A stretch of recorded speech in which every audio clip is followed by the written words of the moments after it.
Hi everyone! Today I'm introducing an incredibly captivating series, Eternally Regressing Nights.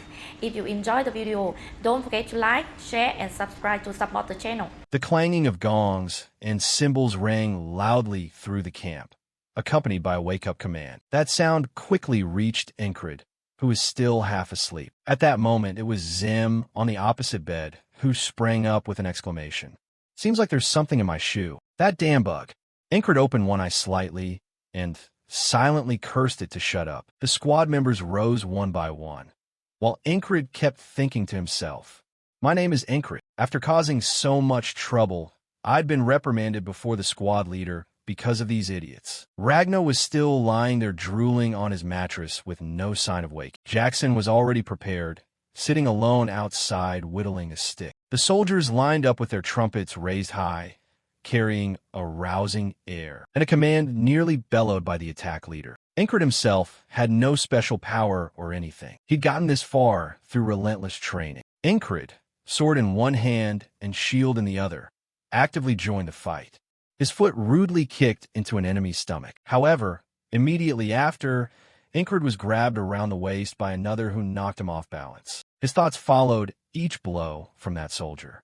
"But this is the end of me." Luckily, before the man could finish Ingrid off, an ally stepped in to help. Ingrid was judged to be talentless, and he only knew that his dream seemed out of reach. From up in the sky, at that moment, an arrow sliced through the air. It flew straight into the head of the soldier who had just saved Ingrid's life. Ingrid once harbored a hope inside him that even if everyone laughed at him and said it would never happen, as long as he still gripped his sword, he could become a knight. The sword pierced Ingrid while he was still lost in thought.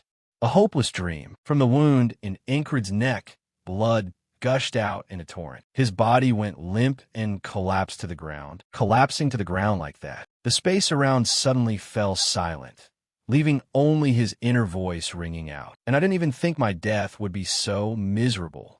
From a void, a blue flame appeared. Ingrid's eyes went blank as life began to slip from his body. His vision blurred because of the wound. Ingrid's expression never changed.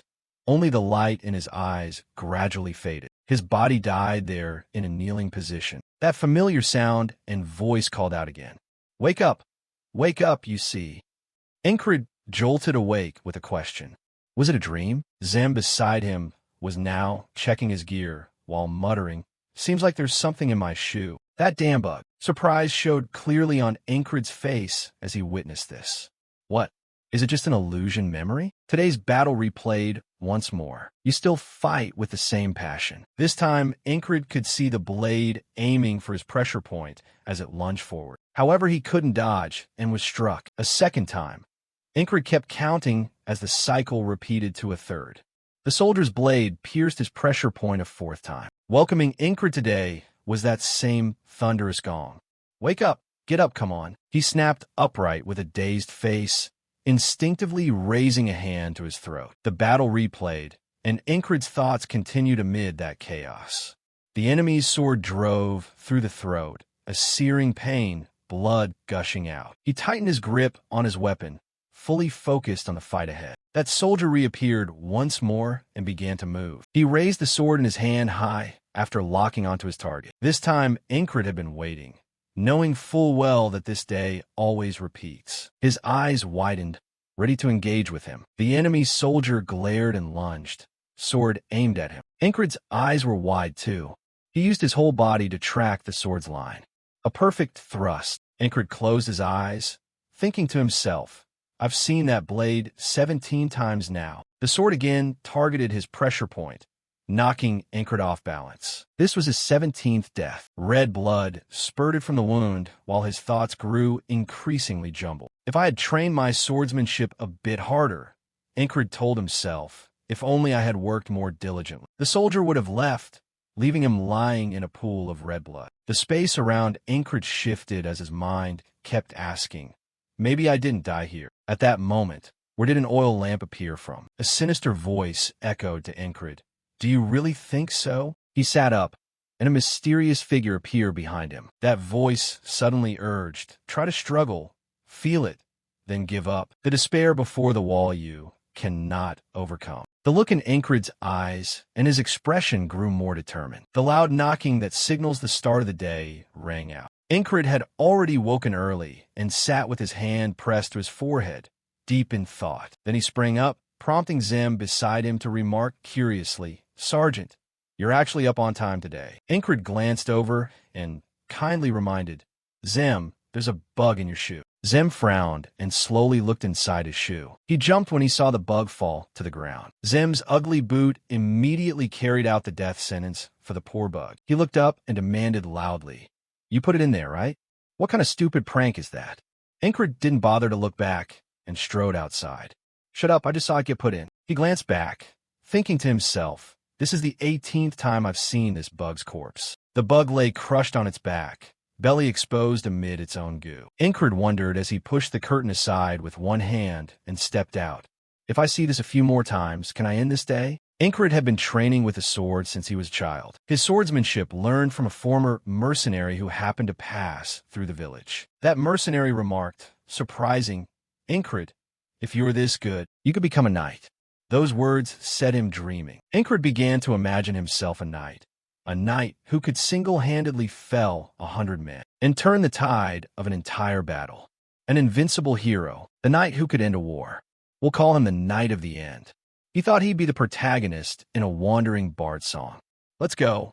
Leave the village and become a knight. But reality shattered dreams, and Incred became everyone else's joke. See that failing recruit. Some join in the mockery. A coward who can't even handle a mangy dog and yet dreams of being a knight. Free mercenary work might even pay better for you. Incred left the village and joined a mercenary company, and he realized his talent wasn't that special. But it was still too early to give up after one failure, because effort betrays no one. Without innate talent, Incred believed that with time and effort, Incred trained like a madman regardless of time or weather, because he believed he could overcome anything. His sword kept driving down into the head of the monster below. Incred gained much experience and the strength to earn recognition from those around him. He always held a firm thought inside. "I'm getting stronger. I will be able to become a knight." But that fierce hope, Incred remembered his own stunned expression when the sword was knocked from his hand. It was followed by a thrust from his opponent, straight into his belly. Incred's thoughts continued as his sense of failure began to shatter. A kid from his village had asked for a duel. The boy's comment was delivered nonchalantly. "Uncle, you're too sweet." The boy was 12 and had only studied swordsmanship for 6 months. The idiot who'd spent over a decade swinging a sword until his hands bled was utterly pathetic against a 6-month prodigy. Sitting crouched on the ground, Incred kept asking himself, were all my efforts useless? Is there really no other way? Beneath that wide sky was Incred's longing to become a knight. Everyone despised him, saying it was a hopeless dream, so he spent less time eating and sleeping than others. Incred just repeated swinging his sword, swing after swing after swing. A day passed like that in training. Incred never let himself slack off in practice. He swung so much his hands trembled. The blade nicked and scarred in many places. Incred was drenched in sweat and kept exhaling in ragged breaths. The sun gradually appeared behind the mountains, heralding a new day. At this moment, Incred's eyes clearly showed 2 words: tired. However, the trunk in front of him only bore a few scratches. All his long effort left only a few shallow cuts on it. Still, Incred hadn't dropped his sword.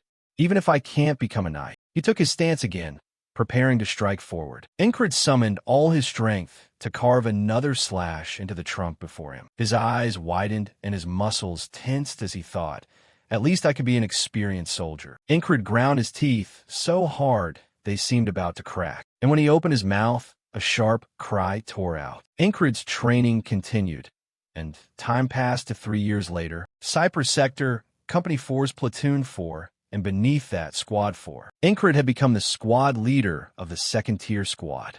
It was the best position he'd achieved through relentless effort.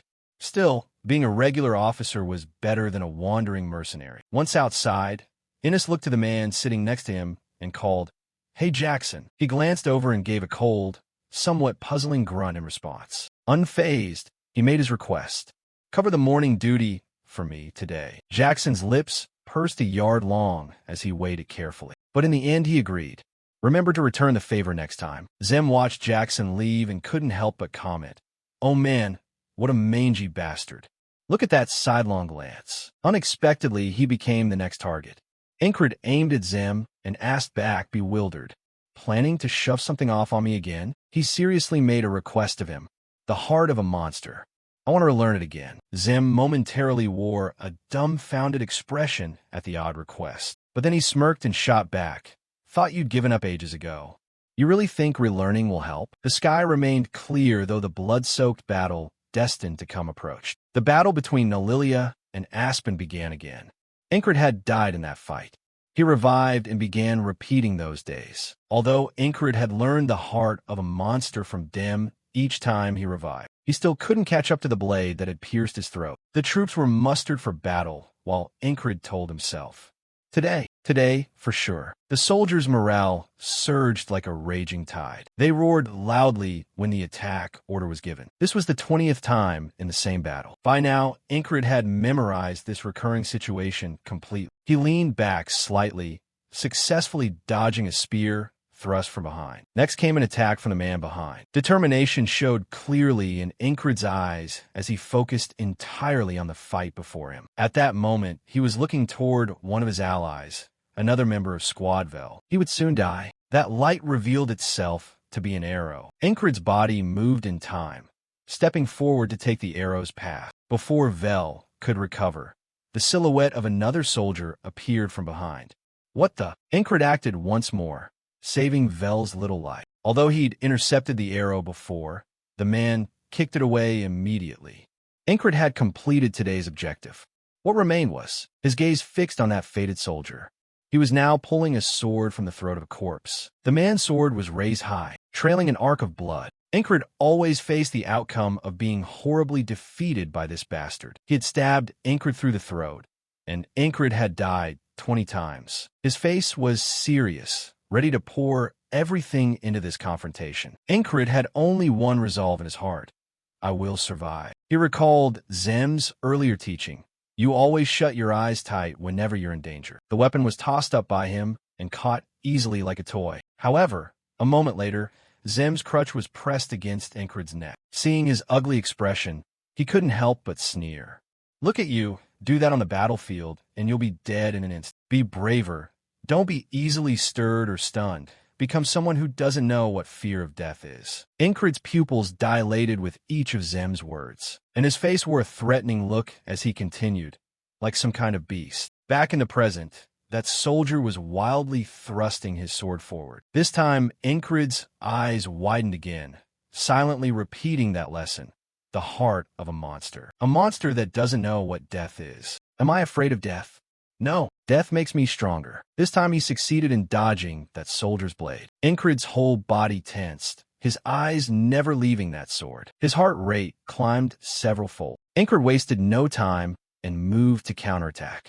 For the first time, today the 21st time, dodged his stab. However, the soldier smoothly spun his body, preparing to stab again. The blade aimed at Ingrid and lunged decisively, and once more it targeted his throat. Ingrid's eyes widened, and he had no time to react. The next thing he felt was the warm flow of his own blood. Ingrid clenched his teeth in rage, but it was already too late. The scene shifted, and that mysterious voice rang out again. In that endless day, I was trapped. The feeling of pain and despair. That figure still appeared on a boat to receive Ingrid. He spoke in a low voice, urging him to give up and board the boat, to admit your weakness and free yourself. However, he remained sitting in place, not reacting at all. When Ingrid spoke again, his words were full of determination. No, that day will never come. You miserable. Ingrid saw the tip of his sword with his own eyes and dodged it. Zem, slipping his foot into a shoe, marveled when he saw Ingrid spring up. Squad leader up on time today, huh? But inside he was busy affirming one thing: I'm moving forward step by step. This 22nd time, I'll push it further. The familiar battle resumed for him and was now reaching its climax. Ingrid opened his eyes wide at the sword aimed at him. It was already the 33rd day. He'd seen the blade clearly. Once again, he avoided the sword thrust from that soldier. Ingrid was determined to dodge before it reached him. This time the sword tore a line across his neck. His face contorted as he thought, Damn it, he's too fast. Incred's body went limp and collapsed to the ground. His neck kept pouring out red blood, marking another failure. The pendant snapped and thudded to the ground. Back when he was a mercenary, Incred took on a few monster hunting commissions. It wasn't that he had to accept those jobs. Villagers he passed by simply asked him for help. He chose to help because he aspired to become a knight, and protecting the weak was a knight's duty. Just as he was about to leave, a villager shoved something into his hand. "We're so poor. This is the only thing we have to repay you." Incred's face lit with surprise when he saw what was in his hand. It was a protective charm. It was laughable compared to the price of Incred's life. The villager's voice said the charm could grant the wish he desired most. Back in the present, Incred lay collapsed on the ground, blinking at the pendant. Could this charm be why today repeats? Because of his wish to become a knight? At that moment, a soldier stepped up to him and taunted, "You must be in a lot of pain, huh?" He raised his sword high as he added, "This is my mercy." Incred opened his eyes wide, his face showing clear resentment. Damn mercy. In that instant, the murderous look in the soldier's eyes struck him directly. Then the soldier grinned with glee as he prepared to strike. By now, Incred could confirm one thing. You're clearly a pervert who gets off on stabbing people. The familiar summons sound rang out once more, signaling the start of today. As Incred climbed out of bed, he kindly reminded, "Zim, I just dropped a bug in your boot." His face went slack when he confirmed the confession. What? What the hell? Just waking up and you're already pulling stunts? Have you lost your mind? Incred didn't waste time and promptly crushed the bug underfoot while pleading, "Don't be mad, come out here. Teach me the heart of the beast." This odd request left Zim momentarily stunned. The sky was very clear, warm sunlight shining down below. Zim exerted himself to teach this technique to Incred. His eyes widened, fully focused on the technique. Incred successfully dodged Zim's crutch as it swung toward him. He repeated this a few more times. Even Zim was surprised enough to raise an eyebrow. He stopped and commented bluntly, "You're acting strange today. Where did that bold courage come from?" Incred lazily explained, "From training, I guess," though the answer felt oddly unsatisfying. "Still, this is too fast. I've repeated this conversation over 10 times already." Zim on the opposite side remarked again, "My family's secret technique isn't something anyone can just learn." Incred thought to himself that he was right. This fierce spirit came from surviving death over and over. Taking a few steps forward, he casually asked back, "Is it that important? Maybe I was just lucky to pick it up." Incred quickly drew his sword from the pile of weapons, then turned back and requested, "Fight me one more round." His eyes went wide in mouth agape at this bold move. However, he sneered and agreed. Fine, even learning the heart of the beast isn't enough. If Incred can't strike, he kept dodging Zim's relentless attacks. The more he struck, the more fired up Zim became, grinning as he taunted. "How long are you going to keep dodging? Hey, squad leader." As he evaded that blow, Incred thought to himself the only technique he really knew was. This time Zim managed to cut a small line across Incred's face. Incred's thoughts continued as he clenched his teeth. The mercenary Valen's sword technique, a bizarre move invented by a mercenary named Valen. Many people mocked that technique. They called it a pathetic little trick. Zim pressed forward with all his strength while remarking that Incred's lower body power was terrible. He dodged and thought to himself, "But among the things I have now, this is probably the most legitimate move."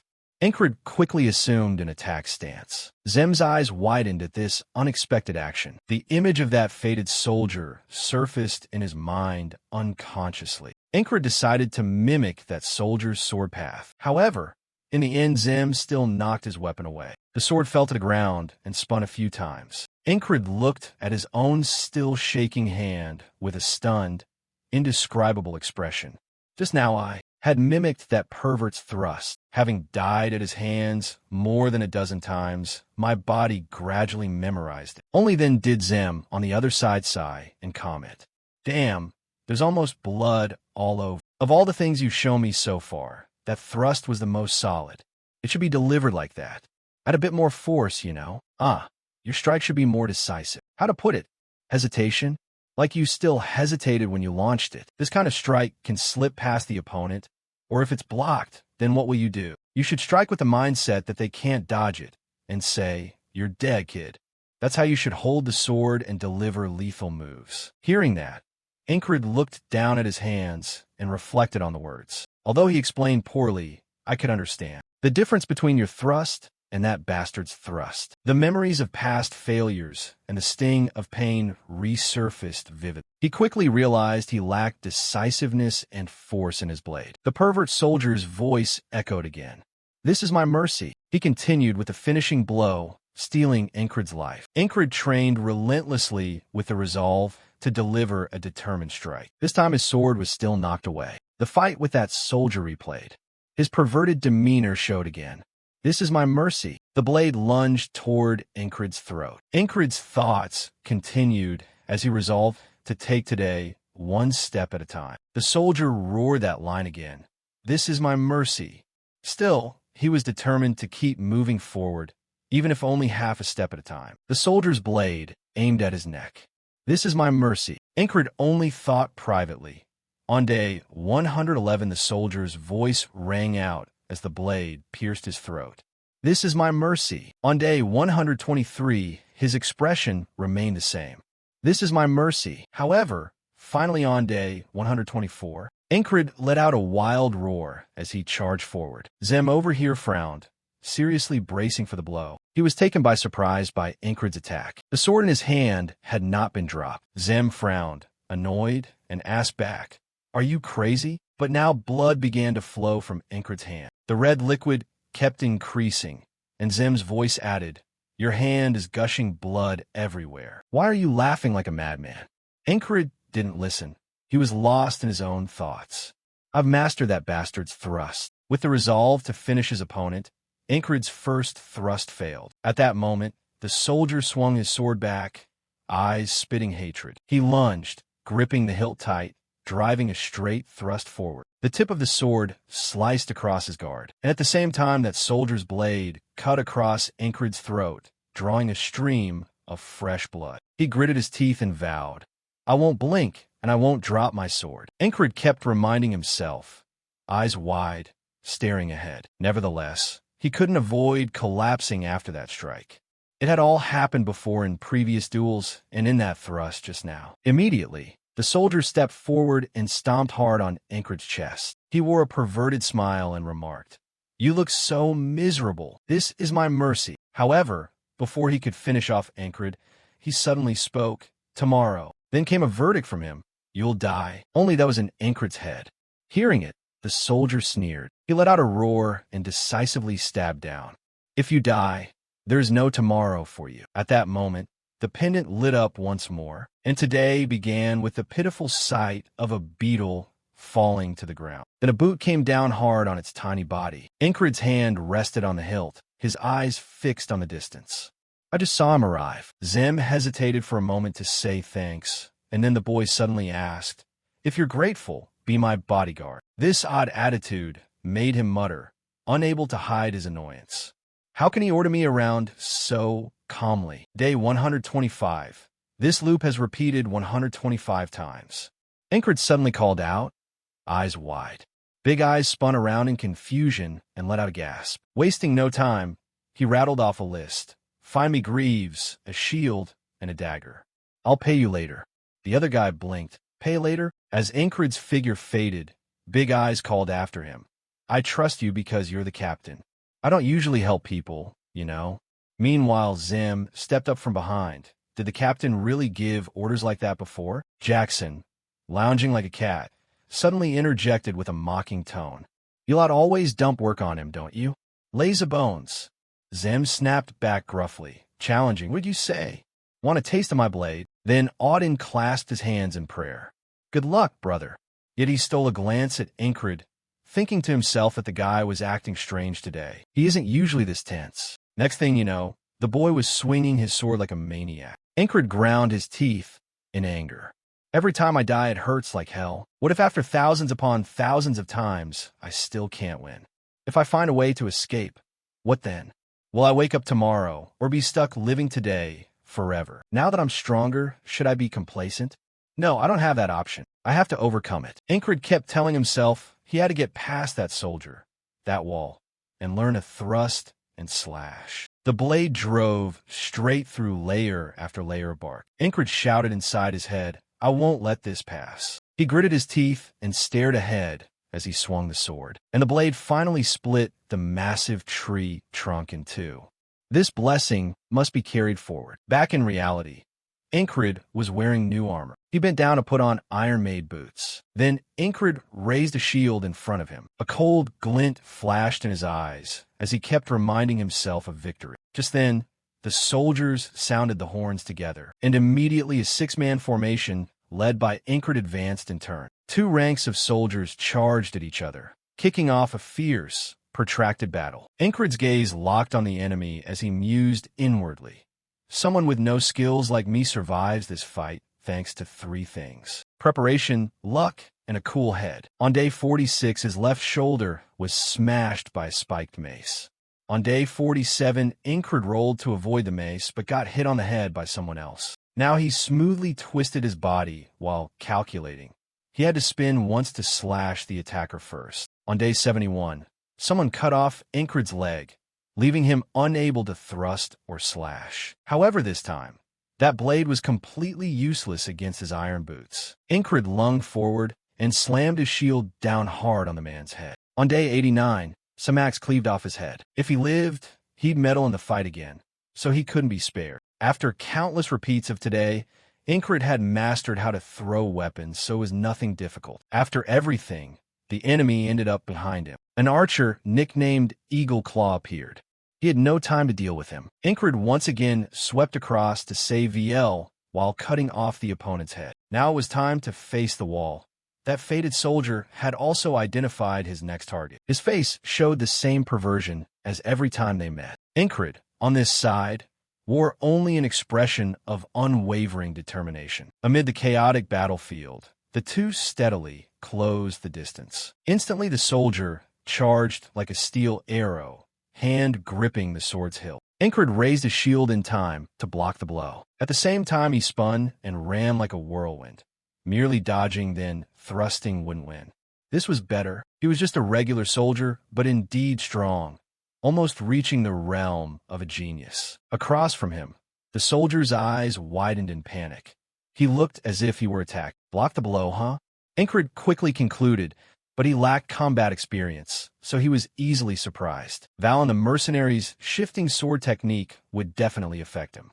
Incred's toes scraped the earth, and he flung it into the soldier's face, forcing him to step back. Seizing the chance, Incred rushed in with a flurry of counterattacks. Unexpectedly, the soldier's eyes bulged and veins stood out red. He suddenly turned, thrusting the sword's tip straight at Incred. This time the blade left no wound on him. They stood at opposite angles, each slightly off balance. Instantly his eyes flared, and his body pivoted backward. Incred also turned, his gaze already locked onto the soldier. Now I know the path of the sword that soldier throws, he thought.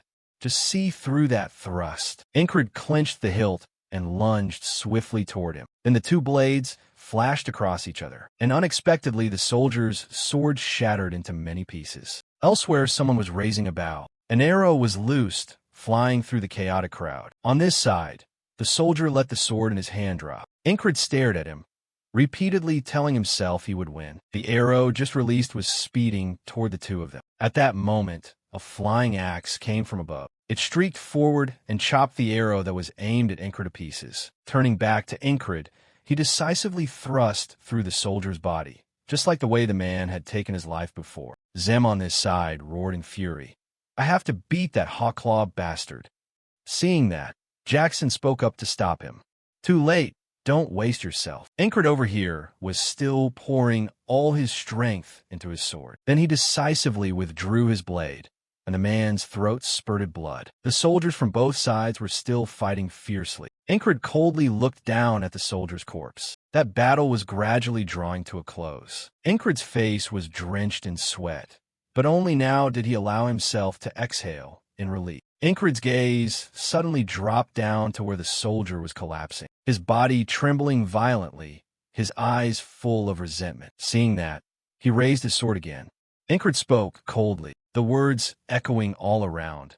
"This is my mercy." Immediately after, he bluntly cut off his head. The corner of Incred's mouth twitched upward slightly, his face showing clear self-satisfaction. At last he had pierced through the wall. Unexpectedly, before he could celebrate, Incred suddenly jerked. He was roughly thrown to one side. Incred let out a cry of pain as his body hit the ground. Seeing that, Zim immediately rushed to him. He shouted out, announcing, "He's a frog." Morin at this moment just stood towering, his face showing a cold expression. Incred's face contorted in pain from Morin's attack. At this point, Morin spoke in a low voice with a quiet sigh. "I spent effort raising him, and I didn't expect him to fall to someone like the soldier I trained has long since become powerless, completely incapable of fighting." Incred was still clutching his injured arm, his face contorted in pain. Morin suddenly hissed as he unleashed a strike like a deadly thunderclap. At that moment, an axe suddenly came down. Zim managed to stand in front of Incred in time, using his weapon to fend off Morin. His barrage didn't stop there.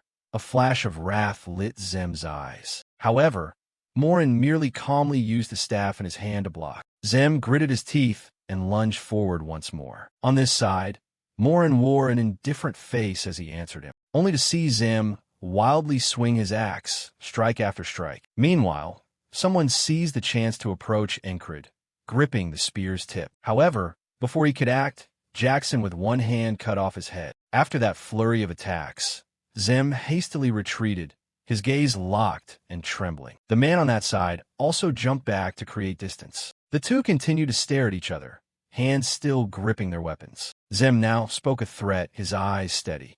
"If you want to cut off our captain's head, you'll have to step over my corpse first." Hearing that, Morin couldn't hide his doubt. "Captain? This weak-looking guy is the captain? Isn't it you?" He gave no answer, instead watching Morin silently. "Descended from frog warrior lineages, born to fight, my only options are to burn this damned frog with magic or pierce his heart with a strike. What a nuisance." On the other side, Morin had his own questions. Why someone like him on this brutal battlefield? To kill him, I'd have to risk my own life. Thinking that, he reflexively stepped back.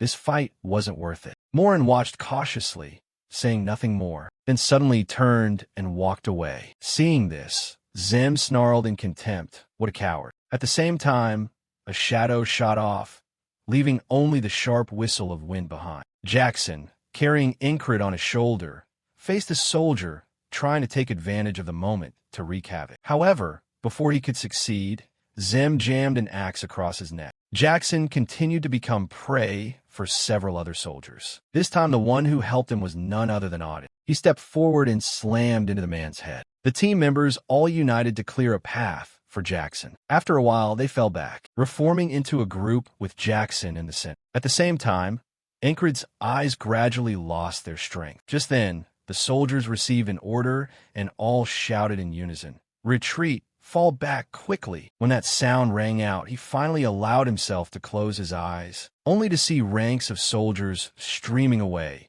leaving a blood-soaked battlefield behind. The space shifted, and from above a drop of water suddenly fell. The mysterious figure then spoke to wake Incred.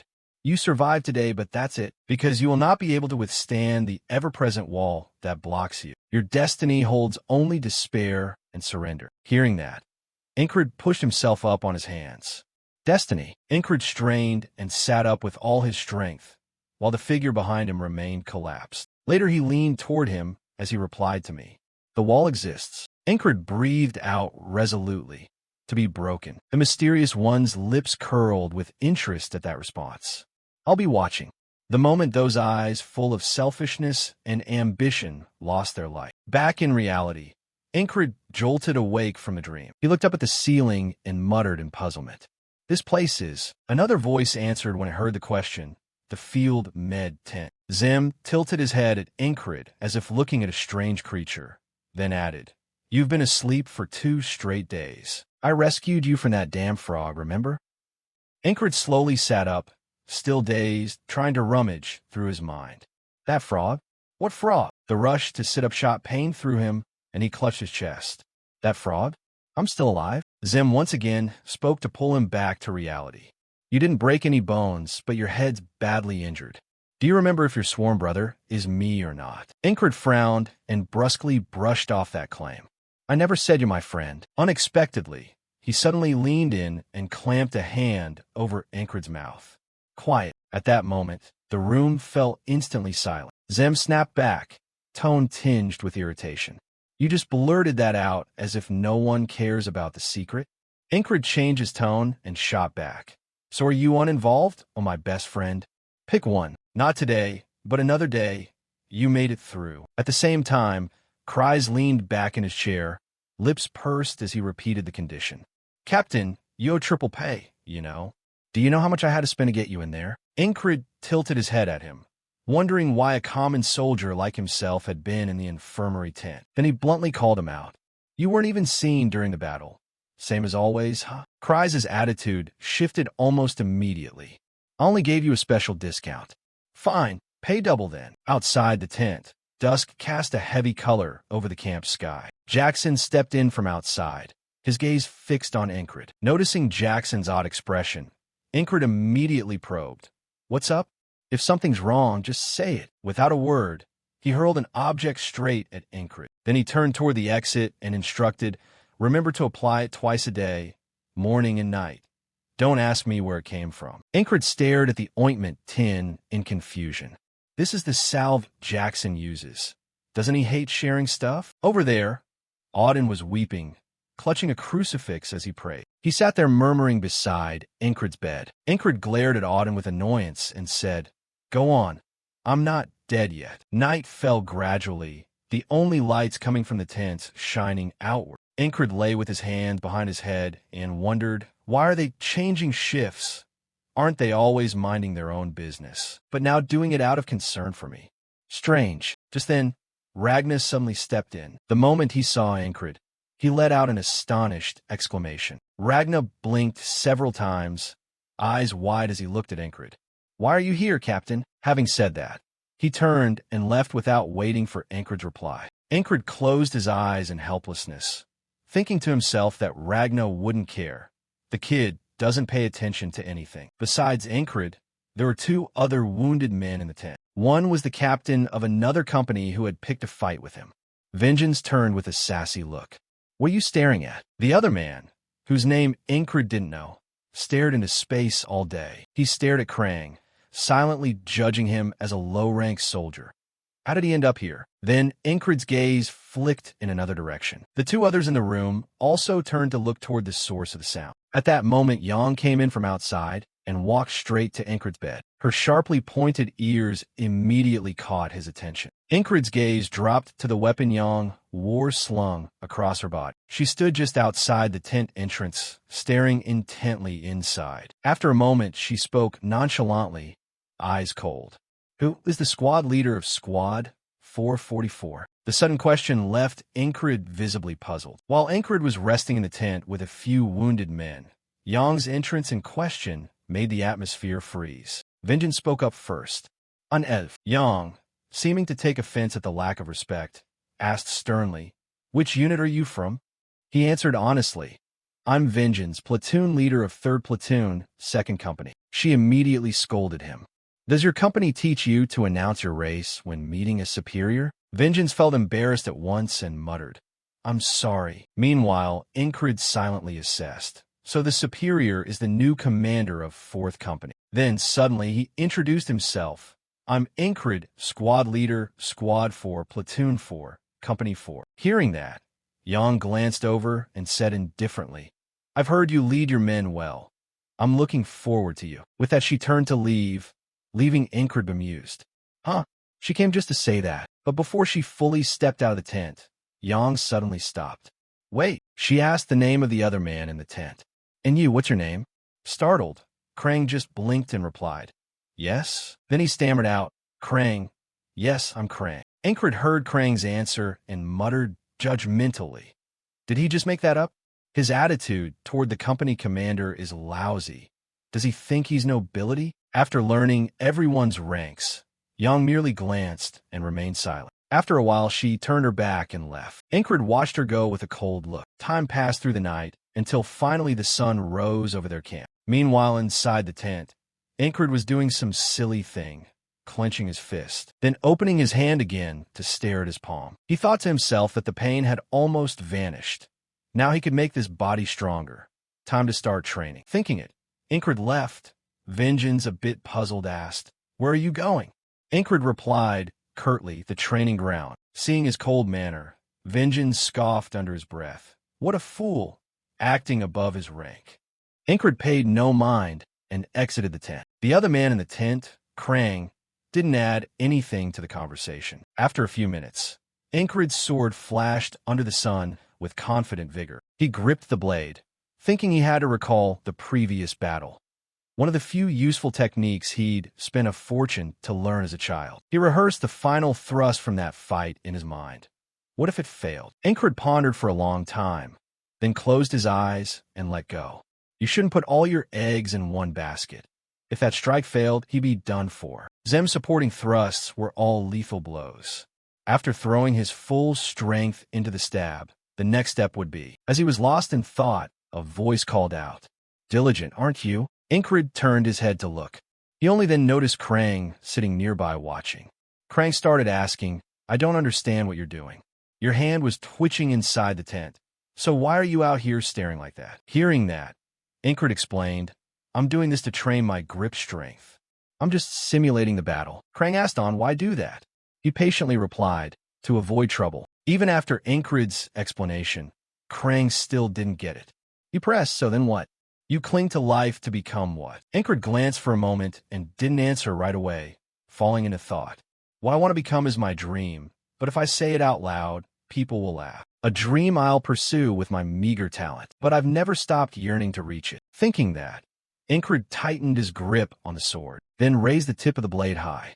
Ingrid then declared boldly, "A knight." Upon hearing Ingrid's intention, Krang was just dumbfounded, showing no other expression. Ingrid also cast a brief sideways glance in that moment. After a while, he finally spoke.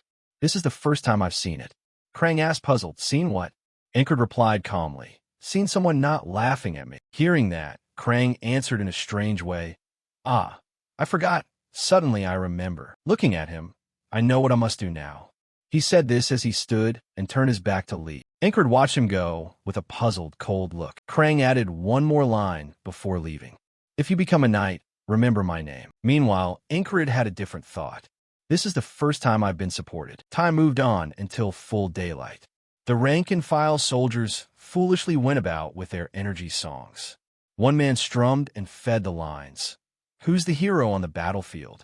The others all shouted in unison, "Cyprus." Meanwhile, in Ingrid's small tent, Vengeance shouted, "Why isn't breakfast ready yet?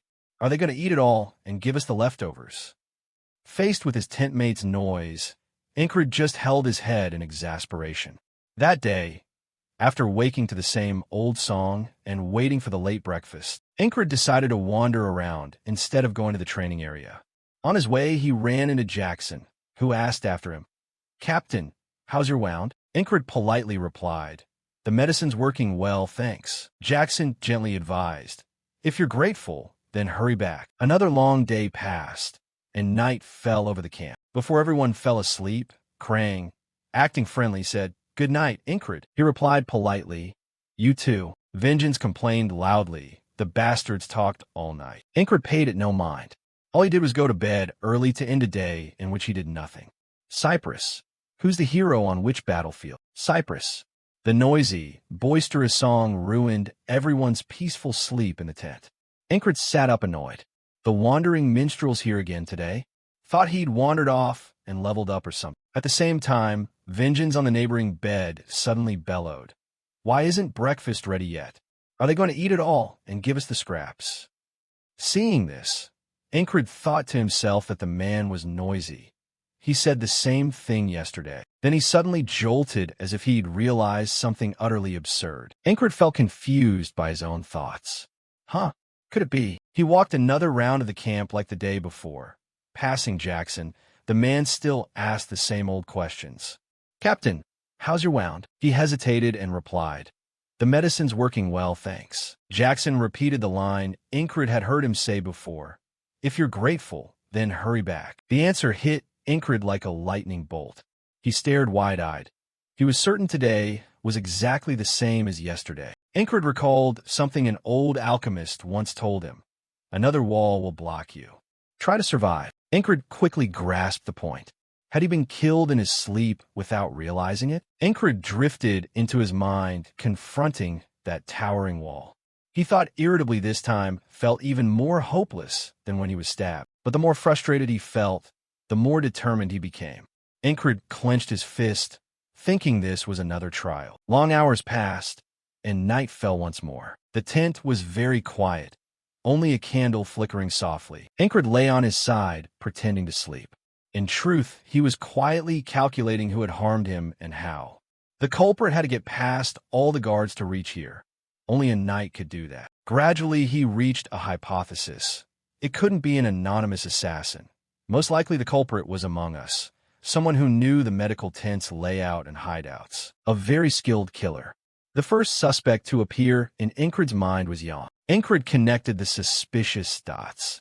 The elf's nimble, silent feet were perfect for an assassination. So she'd come that day to recon the positions first. I had to see it to confirm. The medic tent has only one entrance.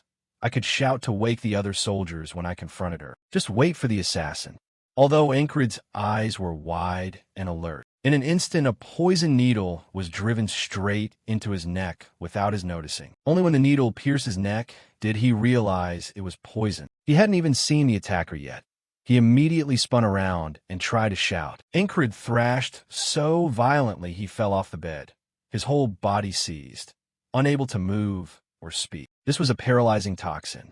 Is this why I weakened without knowing? Ingrid looked around and discovered a horrific scene. The others, platoon leader Vengeance, had also been stabbed with poison needles. He glanced toward Krang's bed and saw the assassin standing there. He spat blood in anger, thinking that bastard, the assassin. Ingrid saw him raise his sword high, then drive it down hard into Krang. The strike killed Krang instantly before he could protest. All he could do was stare wide-eyed in his final moments. Ingrid could do nothing. He could only grit his teeth in hatred. Then suddenly a sword ripped the tent open from outside, halting everything inside. Ingrid quickly guessed the attacker had accomplices. He glanced quickly toward the tent that had been cut open. Ingrid's sharp eyes caught an elf's pointed ear. A quick look down revealed the familiar weapon and attire. Ingrid confirmed at once, so it was her. Company Commander Yang appeared in the dim candlelight of the night. After a night of horror, the sun rose to signal the start of a fresh day. The wandering minstrel's noisy song rang out. Who's the hero on which battlefield? Cyprus. At this moment, in the small medic tent, Ingrid sat lost in thought. It's been 3 mornings exactly like this. I've stayed alert, but haven't found anyone. This isn't going to be easy. He recalled the moment he saw Yang before she left and thought. And that commander too. Even if I'd stopped the assassination, I'd still have to face her afterward. Helpless, Ingrid grew more convinced that he couldn't change anything no matter how much he thought. He slumped and gnawed on this feeling of failure. I felt like this a few days ago too. Scenes of battle rose up in his mind. Ingrid tried to console himself. Still, I'm the one who wins after all. And the image of him finishing off that enemy commander bolstered his courage. Ingrid looked up at the sky and resolved, I'll find a way, as long as I don't give up. While everyone was still half asleep, Ingrid suddenly snatched Vengeance's blanket, which made him roar in anger, getting nothing from it. Ingrid sheathed his sword, thinking, by now the theory that assassins infiltrated the camp must be wrong. We have to be wary of the outside as well. Meanwhile, Vengeance kept cursing angrily. You madman, planning to practice swordplay on the recruits today, or what? Then he began to mock. That kind of thing suits low-ranking soldiers. Probably. Ingrid replied, just to mess with him. I didn't expect you'd care about me so much. That made Vengeance even angrier. I'm serious right now, man. Get lost. I don't want to see your face. Ingrid sighed inwardly and thought sarcastically, I was teasing you too. Just then Krang pushed aside the tent and stepped in. Are you two arguing again? Or should I come back later? He said, slightly embarrassed, but Ingrid stopped him. It's fine, come in. Hearing that, Vengeance lay back down and grumbled about the nuisances. After seeing Krang enter the tent and begin fixing himself up, Ingrid watched silently. The assassins had observed him closely. He must have been the main target. He was suspicious, but who exactly was he? I don't intend to pry into things the other party would only reveal if questioned, like those bastards. Thinking that, his gaze moved to the other burly soldiers. Ingrid thought it through, but since this guy's the reason I got targeted in the first place, I should at least ask clearly. So he resolved to speak up. Krang. Ingrid asked sternly, what are you? Confronted with the unexpected question, Krang blanked for a moment, and his slow reaction made Ingrid a bit suspicious. Did I say it wrong? Maybe my people skills are only on par with Zem's. Suddenly Krang spoke up. What am I? I can't tell you that. Krang answered evasively, which made Ingrid even more curious. Why? Krang hesitated and replied, it's a long story. Sensing the other didn't want to answer, Ingrid fell into thought. Then he had no choice but to let it go and said, if that's what you say then. Seeing his wavering resolve, Vengeance could no longer lie still and shot up angrily. He snarled, you kidding me? You want an answer like that? If you're going to hesitate, don't ask at all, you blockhead. Krang or Crab, or whatever, you're clearly not from this kingdom. It's obvious at a glance. Tell the truth. What country are you spying for? At that, Krang's harmless demeanor vanished, replaced by a sharp, terrifying aura radiating from him. That made Vengeance freeze and lose his nerve a bit. Krang took slow, deliberate steps toward Vengeance, until the two stood face to face. Krang then said sternly, I have never and will never betray the kingdom. Ingrid stood back and watched silently, judging he could see it in the man's eyes and gestures. The aura of a knight. Vengeance took a step back and said, you speak to your superior like that. Krang immediately returned to his friendly look and smiled faintly. Calm down. Ingrid quietly guessed Krang wasn't a true knight, since he too seemed helpless facing the assassin. Still, he was definitely hiding something. Ingrid tried to read the friendly face that concealed a huge secret. Night fell again, and before the flickering candlelight, Krang still spoke warmly. Good night. Ingrid returned the courtesy. You too. Vengeance, irritated by the sweetness, cleared his throat. Ingrid suddenly noticed Vengeance's odd attitude. Afraid of Krang now? Why the sudden gentleness? He decided not to dwell on it and shifted his attention elsewhere. Ingrid looked at the scene outside the tent and thought silently. If the assassins burst in here, we'd all be wiped out. He didn't lie down. He sat up with his sword in hand. Vengeance immediately noticed the movement. What are you doing up? Go to sleep. Ingrid answered honestly. Assassins are about to storm in. If you want to live, cooperate. Taken aback by being suddenly insulted, Vengeance froze for a moment, then turned inward and mumbled, crazy bastard. Meanwhile, Krang merely smiled softly. But in Ingrid's sharp eyes, he read a different meaning. I predicted that expression, and suddenly a strange voice popped into my head.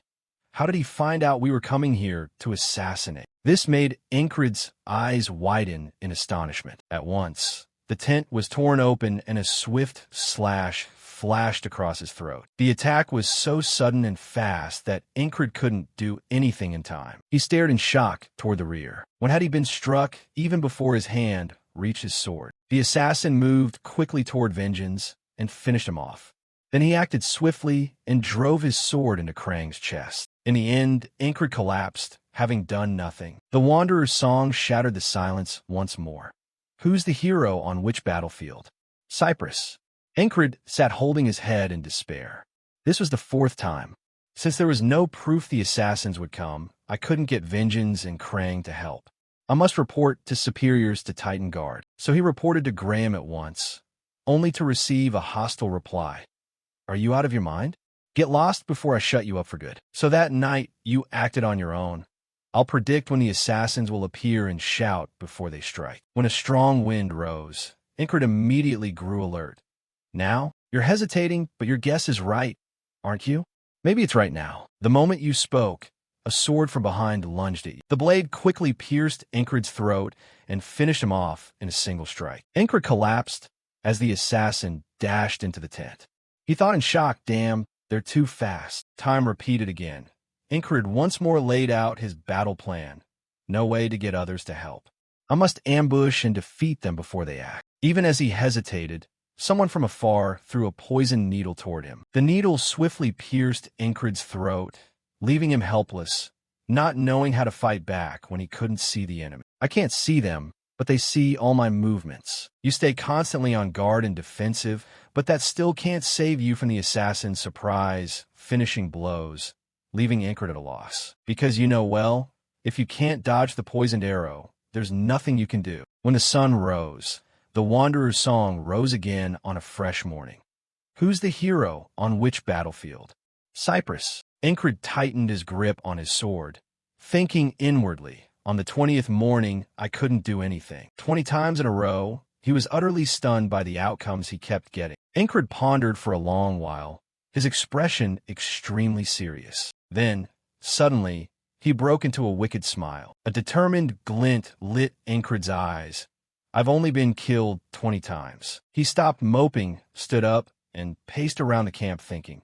First, I need to figure out how to avoid the poison strikes. Then I'll deal with them. A way to dodge an attack before the enemy even sees you. Incred's direction was to seek out Jackson.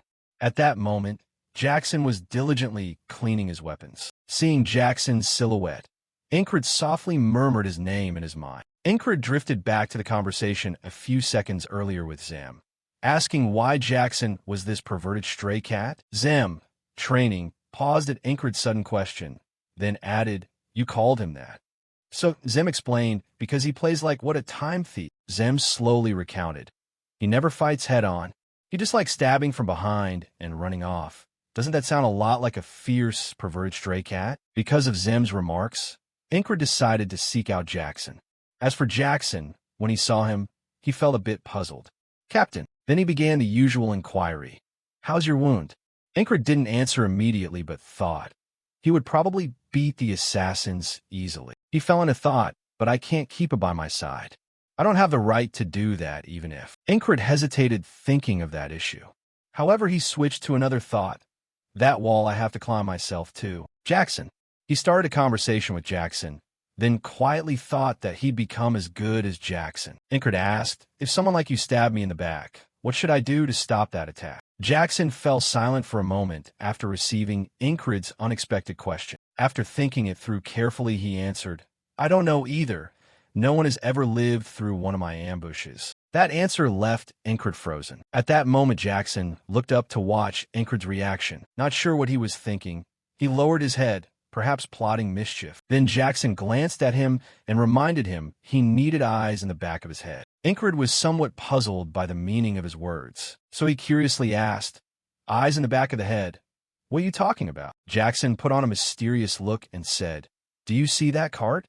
Incred gasped in surprise. He quickly pointed out an important problem behind the camp. Only then did Incred realize how he could see something so far away.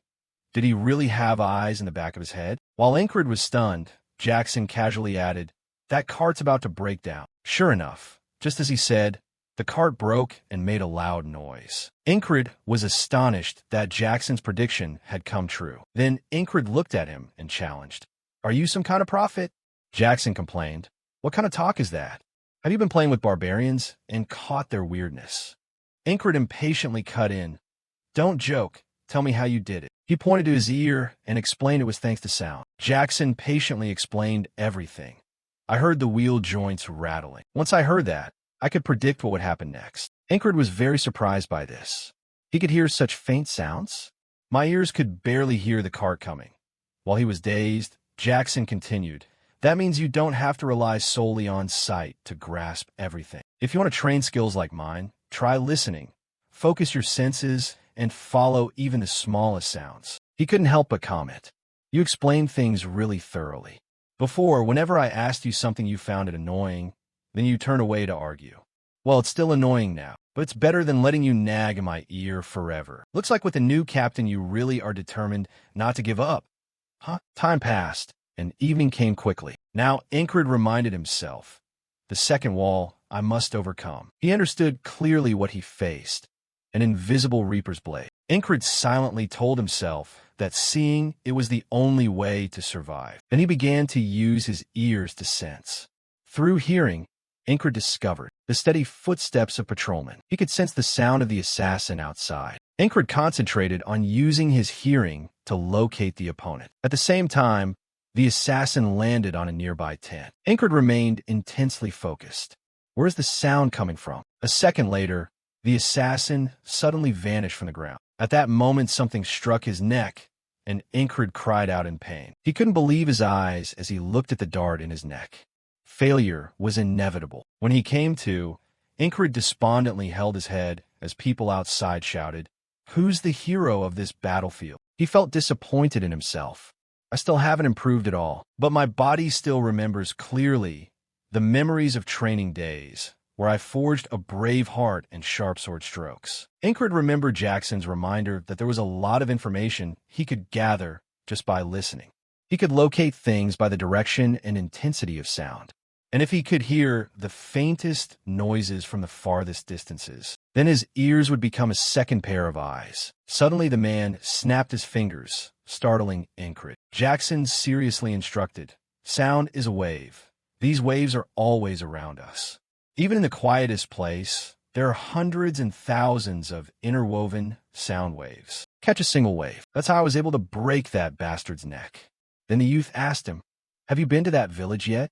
There's a very pretty girl there." Incred closed his eyes and, amid the chaotic wash of sound waves, saw which noises were blending together, listening, distinguishing, and seizing them. The sound of flags fluttering sounded like a single large flag. How many flags are there? 7 or 10, from right to left, 3 people close, 2 people distant. He felt the familiar echoes among the sound waves. Incred noticed everything, including unfamiliar sounds. Suddenly someone called his name. Krang came over and asked curiously, "What's the exercise this time?" He was a bit surprised that Krang called him that. Seeing this, he smiled and said, Incred's fine if you like that." Incred frankly admitted, "I don't really like it, but if you want to call me that, go ahead. I'm just sitting and resting." "How would that look like training?" Krang pointed out the reason. "You're not idle, are you?" Hearing Krang say that, he immediately looked up and turned his head. Night came, and an arrow shot swiftly through the air, and Incred was struck by the arrow before he could react. He seemed to realize something and glanced to the side. Then Incred saw Krang cry out in pain as the assassin attacked. The sword he was holding was razor sharp. Ambushed, he could only scream in pain and could not fight back. He also realized the crucial problem.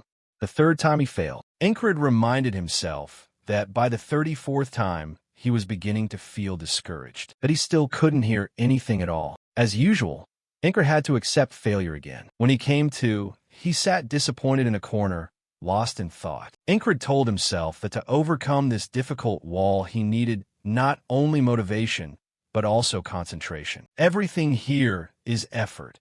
It doesn't require sudden enlightenment or help from the gods. Just repeat the simplest things, unceasingly. Keep thinking, observing, and listening. Finally, Incred sensed the eagle's footsteps landing on the tent. He suddenly recalled the moment the assassin appeared, and Incred abruptly opened his eyes and stared straight ahead. Krang was looking at him in amazement, and he asked in surprise, "I snuck up and you still knew? Open your eyes so fast. So I thought you'd been keeping your eyes closed this whole time?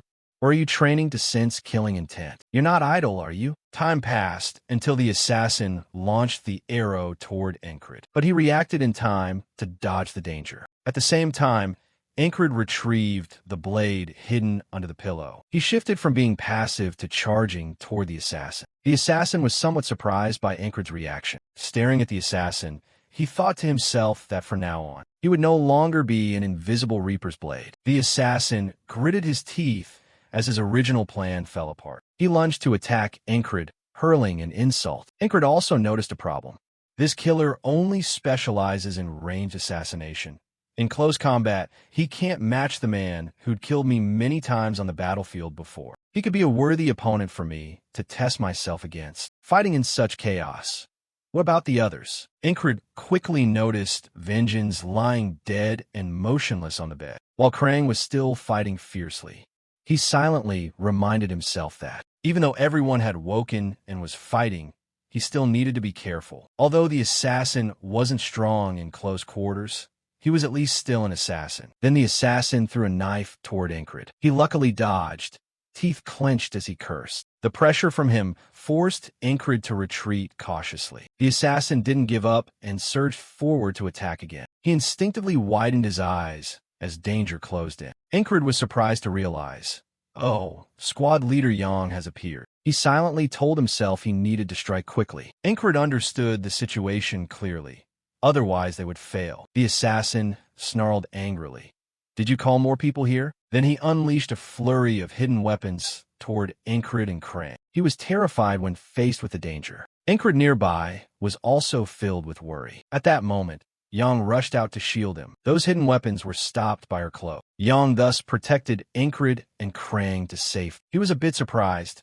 He had thought she was connected to the assassins, but it seemed instead she appeared to rescue everyone. Of course, that gave their side an even greater advantage. Seizing the moment, Ingrid lunged to attack the assassin. Seeing danger close, the assassin ground his teeth. In an instant, Ingrid charged in, but the assassin evaded. He escaped by a hair, then cursed in frustration. And finally, the assassin seized the chance to flee. Inside the tent, he stared blankly as he watched the assassin run away. Ingrid realized the critical problem. He had escaped. Krang stepped up and said, "It seems that assassin was aiming at me." "You knew that, of course," reply with a word. Hearing Ingrid, he was surprised. "How did you know that?" Only then did he explain. That assassin, they had carefully calculated their target before acting. It seems me and the others had nothing to do with them. Yang, nearby, added, "That's true. That assassin is quite dangerous. Lucky I arrived in time." "I'm pretty surprised you reacted like that," she said. Squad Lieutenant. Ingrid watched her actions and thought, "I know the captain came to protect everyone, but I don't know the relationship between her and Krang. What if she's covering for him? Then I become the target.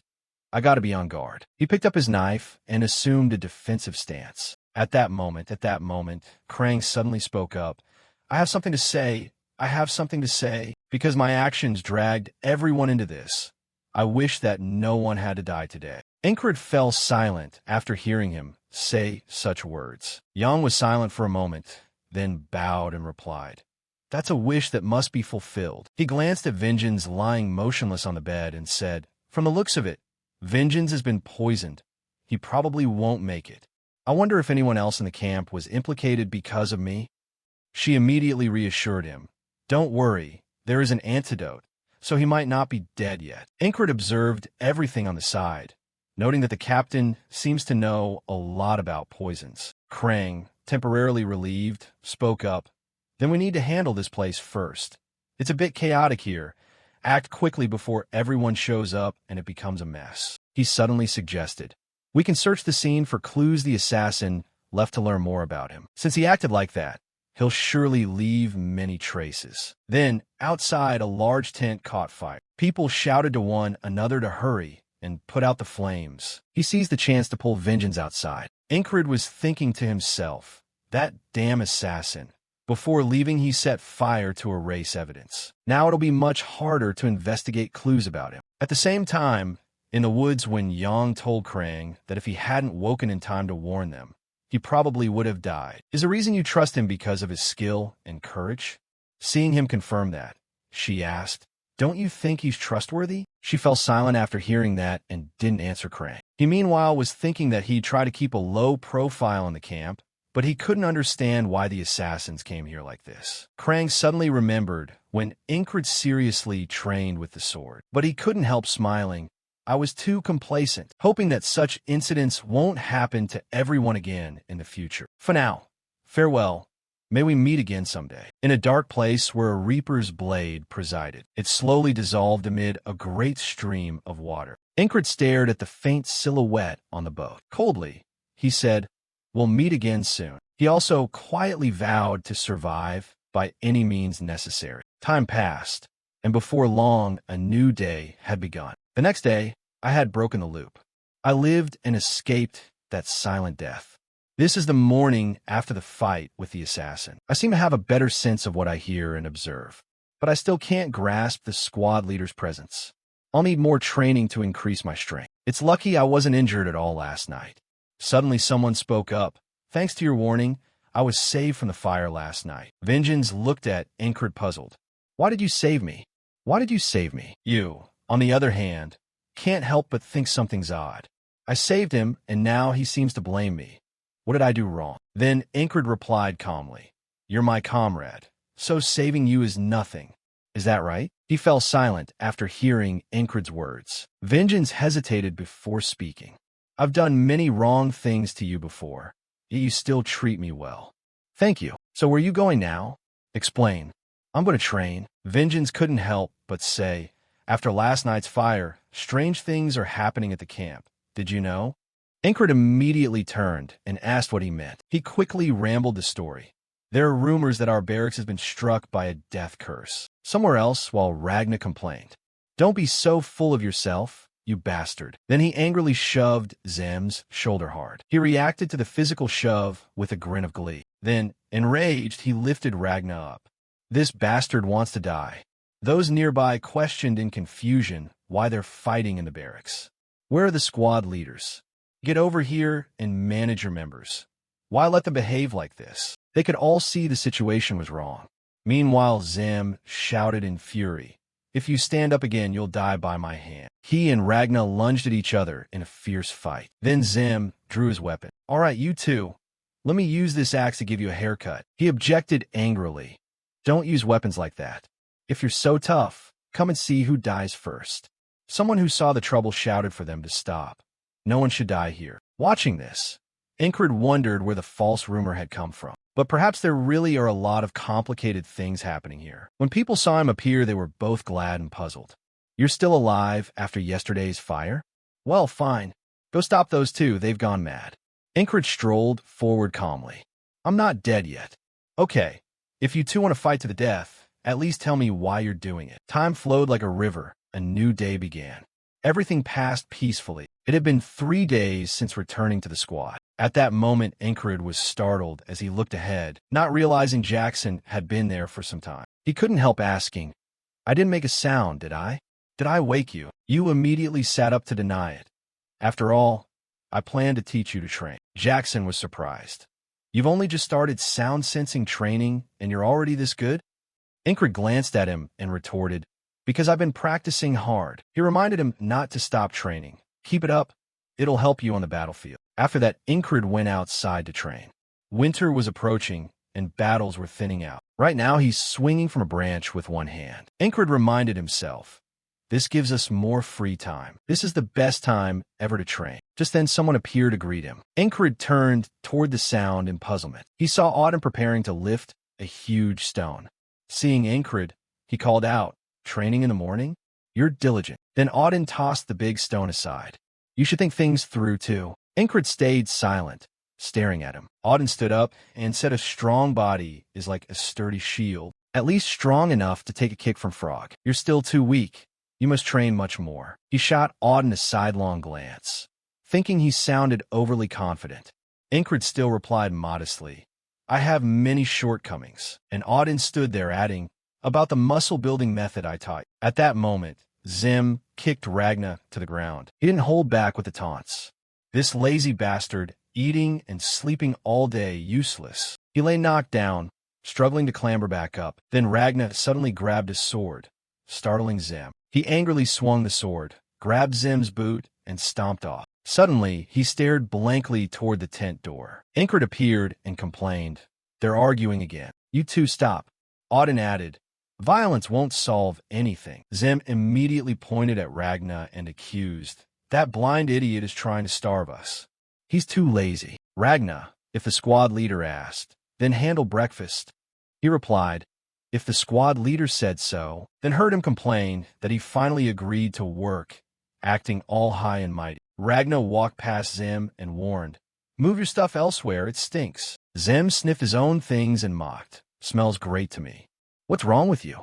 Seeing Zem's reaction, Incred said, don't cause trouble. Are you bored or something? He immediately turned and asked, you noticed? Can't go to the battlefield. My hands and feet are itching. Hearing that, you snapped, stop whining, come out and fight me. Then the clear blue sky suddenly turned gray. Incred took a hit from Zem and cried out in pain. He showed no mercy in his taunts. Your endurance is too poor. Zem then lunged forward and attacked vigorously.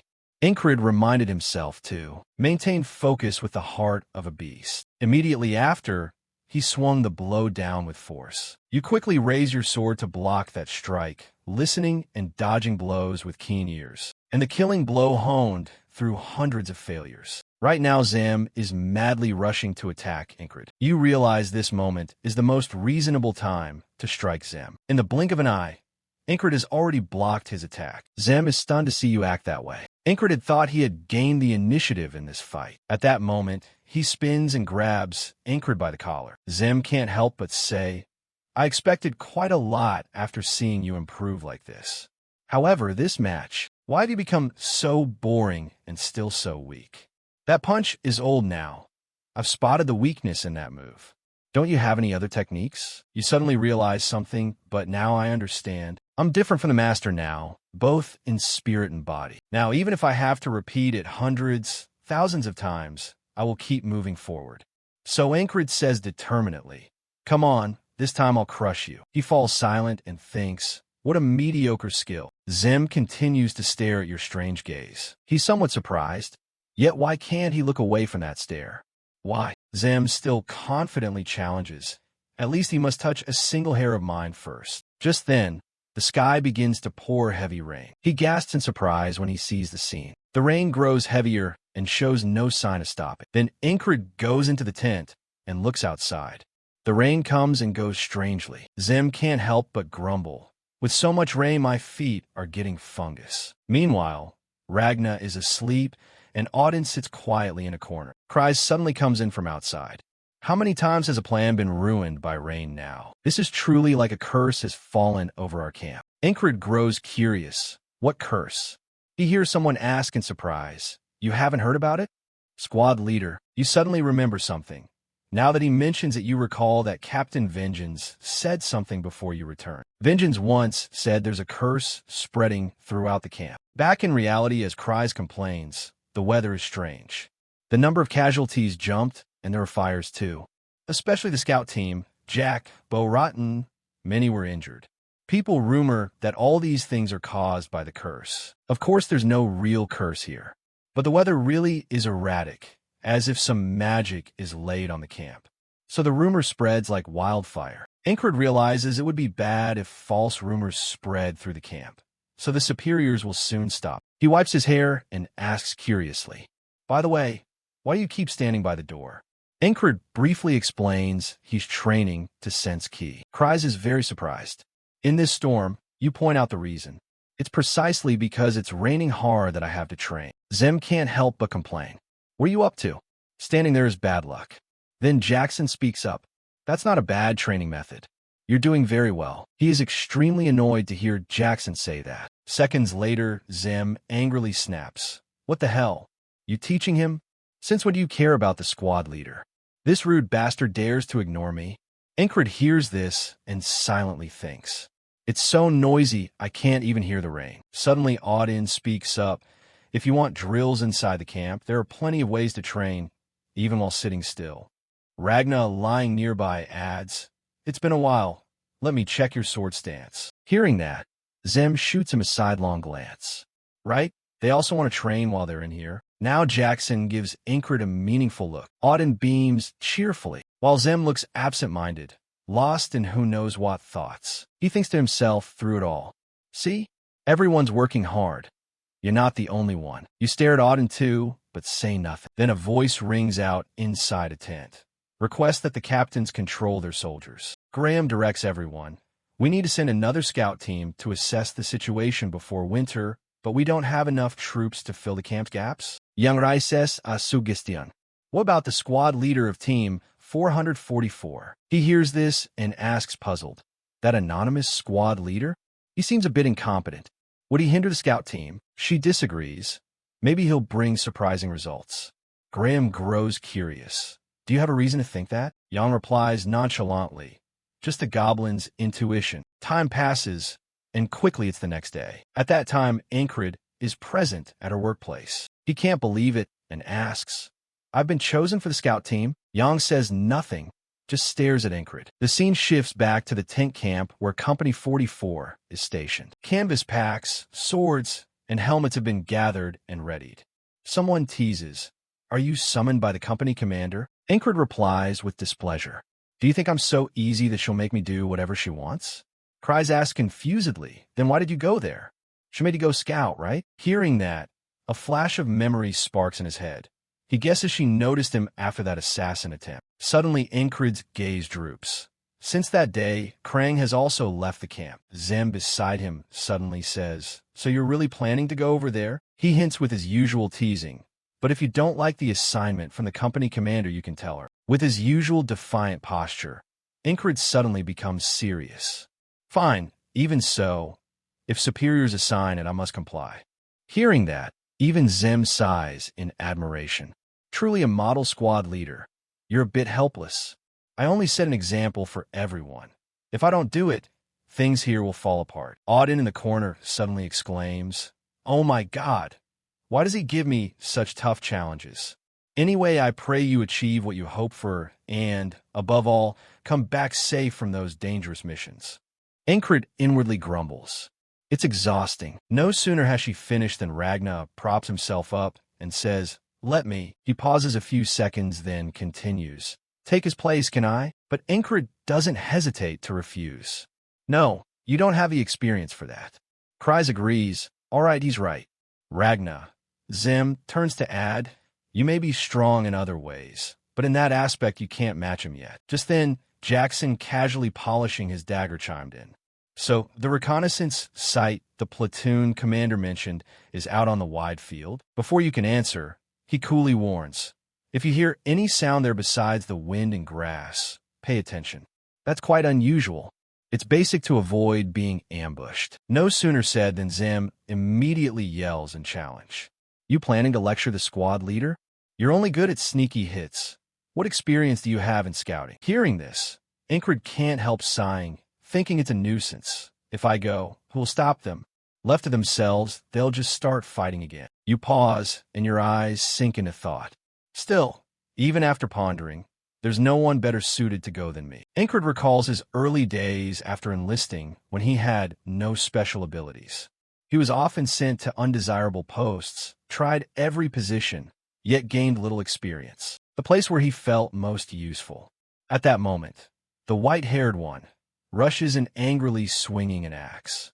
"You bastard!" Jackson refuses to be outdone, drawing his dagger with murderous intent. And in an instant, a pair of feet stride forward swiftly. The two of them are ready to duel to the death. Suddenly, a light flashes in your eyes. Turns out Ingrid had stepped in between them without anyone noticing. He understands that's the squad leader's role.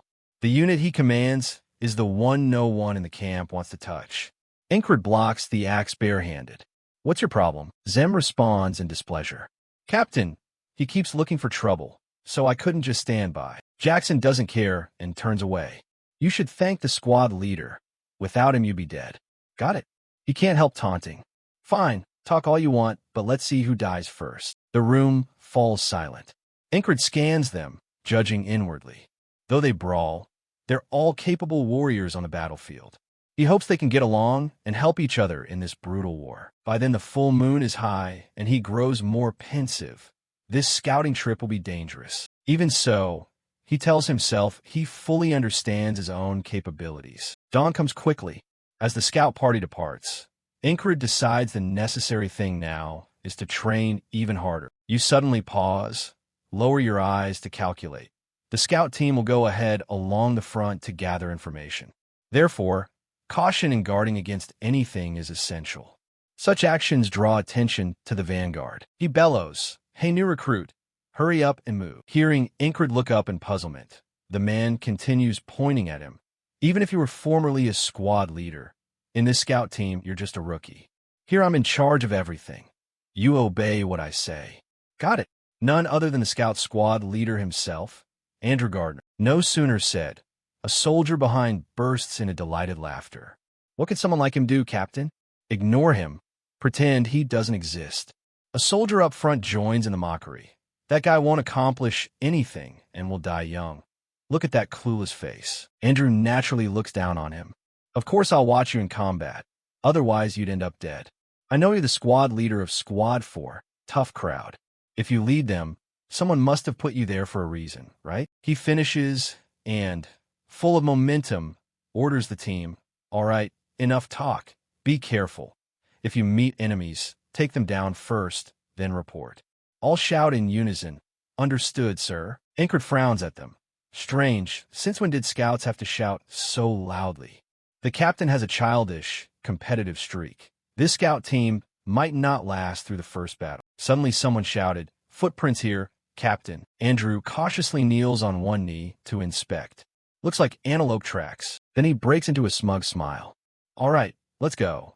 These tracks mean we'll get ourselves a meat feast. Contrary to that hopeful tone, Incred frowns and reasons. Antelope travel in herds of 30. How could there be so few tracks?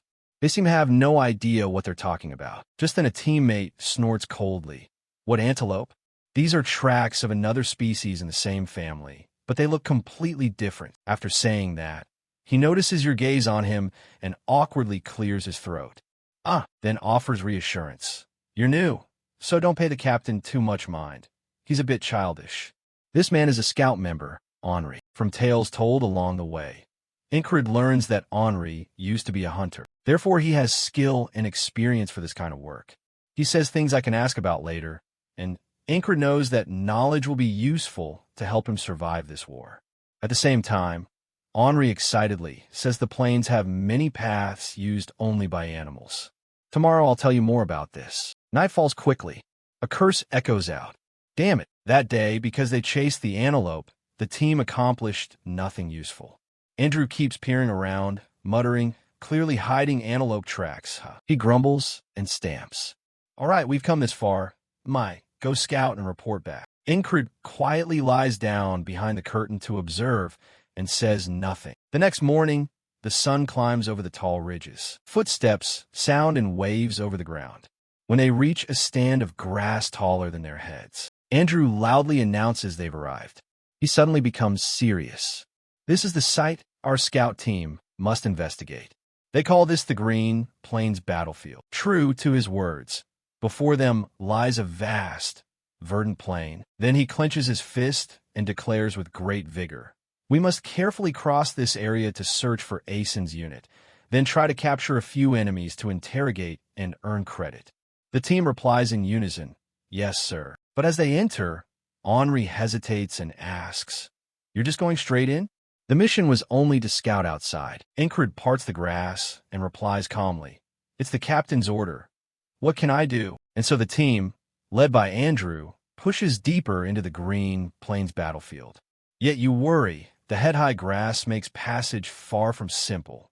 Honestly, it took great effort to get through. Incred follows the backs ahead and thinks to himself, this is too difficult. Unless you do it firsthand, you can't understand. Still, he greatly admires these members. They don't complain at all. Suddenly, Henri freezes, his gaze falling to the ground. "I don't see any animal traces here," you answer calmly. Maybe that's the problem. But he frowns in reply. In grass this tall, there should be many herbivores. If there are none, isn't that a problem? No sooner have the words left his mouth than a shadow of something appears on the ground. Immediately after, a shaggy, clawed foot slams down, causing the earth to tremble. At once Incred snaps awake, alarm bells ringing in his head. As he looks that way, a blue leopard bursts out of the bushes. At that moment, Incred cannot hide his terror. At the same time, its gaze swept over and met yours. Incred quickly pushed Andrew's dazed head down. "Lie down fast." No sooner had he spoken than arrows from somewhere flew in, piercing even the heads of two members. Witnessing the horrific scene left him gaping in terror. They screamed in panic, "Enemies!" At the same time, a force of Aspen soldiers bearing weapons was closing in. Seeing that, Incred shouted and led the run. Everyone quickly followed, but they rapidly closed the distance. Andrew was held at sword point with a blade at his neck. Not long after, Henri also fell and was killed. The only one left was you. Incred pressed on with Aspen troops surrounding him on all sides. Incred shoved aside the tall grass with force and sprinted away. But an Aspen soldier had already raised a bow and aimed at him. Incred, sensing the danger, glanced back and thought his sound sense technique might actually work here. In an instant an arrow came, but with a quick sidestep he managed to dodge it. Suddenly Incred's eyes widened in horror at something. Yet, in that moment, he pressed his lips together. With so many chaotic sounds here, I'm done for. What I learned was completely useless. Within seconds, A rain of arrows aimed straight at Incred, and there was nowhere to dodge. They all plunged into his body, fresh blood spraying everywhere. Incred couldn't believe it, his face showing indescribable horror. If only I knew the direction the enemies came from, I could have dodged. But there are too many here. In a blink, he's back to earlier that day. Before entering the green plains battlefield, Andrew had angrily shouted, "What did you say? I'll slit your throat if you keep talking nonsense." Incred understood that nothing he said ever got through to that captain. Now I have to find a way to survive on my own. Dusk fell, painting everything golden. Sounds of movement rose from the green plains along with loud shouts. Ambush, run. At that moment, Incred and Henri had just been struck down. He was baffled. No matter which way I ran, the enemies always appeared ahead to block me. But I will not give up. I'll find another path because I can come back to yesterday many times. Again, Incred was targeted by aspen archers. Still, he tried to memorize it. This time I was killed by 20 bow-wielding assassins who ran in from the west. Next, Incred chose a different route. Then I ran north to avoid them, but was intercepted and encircled by a cavalry unit. You lay sprawled on the ground, digging your claws in so hard the soil and stones were scraped away. Around him, aspen troops searched. The leader ordered, "Find him, he's nearby." Incred struggled to hold on, but realized that whether I ran east, west, or hid, they'd eventually spot me. At the same time, he observed them and recognized the pursuers wore green uniforms to blend easily into these tall grasses. Incred dragged his wounded body, wondering why they guarded so tightly. There are so many soldiers in this field. What are they protecting in these green plains? Suddenly, the tall grass ahead parted, revealing a narrow gap and a scene with a flicker of fire beyond. Notably, a row of tattered, blood-stained flags fluttered, as if it had discovered something. He stared wide-eyed, horror-struck. But in that instant, a sword from above plunged into Incred's body, and a spray of bright red blood erupted. There was a pool of blood on the ground. His hand twitched slightly as thoughts churned inside him. What the hell are those aspen bastards hiding? The day repeats. Andrew is shouting, "We must get across this green plain and find the aspen forces, then capture a few and extract information." Incred pensively thinks that despite dying and returning many times, he still hasn't accomplished anything. Every time I go into the grass, I know I'll die. He is deeply puzzled. Why do those bastards ambush in such numbers? Where are they hiding? I need to survive and find out. Now, Incred understands. But if there's no way to escape death right now, it's useless. He lifts his eyes to the distance. Seeing this, Henri glances over worriedly. "Hey, do you have something to say?" Incred remains lost in thought. Events will repeat, but I can't keep dying like this. I must do something. At last, he sets his jaw and decides. "All right, I've made up my mind." Just then, Andrew notices the stir and turns, barking. "Hey, new recruit, what are you standing around for?" Mac beside him speaks up soothingly. "I know you're upset with what the captain said, but we're on the same team. Let it go. We need unity, right?" But Incred answers bluntly. Honestly, seeing someone like him as captain is unbearable. He looks Andrew square in the eye and states seriously, "We're all going to die." He knows nothing about scouting. Praising him won't change the situation. The mission will fail. At that, Mac immediately frowns. "What did you say?" But Incred doesn't answer. He brushes the angry man aside with his hand. "All right, I'll handle this." Andrew scowls and tightens his sword hilt. "So you mean you won't follow orders?" Incred thinks inwardly, "I have my own plan." Outwardly, he feigns confusion and asks, "What are you saying? Why speak to me like that?" Incred vows to himself that he must take control of this battle and survive. He suddenly looks over everyone and declares, "From now on, I will be in command here. Understand." He begins mentally calculating how to exploit each scout's abilities. Hearing this, Andrew growls and grits his teeth. "You bastard." Incred pays him no mind and quietly sizes up the members. The scout captain Andrew, Henri, and that big knight are the three most capable survivors I've seen through past ambushes. Then he looks at Mac, the scarred-eye man. The big knight truly fights bravely. However, the problem is he only follows the captain, so he's like a knight escorting a noble. Andrew, bloodthirsty, draws his sword. "Fine, if you want it. Let's see who's stronger. The winner commands the loser. Draw your sword. Incred narrows his eyes to observe. If this guy were an ordinary captain, he wouldn't need an escort. The way he holds his sword shows formal training. Now he's ready to fight, and Incred reevaluates him again. Still, his combat skill is rather weak. Could he have grown up in a noble family? Incred remembers that night in the woods when Andrew tore at his hair, searching for a plan, and feels doubtful. If so, why would he risk his life for glory? He wonders if the noble house is in decline and thus needs a glorious deed to restore it. He's grown impatient and disdainful. Your ability is useless. You're not fit to lead. You're just boastful and clueless. Come here. I'll teach you some manners. At this point, Incred sighed in helplessness. All right, first I need to focus on defeating this idiot. Time to calculate. Andrew again insisted. I'm doing this completely differently from you, shouting as if using up all his breath, because I have a mission to complete.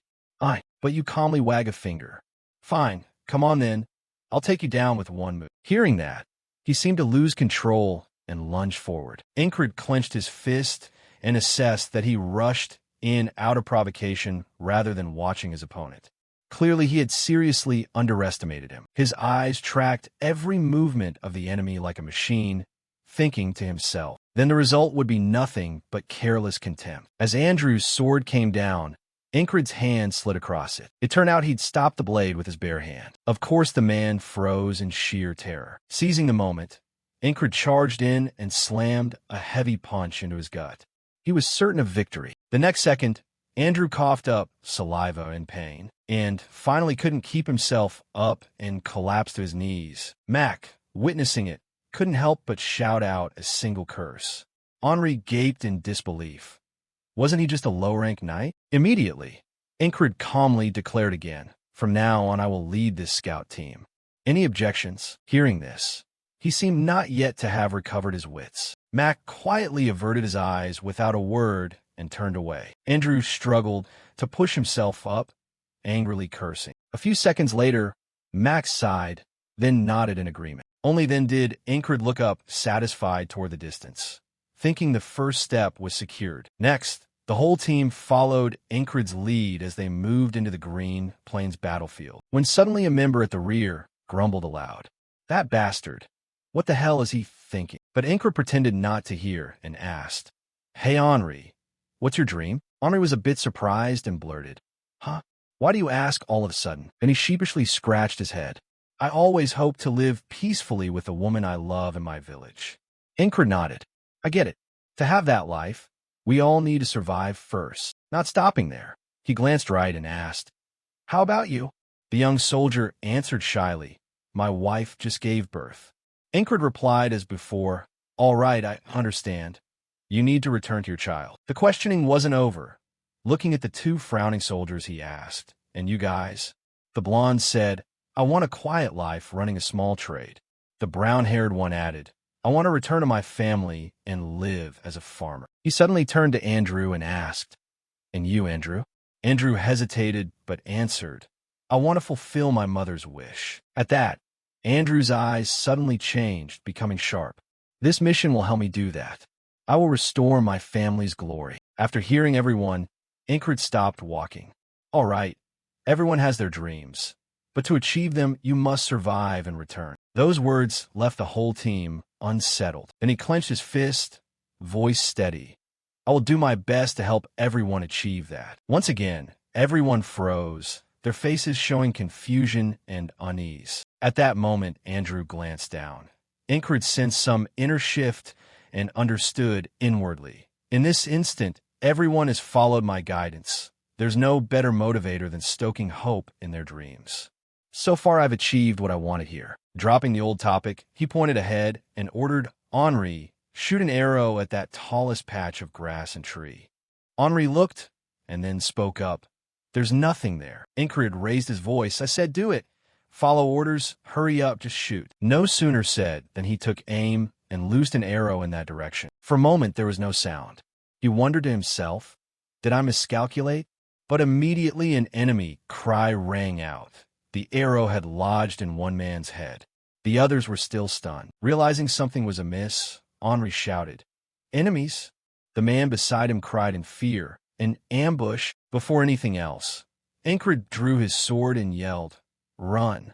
At this, Andrew still looked dazed and asked, "What?" Even so, he didn't wait and followed, muttering under his breath, "Damn it, but you seem a bit smug.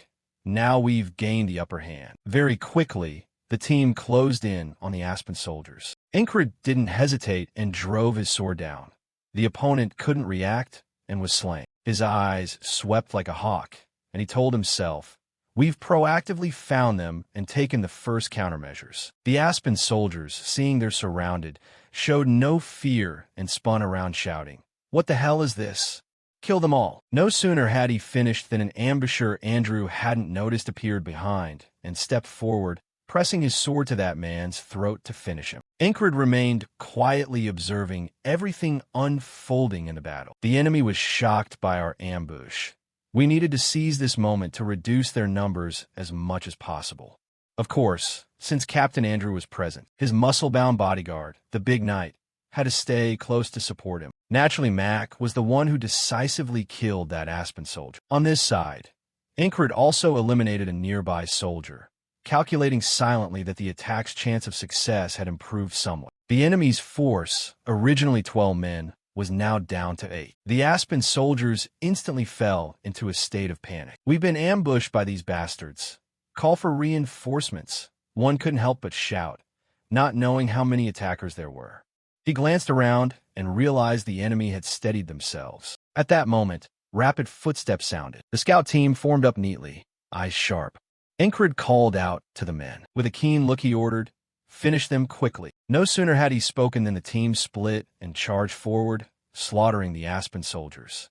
Only then did Incred realize that in these tall, wide grasses it isn't easy for them to spot us. The reason they detected our troops last time was due to an unexpected intervention from nature. Suddenly, from the waist-high grass, a blue leopard appeared. An Aspen soldier screamed in terror when he saw it. "Damn it!" The blue leopard turned and fixed him with its sharp, glaring eyes. The soldier, as if driven mad, grabbed his weapon and charged, raging himself to death. But where did Incred come from, charging to strike him before he could move? A flash of memory passed. He clearly remembered this was the beast he first encountered upon entering the grass.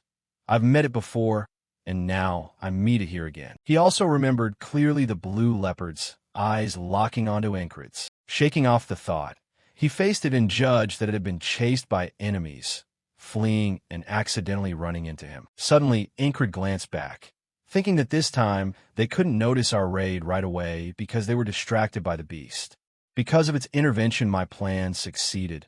I will spare this creature's life. Just then, Henri shouted, "We've cleared our side." Mac, still unsatisfied, poked at the Aspen corpse with his sword, while Andrew Gagner leaned on his blade, panting heavily. Without hesitation, Incred turned and announced, "All right, move out. Let's relocate." Beside him, the blue leopard silently watched his every move, showing no hostility. The scout team continued forward. Incred pondered that after the brutal first clash, we'd lost one, leaving only 6 men. Even if today repeated many times, my battle outcomes wouldn't change much. Still, this was our first real success. Now, I'll move to the next point. At the same time, a surviving Aspen soldier hid behind the tall grass, watching the 6 figures' backs. But not letting him wait long, Incred had already turned and delivered the killing blow. As I suspected, thanks to the day's repetition, I anticipated where they'd ambush us, avoided it, and made crucial decisions for the campaign. Incred remembered clearly that if we kept going straight, we'd face nearly 30 enemies with crossbows waiting. He turned and commanded, "Quick this way." Incred calculated to avoid further casualties, so we had to take a detour. But blood would still be shed. He acted decisively. However, a lone enemy was spotted along the route. The basic priority was to eliminate that enemy quickly before he alerted his comrades. "This is the only thing I can do right now. Once he's down, we'll move fast and break through the enemy encirclement here." Beside Andrew, there was no idle time. He was frenziedly slaughtering Aspen soldiers. Matt glanced back and realized Andrew was getting a bit bloodthirsty. This fight is mainly about getting out safely. Killing too many in these grasses isn't practical. Suddenly, Ingrid shouted an order. We must quickly cross to the other side of this meadow before night falls. He panted, urging repeatedly. Let's move forward quickly. But Max snapped irritably. Do you even know the exact route? The deeper we go, the more dangerous it gets. Ingrid immediately replied, All right, I know the way, follow me. Not stopping there, he sternly reminded them, I'm the commander here. Everyone follow my lead. Fanon couldn't do anything about it. Those words left him speechless. Henri and Andrew Gagner on this side witnessed something that showed sheer terror on their faces. It turned out Mac had pointed his sword straight at Ingrid and said coldly, This battle has reached a dangerous point. I hope the path you chose is actually safe. At the same time, he issued a threat. If I sense any of your actions are off, I'll kill you right here and now. Understand? You're the commander, but we're not blindly following everything you say. But Ingrid, unfazed, answered evenly, It's too late to turn back now. We have to push forward. You know that, don't you? Ingrid warned. The grass here is thinned out, so we must move quickly. If we stand here arguing, we'll only get ourselves killed. He couldn't help but snap back. Do you mean we should blindly follow everything you say and expect to be safe? He suddenly tightened his hand on Mac's sword hand. There's something I need to make clear to everyone. While everyone waited, Ingrid continued. Everyone here wants to live. Andrew Gagner was a bit surprised, thinking he'd always assumed that man was just an incompetent fool. A quiet memory flashed through his mind. Like his own father, an alcoholic who squandered the family's wealth before his helpless eyes. His eyes flashed, but now it seemed different. That resolute look and the frail image of his father on the bed rose up, voice hoarse. Andrew, my son, perhaps our family ends here. Andrew pressed his lips together and listened. Yet now you have grown up. Those dry lips forced out advice. As long as you have determination and enough willpower, you can lead our people to a new life. Train and study so you can restore our family someday. Become a reliable clan leader in everyone's eyes. At this point, he couldn't hold back the tears and bit his lip, proof of a man with vision and strong leadership. Back in the present, Ingrid fixed him with sharp eyes and said, Trust me, we'll get out of here alive together. Against everyone's expectations, Andrew stepped forward and said, All right, I trust you. He looked Ingrid in the eye. Captain Ingrid, lead us to victory. No sooner had he spoken than Mac narrowed his brow. But Lord Andrew immediately cut in. Fine, Ingrid is the commander in this battle. He glanced as a reminder. We must follow his directions. He squinted slightly, then fell silent, unable to say more. Ingrid, as before, ignored the issue, crouched down at once and ordered, Everyone move low. The grass here is much shorter now. Stay close to me, move quietly, and keep together. Without hesitation, Andrew, led by planting his hands on the ground, followed in turn by the others. He moved while observing. After many failures, I'd worked out a route we could use to escape this field. Now that we're here, we must quietly evade the enemy and get out. The team followed slowly. In Ingrid's mind, he already had contingencies. Of course, you need backup plans. After a while, sunlight fell across the blades of grass on this green plain. A footstep moved within the thick bushes into view. Then the sharp tips of spears hidden in the plain were revealed. Confident after dying and coming back many times, I'd found several weak points in this campaign. Henri and the young soldier clenched their teeth in fearful resolve. Mac and Andrew tensed as well, casting wary glances backward. Ingrid looked up ahead and murmured to himself, At this exact moment and in this place. The team still moved as he directed. They were even close enough to the footsteps of the Aspen soldiers to their satisfaction. We had a chance to slip out of the encirclement without confronting them directly. From above, it became clear the whole team seemed surrounded by them. Even Mac and Andrew Gagner worried so much they ground their teeth. Suddenly, his expression changed in the front, because he discovered all the Aspen soldiers had withdrawn completely, leaving no trace behind. The comrades behind crouched even lower, hiding themselves and moving each step with caution. Ingrid calmed himself. What he'd done so far was all in order. Having moved this far, we needed to keep our cool. He looked at the sky again and calculated that this place was low and thus easy to be seen. Now we must hide and wait for nightfall. That's when our chance to escape will be higher. Incred realized one thing. His previous haste was what caused his failures. This time he learned from it. He stood, brushed the grass aside, and assessed. Looks like this area is heavily patrolled. Henri let out an astonished sigh. Oh God, we've walked right into the enemy's lair. The young soldier covered his face and groaned. That's awful luck. He scanned ahead and confirmed this was the enemy camp. Incred's expression hardened as he judged. It seems these people are hiding something here and don't want us to find it. Anyone who enters this plane will surely be killed by them. At that moment, his gaze fell on those flags. From the outside, they looked like tattered banners stained with blood, and beneath them lay scattered animal bones. Incred thought, then our task now is to find out what in this camp is so important to them. He clenched his fist and ordered, all right, let's go. Immediately, the team tightened their grips on their swords and strode out with fierce momentum. Incred knew that only by doing this could they hope to get away. The scout team silently approached the Aspen Army's tent.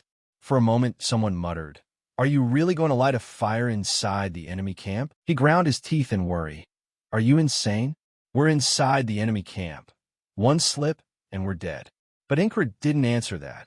Instead, he asked, "Hey, what's your name?" Mac paused briefly, then replied, "Call me Mac." Hearing that, Incred coldly warned, "Mac, I won't tolerate objections here." That naturally infuriated him.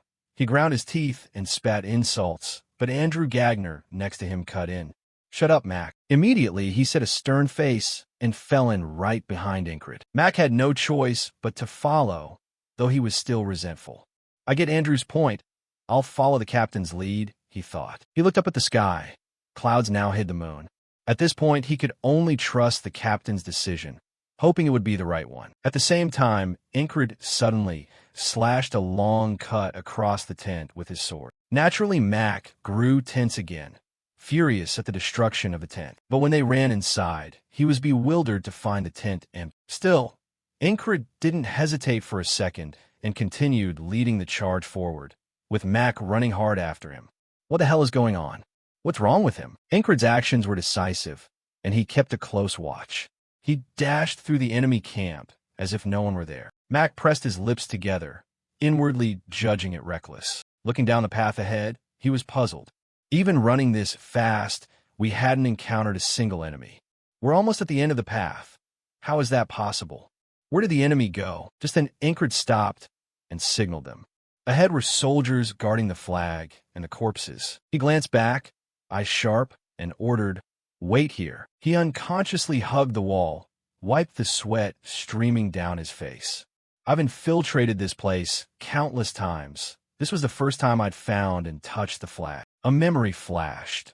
All the enemy forces here had concentrated on me, aiming to protect the flag. While everyone waited, Incred explained to the Aspen soldiers, that flag is important on the battlefield and is their primary protection target. At that moment, everyone's gaze shifted there. The tattered, blood-stained banners were being guarded with extreme care. Max suddenly grew serious and asked, "What happens if that flag is burned?" He wondered inwardly.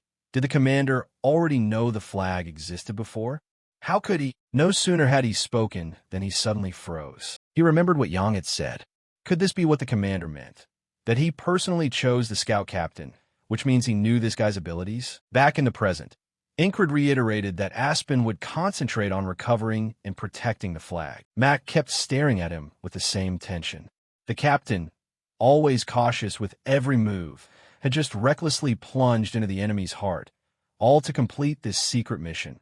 Huh? Wasting no time, Incred coldly ordered, "Destroy the flag, then we'll get out of here." Next, he laid out the plan. From now on, we'll split into two teams. One will act as bait to draw the enemy's attention.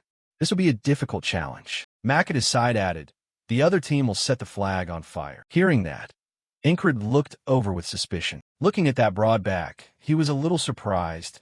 He'd resisted all along, and now suddenly cooperated like this.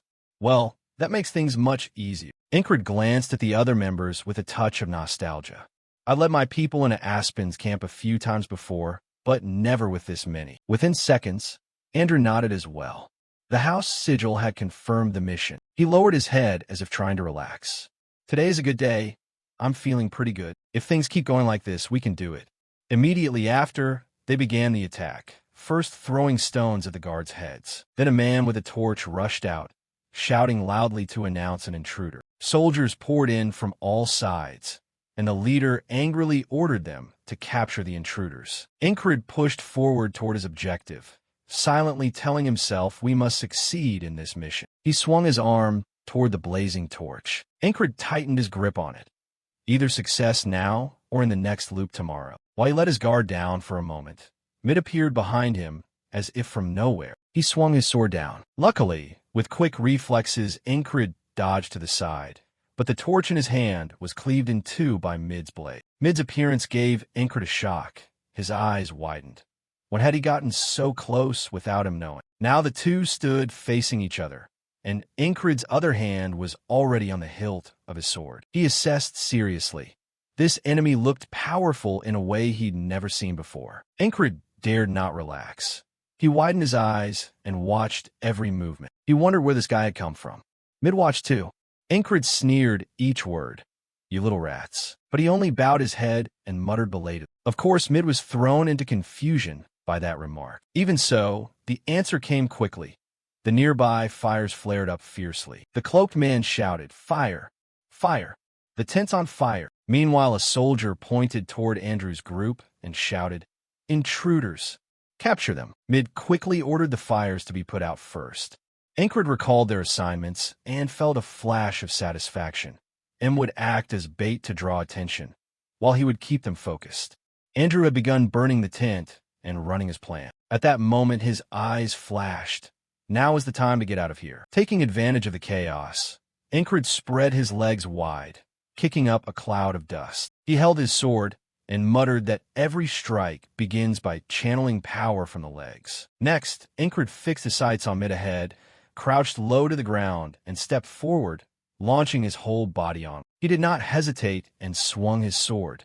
There, he saw the enemy's weak point. At that moment, the cold tip of his blade was already near the back of Mid's neck. But in an instant, Mid spun his head around. With that sudden move, Incred was startled, but had no time to react. Of course, the blade only skimmed past his face and sliced through empty air. He held his attacking posture. Mid stood casually to the side. A sudden chill swept over Incred's body. Looking down, he found a wound on his abdomen he hadn't noticed, blood spurting without stop. Mid clutched the wound in pain and let out a low moan. That strike had been almost a perfect stab. He slowly glanced back to observe. Mid glared and spoke. How annoying. Incred's body was nearly spent, and he realized he couldn't bring Mid down. With his current ability, he would never defeat him. He suddenly remembered all the times he'd been stabbed earlier today to get this far. First was getting through the defenses on the Reed battlefield. There were the times teammates were wiped out and the countless ambushes he barely escaped. I finally thought I could make it through today's mission. Incred's eyes filled with feeling. But you, he looked at Mid, who radiated murderous intent as if to shout, "Are you really the wall I cannot break?" Unconsciously, Incred's hand left the wound on his stomach. He knew that if he kept fighting him, he'd die. He bowed his head, quietly gripping the sword hilt, resolving to lead the team across the battlefield again and repeat these countless days.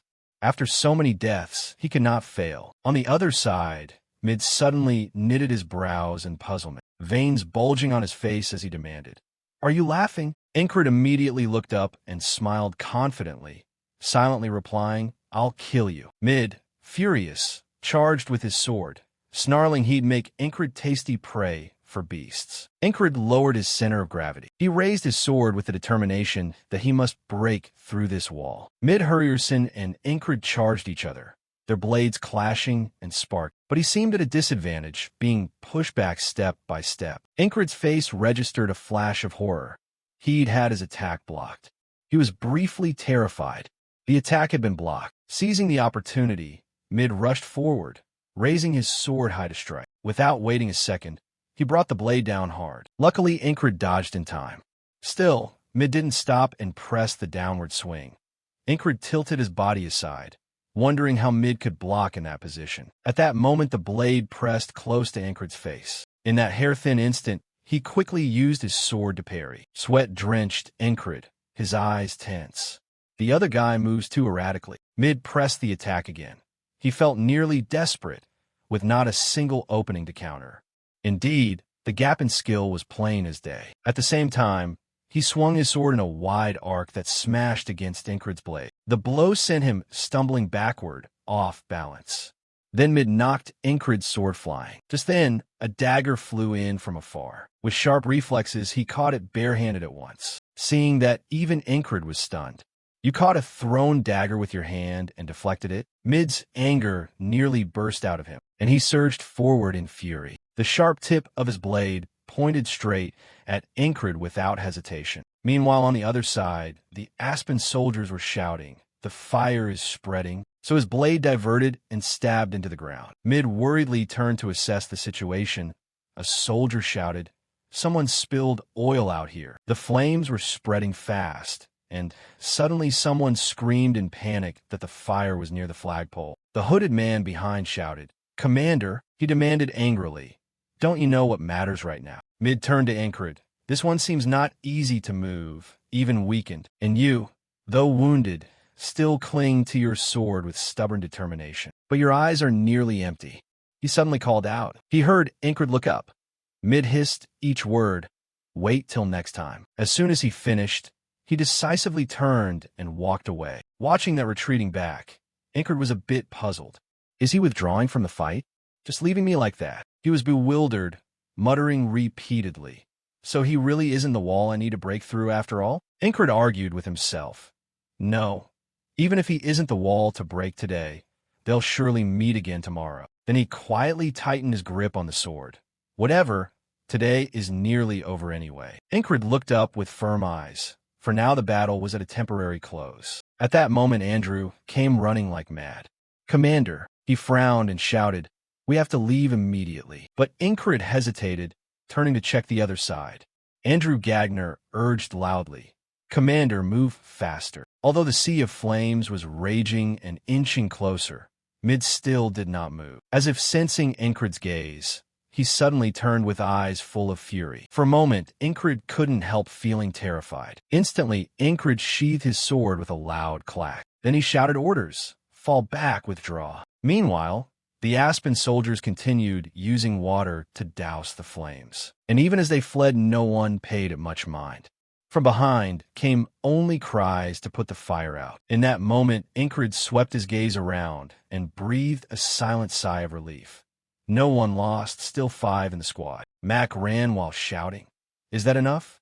A large-scale pursuit force won't chase us down, right?" He hazily replied, "Probably not." No sooner had he finished than Henry's cry of pain came from behind. Suddenly, the Aspen soldiers were back in pursuit of those intruders.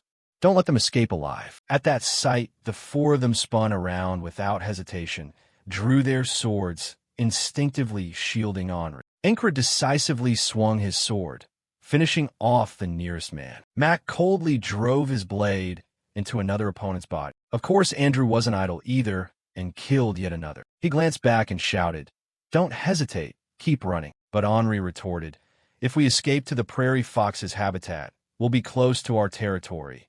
Enemy pursuers probably won't follow us there." The young soldier added, "Then wouldn't it be hard for us to get out of here too?" At this he spoke confidently. "I know a safe route, the path hunters use." Incred nodded without hesitation. "I trust you, lead us." They entered the woods, and after a while we no longer heard enemy footsteps chasing us. Heavy footsteps pounded the ground. As the team tried to flee, a leopard watched them from behind. At that point, Incred realized that thanks to Andrew and Mac's fierce fighting, we were able to slay a few pursuers during the retreat with no trouble. Seeing a patch of light ahead, he felt lucky. If Henri hadn't guided us, then we wouldn't have evaded the enemy so easily. Getting this far was due to everyone's effort. Suddenly, a flash of sunlight made him squint. He raised a hand to shield his eyes. Incred narrowed his eyes and looked toward the distant west. The first rays were seeping over the mountain range. The team resumed their march. After that reconnaissance and attack on the enemy camp, I was exhausted. A little later, as our own army's tents came into view, a bewildered soldier stared at them. "What the hell happened to you lot?" Henri, his body smeared with blood, sighed, "I think I'm about to faint." and the young soldier beside him looked a bit woozy too. Ingrid kept breathing deeply as if trying to feel something. He silently thought he'd made it through today's loop once more. Ingrid lifted his eyes to witness another morning's dawn. Then Henri couldn't hold on and collapsed. The others fared little better. At the same time, at the Aspen encampment, flagpoles and wooden supports had been nearly consumed by last night's fire. Hurry announced hoarsely that the flag in camp had burned. The hooded man beside him was silent for a moment, then said, "We'll have to make preparations again." He couldn't resist a sarcastic jab. "I didn't expect the famed Hound unit to be such a burden in this fight." He stared into the distance, bewildered. He couldn't understand how just a few men following the trail left by the elite Hound unit through the tall grass managed to cross terrain where many forces lay in ambush, set the flag on fire, and escape. Grey Dog is an autonomous special detachment with authority operating within the Aspen Army. The team's name comes from Aspen's Grey Dog, famed for its gray coat and relentless nature. They're known for pursuing whatever target they set their sights on, whether in love or war, which is why the special squad is called Grey Dog, also known in the ACSC as the recklessly devoted. In battle, they fight with terrifying ferocity. Back in reality, Hurry couldn't help asking, was he really that strong in the fight? He growled, "Commander Mid-Hurrierson," he replied vaguely. "If it hadn't been for complaints coming in to douse the fire and save the flags, I would have taken care of him then." Hurry responded mildly. "Lucky bastard." In the end, he still managed to escape. Mid suddenly tensed, his voice cold. "Next time we meet, he won't be so lucky." At the same time, at a distant camp, Ingrid sat alone by the bed, bandaging his own wounds. "What bothers me is that I couldn't get past that wall when facing him. I always want to fight, no matter how dangerous the battle is." Ingrid pressed his lips together and waited. One day, over there, Mid-Hurrierson also vowed loudly. "Next time I'll catch him and kill him." "Of course you're no slouch either," Ingrid confidently retorted. "You'll certainly be defeated by me." Elsewhere, Zem lay sprawled on his bed, twirling his axe. "I'm bored to death. The scout team should be back soon, so why no news?" Suddenly his hand snatched up the axe. Then Zem sat bolt upright, staring into the distance. He ground his teeth. A thought flashed. Could the kid be dead? He immediately grew serious, tapping the haft against his head. Lately the kid had improved a bit, but still only at rookie scout level, so his death wouldn't be surprising. Strangely, I like that about him. Accepting that, Zem muttered, "Well, if he's dead then, so be it." Just then Ragnar woke up, sat up and yawned broadly, and his eyes froze for a moment. On the other side, he was staring without blinking. Ragnar snapped irritably in a cold voice, "What are you staring at?" But Zem silently raised his middle finger, a very provocative gesture. He didn't answer either, lifting his own middle toe in return. Suddenly, he burst into a delighted laugh. "Hey!" Zem lunged upright, tone threatening. "Want me to kill you, is that it?" "Of course."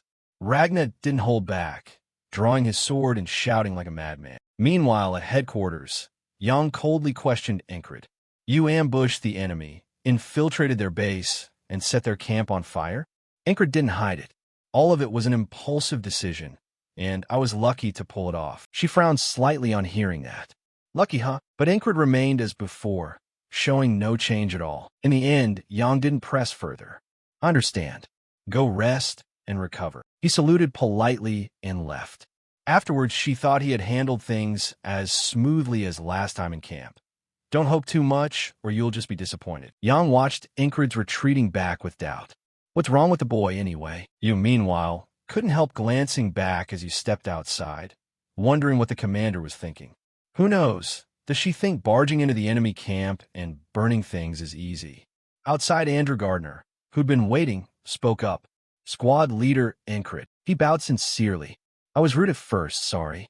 It's thanks to you I'm still alive, and so are Mac and Henri."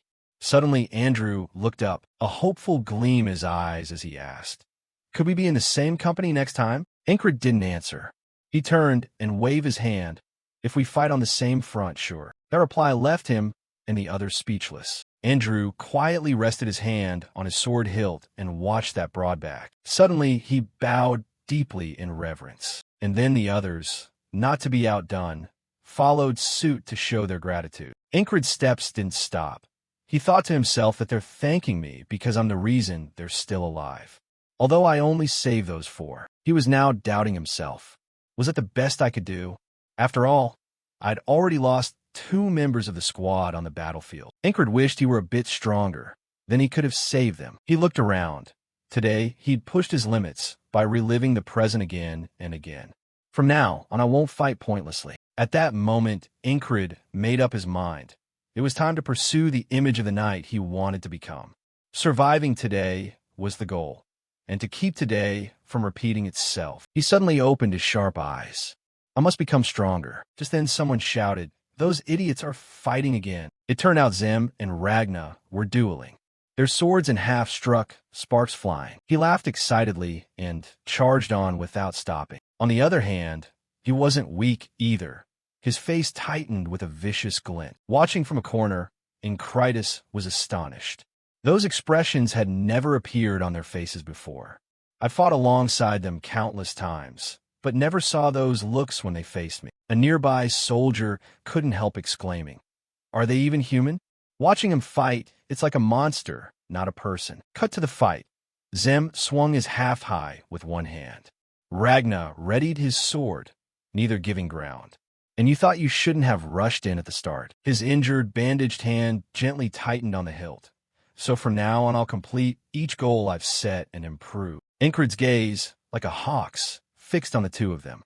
That expression first made them reveal what was hidden when facing him. At the same time, Zem brought his axe down while Ragna parried with his sword. Sensing something, he glanced back and called, "Squad leader," but you just stared at Ragna without answering. Meanwhile, Zem, rather excited, teased, "If you're coming, you should tell me. Why sneak around like a cat and spy on me?" Then in a second, he turned angry and growled, "Is that fun? If you're not playing, get out of here." He paused a bit, then approached to ask if you were hurt. Incred replied he only had a few scrapes. No sooner had he finished than he turned away and stopped the conversation. Earlier when he blocked Ragna's attack, Zem immediately looked away. "That guy's at it again. If you're back, go wash your feet and rest." Seeing that, Incred shifted his focus. "Ragna, your attack just now." Ragna glanced over. Hearing it, he could only mutter helplessly, "What is he doing now?" That made you puzzled and blurt out, "What?" But Ragna turned away. Never mind. Watching that retreating back, he thought maybe Incred had something he wanted to say. Incred's eyes looked off into the distance again. "Well, say it when you want to." Everyone was preparing to move. When the commander detected the ambush, he had already ordered all the troops to head toward the battlefield. Moreover, during the relocation, their wounds healed quickly and they took the chance to drill. Cries chewed and asked, "Training again?" "We're marching tomorrow. Rest a bit, okay?" Incred didn't stop and replied, "Just a little, then we'll be back." Zem clicked his tongue. If he keeps this up and doesn't improve, we'll be dead. Ragna fell silent, lost in thought. The next morning, sunlight quickly poured over the place. While Ragna was still dozing, a noise sounded nearby. He looked at the empty bed beside him with some exasperation. Squad leader, training again. Ragna sat up and stretched his limbs to loosen his muscles. Then he reached for his sword. Ragna's hand tightened on the hilt, convinced of his own sword skill. As he left, he kept rubbing his head. Becoming stronger isn't hard. Before, I'd already seen the path to becoming a knight. Just outside, Ragna yawned, thinking how dull it all was. He moved and wondered, what's the point of becoming a knight if I don't even want it? Do I really have to slog away to become a knight? Quickly, Ragna denied himself, feeling he'd lost his worth and no longer had a goal to strive for. So he stopped. Now he stood behind Incred. He was swinging his sword mechanically without cease. But as he moved, a sudden pain shot from his hip, and Incred cried out. Immediately, he clutched his hip and sank to his haunches. The sword slipped from his hand, and cold sweat broke out. His face went pale in an instant. Ragna watched calmly. The commander had learned the basics wrong from the start. When first taking up the sword, I mastered the basic moves first. He assessed calmly that Incred had picked up tricks and bad habits. So no matter how much he trained, he wouldn't get stronger. But at that moment, Incred released the hilt of his sword, and his eyes flared with fierce determination. Even Ragna wondered why he forced himself to hold the stance, sacrificing himself so much. On the other side, he got into a ready stance to swing his sword, but he couldn't help speaking up. Why are you pushing yourself beyond your limits like this? Ingrid wasn't surprised by the question and answered honestly. Because I want to become stronger. Ragna pressed on. And after you become stronger, what will you do next? Without hesitation, Ingrid replied plainly, I will become a knight. Suddenly Ragna lowered his face to hide his expression, voice hoarse. A knight is just someone good at fighting, right? So what meaning is there in becoming a knight? Ingrid quickly retorted. For me, becoming a knight is to do the things I believe are right. You continued, saying it was for the hungry and sick for honor. Hearing that, he glanced over. At this point, Ingrid thrust his gleaming sword upright and continued. To swing the sword for those I love, my dream of becoming a knight means that. Ragna's eyes narrowed, silently echoing the ideals of belief and honor. He nodded, I see. Strength is ultimately just a means. What does becoming a knight mean? What does a sword mean? Then Ragna wondered what he was truly searching for, and he took slow, deliberate steps. Only when I walk that path will I find out. He suddenly spoke up, squad leader. Hearing that, Ingrid turned back, a little puzzled. Ragna, serious-faced, proposed.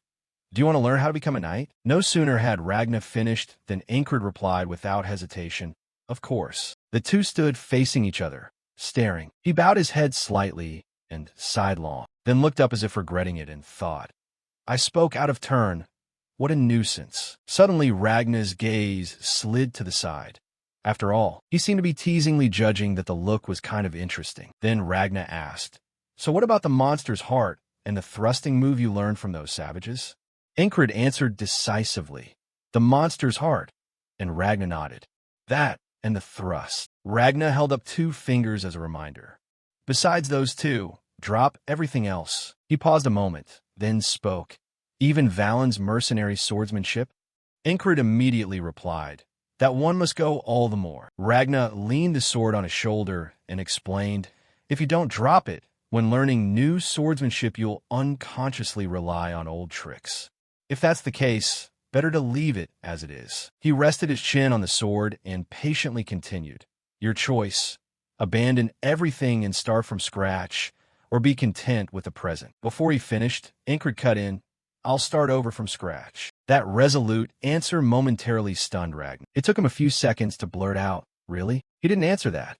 Only asked, So what should we do first? Ragnar gave a slight nod, thinking to himself this one is really unusual. Then he pushed his sword forward. You're naturally strong, squad leader. You don't need a light weapon. A longsword would be better. Swap with me. This surprised Ingrid. You don't mind giving me your sword? Ragnar replied casually. It's fine. It just picked up gear anyway. He demonstrated, longsword right hand forward, left hand back, practicing as he spoke and gripping the pommel. Noticing this small action by Encritus, he wondered why he gripped so tightly. You turned to answer, afraid of dropping the sword, which made Ragnar mutter helplessly, Who taught you that? Ingrid answered firmly, Zem. He raised an eyebrow and sneered, That useless monkey. Ragnar told him to keep the stance, and he seriously complied. Suddenly Ragnar lunged with the sword, in a posture ready to strike down. As the blade came close, Ingrid hurriedly raised his sword to parry. He couldn't help but look at his 2 arms trembling from exerting too much strength. When Ragnar stopped, Encritus let his hand drop and demanded, What was that? That hurts, while he remained nonchalant. Of course, Ragnar bluntly assessed. If it's stiff like a wooden log, it'll just snap. You're like a dry branch, something like that. Those words annoyed him. This guy always says nonsense. What a weird comparison. Suddenly, Ingrid froze. You mean my hand's stiff like a log? At that, the hand on the hilt loosened a little. If you don't want it to break, you have to bend with the sword's motion. Be more flexible. By noon, the clashing of swords rang out continuously. Ragnar gave Ingrid a hard kick in the leg and cautioned, Mind your balance. Seeing him swing, he shouted, Where's your toe pointing? Again, strike down. Sensing something, Ragnar yelled, berating him for tensing up. Want to snap your neck or what? This time, Ingrid attacked and still got criticized. What was that clumsy flailing just now? The sun grew blinding, unbearably hot. Ingrid had collapsed to the ground, while Ragnar stared down from above. He tried to hide his skepticism with a hand. He hadn't expected him to be this poor. He didn't even know the most basic swordsmanship. Seeing him panting, Ragnar shook his head inwardly. Getting up like that won't do. Ingrid bowed his head slightly. Sweat ran down his temple onto his shirt. Still, he quietly picked up his sword. He bent lower to study the man who was struggling to rise. Ragnar's eyes narrowed, as if judging and calculating something. Now, Ingrid took up a stance. Again, he calmly drew his sword but said, "Start again from walking." Just then, a voice from behind the two called out, "Zem, where have you been all day?" He sounded a bit contemptuous. "So you were hiding here, playing childish games." Zem approached and jabbed a finger at Ragnar, challenging. "That bastard bullying the squad leader? Want me to teach him a lesson for you? Maybe slice his tendons while I'm at it." Even so, Ingrid remained unfazed and calmly asked, "What's the matter? Why are you dressed up like that today?" Only then did he sheath his sword and announce an emergency muster of the whole camp. Zem added, "Enemy forces are approaching nearby." At the same time, Cries and Autumn were getting ready inside, and Jackson carefully tucked 2 daggers into his belt, cutting to outside where Yang stood on high ground observing. Below, the troops had been assembled and the red banners flew proud. Meanwhile, the key figures were prepared, most notably Squad 44. Ragnar scratched his neck sheepishly. Am I supposed to be teaching him swordplay now? Switching to new moves will be awkward in a fight. He could die because of that today. Suddenly, he slung the sword over his shoulder, and Ragnar unconsciously moved, thinking to himself he'll stay close to him today. Ingrid pressed his lips together, cursing inwardly. Damn it, I wanted to keep training. But it's no good. Who's shouting now? What're the enemy doing? When he looked up, he saw flags stained with blood flapping in the wind. The Aspen soldiers split the rubbish into groups with sharp spears. One couldn't help exclaiming, "What a strange formation." At the same time, a mage in a corner stretched out his hand and hissed each syllable. "This is the end of you." His figure shimmered like white smoke, an ominous gleam flashing in his eye. Yang blinked in surprise and thought, "Magic." Instantly a fog rolled in, blotting out every line of sight. Enstrid vajust varuli, folk, ornixpector. He glanced about searching and realized he couldn't even see the people standing right in front of him. The mist thickened. One soldier cried out, "What?" Another squinted and asked, "Why is there fog all of a sudden?" Someone else blurted, "I can't see a thing." A sound came from somewhere, drifting to Ingrid's ear. After a few seconds, someone else heard it and shouted, "What's that?" A man turned to his neighbor and asked, "Did you hear something just now?" Then the scene descended into chaos. They panicked. What noise is that?" someone cried. "What's happening in front of us?" At that moment, Ingrid shouted a warning. "Arrows!" Instantly, a rain of arrows tore through the fog and flew in. The soldiers couldn't react in time.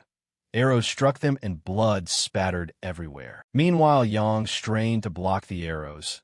She realized this wasn't natural fog, but an enemy surprise attack. Quickly, Yang devised a plan and shouted orders to duck and raise shields. Thinking to herself, "I fell for it." The words carried to the other side, and the mage couldn't help bursting into loud laughter. He was thoroughly pleased and thought, "Do you know how hard I worked for this spell? I gathered blood from countless beasts, water from the purest lake, and even used rain-calling magic repeated." The mage watched the ranks of soldiers and mused that once the spell was cast, the dense mist would blind everyone. But as long as one stood beneath the flag, the spell's focal point, I could see everything. Then my troops will strike the enemy easily. He looked at the flags fluttering and proudly named it. "I call it the Mist of Death." Just then, Mid Hurrierson appeared behind him. "You look pleased," he said. Mid seemed unsurprised and replied calmly, "Of course. I risked my life to keep the flag from burning so this spell could be cast successfully," noting with a snort, despite his anger, that if that bastard hadn't set the camp on fire, it wouldn't have been so difficult. Mid Hurrierson stared into the distance and hissed, "That man, he'll die for this with me." Opposite them, Ingrid was struggling against the arrow storm. Countless arrows, tireless, kept coming. They panicked and shouted, "Arrows! Arrows! They're coming!" In an instant, Ingrid luckily dodged an arrow that whizzed over his head. Just then a figure behind shouted, "Squad leader, don't move." He glanced back in surprise. "Huh, Ragnar's right behind me." Suddenly, someone beside him barked angrily. "Is this magic? Which bastard?" Ingrid recognized Zem's voice. His face tensed. He scanned around. Ragna was right in front of him, but he couldn't see clearly through the mist. We can't launch a full attack. Then an arrow flew straight in, plunging into the gap between Ingrid's legs. Cold sweat poured from him nonstop. Ingrid pressed his lips together. His breathing grew heavy, and he was using too much energy. He moved quietly and realized something. Damn, my legs have frozen. I haven't even had a chance to use Ragna's method. I don't think I can master everything. But Ragna's warning seemed to ring in his head. Even if you learn from me, you'll soon fall back into your old habits. Don't join the fight until you've mastered these new sword techniques. Ingrid listened seriously, but if he stubbornly stayed on the battlefield to fight, he'd die. He closed his eyes briefly, thought it over, and affirmed to himself. That's right. Ingrid suddenly opened his eyes wide, watching and murmuring about death. The sounds of fighting roared loudly, enveloping him. Then Ragna came up from behind to advise, "Squad leader, fall back." But Ingrid replied with utter certainty, "I've found a way out." Ingrid thought to himself that if he couldn't succeed in one go, he'd just turn and run into the white mist. He let out a startled shout, "Squad leader, are you crazy?" At that moment, an Aspen soldier charged with his spear, and in an instant the spear pierced through him. Fresh blood spurted instantly. Ingrid let out a pained groan as he felt the spear drive through his throat. Even so, his eyes still burned bright. With his death, I'd get to learn swordsmanship from Ragna again. Seeing that expression, the Aspen soldier cursed in horror. "You slut, you lunatic, die." Then he stomped hard on Ingrid's now helpless body. The terrible scene snapped back to this morning. The sky was still as blue as ever. Ingrid was propped up, gasping, while Ragna kept jabbering. "Why did you fail? Don't you understand yet?" He privately judged that Ragna wasn't such a great teacher after all. From a genius's viewpoint, his explanations were vague and hard to follow. He tilted his head. "I understand, but my body can't keep up. I only asked you to swing the sword. Is that so hard?" Ingrid closed his eyes and thought, "I don't mean to offend, just curious." Then he asked, "Where is the ideal center of balance for the body?" Hearing this, Ragna was a bit surprised and exclaimed, "Huh? Center of balance." He kept wobbling and adjusting his stance. "Oh, like this? If I'm not mistaken, seems so." He rose and nodded. "Knew it. How would a genius like him not understand his own body?" Ingrid fell silent and drew his own lesson. His explanations were confusing, but one of my special abilities is focusing while being taught. Either way, I must master my stance and the footwork and sword swipe movement. A little later, the familiar scene of today replayed. Someone shouted, "Arrows! Arrows! They're coming." Thanks to the previous experience, Ingrid easily used his sword to deflect the incoming arrow. He glanced down at his trembling arm. His body was still too stiff. Right then, a spear shot in from somewhere. But Ingrid remained nonchalant. "It's fine. I'll die and learn again." He didn't dodge as the spear thrust into his throat. I returned to today. Ingrid was still working on his movement drills. Ragna swung his sword and sliced past his face, and today marked the 13th day. His body was gradually getting more limber. Ragna looked up, keenly noting that his movement just then wasn't bad. "When did you learn that?" While NCs waited eagerly, he announced that now he could begin learning basic swordsmanship. Ragna propped a hip and twirled the sword in his hand as he instructed. Basic attacks include cuts, slashes, and thrusts. For defense, use the sword's flat. If you have a good enough blade, you can stop the edge. Then he thrust the sword straight forward and continued. The closest distance between you and your opponent is called the sword line. Ragna taught with utmost seriousness. Restricting the opponent's swing while expanding your own reach is swordsmanship. Imagine your opponent in your mind and then swing. Ingrid absorbed the lesson quickly. The Aspen soldier inside the fog was easily spotted by him. Ingrid slipped his body aside, his gaze still tracking the spear that skimmed past him. While the man was still surprised, Ingrid had already dashed past.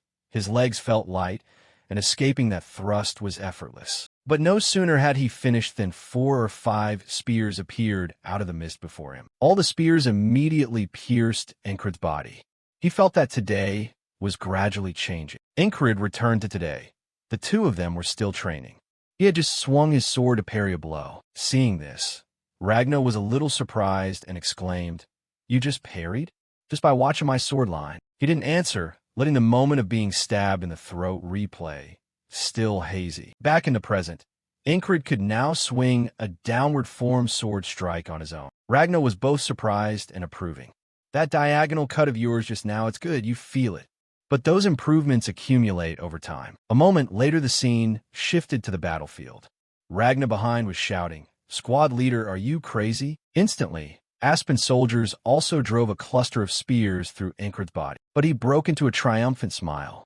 I can see the trajectory. The face and the top-to-bottom swing of Ragnar appeared before his eyes. Today, repeated. But as that strike came down, Ingrid lowered his center of gravity accordingly. He gripped the pommel tight and whipped the sword up. The two blades collided, and sparks instantly flew into the air. Ingrid counted inwardly. Today is day 100. Ragnar looked up and glanced at the arm that had briefly stiffened. His eyes widened involuntarily. His words seemed stuck in his throat. But seeing Ingrid still panting, Ragnar finally burst out, "Who are you?" He didn't answer. A sharp light flashed in his eyes, understanding that Ragnar's gaze had changed. The mist appeared again in his vision. Ingrid stood motionless, the kind of talent he never thought could develop. Behind, Ragnar was still urgently shouting, "Squad leader, wait." But he decisively charged on. Seeing this, Ragnar panicked and shouted, "Hey, even so." Inside, Ingrid felt proud. "I've leveled up." At that moment, he slipped aside to avoid a familiar spear. Ingrid's eyes never left each incoming spear, all aimed toward where he wanted to go. He easily evaded two Aspen soldiers and ran forward. A smile involuntarily formed at the corner of Ingrid's mouth. The knight's way. The Aspen soldiers ahead showed clear terror at his appearance. But quickly he was ambushed by them and couldn't escape the fate of spears piercing his body. Fresh blood gushed up rapidly. Even so, Ingrid still smiled triumphantly, lying beyond the pain. The excitement spilled across his face, bursting out so much he wanted to shout inside. This battle is fun, insanely fun. Today repeats, and Ragnar approaches carrying his sword. Squad leader. He still wears that casual look and asks, "Do you want to learn sword swings?" Ingrid's return movement was a bit slow. If he could grow stronger. As always, he gladly accepted. Of course, he thought to himself he'd be willing to die and be reborn 100,000 times to achieve it. After a bout of sparring, Ragnar lightly scratched his face. He hadn't expected the squad leader to be that good. He planted his sword on the ground, a little puzzled, and said, "Or have you been pretending to be bad until now?" Ingrid hesitated, then replied, "It's not like that," and Ragnar didn't press further. Basically, that was enough. While he was waiting, Ragnar finally announced that it seemed the squad leader needed more real combat experience. The surroundings shifted in an instant, and a rain of arrows came flying in. Ingrid counted silently that today had repeated over 200 times. These arrow trajectories were so familiar that when they flew in, he anticipated them and took a ready stance. His heel slammed into the ground, kicking up a little dust and sand. Ingrid dropped his body, bracing on one knee. He gathered momentum and then sprang forward at full speed. Ingrid's face was extremely tense. Let's see how far the strength I've trained can go. As expected, the first Aspen soldier's thrust missed. Before he could react, Ingrid's blade was cold against the soldier's throat. Without hesitation, Ingrid decisively chopped off his head, feeling a bit smug. I remember exactly where and when enemies will appear in this mist. He drew a dagger from his chest. Even without looking, he watched the next Aspen soldier take the dagger between the ribs. Confident, Ingrid thought he could still take down a few more. Their comrades witnessing this panicked and looked around, shouting, "Who?" But all he saw around was the thick, enclosing mist. The foolish soldier muttered, "What? There's no one." In an instant, Ingrid had closed the distance and sliced off that man's leg. Chaos erupted within the Aspen ranks. "What's happening? What's that in front of us?" Someone shouted, "Watch the ground! Watch the ground!" A crossbowman on guard hastily aimed down at the ground. At the same time, Aspen recalled Ragnar's admonition, "Remember your eyes, feet, and hands." He did as instructed, opened his eyes wide, observing and predicting with his sight. Each step of Ingrid's was rock solid, moving with his feet. In the next second, he dispatched an enemy with a single strike and finished another with his hand. Incred immediately laughed out loud with delight, sensing the difference. He excitedly drew his sword hard.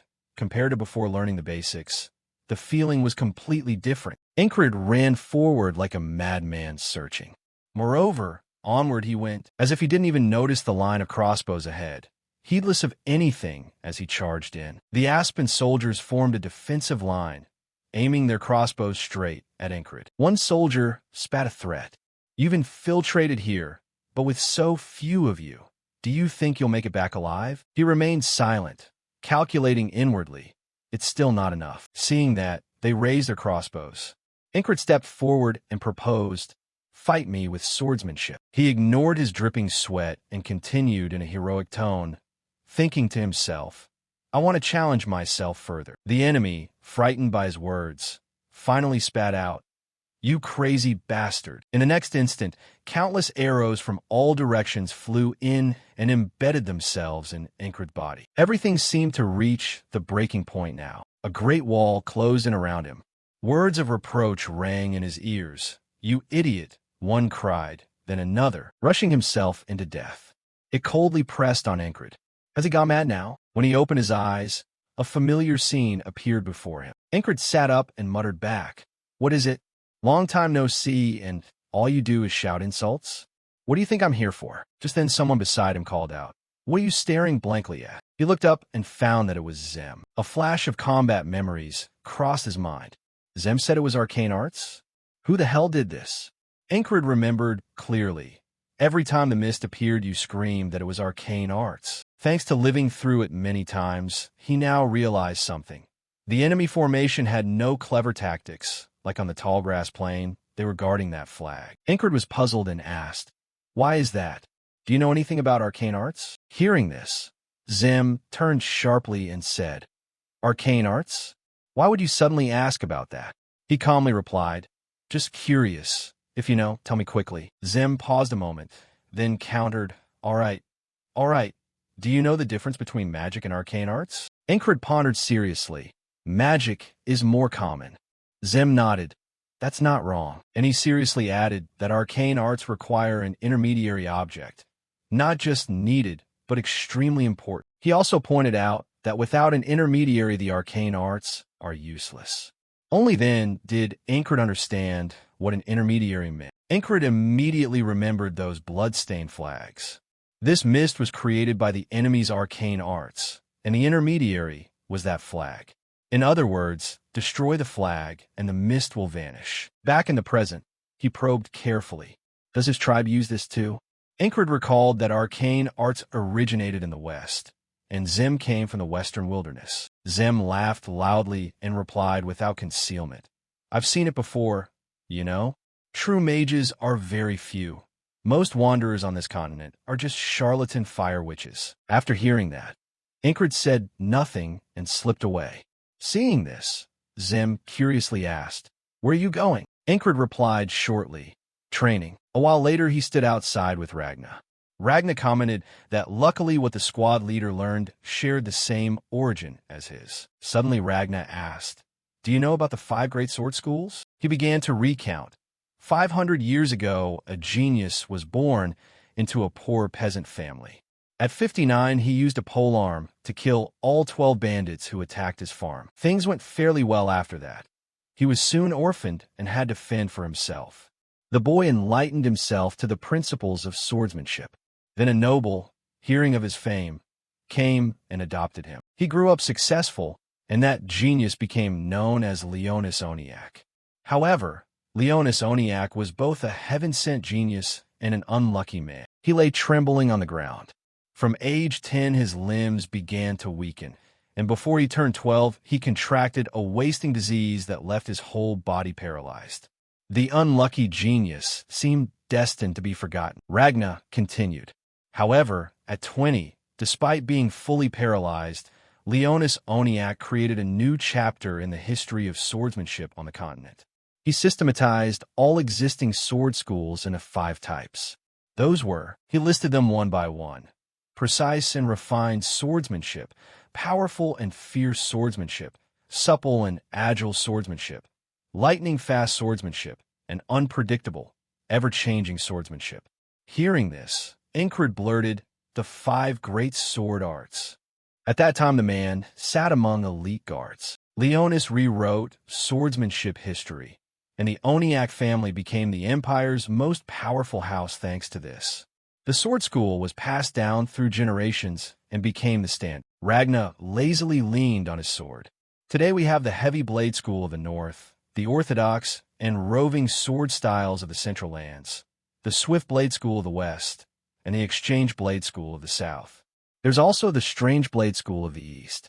To use the heavy blade northern style, I developed a technique myself. Here he hesitated a bit, as if stirred by some beastly conscience. Hearing this reminded him of the monster's heart. Ragnar nodded in assessment. In any case, the technique was useful beyond that. He instructed seriously. Focus absolutely. Forget everything around you. Concentrate only on your opponent and your sword. Ragnar's sword stance suddenly shifted. Explain it more clearly. Though a bit puzzling, Ingrid still spoke up. The thing is... But before he could finish, the sword in Ragnar's hand thrust forward. The blade grazed his neck, leaving a clean cut that spattered blood. Ingrid slapped his hand over the wound. An attack faster than Zem's axe. I almost died. Ragnar calmly asked, "You don't feel anything?" Just then, Zem appeared as usual. "You damn bastard," he angrily demanded. "Were you trying to kill the squad leader?" But Ragnar didn't even look back. When facing death, concentration heightens. "I was only helping him train," Zem shouted loudly. "You have to be alive to use sword skills." The squad leader took a long time to learn the monster's heart. He refused to back down and yelled, blaming that stupid Mandy for teaching him. The provocation made him angrily retort, "You won't leech off my fame that badly."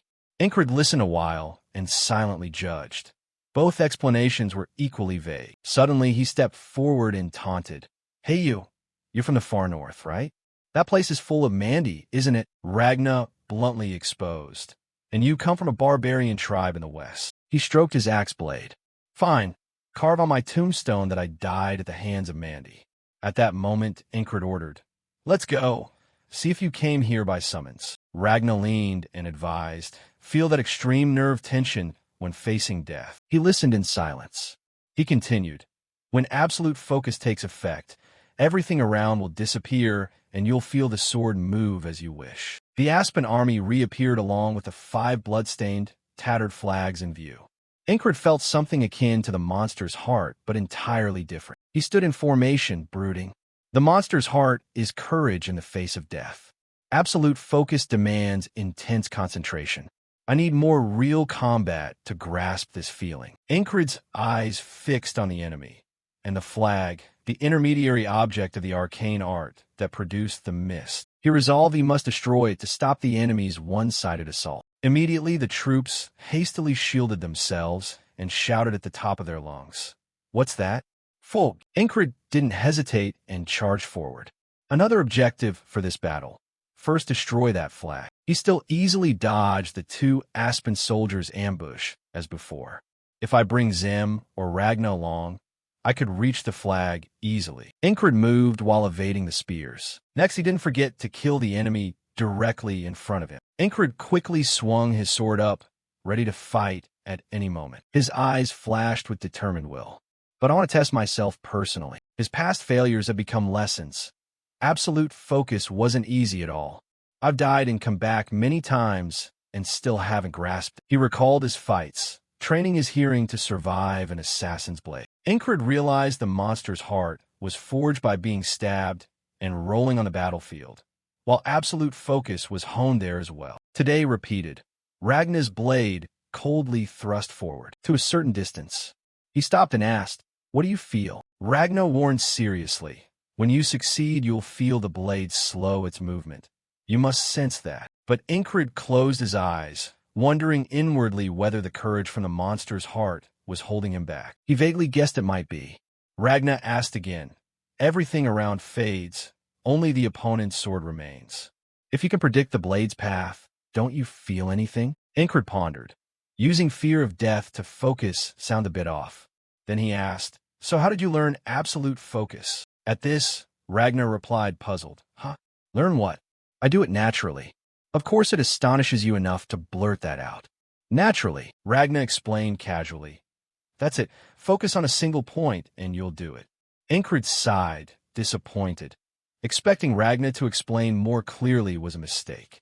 It seems I'll have to experience and grasp it myself. Back on the battlefield, he told himself not to rush. He'll continue training absolute focus later. Now he must destroy the flag first, slip through enemy ranks, and minimize casualties for his comrades. Thick mist enveloped the army. The soldiers panicked and shouted, "What is this? I can't see anything." In that moment, Ingrid urgently yelled orders. Everyone kneeled down, though they didn't understand why. They still obeyed and dropped to their knees. While they were stunned, he shouted again to raise shields. He had equipped himself as well. The rain of arrows flew down as before. This time, luckily, the arrows struck the shields. Ingrid silently reminded himself, I've repeated this process over 300 times. Then he dropped the shield and sprinted away. Even with his eyes closed, I can tell when they attack. Hearing the commotion, an Aspen soldier cried in confusion. What? Where? Ingrid was already behind him. The next second, he coldly drove his sword through the soldier's throat. Not stopping there, Ingrid swept his sword in an arc, beheading one man and severing the arm of another as blood sprayed everywhere. Witnessing the horror, the Aspen troops shouted in fury. That crazy bastard! But the man beside stammered in panic. One? Only one. They hurriedly regrouped, barking orders to one another, and rushed to capture him. The whole unit surged forward shouting attack. Alone, Ingrid resolutely finished them off with a decisive blow of his sword. Blood sprayed up in vivid spurts. Seeing this, a leader angrily barked, "You useless lot! What are you standing there for? Quickly stop him." His excitement grew. A wicked smile spread across his face. Without waiting any longer, Ingrid swung his sword. One of them managed to parry with his blade. Then Ingrid, like a demon from hell, struck with all his might, and the man's sword immediately snapped. Ingrid then struck hard again, sending the soldier's body crashing into the post behind him. As he fell, the pole holding the flag broke in half. He counted inwardly that it took him 10 tries like this to get here. Ingrid's face tensed. He finally touched the flag. Suddenly his eyes widened, a little puzzled. Before him the fog still swirled thickly. He wondered, I clearly destroyed the flag. So why is the fog still here? In the next instant, countless spears were thrust at him, pinning into his body. Pain shot through him, and Ingrid gave a small cry. One soldier laughed smugly as he stabbed. So you know a bit of sorcery, do you? You've been tricked. When the man withdrew his spear, Ingrid finally understood. Only one flag was real, the other 5 were fakes. The day repeated itself. Seeing the familiar Aspen formation before him, he resolved to find the real flag among them. As Ingrid sprang forward, Ragnar's voice still rang out from behind. Squad leader, and at the same time he didn't forget to turn and shout orders. Kneel and raise shields. They didn't understand, blurred with confusion, shouting, "What is that man doing?" One cried, "I can't see anything." Another couldn't help cursing, "Damn it, what's going on?" The next second, the familiar rain of arrows came again. Ingrid raised his shield to protect himself, and an arrow struck the shield with a resounding impact. Despite the warning, our troops still took many arrow hits. He glanced back at the scene and felt deeply puzzled. Why can't I keep up this time? Is it timing? I need to give them time to observe and catch their breath. Ingrid hacked and charged forward like a madman, calculating silently that it took him 3 tries today to reach the second flag. When he destroyed that pole, he was slain and realized again it was fake, for flags remain. The day repeated. Ingrid fell once more with spears lodged in his body. The third flag. It took me 5 tries today to reach it, and it was a trap. The scene, both familiar and strange, played out as he destroyed another flagpole and the 4th flag. It took 7 tries today. In the end, Ingrid was pierced through by spears. Still, he glanced toward the Aspen troops and thought, now only 2 flags remain. Aspen looked stern, a little hesitant. If he had to judge which flag was real, he focused on the 2 remaining flags on the opposite side. The blood-stained flags, dark as night, fluttered in the air. Ingrid guessed the one in the innermost position was most likely. At the same time, The mage once more cast a spell with a wave of his hand. Immediately the fog blew in, and our troops panicked and shouted, "What is this?" People cried in confusion, "I can't see anything." He hurriedly ordered them to kneel down. Next, Incred timed it perfectly and shouted, "Raise shields." The entire army obeyed at once. No sooner had he finished than a barrage of arrows poured down. As they raised their shields, Zem angrily cursed, "That blasted spell." Incred shouted, "Zem, follow me." Though he didn't understand, he still went along. "What are you planning to do?" Incred reminded himself inwardly, "It's still far. We'll be exhausted before we reach the real flag." When he saw the two charging in, an Aspen soldier snarled, "You bastards," while he uses the shield to sprint forward. "That one will be handled by Zem with a sling to draw their attention, and I'll use the chance to slip in." He was furious, one hand pulling the bloodied sling free, the other hoisting the soldier and asking, "Who cast this spell?" Receiving no answer, Zem flung him hard. "What? Not speaking?" Then asked the next one. He went mad, chopping and cutting furiously behind them. Screams never ceased, while Incred pressed forward as before.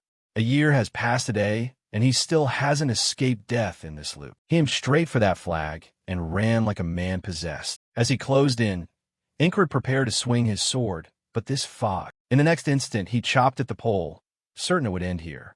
Even Incred had to wonder if this was a dream. But in that decisive moment, a sword appeared and blocked his strike. Their blades met, sparks flying in the air, revealing the cold face of Midhurrierson. He paused a moment and said, with a hint of amusement, "The gods have answered my wish." Incred frowned, trying to make out the man before him. Mid's lips moved as if murmuring something unintelligible. Then he suddenly grew enraged and roared, "I will kill you with my own hands." Incred grew deadly serious, his sharp eyes locking onto his opponent, and finally couldn't help asking, "Who are you?" The question caught him off guard for a moment. This time he was truly furious, veins bulging as he hissed each word.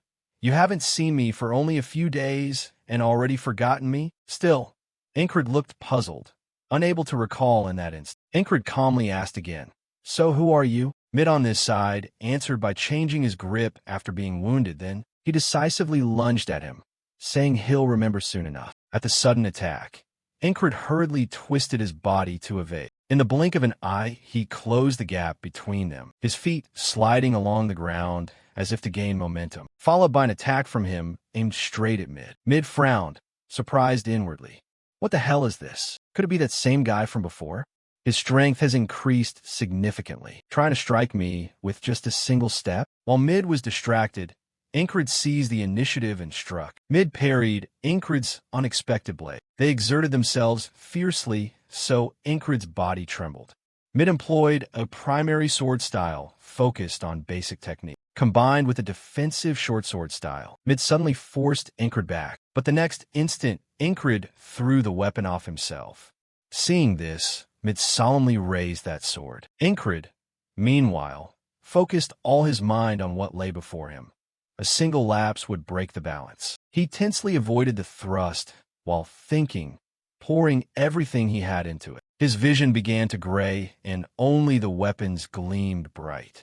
Incred started murmuring to himself, forgetting the flag. Incred kept reminding himself every second, victory or defeat, swordsmanship. The space went empty.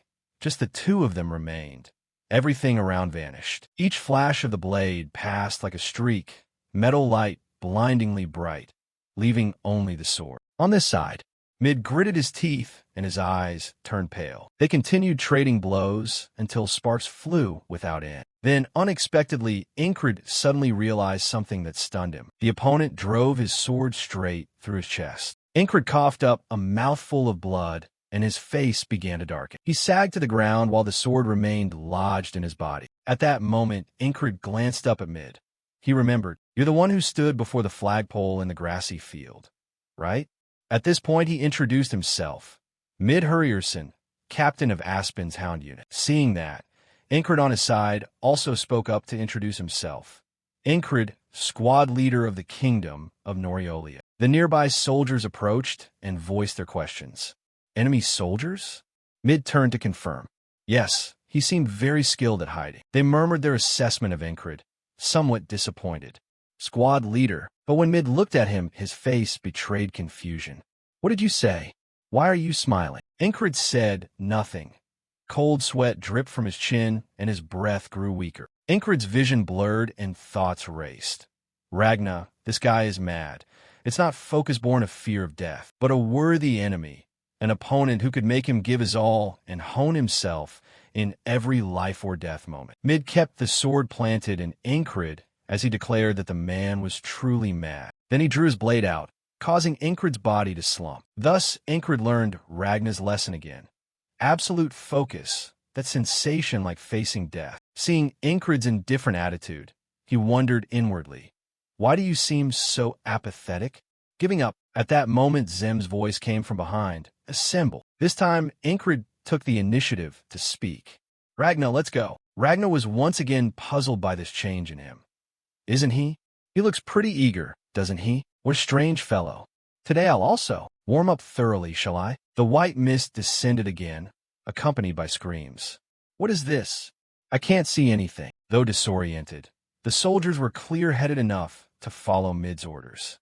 All knelt and raised shields. Next came a rain of arrows aimed straight at their formation. While holding off the arrow storm, Zem grumbled irritably. That blasted spell, as Ingrid slid past him and called, Jem, follow me quickly. This sudden move puzzled Zem, who snapped back. What are you planning? Ragna, running right behind, couldn't help shout, charge straight in? That idea was immediately shot down by him. Has this guy lost it?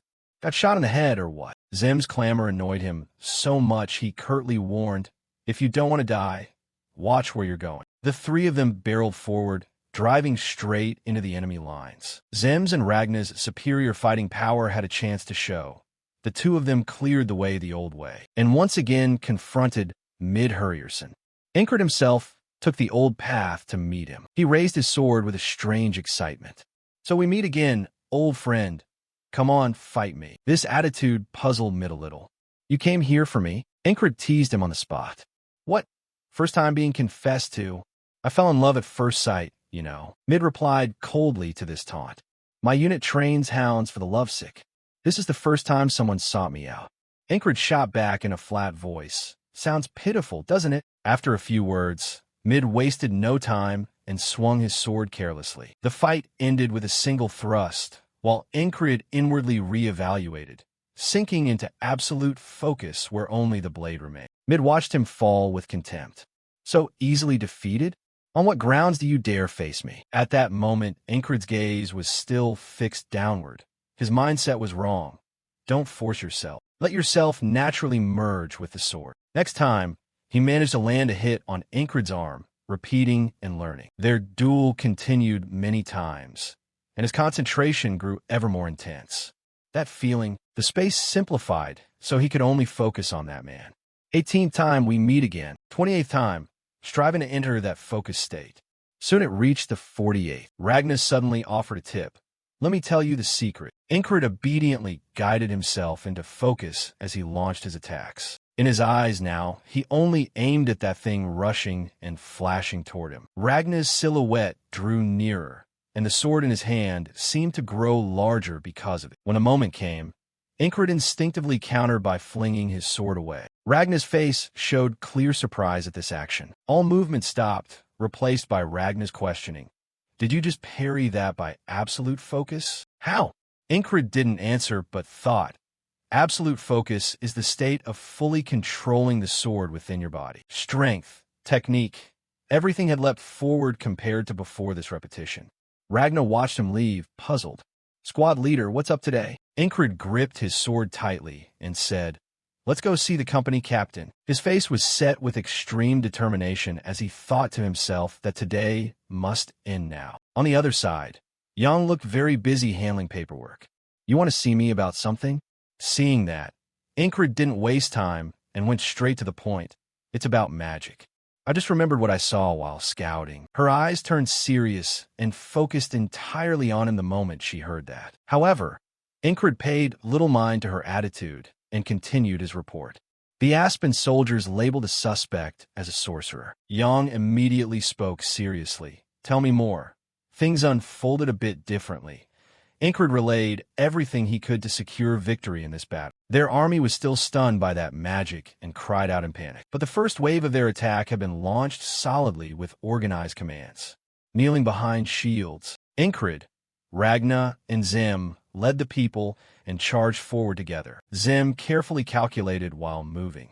The rest could only rely on the skill of our commanders. He narrowed his eyes to search for the opponent. What we needed to do was the same as always. Mid was beside the battle's key banner. Ingrid's train of thought continued as he passed that man. On this side, Mid calmly said, at that moment, he quickly stopped in front of him and spoke. Mid Hurrierson. The declaration startled Mid so much he blankly asked back, "You know my name?" Ingrid immediately shifted stance and drew his sword while continuing. "Since our first meeting, I've wanted to settle this with you. Today, you charged in with the determination to defeat your opponent." Ingrid's strong sword stroke was easily evaded by Mid. At this moment, his hands tightened on the sword, preparing a counterattack. Seeing that, he immediately switched to a defensive posture. His strike was thus nullified. Because of that solid stance, Mid's face gradually showed bewilderment as he stepped back against him. As for Ingrid, he attacked relentlessly like a wild beast. Mid began to struggle to fend off the blows with an ugly expression. The force of the blows made both step back, losing a bit of their footing. However, immediately after that, they pushed to overwhelm the opponent with their weapons. Mid narrowed his eyes and asked sharply, "Have you been hiding your strength?" In response, Ingrid had a somewhat indifferent attitude.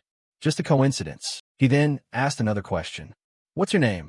He grit his teeth and answered tersely with one word, "Ingrid." The opponent poured on the pressure, successfully forcing a disarm that surprised Ingrid fairly a bit. Mid wasted no time and lunged with the next strike. "I'll remember that name." On this side, Ingrid remained nonchalant as he replied, "No need.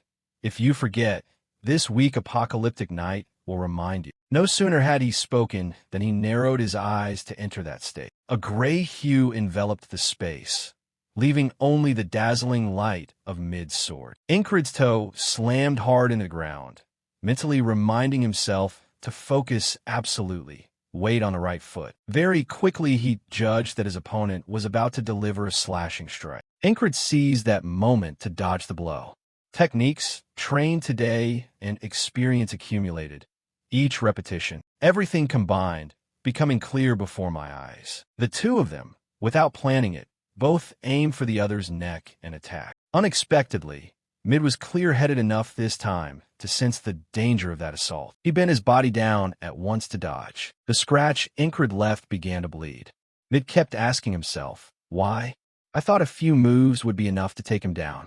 How am I suddenly evenly matched with this guy?" He clenched his jaw in displeasure.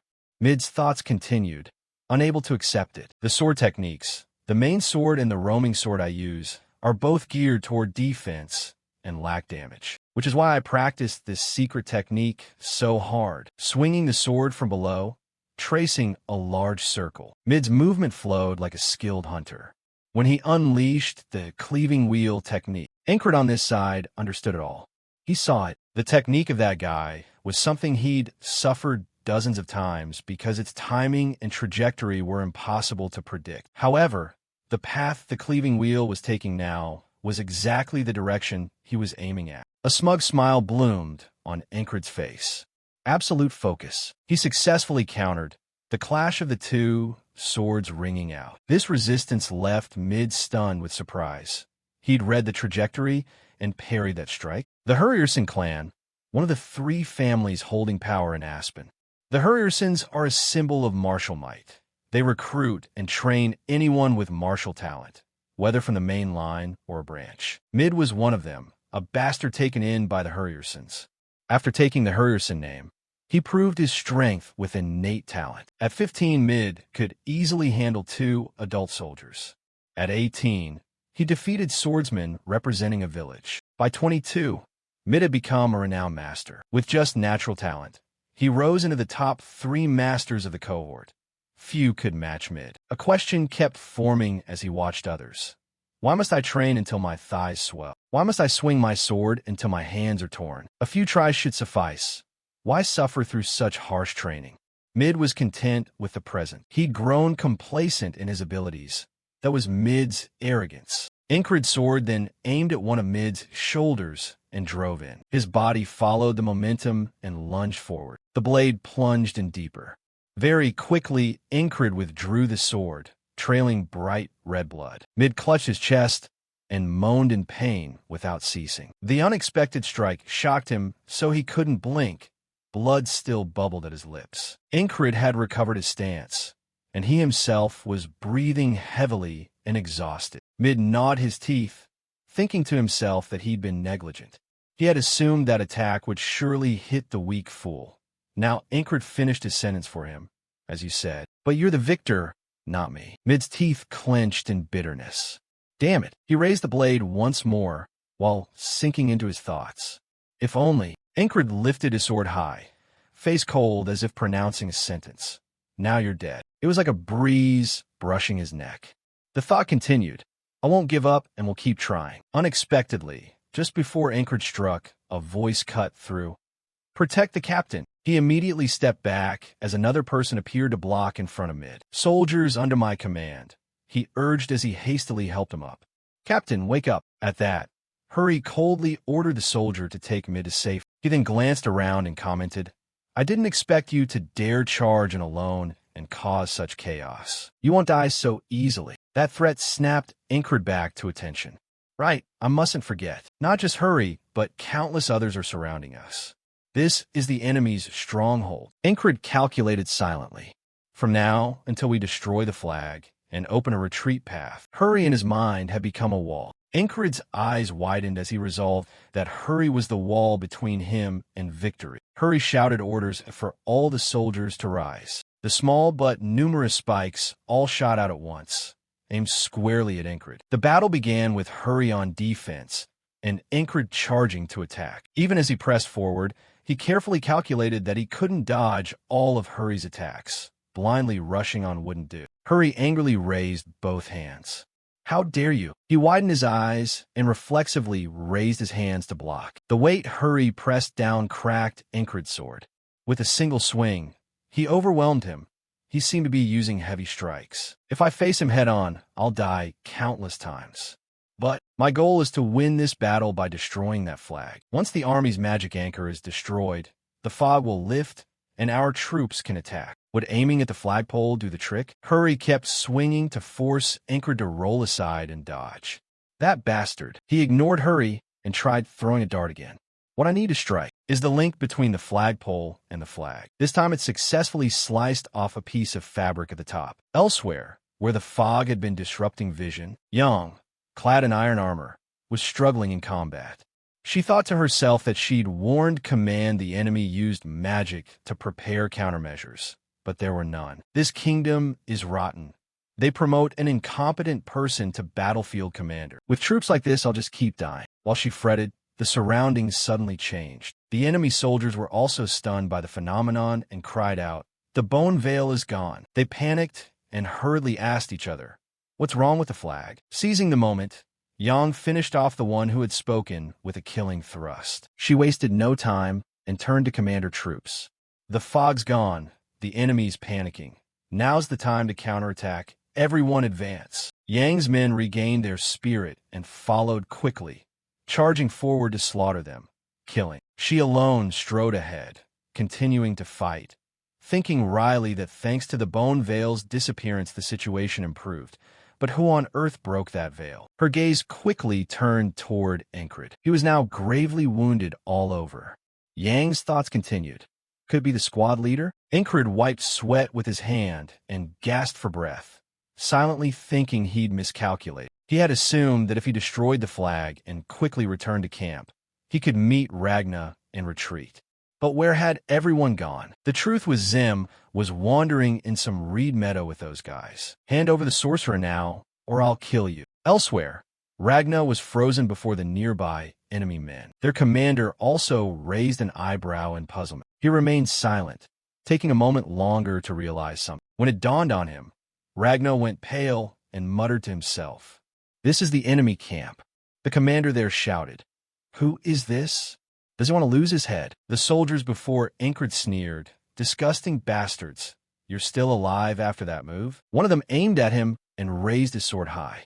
"Give up and accept death." Suddenly, a black leopard leapt out and bit his hand to stop him. Incred's face betrayed surprise at the arrival of the blue leopard. This beast was like the leopard he'd met in the field. Its sudden appearance successfully frightened the crossbowman into exclaiming, "What the hell is that?" The blue leopard savagely tore one man apart and then leapt away. Its quick, nimble speed left them completely outmatched. When they looked back, they were stunned to see the leopard had severed their bowstrings. After disrupting them, the blue leopard stood before Incred with a fierce look. Though tired, he kindly warned, "You should get out of here if you don't want to die." This made the man grit his teeth with utter hatred for him. At that moment, a hand lightly touched Incred's shoulder with a reminder, "Retreat, you idiot. I'll save you." Incred, surprised, called his name, Captain Vengeance. Before he could answer, Vengeance snapped to attention and rushed forward with his sword. But before he could land his first strike, Hurry flung him away. Vengeance's whole body tumbled to the ground immediately. "Damn, he's strong." Incred couldn't help but tease. "You said you'd save me." Not to be outdone, he signaled the soldiers to fire at him, shoot him. Unexpectedly, Hurry entered a berserk mode and easily blocked the volleys, leaving them in awe. "What the hell?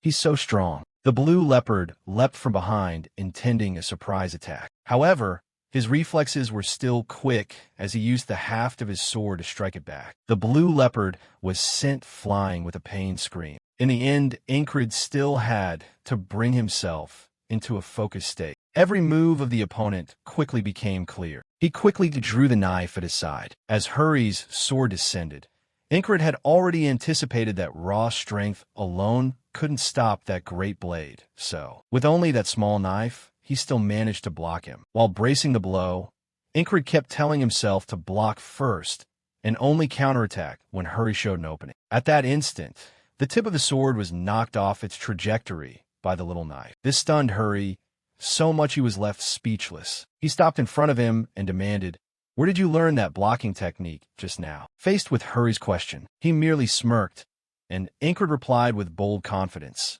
"So what?" Unexpectedly, Vengeance suddenly charged between them to shove the man aside. Hurry quickly realized the situation was going south. On this side, Yang's soldiers had already surged very close. Seeing himself losing ground, he clicked his tongue softly. In the end, Hurry had to turn away, but not before warning, "I'll remember your face." Incred coldly answered him on this side, "Do as you like." Then Hurry waved his hand and ordered his troops there to retreat. Captain Vengeance hurried over.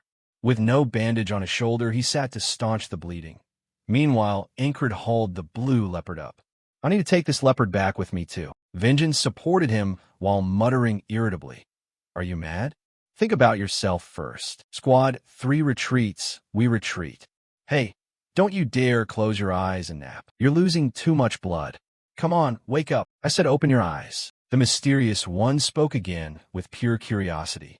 "So did you achieve your goal or not, you madman? What the hell turned you into this mess?" The fight between Mid-Hurrierson's troops and Yang was still raging fiercely. A few moments later, voices rose inside a tent. "Who did this? That was brutal. Weren't those two the ones who charged out together? I've lost the squad leader." "Well, the company commander said he needs rest now. May the squad leader be safe." Incred's hand twitched slightly as his mind kept asking, "Oh no, what is this?" This is... When he opened his eyes and saw the blue leopard curled in his arms, he couldn't help but wonder, a spotted leopard? The others, seeing their captain awake, stared at him and asked aloud, "Squad leader, you're awake? I really thought you meant death this time. You're safe. Thank the heavens." They exclaimed as Incred looked bewildered. "What is going on?" Jackson brought a cup of water to Incred with an offer. "Drink some water?" He nodded as he took it, replying, "Thanks." Jackson added, "You lost a lot of blood." Cries was next, adding to Jackson's update about Incred's condition. "Luckily, the healer says there will be no after effects. The goddess of fortune blessed you. Our squad leader is really lucky." He then looked down at the blue leopard licking itself in his lap and slowly recalled what had happened. It seemed he'd fainted while retreating. Jackson was the first to leave the tent once he was sure Incred was okay. "He's awake, I'm off." The crowd gradually dispersed. I want to sleep. Left alone, Ingrid felt a light relief. He'd survived the day. The camp passed into a new, quiet day. Zim sat contemplative, his gaze fixed on the person opposite him. Seeing him curious about the creature in his lap, Ingrid kindly offered, "Why are you staring at me like that? Want to pet it?" He was met with Zim's blunt refusal. "No, I'm not into animals. The squad leader knows it's magic."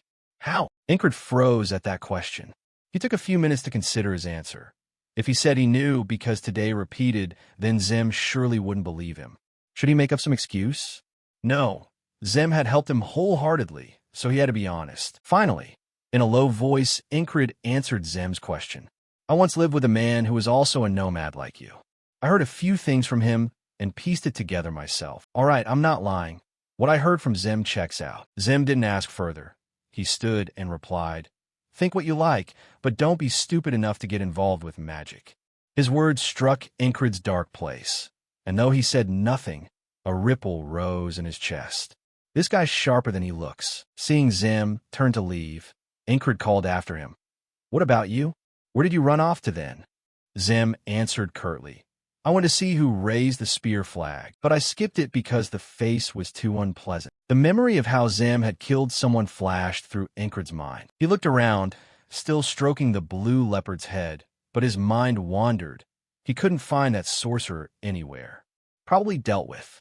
Cries over here wanted to feed the leopard, but was met with its wariness. "Be gentle." "Same for me." The blue leopard even let out a loud snarl to warn Cries. Ingrid turned at the sound. "Careful, or it'll scratch you." The man had already hidden behind a cot, trembling as he looked toward Ingrid and replied, "But if I miss 10,000 corona, my heart will break." Hearing that, Ingrid couldn't help but ask, 10,000 krona? Cries explained, "Yes, I heard it from Henri, who scouted with the squad leader. They call it the water-spotted leopard because its eyes are the color of a lake. It's a sacred creature that feeds by absorbing energy from heaven and earth. Just one of its claws is worth over 10,000 krona. Since it must file its claws regularly, we could," Cries continued, but Ingrid gazed down at the blue leopard thinking, 1 gold coin for 1 krona. So 10,000 krona equals a gold? That's more than my salary. After he collapsed, their troops gained the upper hand thanks to the fog no longer interfering, but they still couldn't secure a complete victory. Then they neither retreated nor attacked. Days passed like that. Ingrid recalled his previous moment of trance, the feint back then. Could he do it again? He wasn't sure. Jackson, cleaning his weapon, warned when he saw Ingrid move. "Careful, don't get hurt again." Ingrid reassured him, "I'm just adjusting. This movement is fine." Ragna across from him chimed in with a suggestion. "Right now, you should only do some stretching exercises or take a quick nap." Even Zim half-jokingly bumped his shoulder and teased, "Are you trying to make the squad leader lazy? Then stand guard properly." That one line triggered Ragna's temper. He moved while muttering, "Where did I put my sword?" Zim wasn't worried. He even taunted back, "Want to fight me?" Ingrid cut into the bickering with a question. "I have a question about swordsmanship. I used a technique I never trained for very naturally. It was the first time I experienced it. Is it even possible?" To that question, Zim scratched his ear and explained in detail. "That's normal. Nothing special. When a monster's heart harmonizes with the body and you can look straight at your opponent, you observe sword use and power distribution more clearly." Ragna also gave his view. "If you have a basic foundation, you'll pick up movements easily. Besides, the squad leader succeeded by achieving absolute focus. His vision broadened even further. Still, you're very lucky. With the squad leader's ability, it would normally take surviving hundreds of real battles to pull that off." Ingrid's gaze sharpened, his face showing pure curiosity as he grasped the principle. "I see. For him, these past days weren't just single days. They were hundreds of days of Ingrid risking his life, fighting and studying to win." He hadn't merely remembered events.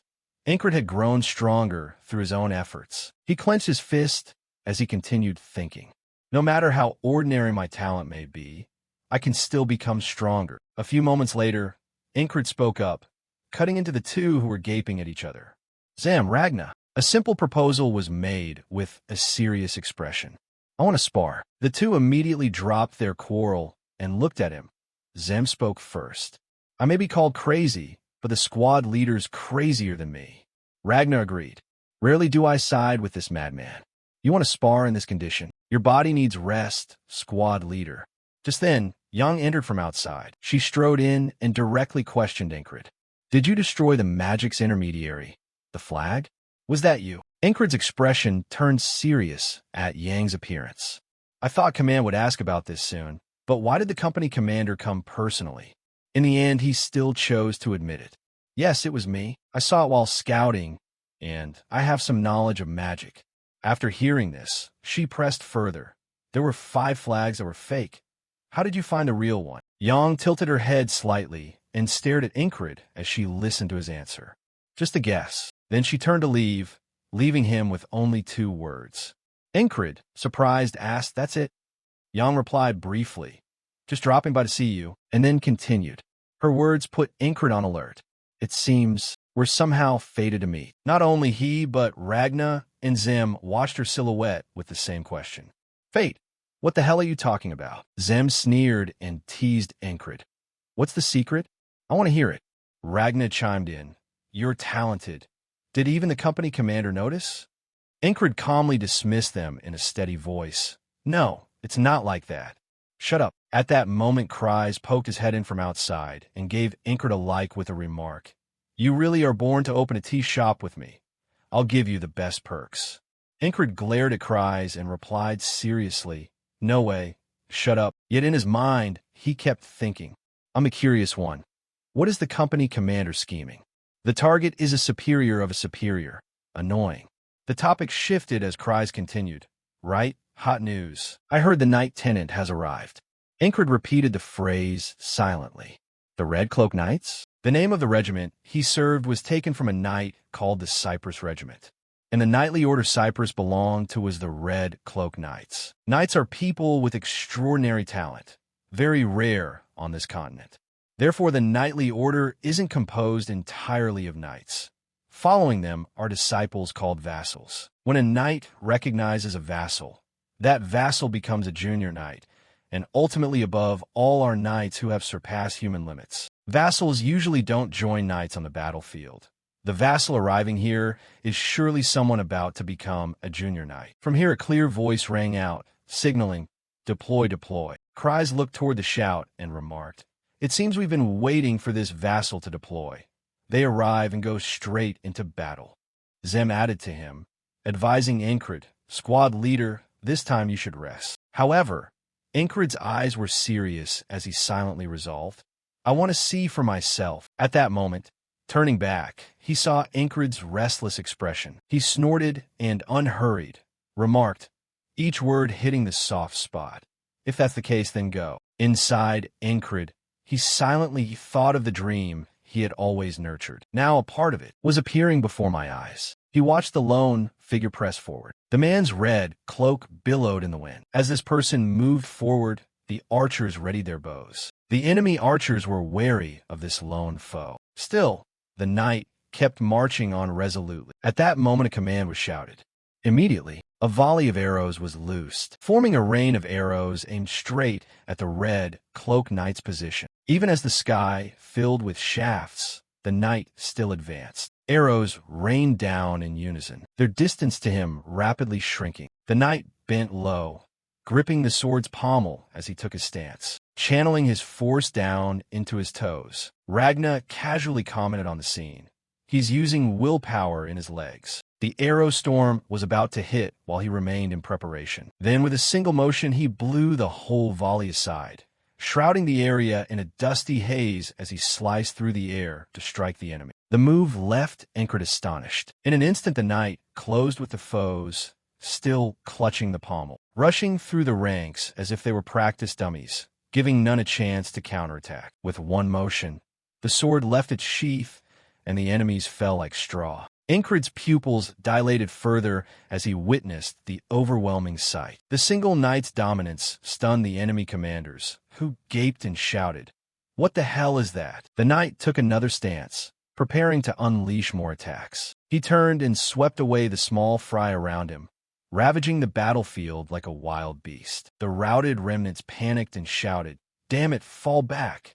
How can someone be that insane?" The general on horseback shouted, "Stop them! Stop those fools!" No sooner had he spoken than his head was severed from his body. The knight hovered in the air after cutting down the enemy commander. The scene flashed by so quickly no one could react in time.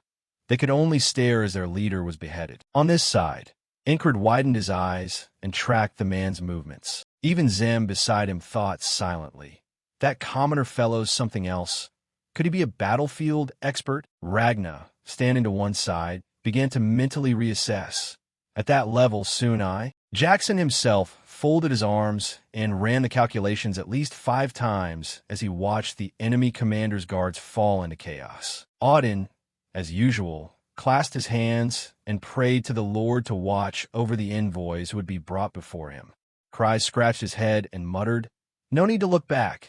It's all in the past now, right?" Incred was making his own calculations as he watched the situation.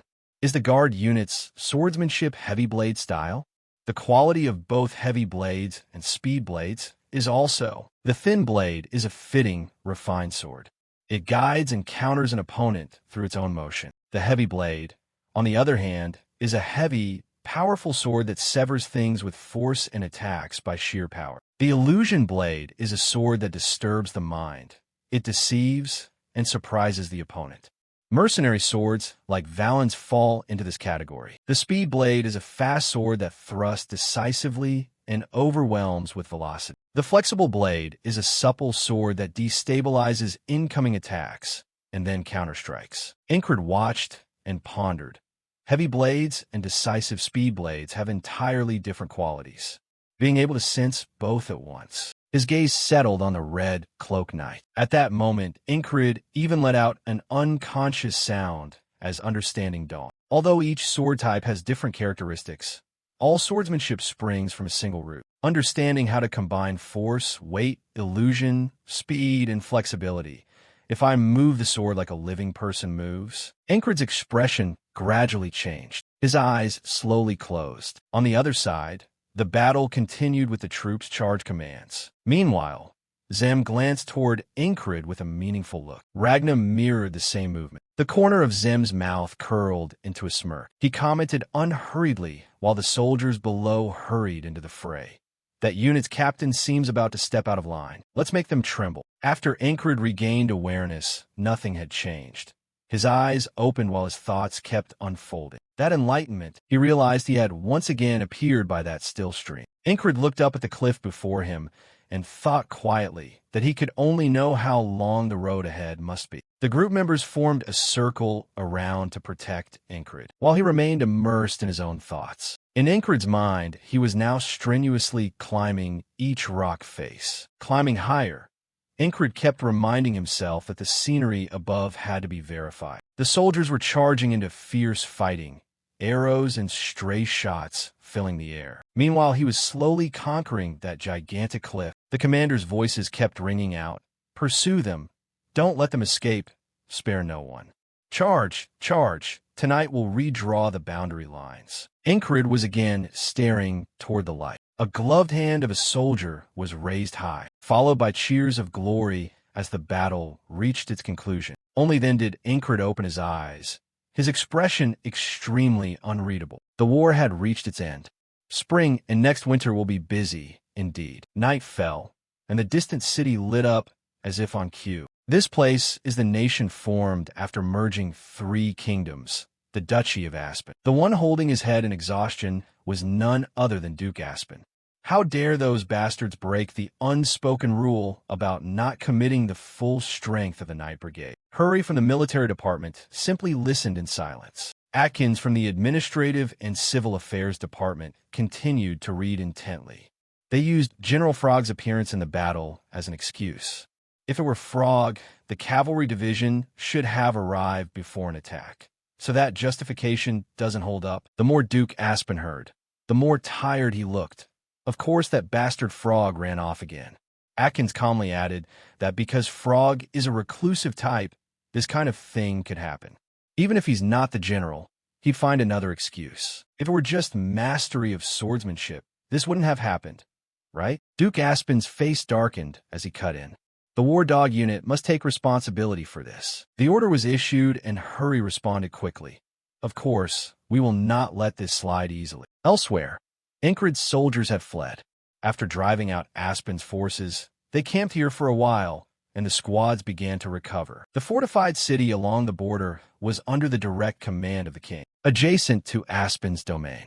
This is a military city where the garrison makes up 1/5 of the total population. The soldiers gathered to listen to the opponent's report, bring victory in this battle once more. The deeds of the Nalilia heroes are highly praised. From now on, we will reward the soldiers who have shown loyalty and bravery. Platoon 4, Squad 4, Incred, those struck by Aspen's ruthless swordsmanship, I will reward you. Those words successfully set off whispers among the ranks below. That platoon leader stupid? How could that bastard break the sword technique? He's so weak. How could it be possible? Didn't he steal credit from the squad members? All kinds of malicious comments rang out. Seems the company captain has stepped in it, huh? Stepped in it? His ability isn't worth a damn. Until Maklulu appeared from behind and told them to shut up. Andrew beside him followed up. You are not permitted to casually mention that man. Yet in their hearts the name kept repeating. Incred. A satisfied smile spread across Vengeance's face. They watched Incred receive his reward and commented. He's quite a remarkable fellow. His eyes widened slightly the moment he received the cloth pouch, because it contained more than he had expected. Cry's voice rang out as a suggestion. Platoon leader, what will you do with that reward? Drink or women? Let me introduce you to a fine place. Incred didn't hesitate to accept his goodwill. All right, a fine place. Introduce me to the best smithy in the city. His decision set off more noisy discussion from Cries. No way. You'll use that money to buy a sword? The blade you're issued is fine already. There are countless swords left on the battlefield. The ones I picked up alone would be enough for our squad for life. However, Incred's mind had already decided. To become a knight, strength must be prioritized. His voice continued. What do you plan to do with that expensive thing? Alongside his private reflections and the need to prove himself, Incred finally spoke simply. I'll use it for the soldier promotion exam. The time for being a low-ranking foot soldier is over. Cries was rather surprised by the promotion declaration. He didn't seem interested in that. Incred's mindset had completely changed. He couldn't stay stuck here forever. He heard that and half agreed. Fair enough. Then let's get started. Nalilia uses a soldier rank system to motivate the troops. There are also special ranks for soldiers with exceptional strength, and each rank comes with corresponding benefits. To be promoted, a soldier must spar and defeat 3 soldiers of the same rank. So for the soldiers watching, it's like a betting game. Cry stepped up as the bookmaker and teased everyone. Who wants to place a bet now? Any mid-rank soldier willing to face Lieutenant Incred? Just then a soldier stepped forward and sneered. That lousy lieutenant dares to challenge the mid-rank? He got rewarded for someone else's work and doesn't know his place. Taunts rose from behind. Go easy on the little lord. Even if he cries, don't hold back. Incred paid them no mind. He was still focused. The first opponent is that one, a notorious mercenary, a fairly strong mid-rank soldier. Others who came to bet laughed and jeered. Someone even wagered on that unknown lieutenant. What kind of fool is that? Cry shrugged and looked away. Victory or defeat will be known in the end. I grew stronger before through constant death. But in this fight, I have almost no margin for error because there's only one chance. Concentrate and be careful. Ordinary talent. There's a limit to effort. Most of the people here have abilities I once couldn't even dream of. Incred's pupils contracted as if someone had squeezed his crush's hand. Don't be complacent. Fight as if facing death. At that moment, the soldier shouted to start the match. Come on then, you fool. In that brief instant, he recalled old memories, the parry honed on the battlefield. If it works and creates an opening, the result. Incred knocked the sword out of his opponent's hand. The soldier's eyes went wide as the sword flew from his grip. Even while holding the advantage, Incred felt that something was off. It turned out the force was a bit too strong. He'd been injured and yelled, "What the my finger?" Incred stood there dumbfounded for a moment, not yet understanding what had happened. Seconds later, he aimed at the soldier again to finish him off. The man collapsed to the ground, red fluid spurting from his mouth in all directions. At this point, Incred still couldn't shake his bewildered stare. Why was he so weak? A young man stepped forward angrily and demanded, "That unknown Lieutenant 1? Hey, you're the one who bet on him, right? Did you know the outcome in advance?" Unexpectedly, Cries went pale as he explained, "Didn't you know our lieutenant is that strong? I only bet for him to save face." Amazing. He finished with a look of disdain. "You're a squad member and don't trust the lieutenant? How can you blame him? You don't even understand?" Maybe the opponent underestimated him and became careless. But normally wins aren't that easy. Mid-rank soldiers aren't mediocre. If you have doubts, try again and see. The man, annoyed, sneered, lucky to win once and already full of himself. He gripped his spear and declared, "This time I'll fight you." At a glance, Cries recognized him as a member of the armored troop, our company's elite unit. A feint with the spear's tip and a sudden strike. His trick, just as predicted, the man launched an immediate attack. However, once again, Incred used his sword to cleave it cleanly in two. Doubt flickered in the depths of Incred's eyes. Was it just a straight thrust or a trap? Would the man use the butt of his spear to launch a follow-up attack? Don't look at his face. It's not that. It's only a straight thrust. Really? Am I allowed to counter? No need for anyone to answer. He spun on the spot and pulled off a Sanji-style turn. The man simply toppled to the ground, the whole force gaping at Increus's successive victories. They still hurled their insults at him. 2 wins can't be called luck. A lousy squad leader easily defeats 2 mid-rank soldiers. Ignoring those taunts, Cries cheerfully called for more challengers. "Next up, who wants a fight?" Murmurs nearby. "Why are so many people watching all of a sudden? Damn. If I go out there and lose, it'll be humiliating." Vengeance was there to watch the show, too. The fools who had just looked down on Incred were now scared. A loudmouth youth from the back pushed forward. The lieutenant also sneered. He cut in sternly, "Shut up. I've never done such a thing." At the same time, Andrew, still eager after his loss, said, "I've trained day and night with Max since that defeat. This time, I'll challenge your lieutenant." Mar, understanding, warned in a low voice, "Stop. Incred's strength has risen a lot. If you fight now, even I would struggle to beat your lieutenant." Hearing that, he hurriedly dropped his but onto a chair and jabbed a knee hard into the soldier's back nearby. "Hey, you go out there." The man yelped in surprise. As he looked up, the soldier caught Zem's gaze. He'd been flattering the lieutenant just moments ago. Now he's frightened? He stomped and leapt onto the field. "I'm not afraid. In previous battles, I always had to fight hard, so I didn't realize that the pervert who stabs and slashes I met today was just the beginning." Then the spearman turned out to be an assassin. Even names I knew well, Mid-Hurrierson, whom I had just fought, even the comrades I train with every day. Incred sternly reminded himself, "I've only ever fought opponents far stronger than these." My old swordmaster warned never to underestimate an opponent. The sword-bearing soldier walked forward slowly. What is he thinking? Incred narrowed his eyes slightly to check. Nothing. Incred recalled a few memories.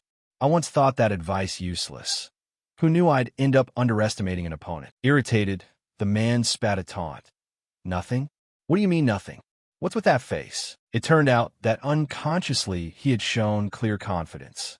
"Now I'm strong enough to overwhelm these ordinary foes." Thinking that, the corner of Incred's mouth twitched into a small smile, just finding it amusing. Very quickly, he pounced like a hungry tiger, making the soldier scream. After the downward slash, the man had to brace his rear to block. Nalilia, land of knights, a place that worships strength. Incred continued with several straight-down strikes aimed at the soldier's body. The force was so great, the training sword shattered into pieces. He stood dumbfounded at Incred's finishing sequence. Incred's eyes widened wildly, all his strength concentrated for this moment. His blade moved so fast it came down within a few millimeters of the soldier's head. Though Incred stopped in time, the man still fell unconscious. The soldier stared wildly for a moment and then collapsed to the ground. By now he could tell himself that right here he had proven himself. The spectacular display also raised Incred's standing. The stands fell silent, staring at the soldier who was now damp in the seat. Mac watched the match and only now spoke up. "The magic breaker. Turns out it really was that lieutenant who destroyed the flag. Not thanks to teammates, but by his own power. Andrew suddenly stood up with some intent. He shouted toward Ingrid, the magic breaker. Ingrid glanced back, thinking, "What is that guy doing?" Few people responded. Andrew shouted loudly, "You should all shout it. If it weren't for Lieutenant Ingrid, half of you would be dead." So the crowd together called out his nickname, the Magic Breaker, the Magic Breaker. Ingrid, the Magic Breaker. He suddenly became the center of attention and felt inwardly pleased. Not bad at all. Cries ran into the arena. "Amazing, Lieutenant, you're a mid-rank soldier now." Still, Ingrid is modest. "It's too soon to celebrate." He said nothing and then declared in a low voice, "There's still a higher rank." He barely heard that and was a bit puzzled. "What? You want to keep going?" Those words happened to reach someone's ears. Intriguing. A nearby man widened his eyes and looked over. "That is the eagle emblem of the King's Border Guard Cavalry." Murmurs rose again everywhere. "The elite force only has high-rank soldiers and up?" Someone nervously added, "Why is the border butcher here?" Ingrid's face didn't change.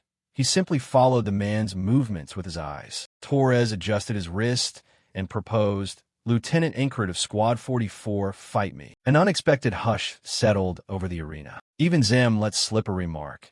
"This one's a bit tough for the lieutenant." Ingrid thought to himself based on his knowledge. The border guard is a force on par with Aspen's hounds. So this fellow surely can be compared to Mid-Hurrierson. I'm really curious. If I have to fight a master like this now, without the reset of death, what will the outcome be? He gripped the sword pommel and stepped into an attacking stance. "Here we go." Torres was surprised. Ingrid has more guts than brains. "Look at you. Aren't you afraid of me? A special forces soldier?" He drew his sword too, getting excited. "This one's more interesting than I thought." The stands erupted. "Don't boast just because you're border troops. Show the strength of the Magic Breaker." Someone even coined a new slogan. They shouted that the flower of the battlefield is the infantry. This displeased Torres. "Idiots. Don't they know special forces are infantry too?" A little success and they're arrogant. He looked straight at Ingrid with fierce determination. "Let me teach you a lesson. One very important thing. What is humility?" Opposite him, Ingrid's eyes did not waver. Although Torres's speed was quite fast, Ingrid could still read it. In just a few short seconds, Ingrid was still able to parry the thrust. But that was still nothing for Torres. His astonishing focus and minimal yet balanced movements were quite impressive. Then his other hand grabbed the collar of Ingrid. Instead of using his sword to wound, Torres chose a thunderous throw. "I'm going to take him down." Unexpectedly, Ingrid calmly seized his wrist, even exploiting the opening to deliver a killing blow. His eyes widened in horror. "I'm dead." He kept a cold, strong look and struck with full force. However, the tip of the sword drove into the ground instead of into Torres. His coat billowed with the movement, and the scene before them grew intensely tense. Torres still refused to yield. He spun to counterattack, aiming at Ingrid's chest. His eyes shone brightly, the cold in them bone-chilling. As the blade tip closed to within a few centimeters of his face, Ingrid used his hand to control it. Then he followed through with a knee into Torres's gut. Torres forced himself back and separated some distance from Ingrid. With a warrior's pride, Torres did not stop. He pulled a small knife from his waist, and the two charged at each other like moths to a flame. Just then, Yang stepped in to stop them. She wedged herself between them and forcefully sent both weapons flying into the air. Then Yang scolded sternly, "Stop it. You're about to kill a teammate." Ingrid's breathing then grew rapid. On the other side, Torres was being pressed with a dagger at his throat by Jackson. By then, the tense situation had been somewhat resolved. Zem, looking down from above, was extremely surprised. That guy was really lucky. Down in the arena, he glanced back. Scary. It's only sparring. Another round like that, and they'd be full of holes. Ingrid also reevaluated himself. Although I missed a moment just now and nearly died, if I keep fighting, murmurs rise from everywhere. He fights well. Is that the unknown lieutenant we knew? Torres slowly sheathed his sword and said clearly, "I didn't expect much, but I can't deny your skill. I am Torres, captain of the border guard." Ingrid politely returned the handshake and introduced himself. Ingrid, lieutenant of Squad 4, Company 4, Battalion 4. The others were momentarily stunned to hear that. He's the captain of the border guard? Nearby youths also realized in shock that his opponent was a special soldier. Fanboy Andrew shouted loudly, "With that level, at least he'll be promoted to high rank." "I admire you. Lieutenant Incred. They went on praising everything from his skill to his looks. That noisy sound was a bit loud, but quite pleasant to hear. Torres laughed as he shook Incred's hand. "I also like that smug look of yours." "See you." The high-ranked soldier Torres looked at his face and silently judged that Incred had taken another step forward. A peaceful afternoon settled over the small valley, and behind the mess hall, there wasn't a single soul. Suddenly, Captain Graham of the 1st Armored Squad spoke up and suggested joining our unit. He fell silent, judging inwardly. This was the 3rd invitation already, thanks to his promotion to high-rank soldier and the title of Magic Breaker. Was it? Now the man was again trying to recruit my armored squad, the backbone of the division. Do you understand the value of this offer? Clearly, Incred understood its worth. It was a path into the army's elite ranks, a tempting offer. But he bowed his head as he made his decision. "I'm sorry." Graham looked a little baffled. "Why? If you're worried about the leader of Squad 4, leave him to me," he began, but Incred cut him off sternly. "No." Gazing at his face now, Graham probed. "You don't seem to regret it all, do you? All right, take it as me being a bit disappointed then." Incred immediately offered an alternative. "Or send someone my place." This time Graham was left hanging. "I refuse that bastard's offer," he said. "You saved me in the last fight.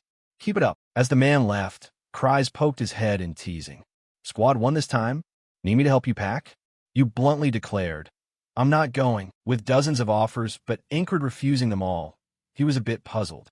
Why turn down everything when with your reputation, you could be valued anywhere? At the mention of that, something like a shadow crossed his eyes. It was because suddenly someone stepped into their room. All eyes in the usual spots turned that way. Torres appeared with a greeting. "How's it going, Lieutenant Incred?" To avoid wasting time with niceties, "I'll be direct. Come with me to the border guard."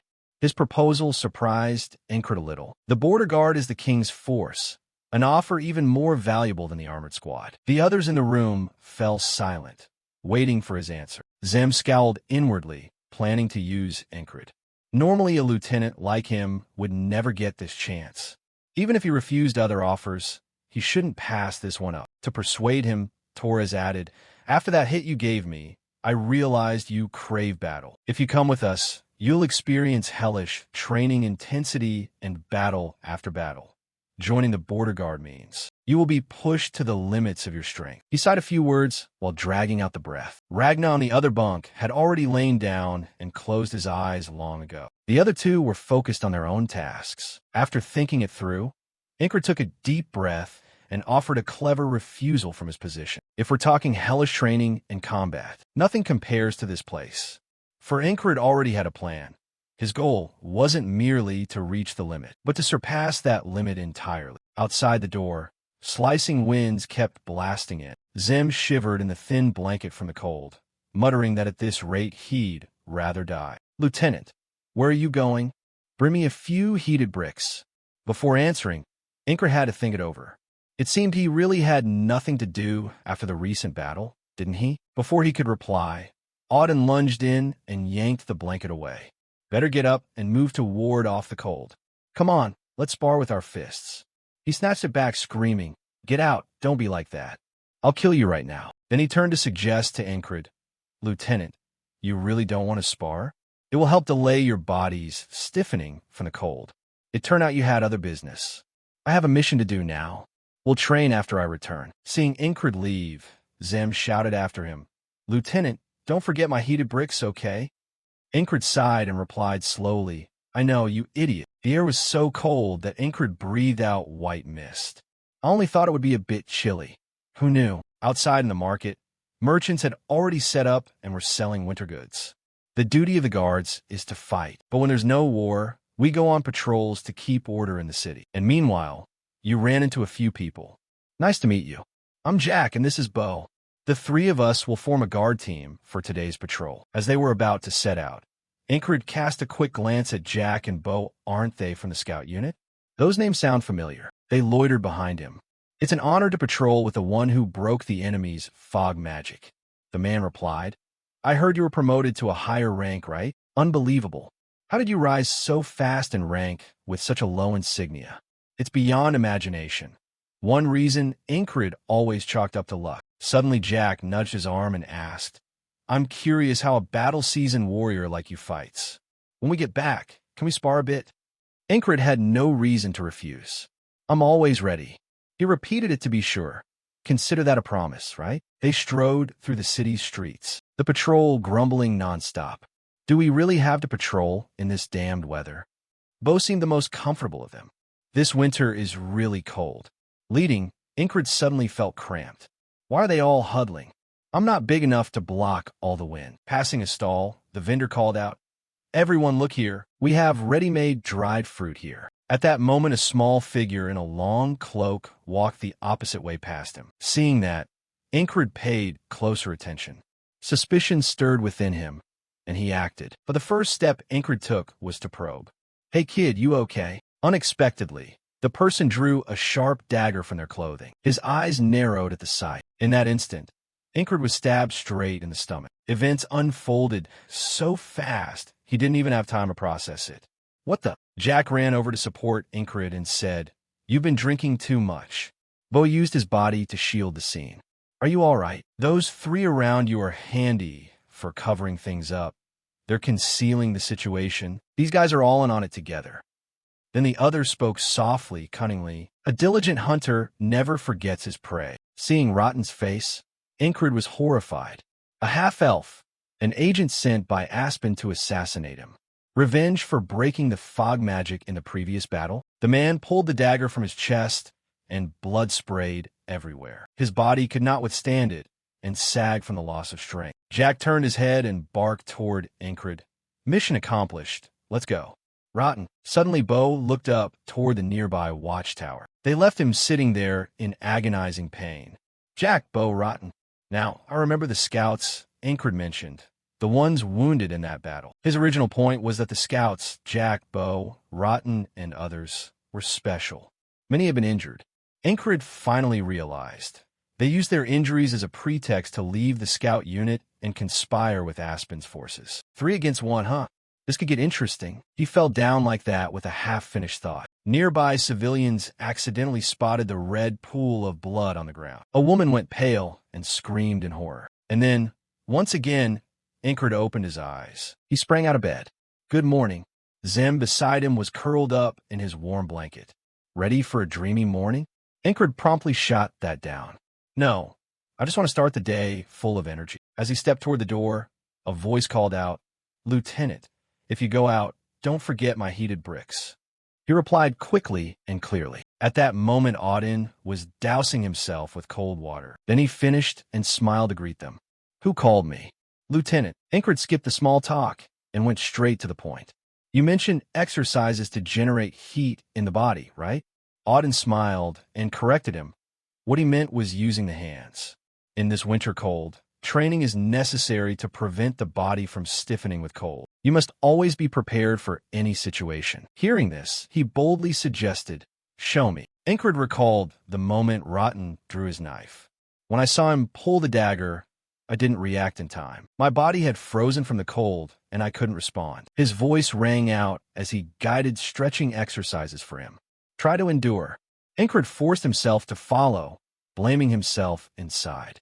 "I should have noticed when Jack and Bo closed in. Should have taken out those 2 first. If I had, I wouldn't have exposed that half-elf." Auden sat beside him, cheering him on. "If you can't get used to these exercises, your muscles will stiffen and ache." He forced himself to respond with great difficulty. It was true. Ingrid now steeled himself to get close enough to catch the man. As in the initial encounter, the man had come to greet him. "I'm Jack, and this is Bo. Today the 3 of us will patrol together." He nodded to confirm the mission. "Fine." But inwardly, he vowed to take them out one by one when the chance came. Jack sidled up to Ingrid. "Aren't you cold?" He brushed past briefly. "I just finished training." Bo added, "Seems your reputation as a fierce warrior may be justified." "Huh?" Just like before, he deliberately closed the distance. "Do we really have to patrol in this damned weather?" he said, smiling with some relief. "This winter is really cold, isn't it?" Ingrid no longer found it difficult. Thanks to Auden's training, his body was now vigorous. The sharpness of a hunting beast showed in his eyes. And now, before Ingrid stretched a dense sea of people. However, The moment Rotten in his cloak appeared, just seeing that silhouette, he could act immediately. 2 strikes later, the 2 young men were left dazed and surprised. Bo gritted his teeth, reaching to draw his sword from the scabbard. Did he notice? Incred glanced toward Rotten approaching. The other had 2 choices: flee alone or join his companions. I have to break free. These 2 need to go down as fast as possible. Unexpectedly, the man resorted to throwing a shuriken. The villagers screamed in terror as the knife plunged into a chest. What was that sound? Incred stared dumbfounded downward, the thrown blade. The blade remained lodged in the vital point where it struck. He fell with an unbelievable sense of doom. From that distance, the projectile had pierced through the crowd. The practiced technique and keen eye were impeccably precise. Rotten revealed a sly smile beneath his hood. A diligent hunter never forgets his prey. Incred could only collapse then.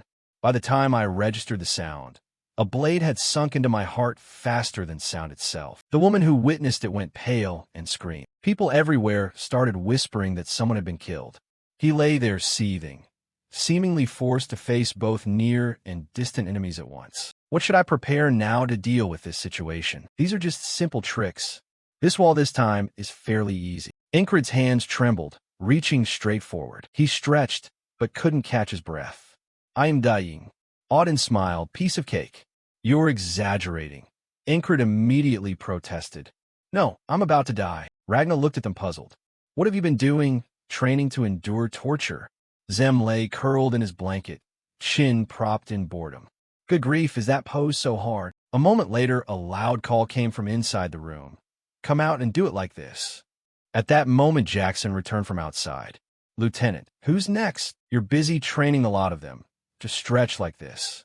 He choked, admitting defeat, surprised he couldn't do it. Maybe I should teach you some flexibility drills, right up my alley. Auden laughed aloud. Lazy brothers, leave this to me. Seeing the scene, Jackson went pale. What are you looking at? It's just training. Later, Incred stepped outside and did something. He'd thrown a shuriken, and all one had to do was catch it. Its sharpness and speed were unlike ordinary shurikens. Someone approached and asked softly, "Is that a whistling shuriken?" It turned out Jackson could recognize it with just a glance. Hearing the term, he was a bit puzzled. Whistling shuriken is the name of this type. The man explained easily. Because of the sound it makes when thrown, it's called a blood whistle shuriken. If you face an opponent who wields it skillfully, the target dies instantly. So it's best to avoid someone like that. Incred nodded when he heard that. Makes sense. Everything unfolded as before, but this time he was prepared. No matter how skilled the shuriken thrower was, the simplest method was just to block it. Incred struck Jack and Bo in the faces, then grabbed the collar and yanked hard. Damn, he'd been recognized. Each move had been planned in his head. Subdue the low-ranking soldiers and use the shield to block the shuriken. A sound came through, and Incred was still hit by a shuriken. However, this time he also managed to take down one more Bo. Along with that was Jack, the fox-faced one. The decisive action left Incred impressed. In that short span, he had thrown 3 of them. The face behind Rotten's cloak darkened. His devilish grin revealed his intense excitement. A loud cry went up. He's killed someone. Incred collapsed beside the 2 remaining bodies. If comrades are useless, he'll even kill his own teammates. Does he have no sense of camaraderie at all? At that moment, Rotten managed to whisper to him, I'm impressed by your stubbornness. Incred's eyes widened, red fluid at the corners. He smiled and let drop a metaphor. Lovesick fools never forget their prey. This time, Incred had changed. Delighted to see you again. Rotten was quite surprised at the strange remark. You're about to die, and still joking? Then he casually retracted the throwing blade. This guy is interesting, truly. I admit an obvious fact. I underestimated you. The wall was still a hard barrier to cross. A voice rang faintly. You seem to be enjoying yourself? Carry on, then. Despair will come to you exponentially with that joy. That's why it's called a curse. Incred opened his eyes to find himself lying in bed. Compared to what was said earlier, you have your own stance. No, it's a blessing. What Incred needed now was to understand Jackson's throwing blade. Tell me about the whistling throwing blade. He had a surprising question, asking about it outright. You teased. If I beat around the bush, will you tell me? So Jackson explained from his knowledge. The thin blades are stacked, so when thrown, they make a characteristic whistling sound. It was once famed as a shadowless throwing blade, moving at a speed the naked eye could hardly follow. At this point, Incred cut in, "What if you want to see and dodge the whistling throwing blade?" He replied nonchalantly, "You can't see it." "Another question from you. What if I insist on seeing it?" Jackson stopped and looked straight at Incred. "Insist." He nodded to confirm once more. "Insist, yes." His brows furrowed in puzzlement. This guy's starting again. Where on earth would he see that throwing blade? Though thinking that, Jackson still patiently explained. "Seeing the blade after it's been thrown is pointless. If you want to see, watch the hand's movement. After all, the blade's path is decided by the fingertip. Even with a technique to hide the throwing motion, if you know that technique, spotting the hidden hand motion isn't hard." You quickly asked, "With my level, can I learn that technique?" Jackson casually said, "With your rock-throwing skill, no way." Incred almost wanted to punch him. This guy always liked to mock me. Suddenly, he offered a hint. "Wanting to teach you how to throw a throwing blade." In his mind, he wondered, Jackson volunteering to teach me? What's going on? Waiting for no reply, Jackson altered the invitation. "If you're not confident, don't learn." No sooner had he spoken than Incred answered, "I'll learn. According to schedule, it's patrol at the city market. Too cheap. Freshly baked winter bread here." Jack chatted as always. "Honored to accompany you, the spell breaker." Bo took his turn to add, "Training in this cold? You're remarkable." At that moment, he was busy reviewing. Throwing is just a moment to relax the body, then focus all power at the throw. He didn't forget to emphasize that dodging is similar. People wove together into dense layers. Suddenly, Incred's step halted for a beat. Immediately after, he decisively drew his sword from its sheath, then deftly swung it to lightly pry off the thing at Jack's collar. The next target planning to resist was Bo. However, he also benefited from Jack's living presence. A nearby woman who witnessed it screamed in horror. All through the market, a clear murmur spread. Someone's been killed. Rotten in a cloak had appeared inside the crowd. Incred quickly followed the steps, seizing the moment the opponent relaxed and focusing on listening and watching. If you find a way to protect the heart, you won't die immediately. The penultimate step is to focus on his fingertip. Despite being very alert, the throwing blade had embedded in Incred's wrist. He felt the pain travel through him and went pale. A moment after the blade's point came the chest of Incred. He fell with a few passing thoughts. Too fast, though only in an instant. Incred's strange smile curved slightly, but I already saw it. A flash of light gleamed in that moment. "I'm certain." Rotten approached him with a sneer. "Lovesick fools never forget their prey." Suddenly his smile was snuffed out by something. Rotten stammered as if incredulous. How did you know?" The corner of Incred's mouth twitched just a few more times, "And every one of your attacks will be within my reach." Then he sent Rotten 3 words. "See you later." Today, Incred decided on a new fighting style. Act as quickly as possible. Jack got struck in the neck and instantly went down. Bo beside him fared little better. The two were taken out. As usual, the people screamed in panic. "Murder!" His eyes flashed with determination. "I'm no longer the dreamer I used to be." Incred's gaze fell on Rotten, who was relaxed in the crowd. At the moment he threw the blade, Incred had already caught it. Now, with effort, I can achieve anything. The throwing blade streaked along a hazy trajectory. He had prepared a bracer to catch the first blade. The action startled him into fear. This madman. Incred quickly read the move and moved deftly. He attacked straight on, then dodged to the side. This time Rotten used a more advanced throwing blade technique, but it seemed you had diligently learned the feint from Jackson. Unfortunately, Incred was half a beat slower than him. Incred's legs went limp, and he collapsed to the ground. Red blood spurted from the wound and mouth. He could time his attacks based on the opponent's movement. This weapon, you didn't hesitate to pull it out of him. A relentless ambition gleamed in Incred's eyes. "Wonderful, I want it." Because of that, you practiced launching the whistling throwing blade. However, Incred missed, and the blade flew past the pre-placed apple. At that moment, Jackson came over puzzled. "What are you doing, squad leader?" You answered neither fast nor slow, practicing the whistling throwing blade. He immediately warned, "That's not how you throw the whistling throwing blade." Incred twirled it lightly on his fingertip and smiled. "I'll perfect this technique soon enough." As he flicked it taut across the thick strip of cloth, the blade snapped off. One tip sliced across Jackson's face and brushed a few strands of hair. Then he stared at you with a bullet-like gaze, unblinking. Incred again faced Rotten. Today is the 8th time, and this time I certainly won't fall into your trap. Suddenly you felt a shock of some sort. From back to, Incred had taken an arrow from the ambusher behind him. Looking up at the watchtower, he thought inwardly, Rotten, so you were useful for this. Not stopping there, Incred pressed on through the trial. For the 9th time, the man on the watchtower was felled by his own throwing blade. Rotten screamed in rage. How dare that fool slack off when facing me? Back at the practice the other day, Incred had successfully hit the apple. Jackson stood motionless as it tumbled to the ground. Only then did he turn, satisfied, to look at you. Based on recent lessons, Incred summarized. The hand and forearm are the launching platform. Use the body's full spring. Anything missing? He crouched to pick up the apple and drew out the throwing blade. Enough. Where did you learn to throw blades? You inwardly marveled. Learned from you, but said aloud, I saw someone on the battlefield who threw very well, so I imitated him. Jackson, hearing that, thought it sounded a bit boastful.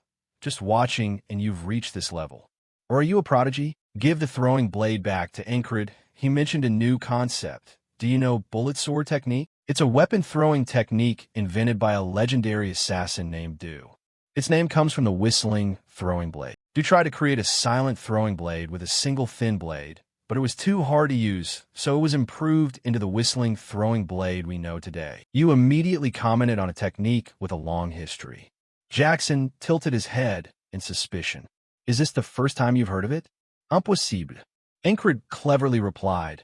Why would you think that? The next answer made you quite confident. Because your posture when using the whistling throwing blade is flawless. Things proceeded linearly. On the 10th time, Jack asked in puzzlement when Incred didn't go the same way. Where are you going? You replied tersely. I told you. I'm going to patrol elsewhere. He visibly flustered. The assigned area is the market. If we do that, we'll be disciplined. Incred turned and retorted. Am I not the highest ranking here? I'll take responsibility. Just follow me. Plan foiled. Jack hissed about, damn, what now?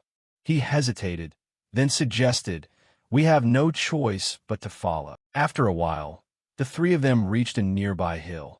The market was an assassin's trap. No need to fall for it. Seeing they'd gone quite far, Jack urged, squad leader Incred, we should return to the market. Incred dropped the act and exposed plainly, what's the gain in spying under the rank of private? The two were momentarily dumbstruck by how he'd startled them. Bo went pale and lost his composure. Damn, we've been found out. Jack shouted, drew his sword, and lunged to kill him. So Incred handed him a one-way ticket far away. And Bo suffered the same fate. No round trip for him either. After clearing those two out on the hillside, Incred glared ahead because the person he needed to face had revealed himself. Rotten's cloak fluttered lightly in the wind. He appeared along with his crossbowman. This time Rotten's excited smile hadn't even formed. Incred flicked his chin toward him and spoke. You're a bit late. Charge together now. Instantly Rotten launched 3 throwing blades at once. You quickly dodged the attack. 3 or 4, it's the same. I only need to watch your fingertips. At that moment, the crossbowman aimed at Incred's back. You realized it and turned to make him your target. So the crossbowman was finished by Incred. Rotten seethed with anger. That fool dare get distracted? The first throwing blade struck your bracer. He froze as if someone had sprayed glue at his feet. Incred stayed where he was, his hand holding the sword, trembling slightly. At present you had been hit by 2 blades in the same spot. Facing a tough opponent, Rotten grew restless. Who exactly are you? Incred calmly pulled it out of his hand, uncaring. A little blood still dripped on the throwing blade surface. Your teasing smile bloomed slightly. The important thing is how many of these you have. Rotten was surprised to be read. Does that guy know how to throw blades? Could he be like me? Then he answered that there were 2 blades. Now Incred held 1 throwing blade and moved around. Lucky for you, I only have 1. Rotten snapped in challenge.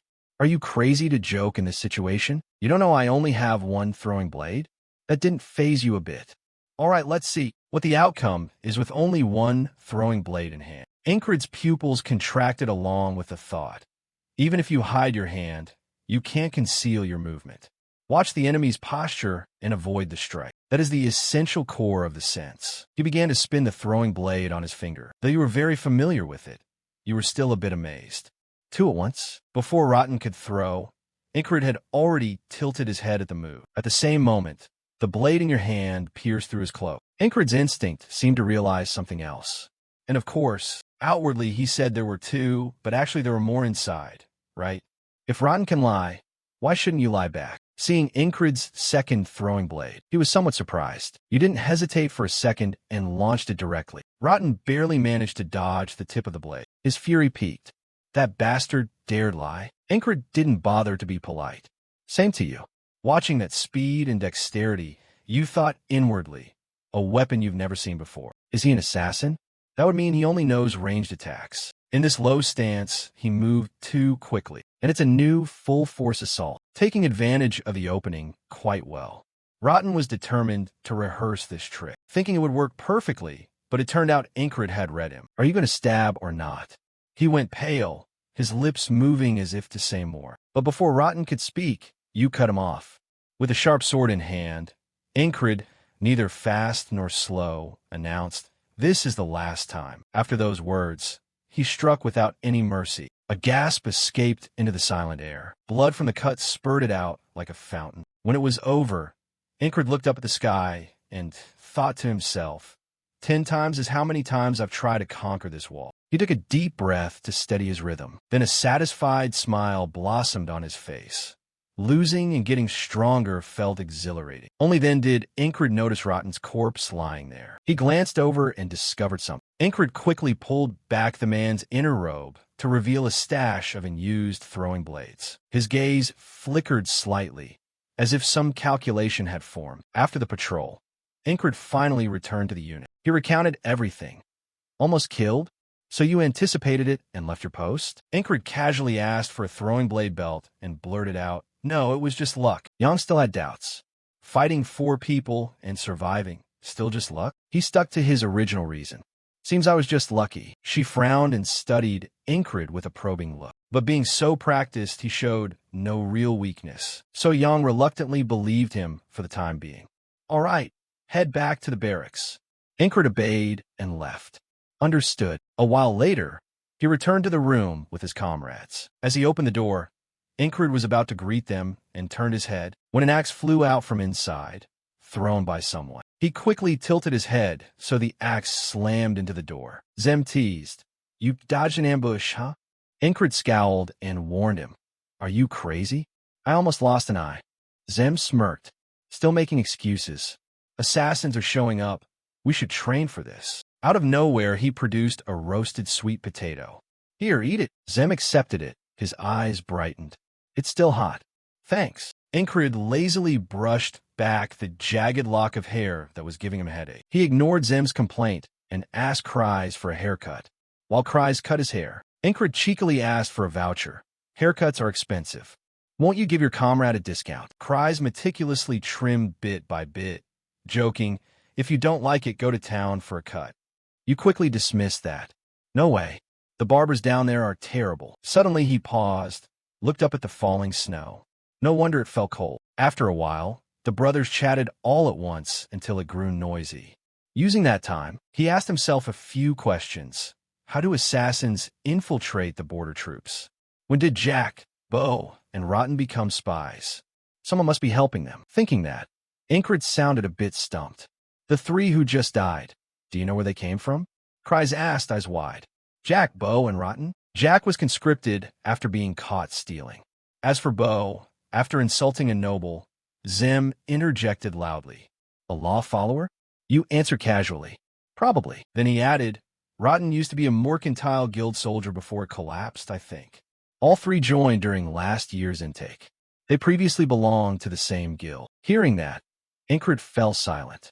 A year ago, there was a scandal in the Thieves' Guild. They resemble a criminal organization more than a guild. They know everything about this town, so they're the prime suspects. Out of curiosity, he sought someone to help. What about Jackson and the Thieves' Guild? He glanced over to question him. Why ask? Ingrid replied nonchalantly. "I thought you knew." Jackson was silent for a few seconds, assessing, getting bolder by the day. Finally, he answered, After that clash, our contacts with the Thieves Guild were cut off, so I'm not very sure. At that moment, Kry's haircut was finished. Done. Zem smirked teasingly. Looks better. You said nothing more, just muttering to yourself. The snow's falling thick. Suddenly, Jackson raised his hand and said, Sergeant, I'd like to be excused from the night shift. Hearing that, he jabbed a remark. Coward. You're just trying to avoid shoveling snow, right? Trying to slack off? Ingrid looked at the two of them in silence for a moment. Thinking it over, he suggested, how about we take on the task the sergeant assigned? That way we don't have to shovel snow. Zem didn't hesitate and agreed. He nodded slightly. Great, I'll take a spot. Kry's eagerly stretched out his hand. Ready. I'm ready. Just waiting for your order. Seeing that, Ingrid added, You really don't want to shovel snow? First we need the sergeant's approval. You're still standing there, Ragnar reminded. Not done yet? Lazy. Auden went inside and called out, Hurry up, brother. Hearing that, Ingrid reassessed things. Since when so familiar at times like this? The snowfall was so heavy that the roofs were covered in no time. Yang had a meeting with him. You suspect the Thieves Guild is behind it and want to hold them accountable. Ingrid nodded in confirmation. Yes, if you permit us. She probed his honesty with a sharp gaze, and received in return a look of firm resolve from him. Her face darkened, and her tone dropped. Are you sure your reason isn't just that you want to avoid shoveling snow? Ingrid answered with a single hesitant word. Inside, he gave a little start. She's too perceptive, huh? While on the mission, Kry spoke up out of curiosity. You're talking about the Gilfin Guild, right? Any info on them? Ingrid shook his head and laid out the plan. No. Starting now, we'll gather intel. Jackson, we'll wait at the inn. Find the Gilfin Guild's hideout. He replied softly, how? You turned and spoke in vague terms. There are many different ways. Kry's heard it and went pale. There's an order like that? Despite the cryptic words, Jackson could already understand clearly. He rolled his eyes and looked around, thinking to himself, what's wrong with me? A little while later, the group went to Vanessa's inn for pumpkin soup. Kry's remained somewhat worried. But what if the Gilfin Guild is innocent? Ingrid replied without hesitation. Even if they're not tied to the assassination, they're still criminals. It's also a way to clean things up while we're at it. Just then he called the girl nearby. Lisa, wait. She lingered with a kind smile. What do you need? Kry's whispered something that made the guy beside him curious. But a few seconds later, Ingrid forgot about it. Jackson's late. But after all, he's the one who started this with no clue. What kind of orders are those? So irresponsible. I kind of feel sorry for him. At the same time, Jackson was still diligently probing. No one knew how long he'd been standing there. His hair was already frosted with snow. Suddenly, Jackson's expression darkened. His eyes flickered as if he'd noticed something off. Below, two figures in hoods looked suspicious. Back at the inn, Ingrid casually struck up a conversation. Kry's, you know that waitress from earlier? He quickly replied. Her name's Lisa. Her father is a shoemaker, and her dream is to open an inn in the capital. Hearing that, Yu sized him up. You seem to know a lot, Kry's teased. Any pretty girl could be a future customer. Just then Jackson pushed the inn door open. I found where they hide. What met his eyes was a warm, festive dining table. For a moment, Jackson felt slightly disappointed. Ingrid, mid-bite, paused and looked out. He didn't bother and shoved the whole drumstick at him. Eat it. Jackson coldly refused. No thanks. No need to hesitate further. Just go for it. Zem, busy eating, was annoyed by the remark. I don't want to. It's too cold. I don't want to go out at all. Jackson frowned and growled a threat. Do you want me to bathe you in my own blood? That'll warm you right up. Ingrid replied seriously. I'd like to depart immediately, but the heavy snowfall makes movement difficult.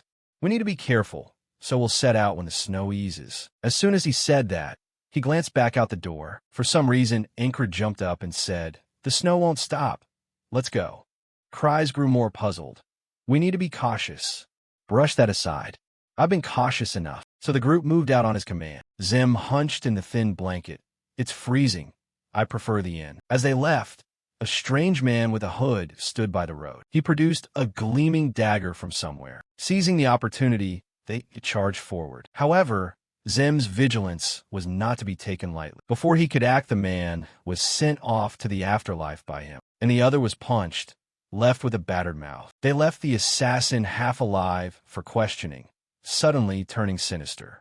Are you kin to Feral Cat? Kry's guest. Maybe he's from a Gilfin guild? Jackson grabbed a nearby canvas and said, "This way. This path leads to their den. The guards are the homeless." The door was already locked. Auden smiled warmly. "Step aside, friend. Let me try knocking." He made a fist ready in his hand before beginning to call out. All formalities observed, Auden promptly broke the hatch door open. He curved his lips as if nothing had happened. "After you." Zim adjusted his cloak and muttered, "Don't you know the point of knocking?" Ingrid was unconcerned with such details. Opening it was enough, and he trailed behind him, probing.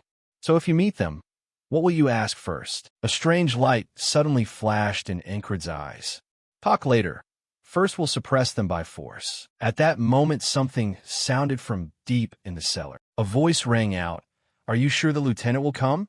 And another voice confirmed, "Yes, I've checked with my sources." The leader of the Gilfin Thieves Guild began to speak. "I've been wondering how to report the failure of the assassination. It would have been easier if we'd killed him outright." Gilfin murmured obsequiously in his ear, asking if that would be acceptable.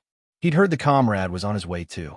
The man sneered, contemptuous, just a bunch of low-level grunts coming over. Before he could finish, Auden kicked the door wide open. He smiled as usual and mocked a knock. The leader's face went noticeably pale. Zem at the back shouted, "Kill them all."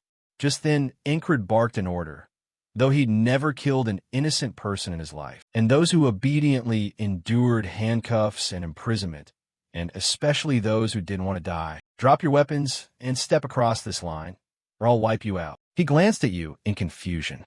"Captain, shouldn't we first subdue them by force?" Ingrid simply reconsidered.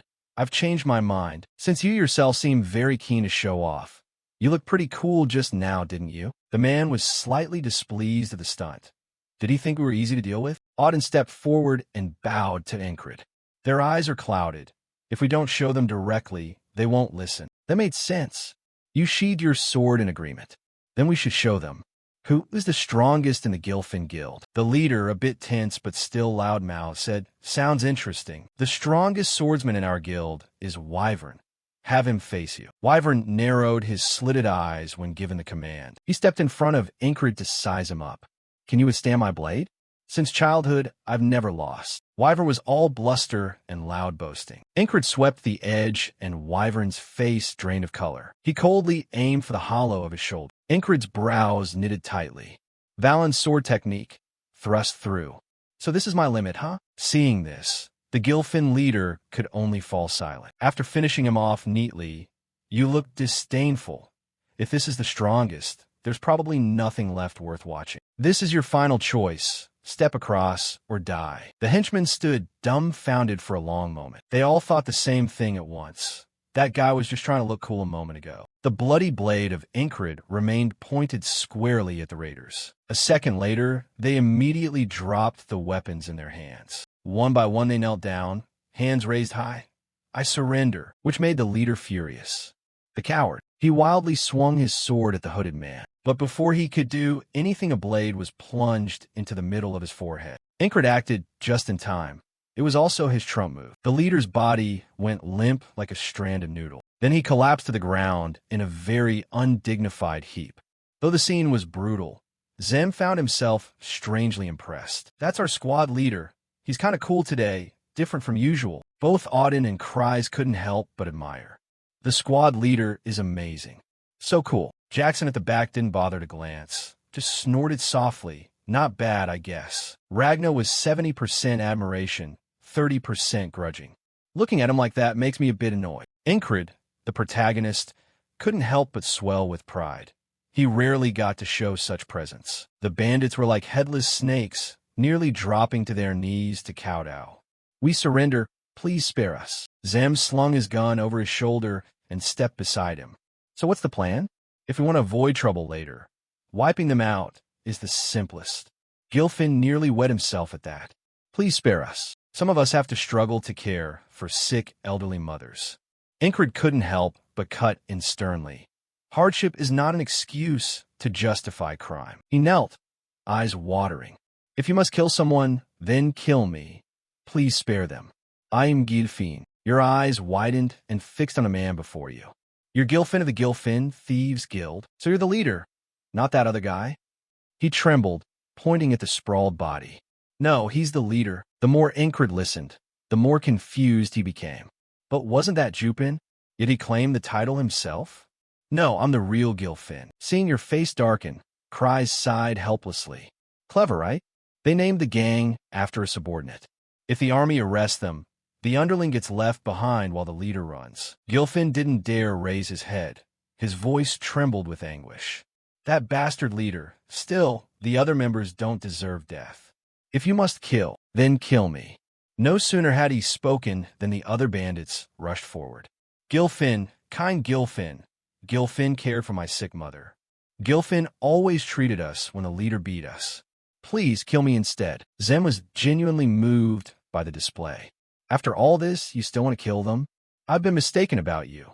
You really are a devil. Ingrid's face darkened over time. Aren't you the one who wanted them dead? Suddenly Gilfin wailed and shouted, The guild's assets. If you spare us, we'll hand over all the guild's property. As soon as he finished, your expression softened. Clearly it had struck a chord. After that, everyone was led to where the bandits stored their loot. Inside this safe were many things. No need to look for a key. Saying that, Auden swung his arm and tore the safe open. The sight terrified Gilfin.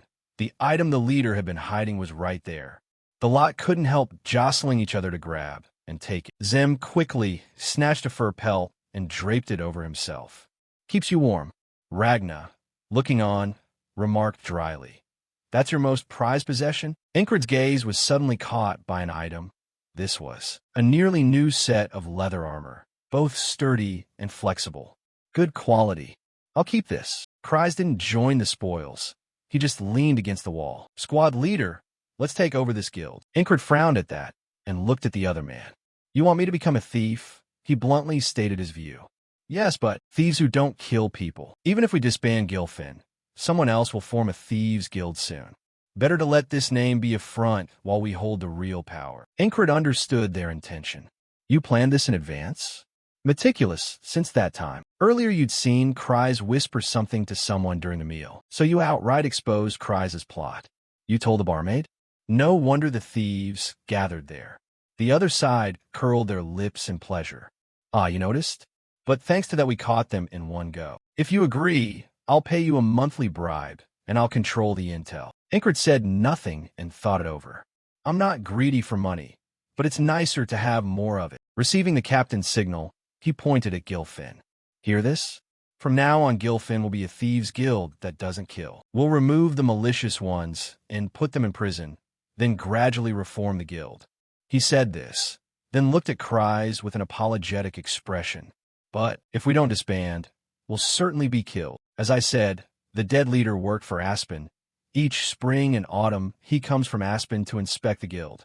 If he finds the current situation, that monster frog will slaughter us all. Cries listened calmly. That's not a problem, because we're the real monsters. Zem, sitting on the ground, leapt up in anger at that. What did you say? Ingrid hoisted his pack, went to him, grabbed what was needed, and returned. Zem had nothing to say for a moment, just curled up in the warming pelt. After a while, he lazily let out a line. I wonder now, has the snow stopped falling? Only then did Ingrid look outside. The snow was still falling in a white blur. Ragna still lay sprawled on the floor with no intention of getting up. Seems we still have things to do here, whatever they are. Auden relaxed by the hearth. I'd like to spread the Lord's word here a bit longer. Jackson coldly muttered and took his pack away. I'm busy. I'll return tomorrow morning. Seeing this, Ingrid's face briefly darkened. You lied. But a second later, he flopped down with them. Because of the weather, Ingrid decided the team would rest here overnight. Busy people indeed. Report. The squad has returned intact. We located the Thieves' Guild and eliminated them. Upon hearing this, Yang's eyes widened in surprise. You can survive without clearing snow at the barracks? Ingrid's gaze fixed straight ahead, showing no emotion. It's fine, what will we do? But inwardly, he was greatly annoyed. She's really meddlesome. Then she suddenly changed the subject. I heard you've never refused a sparring invitation. You replied coldly, words edged with frost. Yes, usually. A moment later, Yang drew her sword and pointed it at Ingrid. Fight me a match. Hearing that, you didn't refuse and immediately assumed stance. Happy to, while an uneasy premonition rose. Not a punishment, but a spar. Is she not angry? But before she could draw fully, Ingrid was struck by a vicious blow from her. You hit the ground, your chin slamming down in pain. Yang looked at you coldly from above. After regaining his composure, Ingrid immediately reached for his sword. But before he could do anything, he was struck face down. You rolled onto the ground again, unable to get up for a while. What the? The captain's sword is that thin? More like a whip? So Yang kept whipping at Ingrid dozens of times like disciplining a child. In the end, he was beaten to a pulp and couldn't stand up. Her gaze toward Ingrid was complicated. I've seen you react with preternatural speed during that earlier assassination, yet now you're clumsy, as if you see nothing. Although you're unpredictable, the fact that you dispelled the magic and killed 4 assassins is indisputable. Yang stopped and just looked up at the sky as the snow began to fall again. I'll be watching you. Hearing this, Ingrid immediately looked after her retreating back. Is she leaving disappointed? Pathetic. I've trained swordsmanship through life and death trials, yet never learned how to use this body properly. The weakness is obvious. His coordination of hands, feet, and body isn't refined. In the end, Ingrid concluded that what he needed was martial arts. Nearby, Auden was uprooting a large tree with his bare hands, the basics of martial training. Then he threw it hard to the ground, the motion as casual as plucking a flower. His massive, rippling muscles were the answer, a body forged by training. Ingrid silently observed, as if digesting the information. The tree's owner looked displeased, but Auden didn't care. He trained to the limit. I have a method called the isolation technique. It's painful. Imagine dying several times. Ingrid said nothing, his eyes fixed on the other man. His demeanor remained determined and stern as ever. That's my specialty. But when forced to wear a stone heavier than himself, Ingrid soon couldn't bear it. Auden watched and lectured.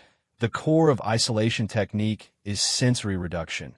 The more the muscles are torn, the stronger they become. His body tensed, sweat streaming despite the cold. He even pressed his hand on the stone to increase the weight. Endure 10 seconds. You can do it. I know your limit. Exhausted to the point of not breathing, Ingrid could barely respond. How do you know my limit? Auden's usual smile carried mockery.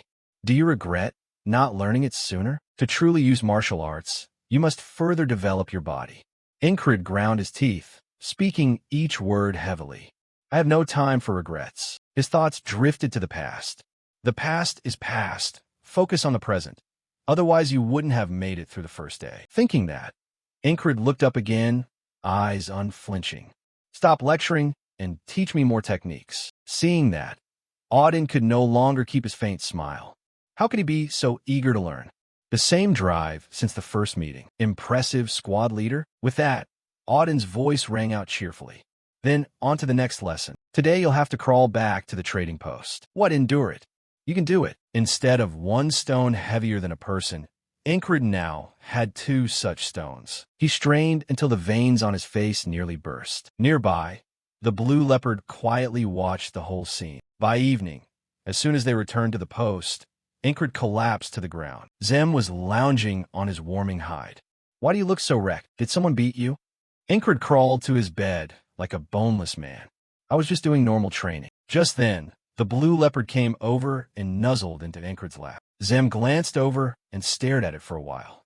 You gonna keep it? Then name it. He stroked the leopard's soft fur. A name. Call it Heater or Blue-Black because of its eyes. His expression showed clear disdain. You hate the leopard? Why give it such a weird name?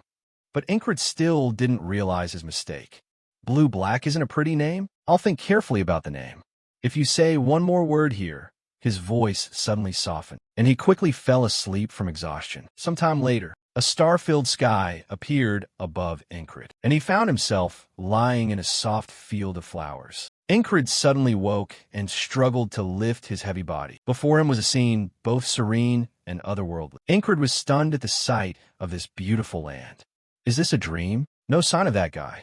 Certainly not a place for that stalker. At that moment, a breeze blew, carrying petals away. They rose and skimmed past Ingrid's face as if leading him. A figure suddenly appeared behind him, a girl with long black hair. Her features were delicate, and her eyes unusually bright, and Ingrid felt as if he were nailed to the spot. The girl spoke first, her voice gentle but distant. Esther, my name is Esther. Seconds later, Ingrid suddenly snapped awake from the dream, feeling odd, his eyes drifting downward. The blue leopard in Ingrid's arms was the girl Esther from the dream. Her face tightened, as if completely unprepared for the current situation. Outside, the moon shone brilliantly, illuminating everything in the night. Inside the room, the two stared at each other awkwardly, Esther's face reddening like a tomato. By contrast, Ingrid remained calm. All right, Esther, good night. He stayed in place and slipped back into sleep. The room was left only with the loud snores of the men. After some undefined time, dawn came and warmed the scene. Seeing the man next to him already back in armor, Zem yawned and asked, "Where did you go?" Ingrid's demeanor this morning is completely different from last night. Training. His voice carried sleepiness. Feeling suicidal? You got beaten so much yesterday and still not learned? Now you notice something odd. So what? My body suddenly feels strangely light. Esther, standing behind, suddenly sent a telepathic message to Ingrid. Yes, because I healed you. You are the one who can help me break the curse. It wouldn't be good if you accidentally hurt yourself. Zem, still half asleep, forced the question out. Did you meet some deity in your dream last night? Ingrid didn't hesitate to tell him everything he'd experienced. No, but I had a strange dream about a girl. Hearing that, Zem grew more intrigued. You, of all people, had a romantic dream? What did she look like? That remark made him unconsciously recall Esther's transcendent beauty. Ingrid rarely complimented a woman's looks. She's very beautiful. Esther pretended to close her eyes to rest, but was clearly pleased. You have a keen eye. Studying arcane magic is every mage's instinct. I was cursed because of an obsession with magic. I lost all my mana and turned into a creature. One day on the grasslands, the sin of the curse led me to a place where I met this man. Afterwards, Ingrid resumed training with Auden. Unbelievably, squad leader, to heal a damaged body takes at least a week, yet he's stronger than he was yesterday. After a while, he laboriously set the stone down. Ingrid looked up at Esther on the loft. Blue-black. That name made her bristle. The humanoid there jumped in surprise. Esther, when did you get here? Esther, still displeased, kept ranting like a machine gun. The magic world is affected by names. Carelessly calling things by the wrong name will harm my world. I struggled to use the last of my mana to appear in your dream and tell you my name. I made a mistake using unstable mana, but luckily you're an idiot, and you're definitely cursed too. Although it hasn't fully taken hold of you, it's far stronger than the curse on me. A powerful curse will slowly consume weaker nearby curses. If you're near that man, I can recover all my mana. Another winter morning arrived. As usual, Ingrid was still learning martial arts with Auden. His eyes widened when he saw Auden's knee aimed at him. This time, Ingrid successfully leaned aside to dodge. Auden's sequence of attacks was followed by a swinging blow. This time he managed to pin Ingrid to the ground. Ingrid showed no expression, only rubbing the back of his neck. Opposite him, Auden laughed as he explained, "This martial art requires basic fitness and spacing like swordplay. Without diligent training, it's meaningless. Although your speed is as slow as a turtle, your body has changed solid. You really are someone who doesn't know how to quit, huh?" Squad leader. A month passed, and soon the sprouts would break through the soil. Every day was relentless training. At this moment, Ingrid was training with Zem, and the man couldn't help exclaiming, "Not bad." However, Ingrid's face didn't change at all despite the praise. That attitude delighted Zem, so he spoke up loudly. "Your technique has improved a lot. Now you finally look like someone who can fight." By afternoon, Ingrid quickly finished his food and slammed the bowl down on the table. He turned and requested, "Ragna, let's digest dinner." The other man frowned, tiredly replying, "I'm still eating," but in the end he still took the time to school Ingrid and evaluate him. "You've picked up a bit, haven't you? But basically I have nothing more to teach. Now how will you make your body remember? Even in sleep, you'd have to repeat it obsessively. That's hard." Ingrid absorbed Ragna's instructions carefully. Then he offered his own comment. "I find it the easiest thing." Night fell, and the camp quickly sank into silence. Ingrid sat alone on his bed, thinking, training with teammates is good, but I want actual combat too. A sharp thwack rang out, cutting through his thoughts. Ingrid reacted like lightning, easily catching Jackson's weapon. He wasn't surprised the attack was blocked. Instead, he remarked, You almost got skewered right in the eye, didn't you? You've really improved. Their commotion prompted cries to remind them. Take your practice outside. Don't kick up dust in here. Ingrid looked over and bluntly asked, Why have you been coming back early lately? Not hunting Krona anymore. Esther suddenly sat up, putting cries on alert. He frowned, stared ahead, and muttered curses. Nails, probably lost my nails. My Krona, I don't know if it's hardworking or just gluttonous. Ingrid on this side was drawn to a sound from the door. Following was Yang's figure with a request. Squad leader, come out and meet me for a moment. You immediately cut her off with a declaration. The snow has all melted. Yang replied, unhurried, that matter's been settled. A new mission has come in to handle a job for the mercenary system. Hearing that, Ingrid mentally pondered. The mercenary system is one of the 2 official policies alongside soldier ranks, a system that lets city citizens assign missions to the trained military. Cheaper than mercenaries, less aggressive, but competent, so very popular. I also want real combat, so this mission comes at the right time. Outside, a soldier lounged, thinking lazily. The boring task is finally over. Lately it's been all rest missions and uninteresting assignments. Suddenly, he spotted Sergeant Yang and Ingrid approaching from afar. On this side, Ingrid didn't beat around the bush and asked about personnel. Yang began to explain, 3 people in total, the squad leader and 1 team member. She added that the remaining person would be herself. This unexpected proposal made Ingrid wonder privately. The sergeant herself handling this mission? Why? The soldier, seeing them talk, began to gossip. They've been together a lot lately, even training alone. What's with those 2? Are they secretly dating? But why that expression? Yang suddenly asked, Does coming with me make you feel pressured? The soldier's face lit up at the juicy tidbit. The rumor spread quickly through the barracks. Did you hear? Sergeant Yang and the pattern breaker. No way. No wonder I noticed odd looks between them. Actually, I heard they knew each other before joining the army. The tale grew wilder as it went on. According to what I heard, they even have a child. A new day arrived as the sun slowly rose over the mountains. Every move of Ingrid became the focus of chatter. His face apparently charming, even Yang. Impressive. The 2 do look good together. He frowned, completely clueless. When Ingrid opened the door and walked in, he was greeted by a call. Has the child's father arrived? How many months now? I heard she's about to give birth. Ingrid calmly denied it. That's not true. It's all a misunderstanding. Someone made it up. Cries, curled in his blanket, chuckled, and joined in. Don't be so worried. Everything will come out in the end. But I'm serious. I'm telling the truth. Ragna, chin in hand, offered sage advice.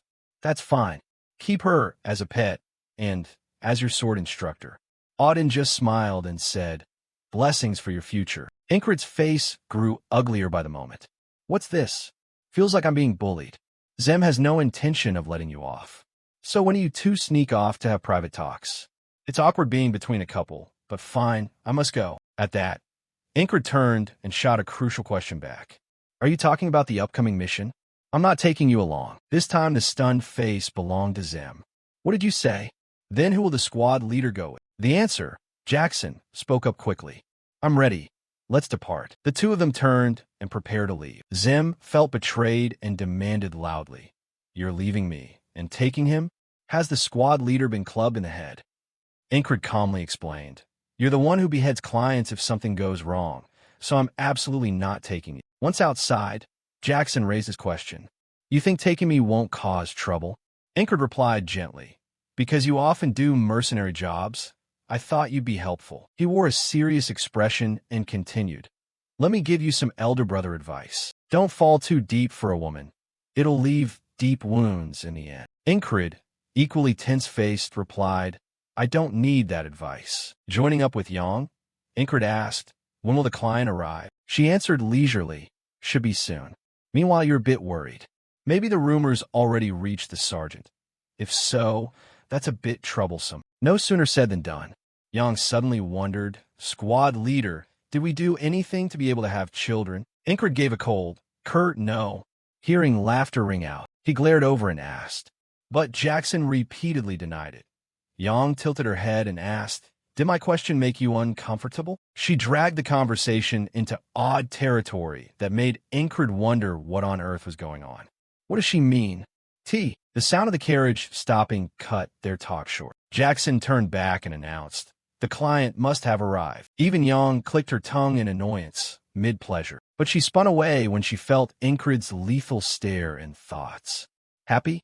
Did she do that to tease me with that expression? The mission briefing. Protect the successor. Among the two successors of the Rogue Fried Guild, while selecting who would become the guild master, both sides requested military support to prevent them from harming each other. A figure gracefully climbed down from the carriage. Ingrid observed them and thought to himself that he expected the successor to be someone ambitious like a goblin. Leona looked at them and directly introduced herself as Leona, the successor of Rogue Fry. "Hello. I asked for your help." The street was so quiet it felt dull. Leona walked ahead. Ingrid's group silently followed. He walked while quietly assessing the situation. After the initial greeting, she didn't speak to us anymore. Even when she needs to convey something, she goes through that woman named Yuma. Yuma then turned back and said, "First we'll rent rooms at the inn and wait for the others." Ingrid's thoughts continued. Just protect her and don't interfere with anything. Right? Lessons with Auden came back to him. Age, posture, position, gaze, it's all information, my friend. Knowing an opponent's strength is a skill too. Right now, Ingrid widened his eyes, trying to apply what he'd learned to this mission. Through observation and analysis, that female guard is left-handed. Her foot falls heavy. She's likely carrying a heavy weapon, a great sword, so she must have good strength. I'd estimate all of them are below the special rank. That's as far as my preliminary analysis goes. Suddenly Jackson beside him spoke up. "If you're bored, let's play a little game, Squad Leader." The game he proposed was a sound-guessing game. Jackson started his turn. The rustle of wrapped paper. Ingrid answered almost immediately. It came from a woman in front of the grocery across the street. Then the sound of a hammer. He quickly traced it to the smithy down the alley. Now Jackson raised the difficulty. A slow tongue click. An old man in front of the shoe shop to the left, Ingrid thought. The key is to guess the sound's source accurately and fast. Harder than it looks. When they reached the inn, the female guard announced, "We'll stay in the upstairs rooms.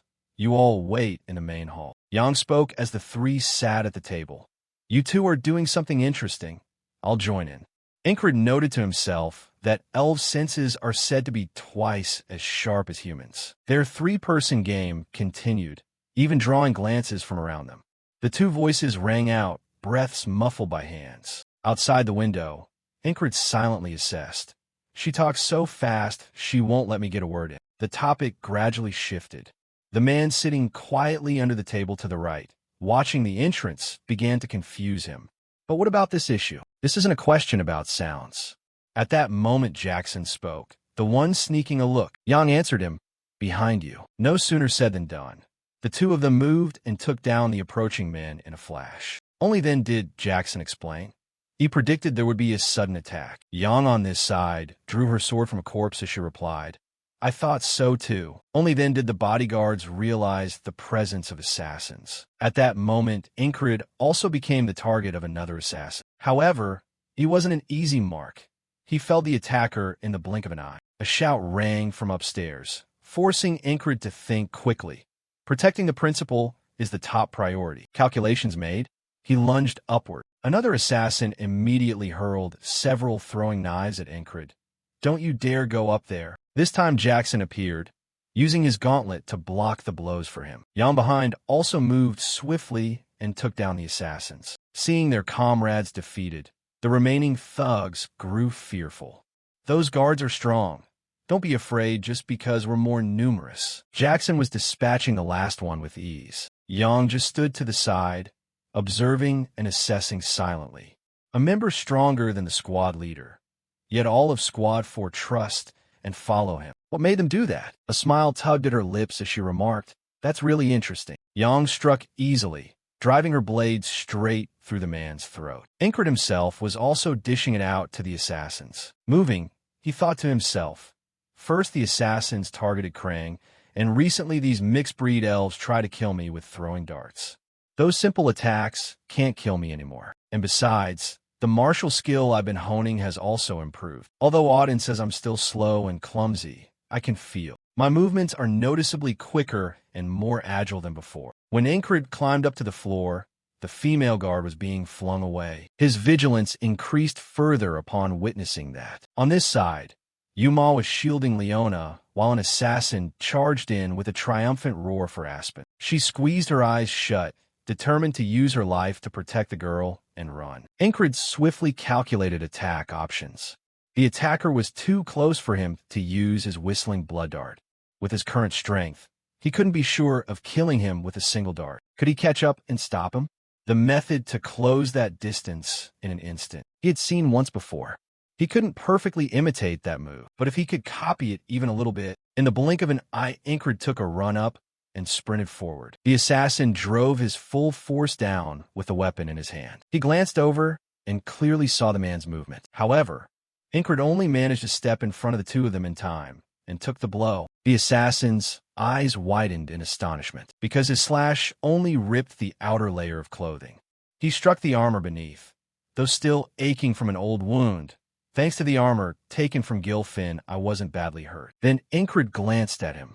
Seems we need to go downstairs and have a chat, he said. No sooner had he finished than he grabbed the assassin, and the two of them dashed outside together. They didn't run down the stairs, but leapt straight out the second-floor window. Ingrid cleverly made the man hit the ground before him. The man's face contorted in pain.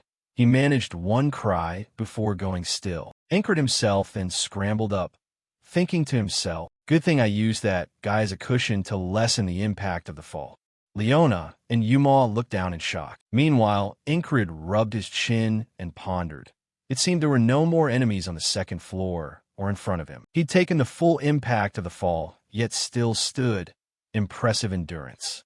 The assassin picked up his weapon and stood. You bastard, are you a border guard? At the mention of this, Ingrid only denied it with a single no. The assassin sneered and replied mockingly, if you weren't a border guard, you couldn't be this strong. Ingrid narrowed his eyes, watching his opponent carefully. Two swords of different lengths. How can he keep balance and fight with that? A strange sword? If not, how should I deal with him? The assassin's voice rang out again, cutting off his thoughts. I'll kill you first, then my prey after. Ingrid snapped in a cocky mode and retorted with a taunt. Do people ever tell you talk too much? The assassin wasted no time and immediately lunged to attack. He braced to respond. It's been a long time since he'd had a real fight like this. Although the opponent seemed fairly strong, Ingrid's feet quickly set into position, his face alight with eager amusement, not hiding it at all. Which technique should he use to fight now? The killer was now charging forward with two swords in hand. On the other side, Ingrid's eyes widened as he silently assessed the two sword strikes that didn't match in rhythm, the twin valence swords. In the blink of an eye, the killer's blade was right in front of him. Ingrid leaned to one side to dodge with the momentum. The assassin swung again, and he still easily avoided it. However, the attacker kept stabbing relentlessly, determined to kill Ingrid. He stepped back and lowered his stance to prepare a counterattack. This time, when the killer lunged, Ingrid easily dodged and slipped behind him. The assassin's eyes widened in shock. He glanced back and cursed under his breath with a furious look. How did he avoid all my attacks? A lowly soldier like him. On the other side, Ingrid responded with a rather smug attitude. Jealousy. He couldn't possibly master that sword technique, yet even he had a marvel. Does he often stab people with his speed and precision? The killer refused to give up and launched another attack. What nonsense are you spouting, brat? Ingrid activated his focus skill, which brought a faint blue glow. The assassin's movements slowed like a reel played in slow motion. The only things left shining were the two swords. His eyes widened, and he mentally went, ah. It turned out that the paths of the two blades in the killer's hands were traced out before him. That was the signal of the enemy's attack. Only then did Ingrid assume a stance, ready to counter. He swung his sword. A metallic gleam appeared. The assassin's sword went off course, while Ingrid's thrust hit straight into his vital point. His expression didn't change, even as he reflected inwardly. Simply put, I just aimed for your heart. Simply put, I just aimed for your heart. The assassin gasped in pain, mouth opening for air. Ingrid withdrew his sword, not paying much attention to the limp body as he busied himself with calculations. Still, there were many things he hadn't done well. Should he ask Ragna or Jackson to teach him? The killer's limp body collapsed to the ground. Seeing the tide turn, the remnants of the enemy scrambled away on all fours. Ingrid dashed off with a single thought: I must chase after them. However, Jackson suddenly appeared beside him with an exclamation. They made a big deal out of this. When he saw Jackson still standing motionless, he pointed that way, curious why. Only then did Jackson start to explain, our mission isn't to eliminate criminals. If they run away, our client is also safe. Hearing that, Ingrid quickly understood. So we just need to focus on protecting the client, as the mission says. From behind came Yang's voice. Impressive, squad leader. Seeing her, Ingrid blurted out a worried line. Commander, are you all right? The unexpected question made Yang tilt her head in puzzlement. However, the next second she shot back a sharp retort. You still have time to worry about your girlfriend like that? I'm going to lose sleep over this tonight. Ingrid froze, utterly flustered by that remark. Leona across from them couldn't help but chime in gossiping. Are you two dating? Ingrid hurriedly denied it without a word, unexpectedly creating the perfect setup for Yang. He was just playing with my heart. Ingrid's face turned utterly baffled, and in his head he kept asking, what the hell is wrong with her? Suddenly Leona looked over and asked, what's your name? Ingrid politely introduced himself.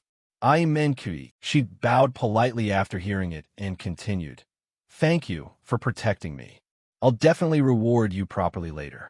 However, you directly intervened. It's nothing. This is my duty, after all. Leona said nothing more and simply watched silent. Night was falling and the sunlight was fading. The captured bandits had been escorted back to the camp, and the reinforcement troops had arrived to join the second wave of attacks. Ingrid sat alone, lost in thought. What was the mercenary group's purpose in coming here?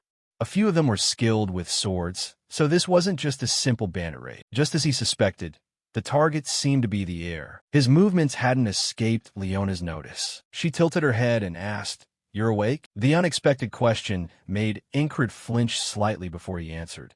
I'm on duty. Leona stepped closer, sat down, and continued, squad leader Ingrid, come with me. I'm offering you the chance to become a special guard for the Lockfried Trading Guild. She thought to herself, we're a top mid-level trading guild on the continent. Our partners often include the wilderness shepherds who live in monster territories, the Black Leather Guild, who specialize in hunting dragons, and the Glacier Rangers, the Ice Sentinels. Moreover, Lockfried's trade maps contain every exchange route across the continent, a priceless treasure. Selling it could make one wealthy for life. That treasure must not fall into the hands of the former guildmaster's son. I must protect my family's legacy and safeguard the guild. That's why I need to recruit talent. Your skill saved my life, and combined with your humility, my guild has positions everyone desires, and it seems you could use one. I'll give you everything you want. Just follow me and become the guild's guard. To her surprise, Ingrid replied bluntly, I have to refuse the offer. Leona froze at his words. A refusal so quick, why? This time the one butting in was none other than Jackson. Rejected, but still stubborn. She's brave, I'll give her that. Not only him. Yang had just descended from above. So what? My actions are brave right now. Seeing her defeat, Leona could only concede. I understand. This afternoon, another heir will arrive. I need to prepare a reception. After she left, Jackson asked back, were you flirting with her? So you like career-minded, famous women, huh? Whenever romance comes up, Ingrid's face instantly darkened. No, he kindly reminded, don't go flirting everywhere. Ingrid denied it once more. I'm not. Even Yang tilted her head teasingly. Are you cheating on me? You're hurting your commander's feelings, squad leader. By now the two of them had reached Ingrid's limit. He glared at them and warned, spare me. The women I like have been changing lately. At that, Jackson gave a start. Even Yang widened her eyes and wondered, are you rejecting me? Even the other members outside were eavesdropping. Hey, you hear that? He just flirted with another woman and abandoned the commander. What a heartless man. The corner of her mouth curled into a teasing smile at those words. Only Ingrid remained silent and took it. A new day began in the biting, snowy air. Cries greeted him with a wide grin. I know everything, Captain. They say you spent the night with the client on the very first day. His remarks sparked more gossip nearby. Now I hear you were flirting with the guild heir too. Are you breaking charms or breaking hearts? Ingrid glanced over, unable to hide his anger. You came here to provoke me? Cries leaned in and whispered, I'm here to manage the Gilfin Guild. I need to keep an eye on them. Unexpectedly, Ingrid seized the moment and handed him a task. Perfect timing. I need you to do me a few favors, Cries. Find out the identities of those attackers from yesterday and capture them. About Leno's Lockfried, the former head of the Lockfried Trading Guild, famed for his business acumen and connections. He believed his adopted daughter Leona, with her tough and wise nature, would be the suitable heir to the guild. However, he couldn't ignore his biological son, so he was torn. In the end, Leno's Lockfried died without deciding who should inherit. Leno's party was slowly moving through the crowded street, sitting in carriages as the grumbling of the men rose. Unfortunately, the attempt on her life had failed. You should have left this to us. You rushed in too quickly.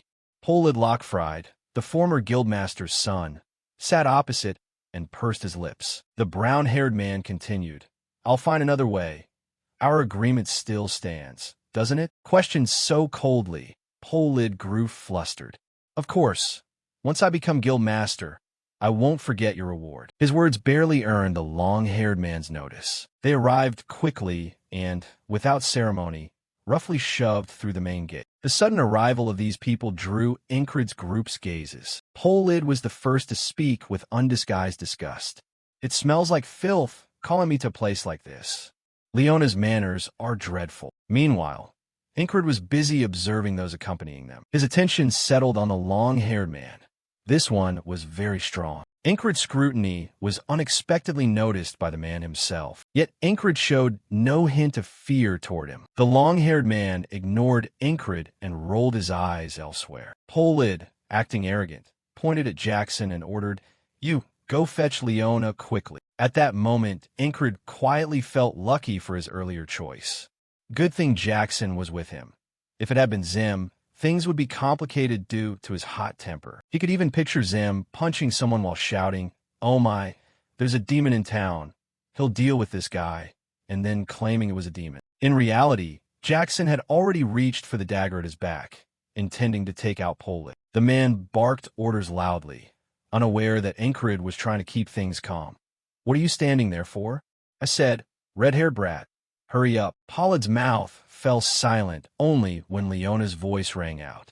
Don't make a scene like a thug. She looked down and accused Polid of arriving late. Her words enraged him, and he started shouting. Late?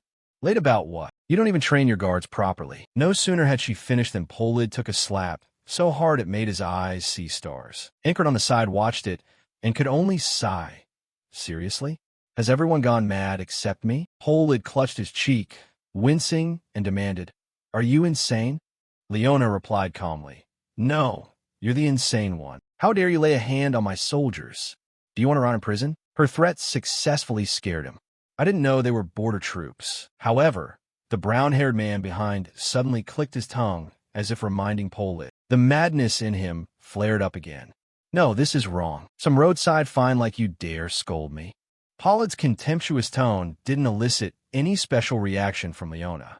As you said, I was adopted. Meanwhile, his biological son knew nothing about trade or how to manage the guild's finances. Her biting words made him break into a sweat.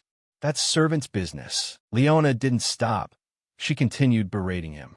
If our late masters hadn't stipulated that the heir be decided with his son's approval, this pointless meeting wouldn't even be happening. Hearing that, Ingrid began to ponder. The late master must have been soft-hearted. From any angle, Leona seemed the more suitable heir. Was he just giving his son one last chance? Leona stepped forward slowly, her presence completely overwhelming. The only reason you might inherit the guild is your blood relation to the former master. Polid staggered back and weakly asked, Is there any reason more important than that? This time she didn't hesitate to grab Polid's cheek with her hand. But even so, you're nothing like him. With your arrogance and ugly face, I honestly don't know who your parents are. Polid's tolerance snapped. He drew his sword and swore loudly. You bitch. On this side, Ingrid had also moved. Unexpectedly, His eyes suddenly widened. For behind Pol-lid stood the long-haired figure who was also drawing a sword. Ingrid's foot spun quickly on the ground. He stopped just in time before the two sides broke into a fight. Still, Ingrid's hand remained gripping the sword hilt. Pol-lid was soon intimidated by the pressure. Ingrid radiated and retreated. Ingrid's brows knitted together. He watched the long-haired man, quietly assessing. Is that stance a sword speed technique? I'm curious about his draw speed. Is it faster than Zem's assist, or is it a flying blade? Come on, show me your blade. As if hearing Ingrid's thoughts, the long-haired man went into a sword-wielding stance, a pleased smile appearing on his face as he grasped his own sword hilt. Unexpectedly, before the brawl could start, a voice from behind shouted to stop. Everyone halt. We are the border troops under the king's command. If you do not lower your weapons immediately, you'll all be branded rebels. Pol-lid's face twisted into an ugly scowl at the sudden appearance. Even Ingrid seemed frozen in place. Then he clicked his tongue and sheathed his sword under Jackson's judging gaze, because he was recalling your earlier comment. Everyone's gone mad except me. Ingrid on this side began to grumble. What are they thinking? Honestly. Meanwhile, Jackson was silently rating him as the craziest here. Torres' expression icy continued. Because the assassins captured by the army are from another country, the border troops will handle the case. They confessed they were hired by a trading guild. Did you hire assassins just to win the succession? Before Pol-lid could blurt something, the brown-haired man stepped forward to clarify. Did they say which guild hired them? Without enough evidence, you can't arrest people. Torres didn't bother with him. Don't be ridiculous. Do you think the border troops can investigate a simple case like this? At that moment, Leona suddenly made a proposal. I have an idea. Find fresh evidence to charge the perpetrators. During these 2 days of investigation, both heirs will be detained. Pol-lid flinched and immediately shouted in protest.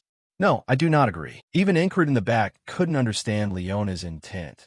She, the one attacked, was offering to be detained. Torres explained. Those caught by the army are just small fry who know nothing. They only say they followed orders, yet she insists there are others to interrogate. Some of the ones who escaped are still out there at large. Among them, there may be someone who knows who hired them. Arrest and interrogate them. At this point, Torres still wouldn't concede and countered. If the ringleader can't be traced, Leona calmly proposed, then let the border troops continue the investigation. However, the succession decision cannot take place inside the troops' encampment. So we'll return to the guild's headquarters city on the condition both sides accept being summoned at any time. Ingrid quietly noted that leaving the border troops meant losing military support. With the current guards, Leona couldn't stand against Pol-lid's forces, especially facing that thin-sword fellow. Once the border troops leave, they'll be wiped out. She can't not know that. So what's her plan? Leona hadn't finished explaining. I'm a merchant. I wouldn't do this without a reward. Whoever catches the assassins, I'll reward with this. Her hands slowly peeled back the thin cloth. When the item was revealed, Ingrid immediately saw Jackson's surprised expression. Leona's voice remained even as she explained. The 4th item in the Carmen collection, Carmen's stiletto dagger. I will hand it to you when you catch the culprit. No sooner had she finished than Jackson began bargaining with Ingrid. Squad leader, assign this mission to me. His sudden request puzzled him. Normally indifferent Jackson was inexplicably excited. So what exactly is that stiletto reward? Pol-lid's voice boomed through the inn. Carmen's stiletto dagger. Leona, are you insane? Do you know how much it's worth to offer it as a reward? Taken aback by his blunt tone, Leona replied coldly, I'm Stiletto's manager. It's mine, I have the right. Meanwhile, Ingrid turned to his companion and asked, Jackson, is it really that impressive? He explained softly, if you know about it, you'll be even more impressed. A master weaponsmith. This is a weapon forged by Carmen. Carmen Ancia, once enslaved, became an assassin who lived only for revenge and used 7 weapons he made himself to do it. The 4th piece is the stiletto. Some people risk their lives to possess his weapons. On this side, Torres pointed and ordered, everyone here will be detained by the border troops for 2 days. No one is allowed to leave the inn. Remember that. After hearing Jackson's explanation, Ingrid replied, don't worry about the stiletto. I've instructed Cries to fetch it. We'll hear news soon. Contrasting their calm, Pol-lid on the other side had already grown furious to the point of trembling. Damn it, This is ridiculous. The long-haired man glanced absent-mindedly toward Ingrid, only to have Ingrid glance back and their eyes meet. The long-haired man did not withdraw his gaze from Ingrid. After a moment's scrutiny, he turned and walked away. This time, it was Ingrid who followed the others' movements, and the groups moved off into their separate rooms. On Pollard's side, he soon grew so irritated he was fidgety. "If we just sit here and get detained," the brown-haired man said more calmly, giving instructions, "we can't recklessly become targets of the border troops. For now, wait. If neither of them can be confirmed as heir, the final choice will belong to the investors. That's when we act. That's not the issue. I've sent letters everywhere promising rewards. If they elect me guild master and I sway over half to my side, I'll win." Outside, Ingrid continued to train tirelessly. His face showed clear determination, though his body was already trembling. When training ended, the heavy stones strapped to his back were dropped. Torres, chin in hand, called out curiously from behind, "You keep doing that boring routine nonstop." He just looked over and replied tersely, "Not for me." That made him laugh, and he added another suggestion. "Don't you think this is a rare chance to be lazy?" Ingrid didn't answer out loud this time. He thought privately that if time were fair he might, but the time available to the talented and the untalented is different. What they can master in a week might take me a month, maybe even a year. So I can't waste time. No, I don't want to waste it. By accumulating effort day by day, I want to build a wall of effort that rises even a little higher. When Torres' suggestion was ignored, one of his men chimed in, "What a peculiar fellow. You mean to call us lazy?" Torres was silent and offered no reply. After a moment, he suddenly stood while speaking. "Ingrid, that's enough strength training. From what I see, your power is already excellent." "I didn't know that," and ended in a draw. "So what now?" Ingrid, still sweating heavily, turned to look at him. However, a smile soon spread across his lips. The backyard quickly filled with loud cheers. "He's charging in, he's charging in." Torres wore a serious face as he prepared to strike. And in this round, the winner was himself. The referee announced immediately, "Lieutenant wins 7 rounds." Torres bragged eagerly to his teammates. "See, those are my underlings." They kept teasing him back. "He's already lost 4 rounds. What are you crowing about?" On this side, Ingrid asked for another match. His audacity made Torres exclaim loudly, "Don't you know what tired is? You madman, we've fought 11 rounds already." Unexpectedly, one of his teammates suddenly raised a hand to volunteer. "It's my turn." "What, you two?" "Next is me." The scene filled with cheers again. "Take him down." "He dodged that." "Crazy. He's in face-off." The noise made Polid scowl in irritation. "You lot.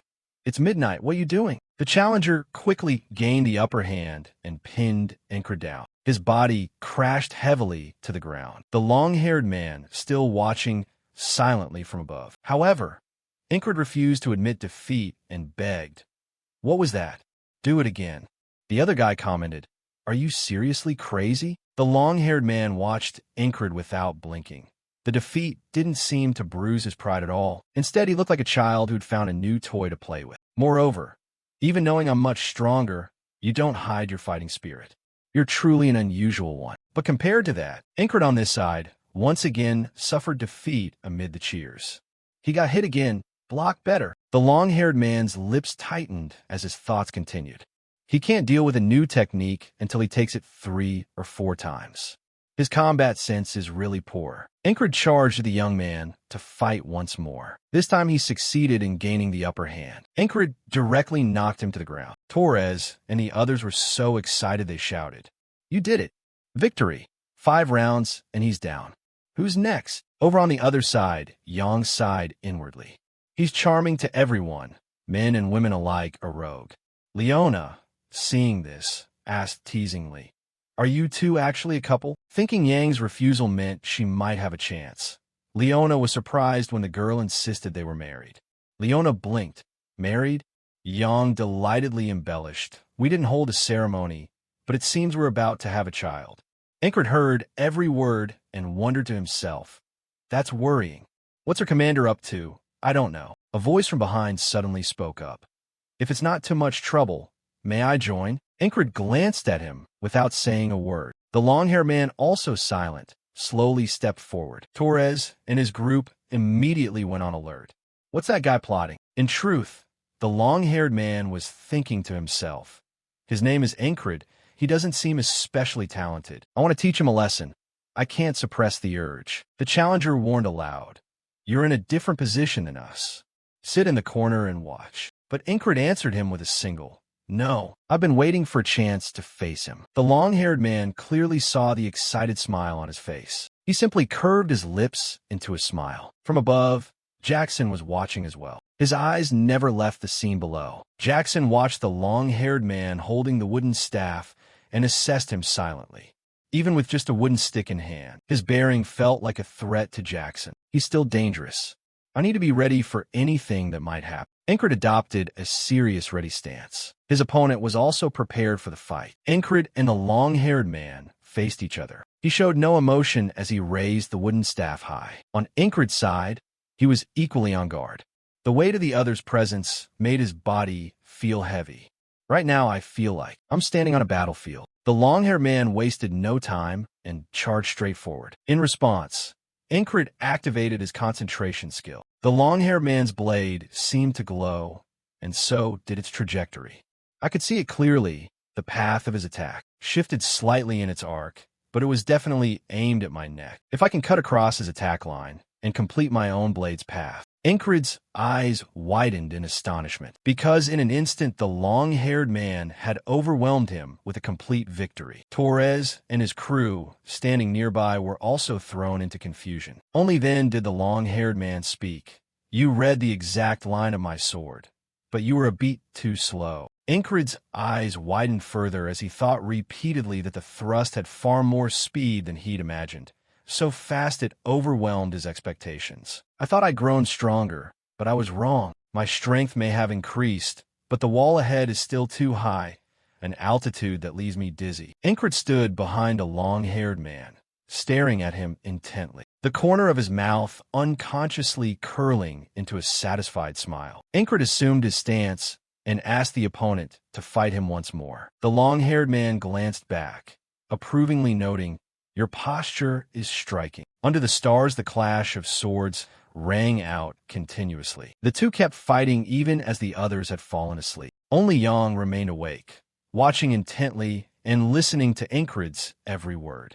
That move just now, do it again. He gritted his teeth and charged forward fiercely. The long-haired man easily knocked Incred down, thinking to himself that anyone fighting with a sword would despair against an overwhelming opponent. His body slammed into the ground, accompanied by a pained cry. He showed no expression other than puzzlement. The gap between my dominance and his is obvious, so why hasn't he lost the will to fight? At that moment, Incred stood up once more. From above, Jackson was watching too, forming his own assessment. The squad leader's reaction speed is too slow to keep up with the opponent's sword moves. At this rate, he won't break through that wall no matter how many times he tries. Then I have to teach him properly how to handle every possible situation. Finally, the long-haired man made a declaration. Stop here, I want to sleep a bit. Incred didn't reply immediately, only breathing heavily with exhaustion. When he spoke again, an exclamation followed. You're remarkable. That sword thrill. One day, I'll master it. Hearing that, the long-haired man only chuckled inwardly. Thinking from my perspective, the remarkable one is you. It's a pity. If you were a bit more talented, things would be different. Dawn came quickly, signaling the start of a new day. A loud announcement drew Torres and the others' attention. Sir Torres, we've captured the fleeing mercenaries. Members of the team shoved them inside, each one bruised and battered. Incred watched Cries and nodded slightly in approval. Well done, Cries. He just smiled brightly and shrugged, replying inwardly, finding these deserters wasn't hard. From above, Leona was descending as well. He must be the squad leader's subordinate. Thank you. Meanwhile, Torres leaned over one of the soldiers and questioned, who ordered you? Which guild? Polid stood to one side, unexpectedly sweating profusely. The soldier stammered out an answer. What he said was not beyond their expectations. Aspen. The Aspen Guild did this to monopolize the trading territory of the convoy. Other than that, I don't know their exact intentions. I only received money, a letter, and a promise as payment for completing the job. Hearing this, Leona replied lazily, he's confessed, So for now on, it's the border troops' responsibility, right? Torres slowly stood, looking at her as he remarked, "You seem oddly satisfied. Weren't you hoping that ugly dumb guy was the culprit?" To that question, Leona replied indolently, "Of course, Stiletto was put up as a reward. That's why I hope to find the mastermind behind it." He scratched his head, not wanting to waste time on argument. "Fine.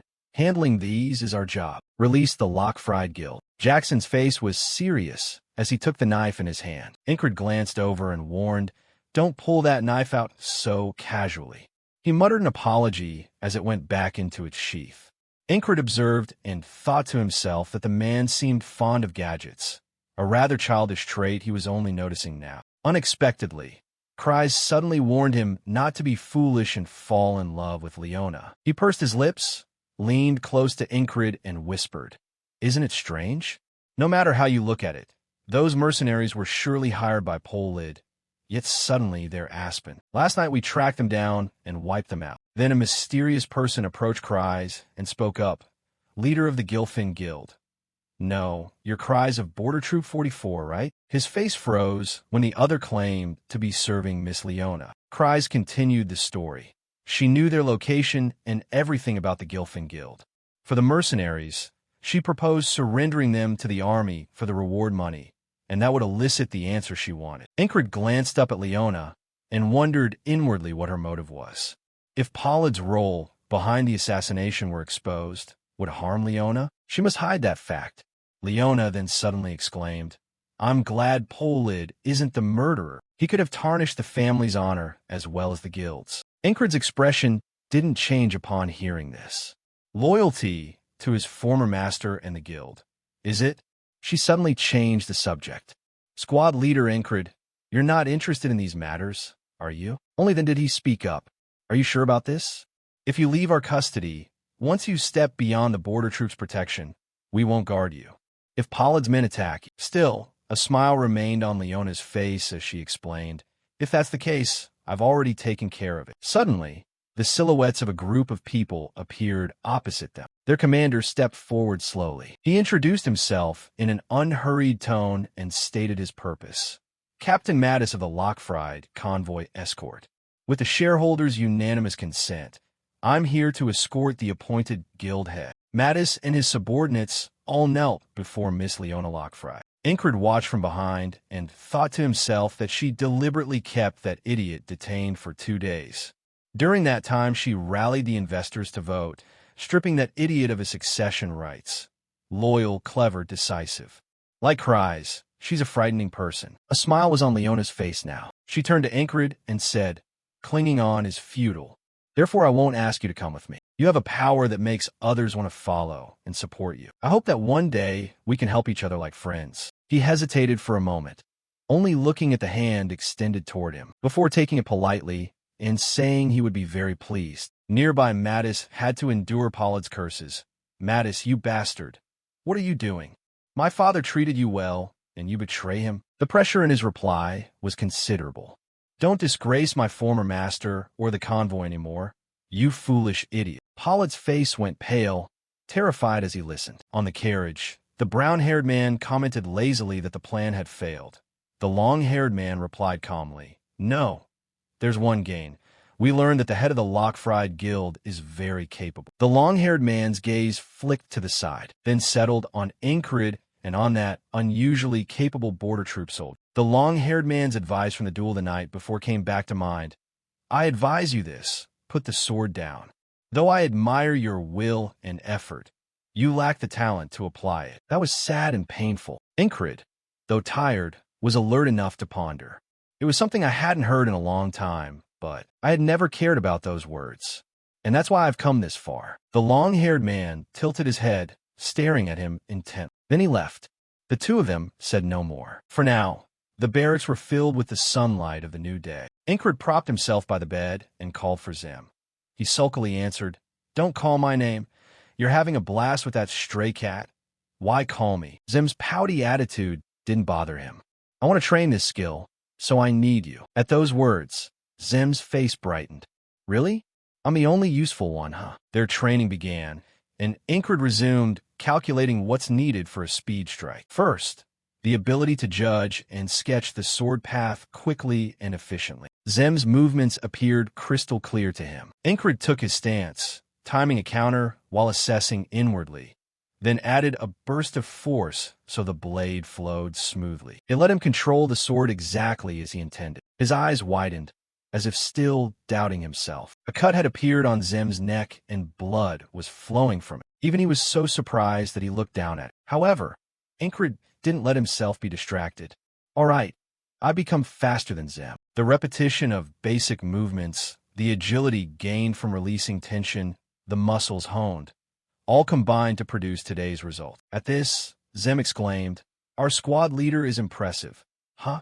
It seems you finally figured out what using the sword very fast means. Looks like I'll try to speed up myself then. This sudden declaration made Incred mutter what? Zem continued to strike at a speed even higher than before. Incred gritted his teeth and braced to meet the blade. Unexpectedly, Zem's axe tip appeared right in front of him. Fortunately, Incred was agile enough to duck and evade. He looked on in disbelief. He couldn't have imagined this. The blade in his hand, which had felt like a flexible whip, was now moving far too fast. Zem's expression grew even more determined as he struck. Incred, unafraid, swung his sword toward him with a thought. It seemed he still had a long way to go to surpass him. As evening approached, he kept practicing diligently. Incred's eyes widened in surprise. He quickly raised his hand and successfully blocked Jackson's sneak attack. Jackson slowly remarked that his auditory and visual senses had sharpened much more. Apparently, this kind of training was no longer necessary. Incred asked directly, "You came just to say that?" Jackson replied casually while turning to leave. That was that for now. He sighed inwardly and thought, so that's why Zem calls him a feral cat. As he turned away, a figure appeared behind him and attacked. Incred gasped, his hand instinctively going to his neck. Jackson behind him then explained, killing intent flared up. It's the aura emitted by an enemy's will to kill you on a battlefield. It attacks you in a way that your ears and eyes can't keep up with. Therefore, you need to sense the killing intent to react. This is the technique to sense that quality of aura beyond the five senses. The door to the sixth sense. I'll teach you as my thanks for the stiletto. The offer pleased Incred. He thought to himself that he always found new things to learn from others. Begin with things that make you feel small and weak in this world. Jackson's lecture began. The door to the sixth sense belongs to instinct. You cannot rely on hearing or sight alone. That perception goes beyond the five senses. For example, a sense of direction or movement, even a predator's instinct, are perceptions entirely based on instinct. If you hone all your senses like a blade and fight repeatedly, your instinct will begin to predict killing intent. Incred turned his head and uttered two words. Jackson passed in front of him. At first, it's obviously hard to hit, but if you train by repeatedly sensing killing intent, the captain's door to the sixth sense will open more clearly. Outside, the sky quickly darkened. A remark was made as Incred sat polishing his sword. Looks like you've changed a bit. He pulled his arm back and shot back. Really? Have I bulked up? Zem calmly explained. That's not what I meant. From a distance, Auden raised a finger in encouragement. He smiled more than before, and even Ragna chimed in. But it seemed there was more to it than that. Cries butted in with a wide grin. He's crazier than before. The moment the words were spoken, the crowd responded enthusiastically. Hearing that, Incred just sighed and replied, "If among a bunch of lunatics like you there's one person who looks normal like me, I suppose it's understandable how you'd see it." Jackson watched him, thinking to himself, when will he realize he's a crazy squad leader like the rest of us? The house quickly fell silent, with only the fire making noise. Zem peered at Esther and muttered, "Are you clinging to the squad leader again? Beast, did he coat himself in honey or something that she won't leave him?" She, for her part, was inspecting Incred's body.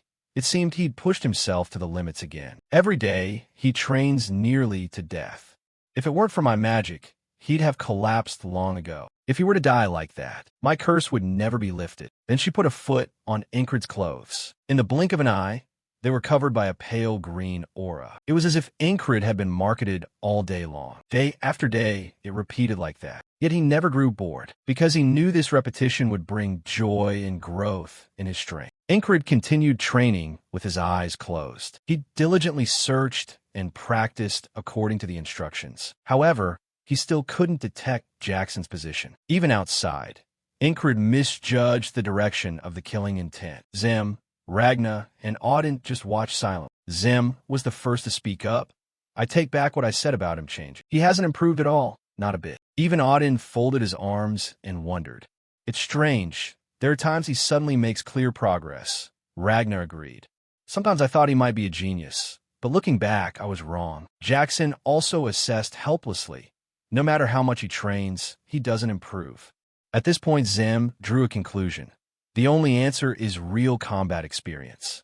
Aspen's troops are pretty quiet right now. If he took assignments outside and hunted monsters, he might gain some real combat experience. So later there's the scene of Ingrid scouting mission boards with the thought that the four had teamed up to pressure him into going out on missions, as if they wanted him to test the skills he'd supposedly improved. But their expressions were different. I know I haven't really progressed lately. A scrap of paper was suddenly put in front of Ingrid. If you can't find a suitable quest, take care of this one. He read it carefully and muttered to himself to investigate. Basement of a remedies shop. Ingrid looked puzzled. Investigating the basement. Just send a patrol team. But the person beside him kindly explained that a patrol team couldn't go. The cobbler said there might be undead monsters down there. He blankly repeated the word undead. Ingrid felt puzzled. Something like that couldn't exist inside the city. Maybe the man misheard a rat and misunderstood. Still, since he needed real experience, they'd hand him a request like this. The man beside him pressed. You're an exorcist type, right? Can you handle it? You see, no one will take this job. The cobbler's hot-headed, but he's an honest man. His wife recently disappeared, so he's very anxious. I want you to check it out and help calm him down. Ingrid handed the paper back to the other and replied, not apologetically, but I've already taken jobs like this before. Lisa greeted him in a hurry. Your soldier has arrived. Please hurry down to the basement. This way the man is stubbornly digging down there. Ingrid thought as he stepped inside. He really is impatient. Lace's father called a welcome as soon as he saw Ingrid. Finally, you're here. Over here. Look, when I dug, I found this. Seeing it, he couldn't help but be surprised. An underground cavern beneath the city, definitely not just rats. The torch was the only light as they probed below. Ingrid studied the surroundings carefully and thought to himself that the markings were clearly man-made, and the scale was huge. At this level, actual monsters wouldn't be surprising. He moved forward cautiously, greeted by passages as dark as ink. Ingrid judged inwardly. 6 corridors. This was an intentionally made maze. Lace's father called from behind. Look, that strange sound is definitely undead. Seeing him want to step forward, Ingrid stopped him. Hold on, don't be reckless. Let me go first.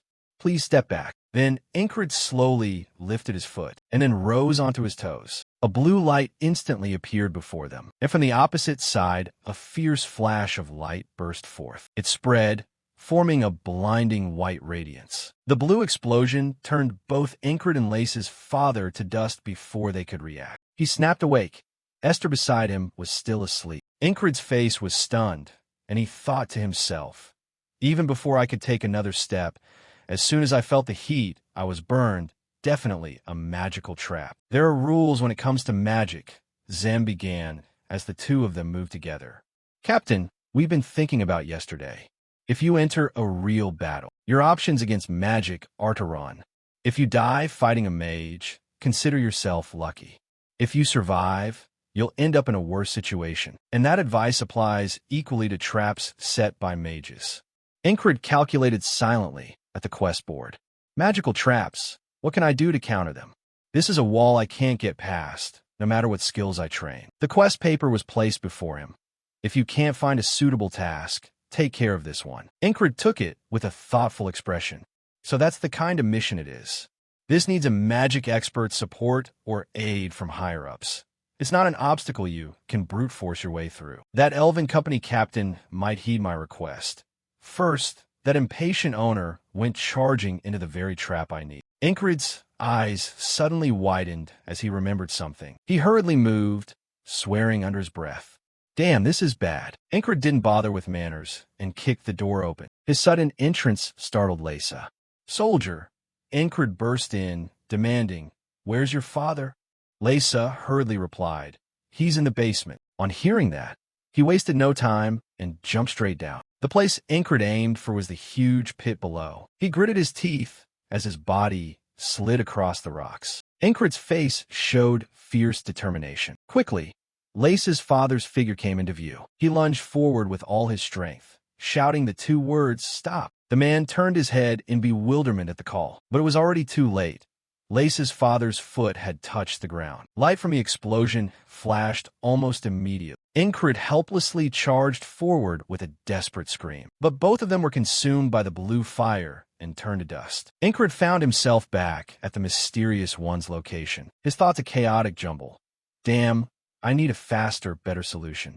First I have to talk to the cobbler and make him stay absolutely away from that place. At that moment the man's voice rang out, if only for an instant. Your skin must be ruined, your whole body turned to pain, yet you still meant to step into that flame. Incred didn't bother to look back at such cruel words. You're right. It's like millions of needles stabbing your body at once. That's the kind of pain it is. Then he slowly rose to his feet, not rushing to face the other. When Incred spoke again, his voice held only determination to let an innocent person live. That pain is greater to me. A true knight stands up for things like this. Zem, still wrapped in his blanket, followed after Incred. Where are you rushing off to? I have something to say. He walked on while glancing back and answered curtly. To rescue an unlucky civilian in a shoemaker's shop. His brows knit in puzzlement. A leather boot turned into a monster? Incred quickly reached Lace's father's house, thinking he could ignore it, stop digging, and leave the trap alone. But leaving something that dangerous in the city wasn't an option. I'll go in there alone. Don't follow me. He kept protesting. No, this is my home. I can't let you go alone. But Incred insisted. I'll go alone. Lace's father reluctantly agreed. All right, fine. Once downstairs, Incred wondered how long it would take to find a magic expert. Requesting aid. Would that really solve anything? This was a trap with no clues. The fatality rate during an investigation was very high. Even if I brought the whole team, it would be the same. I have to go in first and gather as much information as possible. One of these paths must be trap-free, but checking them all by dying at each door. Is that really the right way? Relying on repeating today's routine is too simple. I need to find the best method available right now. I wish I could sense a trap's presence before stepping in. How many times have I died, and what did I feel each time? When I think this time I'll lose, when exactly do I decide that? When a sword is at your throat, when an enemy swings his blade. Incred lifted his foot very cautiously. A concept suddenly popped into his head.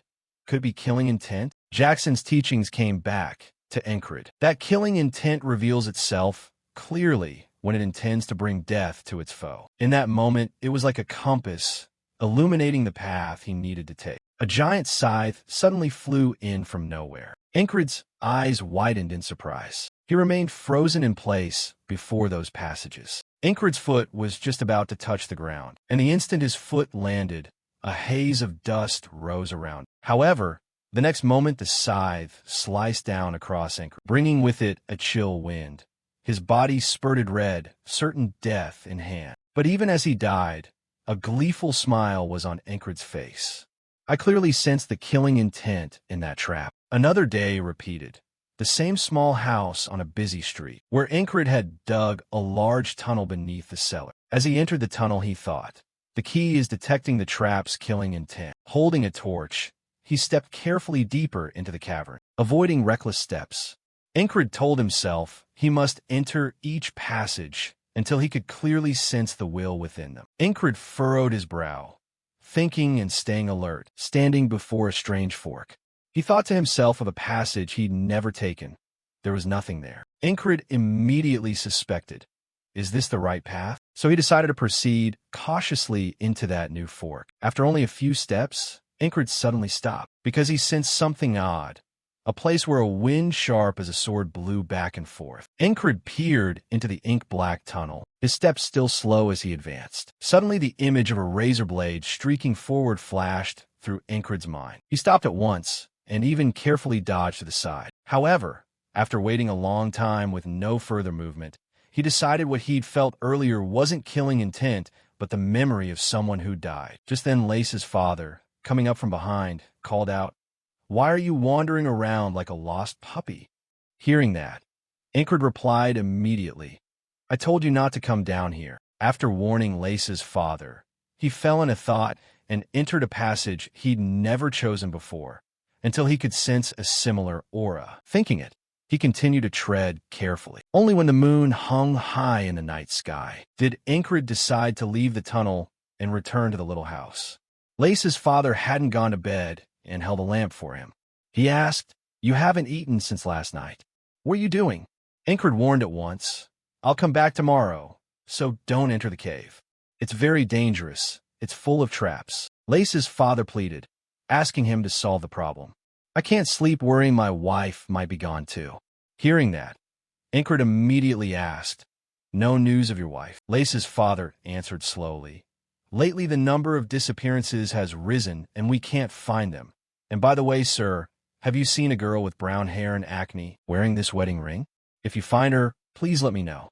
He spoke as he held out the ring on his hand for Ingrid to see. Ingrid examined it closely and replied, "All right." The scene then shifted to a row of neatly built wooden houses. Ingrid was currently sitting inside one of the wooden houses, resting his spirit. Suddenly he opened his eyes, fully alert. But in fact, nothing was happening. It was only Ingrid's illusion. This made Zem complain. "This is what happens when you don't listen to me." He advised him to stop training and go to sleep. Ingrid just sighed without answering. He thought to himself that, looking back, this was the first time he'd lived through today without being killed. Ingrid lay down and pondered deeply. If the days keep repeating like this, what then? Will I step into tomorrow? Maybe. I'll find out. With that thought, he decided to close his eyes and rest. Sunlight streamed through the wooden house, signaling the arrival of the next day. However, the harsh truth was proven by Zem's conversation before he left. "Squad leader, we've talked about you. If you stay this week, you'll die in battle." Ingrid didn't answer. He had his own thoughts. Again like yesterday? So this time, Ingrid entered the tunnel with more confidence. He thought to himself that he needed to get there soon. He walked until night fell, then returned to the wooden house. But instead of going inside to rest, Ingrid sat on the porch and watched the moon. He sat there until the first hint of dawn appeared. With tired eyes from staying up all night, Ingrid stared at the morning sun. However, perhaps from exhaustion, his eyes began to close. When he opened them again, he found himself in bed as if he'd somehow already gone there. Puzzled, he sat up holding his head. "What the?" I blinked, and suddenly I'm in bed. At the same time, Zem on the next bed repeated his warning. "Captain, we've thought about yesterday. If you take part in a real battle." Ingrid remained silent and did not respond to the conversation.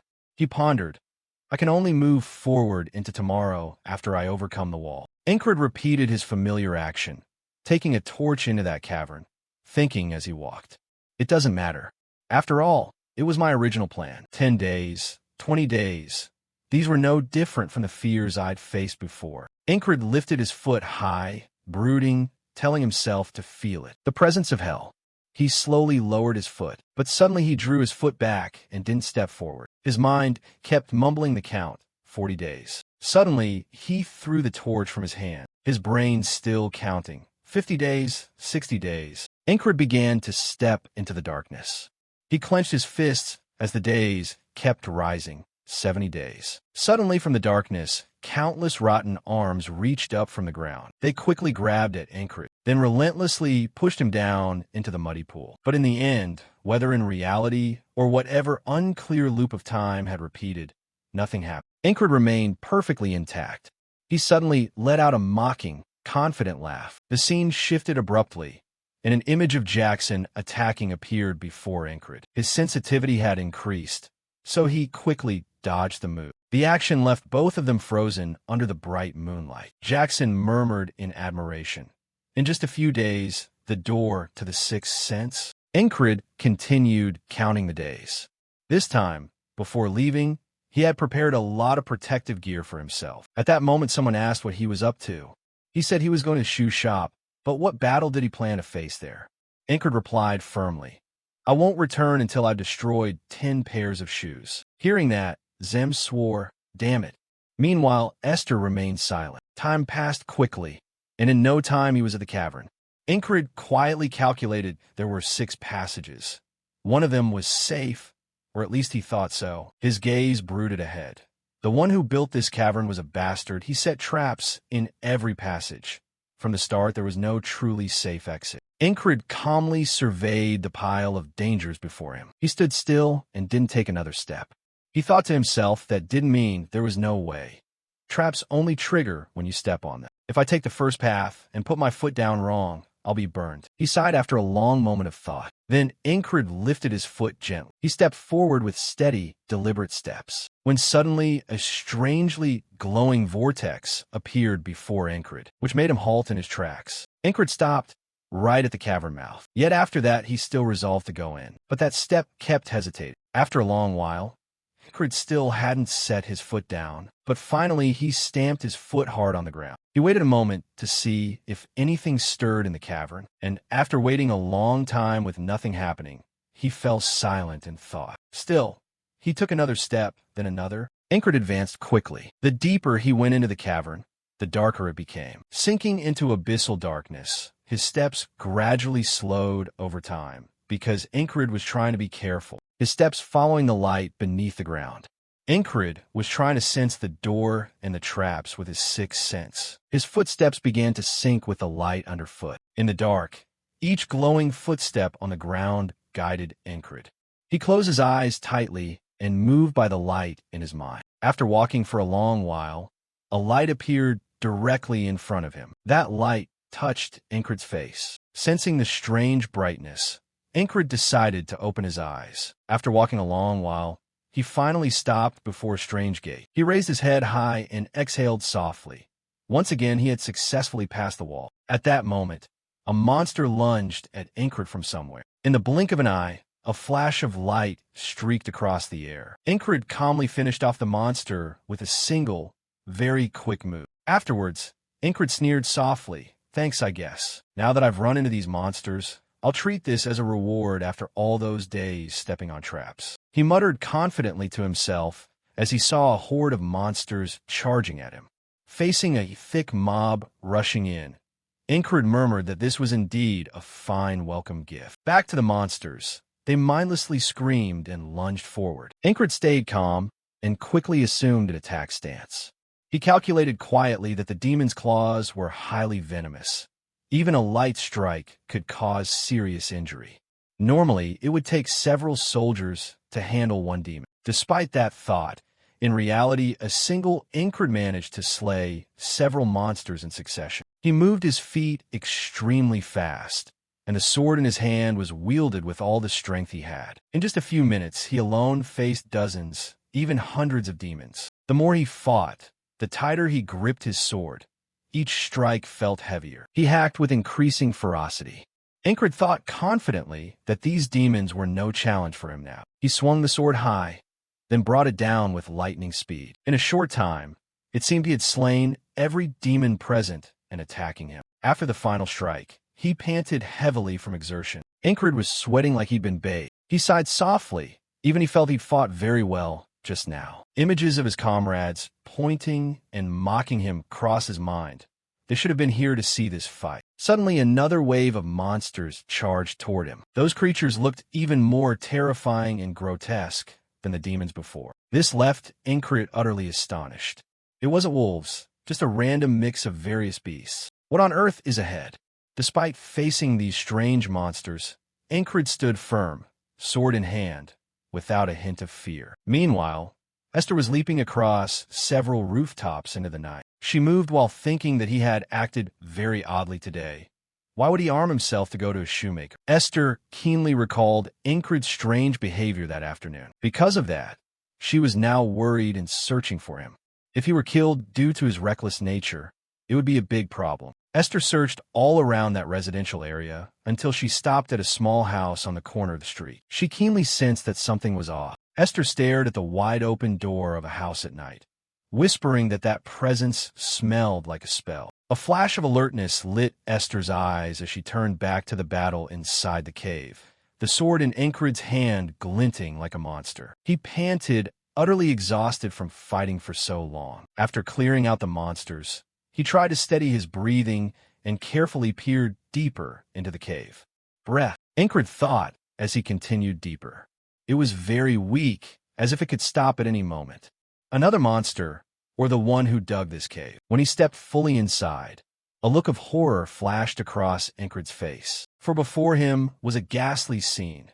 Cages and chains everywhere, filled with rotting corpses. He carefully examined the nearest rotting hand. Ingrid murmured that he'd spent so much time on battlefields that most of his body no longer reacted to the dead. But suddenly a voice sounded above Ingrid. It shattered the silence. "Please, I just want peace. Please kill me."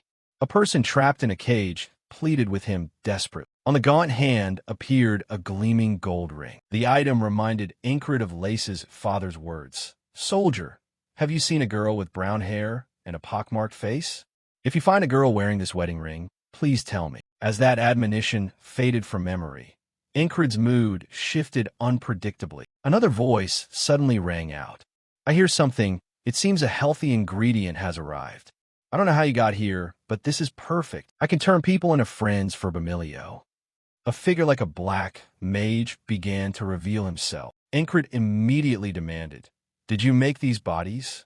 The black mage quickly affirmed, "Who else but me?" The black mage sneered that those failures were merely failed experiments. Then he babbled that this child was Bamilio, his so-called masterpiece. "And you, I'll turn you into whatever marvelous beast I desire." Ingrid did not reply, but fell into thought. He was a mage, and a warning echoed in his mind when facing the dark mage's evil energy. If you are finished off fighting a mage, count yourself lucky. If you survive, things will get worse. Nevertheless, Ingrid did the opposite of that advice. He immediately radiated firm, resolute vigor. "I will destroy you, even if it costs tens of thousands of lives." He meant it and hurled a short blade at the black mage. The black mage, of course not weak, quickly conjured a shield to protect himself. Then in the blink of an eye, Ingrid moved to stand right before him. Just as he was about to swing his sword, a strange energy instantly gathered at his chest. The black mage needed only a finger to send Ingrid flying. Still, Ingrid quickly regained his balance to land. Suddenly, Esther's figure appeared behind him. She carefully concealed her presence and silently assessed the situation. Of course he is a mage. His recovery is still weak for now, but if I poured all my mana into it, I could handle someone like him, Esther thought as she channeled power into her claws. The black mage attacked Ingrid again. However, immediately after, he launched an invisible strike. That attack didn't seem aimed at Ingrid. It shot straight past his back. Though it went behind him, the force was devastating. Ingrid was astonished. "I can't hear or see it, but I can sense his killing intent." This surprised the black mage too. "He can dodge it?" Then a flash of murderous intent lit Ingrid's eyes. He lunged, attacking while evading the black mage's blows. At that moment, Ingrid recalled brighter times. Once he asked teammates how to deal with mages, and Zim answered to use bows to take them down. So now Ingrid clenched his jaw tighter. He remembered other advice.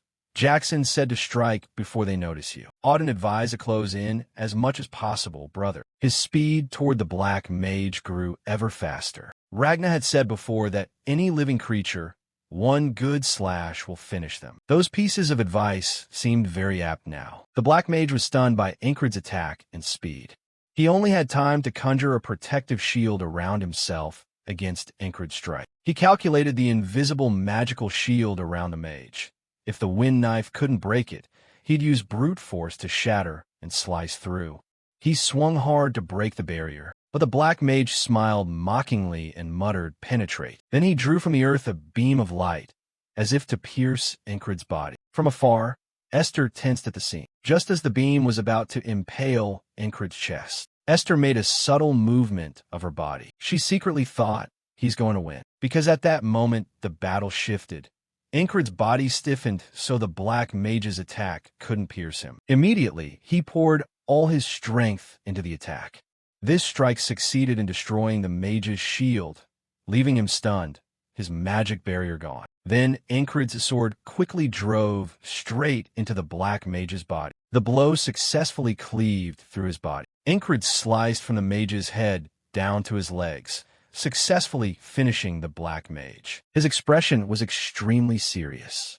Incred had won the fight against the black mage. A small crack appeared on the sword in his hand. Incred pondered at the sight. Fortunately, only the blade was cracked. The shockwave from that impact had already shredded the enemy's body. But why wasn't I injured at all? Is my armor really that sturdy? He unconsciously looked up toward the ceiling. Incred saw a corpse slumped by the window. He seriously used his hearing to assess the opponent's condition, and Incred discovered one thing.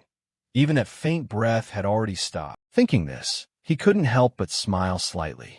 Incred left pondering that he'd mastered a sixth sense and slain a mage in one strike. But he didn't feel any joy at all. Then Esther stepped toward the corpse.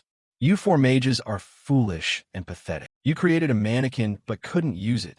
That's why you failed. That mannequin of yours was designed to compensate for a mage's physical weakness. With just one final incantation, it would awaken. She raised her hand to cast and thought, I'll take it. Cut to the camp where everyone gathered. At this, Yang asked Incred in surprise. There's a black mage's lair under a cobbler's shop? She understood what could follow. The news that townspeople were kidnapped and dragged into those horrific experiments would cause quite an uproar if it spread. Incred suddenly spoke up, suggesting it would be best to let this matter be buried. Yang asked why. If so, your efforts would be buried too. He didn't care about that, and said the people's peace is the top priority. Cut to a tunnel where young men were working diligently. Everyone was wondering what was happening at the cobblers. Why did the soldiers seal the tunnel the bandits had dug? Lace's father, seeing this, said to Incred, so it turns out it wasn't monsters behind it all, but bandits? What a surprise. Take it. This is my gratitude to you. I noticed your boots were worn out, so now, that's one less worry for your work. If only my wife could return safely, how wonderful that would be. I know that's selfish, but please find her. Hearing this, he fell silent, unsure what to do. After a while, Incred smiled and replied, I'll do my best. Then he sat in a corner with his sword and watched the sunset. Incred was somewhat sad and pensive. Is letting him keep his illusions truly right? Or would it be better to tell him this tragic truth? If I became a knight, could I stop these tragedies before they happen? Thinking this, he bowed his head in frustration. I still don't know. Incred offered the best solution he could. I can only try my hardest. Then countless monsters rushed up, wanting to attack. He and the others took up swords and armor to defend. Incred reminded everyone to stay calm and hold the formation. He ordered all the soldiers to go there. Be careful not to let the shields falter. Everything was carried out exactly as Incred commanded. Right after killing the mage, we'd received an urgent monster-clearing request, but a fierce monster charged forward to attack. The soldiers quickly raised their spears and eliminated it. With the danger past, Incred brooded gloomily, unable to tell whether he was getting stronger. This is the standard fighting style of soldier. Maybe I should take on a mission to operate alone instead. Seeing his reaction, Zem spoke up. Seems like you're disappointed with this assignment. Huh? He suddenly perked up and shouted, Then let me handle it. One person watching Zem's actions was baffled. Why is that madman rushing in to show off again? He grabbed his weapon and proceeded to slaughter countless monsters. A young man, sensing things were going wrong, shouted, Mages, anyone, stop that bastard right now. He's crazy too. Have you been corrupted by that mad squad of yours? Incred clenched his sword and charged at a monster, and with force, he quickly dispatched it. Zem couldn't help laughing. Let me be clear. It's us who've been corrupted by the squad leader and driven crazier, right? Incred immediately retorted. You call yourself the craziest and dare say that. He, displeased, answered, What's crazy about me? Then Zem's sword hand swung hard. He seemed berserk as he chopped and slaughtered them with all his might. A young man watching from afar judged, They're truly mad. Why keep charging like that? By the final strike, Incred and Zem had wiped out all the monsters. One thing everyone had to admit, they were so strong, I couldn't complain. While he was still brooding in silence, Zem spoke up. Seems like you're not satisfied yet. Just then the young man said, If you want to go all out like that, why not join the heavy infantry? Incred asked curiously, Are there stronger monsters there? He immediately began to explain. The heavy infantry was sent to deal with a pack of monsters, but elsewhere, When the fierce monsters appeared, the commanders saw them and shouted, "Archers, where are you to support us? Hold on until they arrive." He fixed a hostile glare on the approaching group, when suddenly a flock of giant eagles appeared from nowhere. They swooped in and used their talons to grab the soldiers. Then the giant eagles dropped them from high above. Numerous young men plummeted heavily to the ground from the heights. Zem, seeing this, remarked that getting hit by that would hurt a lot. Enkrid quickly recognized the giant eagles as harpies. He remembered what he'd gone through, the mercenary band he'd joined not long ago. Their end had been tragic. They were wiped out by those harpies. They were decent people and had helped him a lot. Now Enkrid brimmed with murderous intent, sword in hand, charging forward. He felt no fear. But things were different now. He wouldn't let anyone die in this battle. Enkrid and Zem thundered toward the harpies. It suddenly opened its beak wide and screamed a tragic howl that shook the heavens and earth. Hearing that, everyone reflexively raised their hands to cover their ears. He quickly realized the harpy's cry was rattling his mind. Seconds later, a harpy lunged at Enkrid to attack. He calmed himself and thought, but it wasn't more painful than the deaths he'd endured. So Enkrid bravely swung his sword and struck it in the nick of time. Then he quickly forced the harpy back with a strong push. In an instant, it was heavily slain and fell to the ground. Zem grabbed a harpy by the leg and grinned. "You flying up there? Let's see who brings down more." He suddenly offered, "Want to bet?" At the same time, another harpy dove toward Enkrid. He used his hearing to sense its movement. But Enkrid warned, "We're not here to play." A moment later, he swung his sword and easily killed the harpy. Enkrid, brimming with killing intent, attacked them. People couldn't help gossiping at the sight. That damn Zem is always a great fighter, but even the curse breaker. He was crazily charging at the harpies too. Zem nimbly swung his hammer at a harpy's leg. It couldn't defend itself, and he slammed it hard to the ground. Enkrid nearby was also fiercely fighting a harpy. Now Torres commented that he'd grown stronger. He from the rear wondered aloud, "Is it really okay for us to just sit and watch after arriving as reinforcements?" He nonchalantly replied that it seemed they didn't need our help. Meanwhile, harpies were circling in the sky. They swooped in and knocked the sword from Enkrid's hand. The sword flew away, spinning. To his astonishment, the harpies kept screaming in the sky with no sign of stop. Just then a throwing knife was lodged squarely in a harpy's head. Enkrid, all fired up, glared toward them. Another harpy dove quickly toward the ground. And he hurried toward the sword together. In an instant the distance between them closed. But Enkrid was faster and grabbed the sword first. He immediately swung the sword hard into the harpy's wing. Then those in the sky flew chaotically and shrieked tragically. People were stunned, guessing the harpies were trying to flee, and even monsters were afraid. Those things aren't human. Now, there were countless corpses of them on the ground. Enkrid remembered the past again. The harpies had killed the mercenary group. Maybe they weren't the same flock, but at least. Back then Zem had mocked him, saying it happened because you were weak. You worm. He had emphasized that those people died to protect you. Enkrid's face darkened as he recalled those words. Now he thought confidently, but this time I'll save them. Torres, curious, asked, "The harpies are gone. Should we go back?" Someone from the rear cut in. "Going back empty-handed seems odd. Why don't we at least hunt a few manhounds?" Suddenly a young man spoke up. "We only came because of the harpies, so now we can leave."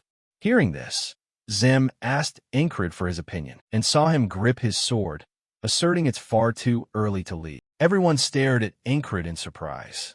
The guy really is crazy. Late afternoon, inside the camp someone was discussing.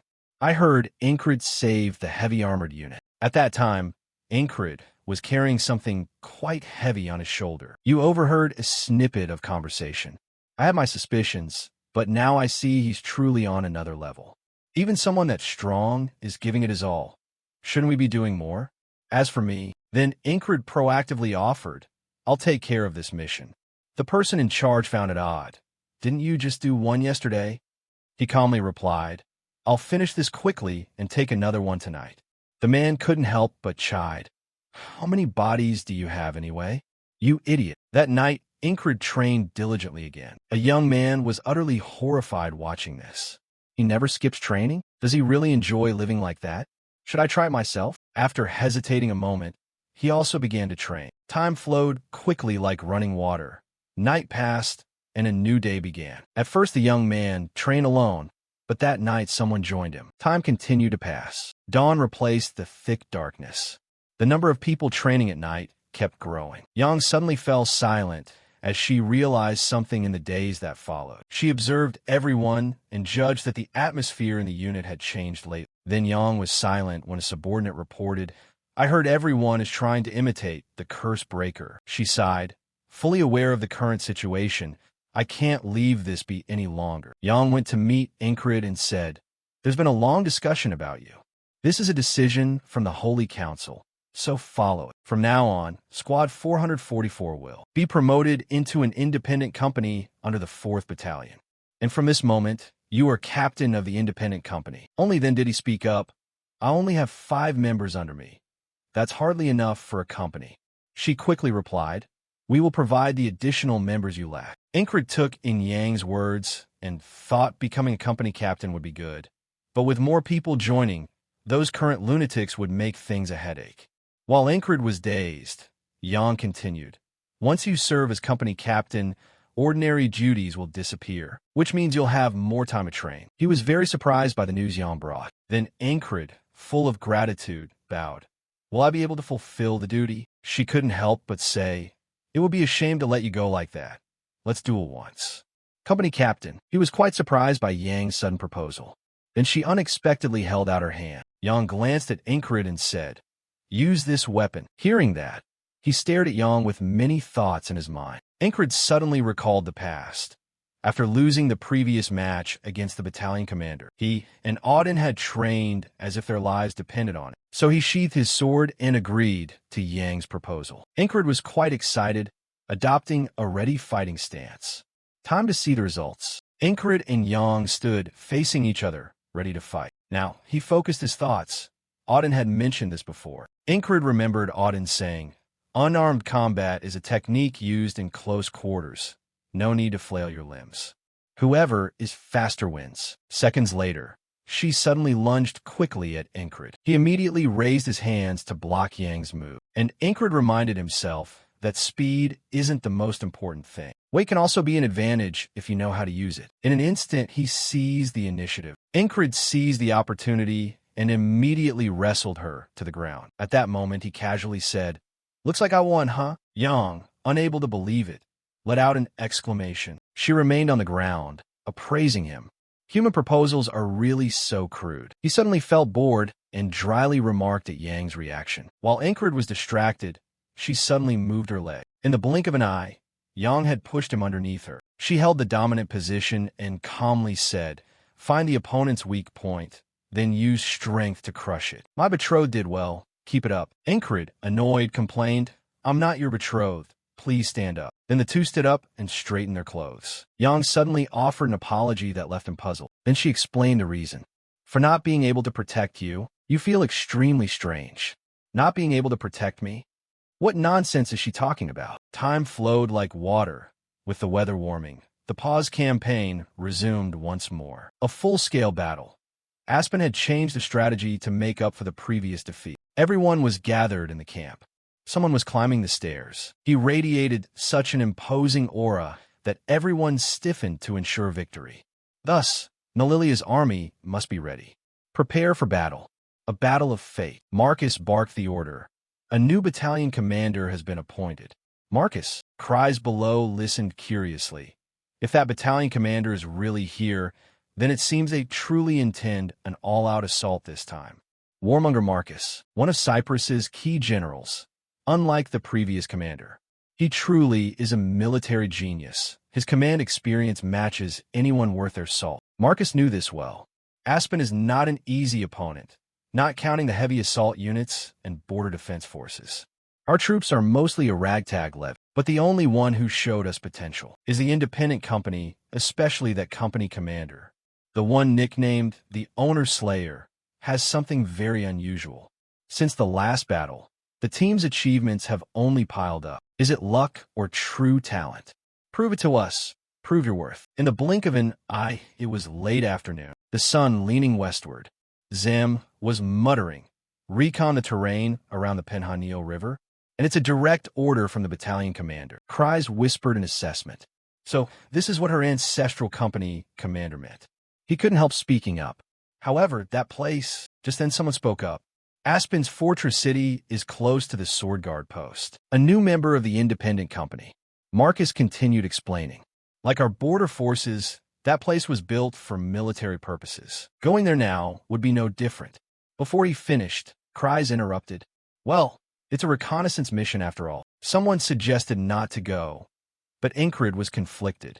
A direct order from the battalion commander can't be disobeyed. Seeing the situation, he offered, then let me go with you. At that moment, someone appeared and ordered all members of the company, except the company commander, to remain and await orders from the new squad leaders. This was a direct command from the battalion commander. The new squad leader assigned to the independent company. Member Andrew Gardner-Mack said decisively. So everyone follows my orders. Something suddenly caught his attention. When Andrew turned, he saw Zim extending his crutch. He looked terrifying in that moment. Zim didn't forget to taunt. Why does the unit have a grasshopper standing on its own? The sight scared him so much he trembled. I'm a newly appointed squad leader. Obey me. Auden, seeing Andrew's reaction, warned, Brother, you're shaking like a leaf. I can feel it just standing here. Ragnar nearby, curious, asked, Is that kid really the squad leader? Over there, he was still trying to shout calmly. If anyone has complaints, come to me. As long as I serve under Company Commander Enkrid, I'll climb blade-covered mountains and dive in a seas of fire. I won't run like a coward. Zem laughed and said, This young grasshopper is awfully eager for a fight, isn't he? Auden also started warming up his arms and legs. Let me tweak your joints a bit. Jackson began pulling out a knife, too. One finger should be no problem, right? Enkrid didn't prevent it and said to go ahead. Ragnar, seeing this, was displeased. Training? And you're daydreaming? Andrew was frightened by their attitude. Stop them. No, please stop them. Company Commander Ingrid didn't agree to object. Those people seemed pretty close. If they were the ones proposing a spar, it meant they liked you a lot. Andrew, full of apprehension, said, Are we sure this is just training? It looks more like an execution. Why has the other side suddenly gone quiet? Here Andrew the Gardner family, will never run. I sensed things were off and tried to stop him. Don't provoke them further. It's dangerous. While it was noisy over there, Ragnar curiously asked, Do you know much about the area around the Penhanio River? There are countless dangers hidden there. Before we set out on the mission tomorrow, do you want me to tell you about the place? Enkrid naturally wanted more information, so he agreed. The light passed, and night fell. The area around the camp was rather quiet now. Enkrid was moving away from where everyone was quartered. He had prepared everything he needed for the upcoming journey. Torres was surprised to see Enkrid there. So you'll be accompanying me? We've bumped into each other quite a bit. Fate, perhaps. I heard you were promoted to company commander. Congratulations. Now we're both company commanders. He humbly replied it's still nothing compared to the Royal Guard. He didn't care about that. Why bother with formalities? How old are you? Enkrid quickly answered that he was 30. Torres, hearing this, scowled. Older than me. Seeing Torres's reaction, he fell silent and didn't respond. He muttered in frustration. So I'm the only one here getting old. Enkrid turned away and retorted. Because you said not to fuss, I won't beat around the bush. What's the plan for this mission? Torres answered his question. First we cross the Penhanio River together. Then we'll rendezvous with the others and discuss further. Then he was surprised there was not a soul around. No ferryman in sight? No choice. Take the chance to rest while we wait. Enkrid agreed with Torres and drew his sword. He found it very puzzling. I told you to rest. Then you casually replied, I am resting. Torres felt a bit helpless, thinking the stubborn rascal was incorrigible.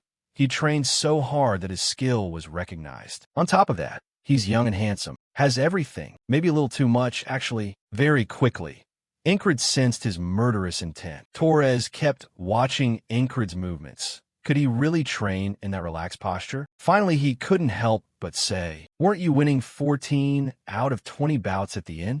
You couldn't beat me in a fight. You couldn't help but laugh at that. Information from a Song era. Is it? Then Torres drew his sword and warned that he wasn't the only one who'd gotten strong. Enkrid readied himself to fight too. That sounded interesting. Torres swung his sharp blade and issued a challenge with a sneer. You're not the only one who's improved. Incred, full of confidence, prepared to meet him. Good, bring it on. The sword flashed immediately. In the night, the two men tested their equal skills. Within seconds, Incred had parried his move aside. The duel was just beginning. The night echoed with squeaks and flashes of light. Torres struggled to block the strikes, gritting his teeth. Watching him fight, he'd already felt it. But had he really grown this terrifyingly strong? He even had to face a gaze full of hatred. That made Torres utter a few sounds. This time he flew into a rage and delivered a powerful, hard-to-dodge blow. Then Torres unleashed a whirlwind punch that forced him to pause for a few seconds. A punch? When Incred opened his eyes wide, he vaguely realized. No, he had thrown that strike with ease. Then a knife slid out from Torres' sleeve like a hidden weapon. This dodge also cost Incred. A knife popped out of the sleeve, huh? He curled his lips in a triumphant smile. My secret technique is hidden. That made it hard for him to believe. Absurd. That feeling made Torres pause a bit. Don't tell me you'll call me a coward. That thing. Incred found it amusing, showing a dark, pleased expression. Enough chatter. Teach me. He even marveled. You're really a study at it. They chatted so much they forgot someone was waiting on the boat. Let's start training with wrist exercises first. Watch closely. Torres taught him with dedicated, methodical care. He had no finesse at all. Look like this. After a long while, the boatman finally asked, "Are you crossing the river?" The boat drifted lazily until dawn the next day. At last, the bow touched the shore. The two of them climbed ashore, taking slow steps. We must meet the scouting team here. Where's the rendezvous point? Before doing anything important, Torres pointed at the water. First, wash up. No need to rush. Incred rubbed his fingers together. He agreed with Torres, took off his shirt, and Torres had already stepped down, hugging himself and complaining, "The water's so cold." At the same time, Torres urged, "Get in quickly." Suddenly, his expression changed. Torres looked over at him and muttered a few words. "This greedy bastard, he's killed my fighting spirit." Incred showed a puzzled look. "Don't whine like that. Bathe and then move on." He replied, "I wasn't whining, was I?" Suddenly, someone approached.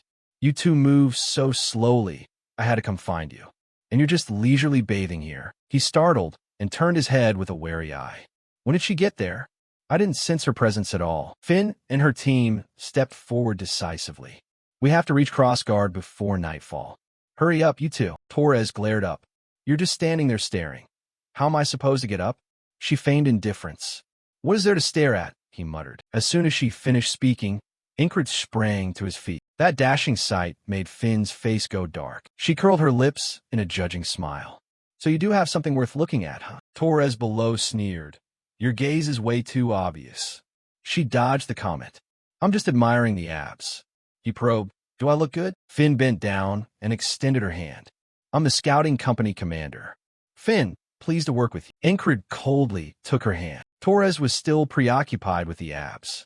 "My muscles look okay, right?" Once dressed, Finn explained the mission to the two. "Before I explain the task, let me summarize the situation." She briefed them on prior developments. "Our spy inside Crossguard, Ket, had gathered important information. We should have received word 4 days ago." Finn's face darkened. She wasn't pleased. "Ket didn't show up at the meeting point and has been out of contact since." You from behind asked, "Does it seem dangerous?" She kept the same expression and replied, "We'll find out soon enough." Finn turned her head back, speaking nonchalantly. "We're going to infiltrate Crossguard and rescue Cat." The scene she described was bathed in a gruesome red. Ahead of Crossguard lay the domain of beasts and monsters. The enemy treats it as a natural defensive barrier, so they patrol it rarely. We've secured 3 routes to infiltrate the enemy position. To explain the terrain, Finn first described the grotto entrance. First is the dog hole, a passage used by smugglers in the city. The guards turn a blind eye because they're paid off. She moved on to the next option, scaling the wall at night. It requires good endurance, but is the safest choice. Finn offered a third option, disguise as a merchant group and slip in. This requires going through the main gate, so it's very risky, but it's the most convenient. Then she turned fully to the two of them to discuss. "My team will hold the meeting point in case Cat is late. They'll arrive later. Only the 3 of us will go into Crossguard." Incred's hair slightly covered one eye, as if hiding half his emotions. All routes are equally difficult. Pick whichever you like. Tilting her head in thought, she made it sound easy, though she knew it wasn't that simple, right? After listening for a while, Torres grew serious. You're the one who knows this area best. Shouldn't you choose the route? He put his hand on his hip. If so, Finn pointed and made the decision. We depart tomorrow morning.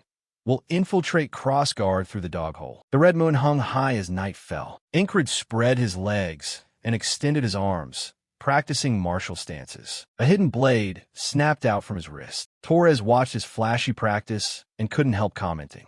With skills that poor, how did you learn swordsmanship? Then he added encouragement. Well, you'll learn it eventually. Keep practicing. Just then, Finn walked in. I wonder why you two skipped dinner. She chewed with her mouth full as she spoke. So this is where the dancing happens. Incred responded coldly. Training. She handed him a skewer and said, Eat this while you train. One of my team wants to be a chef. It's really good. He took it and tasted it. Tastes great. Torres praised. What is this jerky made of? The seasoning is excellent. Phi answered bluntly, asked him for details. His parents run a shop in the border garrison. Drop by if you get the chance. She didn't forget to point out a nearby warning. Oh, if you keep training, don't go over there. Under that flat yellowed rock, watch out. Incred stepped closer and added that venomous snakes live there, which surprised her. Huh? How do you know that? He said casually that he learned it from a teammate. He's a hunter. Finn listened with curiosity. When did you get so prepared? Her lips curved slightly. I like people like that. Finn cheerfully offered. Want to train with me? More seriously. Incred fell into a quiet stillness. Before he could speak, Torres caught on. That's clearly flirting. Is she confessing to him? Fin preston. What do you think? I may look fierce, but I have many sides. Torres looked exasperated. Can you flirt with him when I'm not around? Incred replied bluntly. I refuse. She still didn't get it. Why? Do you have someone? Yes. Finn exclaimed regretfully. You're dating the Elven company captain? What a pity. Incred's face stayed cold, but his mind churned.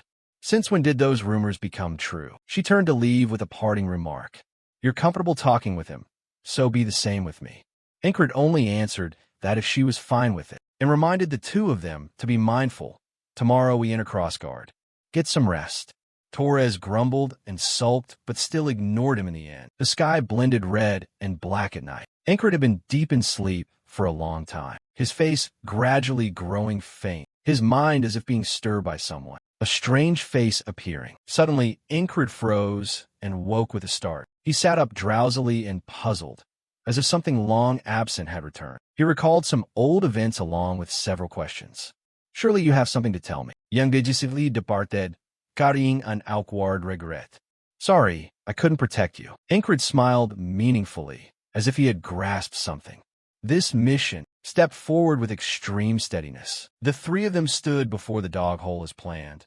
It was like a giant wall, quite a difficult obstacle for them. Finn turned back, somewhat surprised. Are you stupid? Even if the guards ignore this route, they don't completely ignore it. Incred continued from behind her. They won't expect us to brazenly infiltrate by day, so we'll make them drop their guard. Finn agreed. Makes sense. Handsome guys really are different. Torres scowled so darkly. Why did it feel like he was being mocked? Finn led the three into the dog hole, with the commandos going first. Incred brought up the rear, his face tight with thought. Commandos always take point when scouting routes. With eyes fixed on Finn's back, they wore light armor and needed to move silently. Their footsteps grew gradually slower, then suddenly stopped without warning. From behind, Incred had been watching closely. She moved with almost no sound. He began to mimic her, unsure if he could copy it, when suddenly an ambush force appeared very close by. Got you rats. The three of them saw soldiers charging in and froze for a moment. Finn panicked, spun around, and yelled, a trap to fall back. But they were surrounded from two sides with no escape, nowhere to run.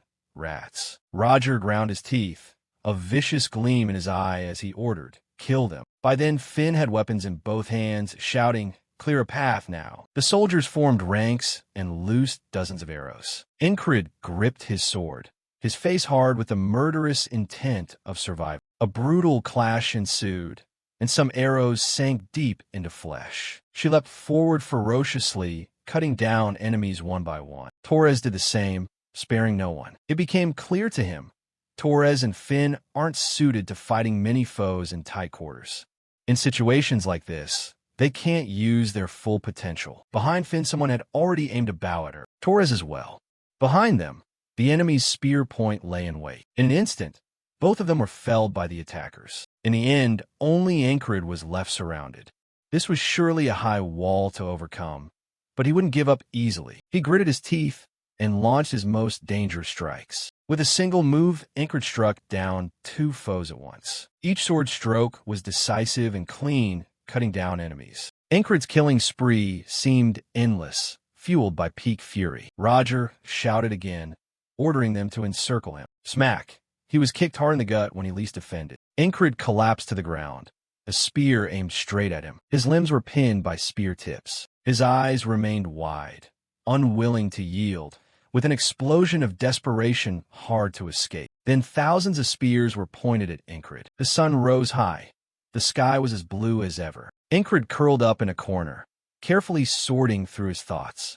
They couldn't have gathered so many soldiers in such a short time. This was definitely a prearranged trap. Suspicions buzzed in his head. The enemy had anticipated their infiltration. Just then the two of them came to Ingrid. "What are you doing?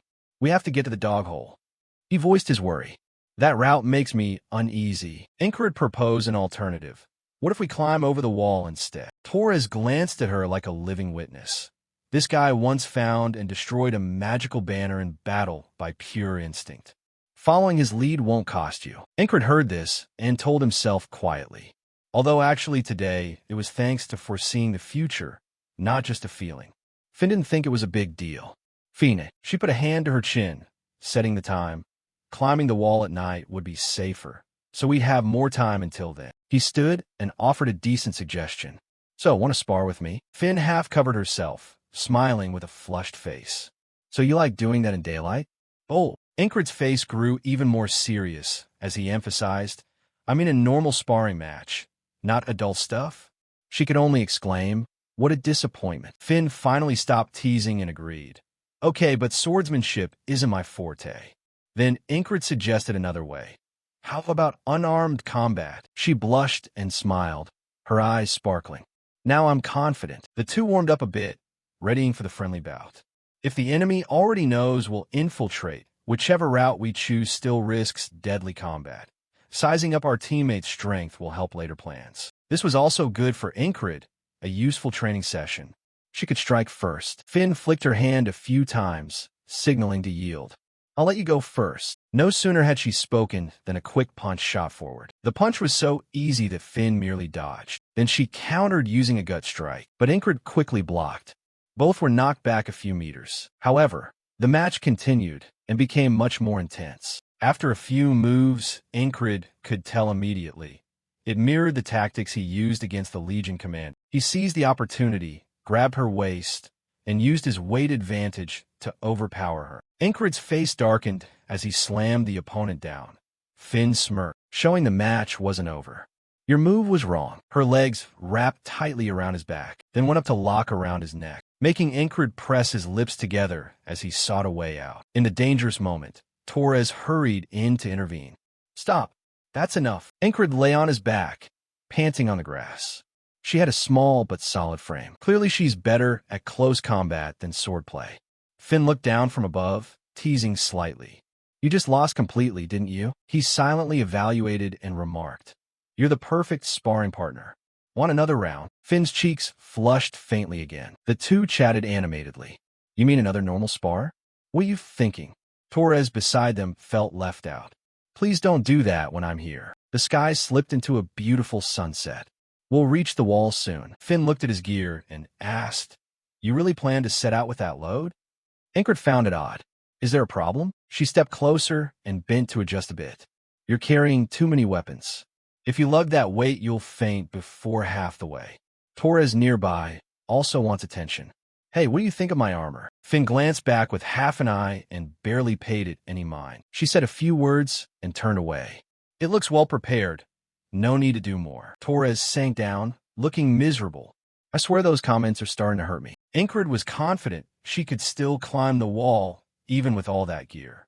She looked up, surprised and innocent. Finn pointed into the distance and explained, "We're not just climbing over the wall." She looked up to describe the difficulty of this pass. "We also have to dive into the river that surrounds it." Torres stared out and muttered, "Damn, that cliff is really high." That made him rethink things. Getting there won't be easy. Then he asked, "But is there an NF map wall that's easy to climb?" They crossed countless waves.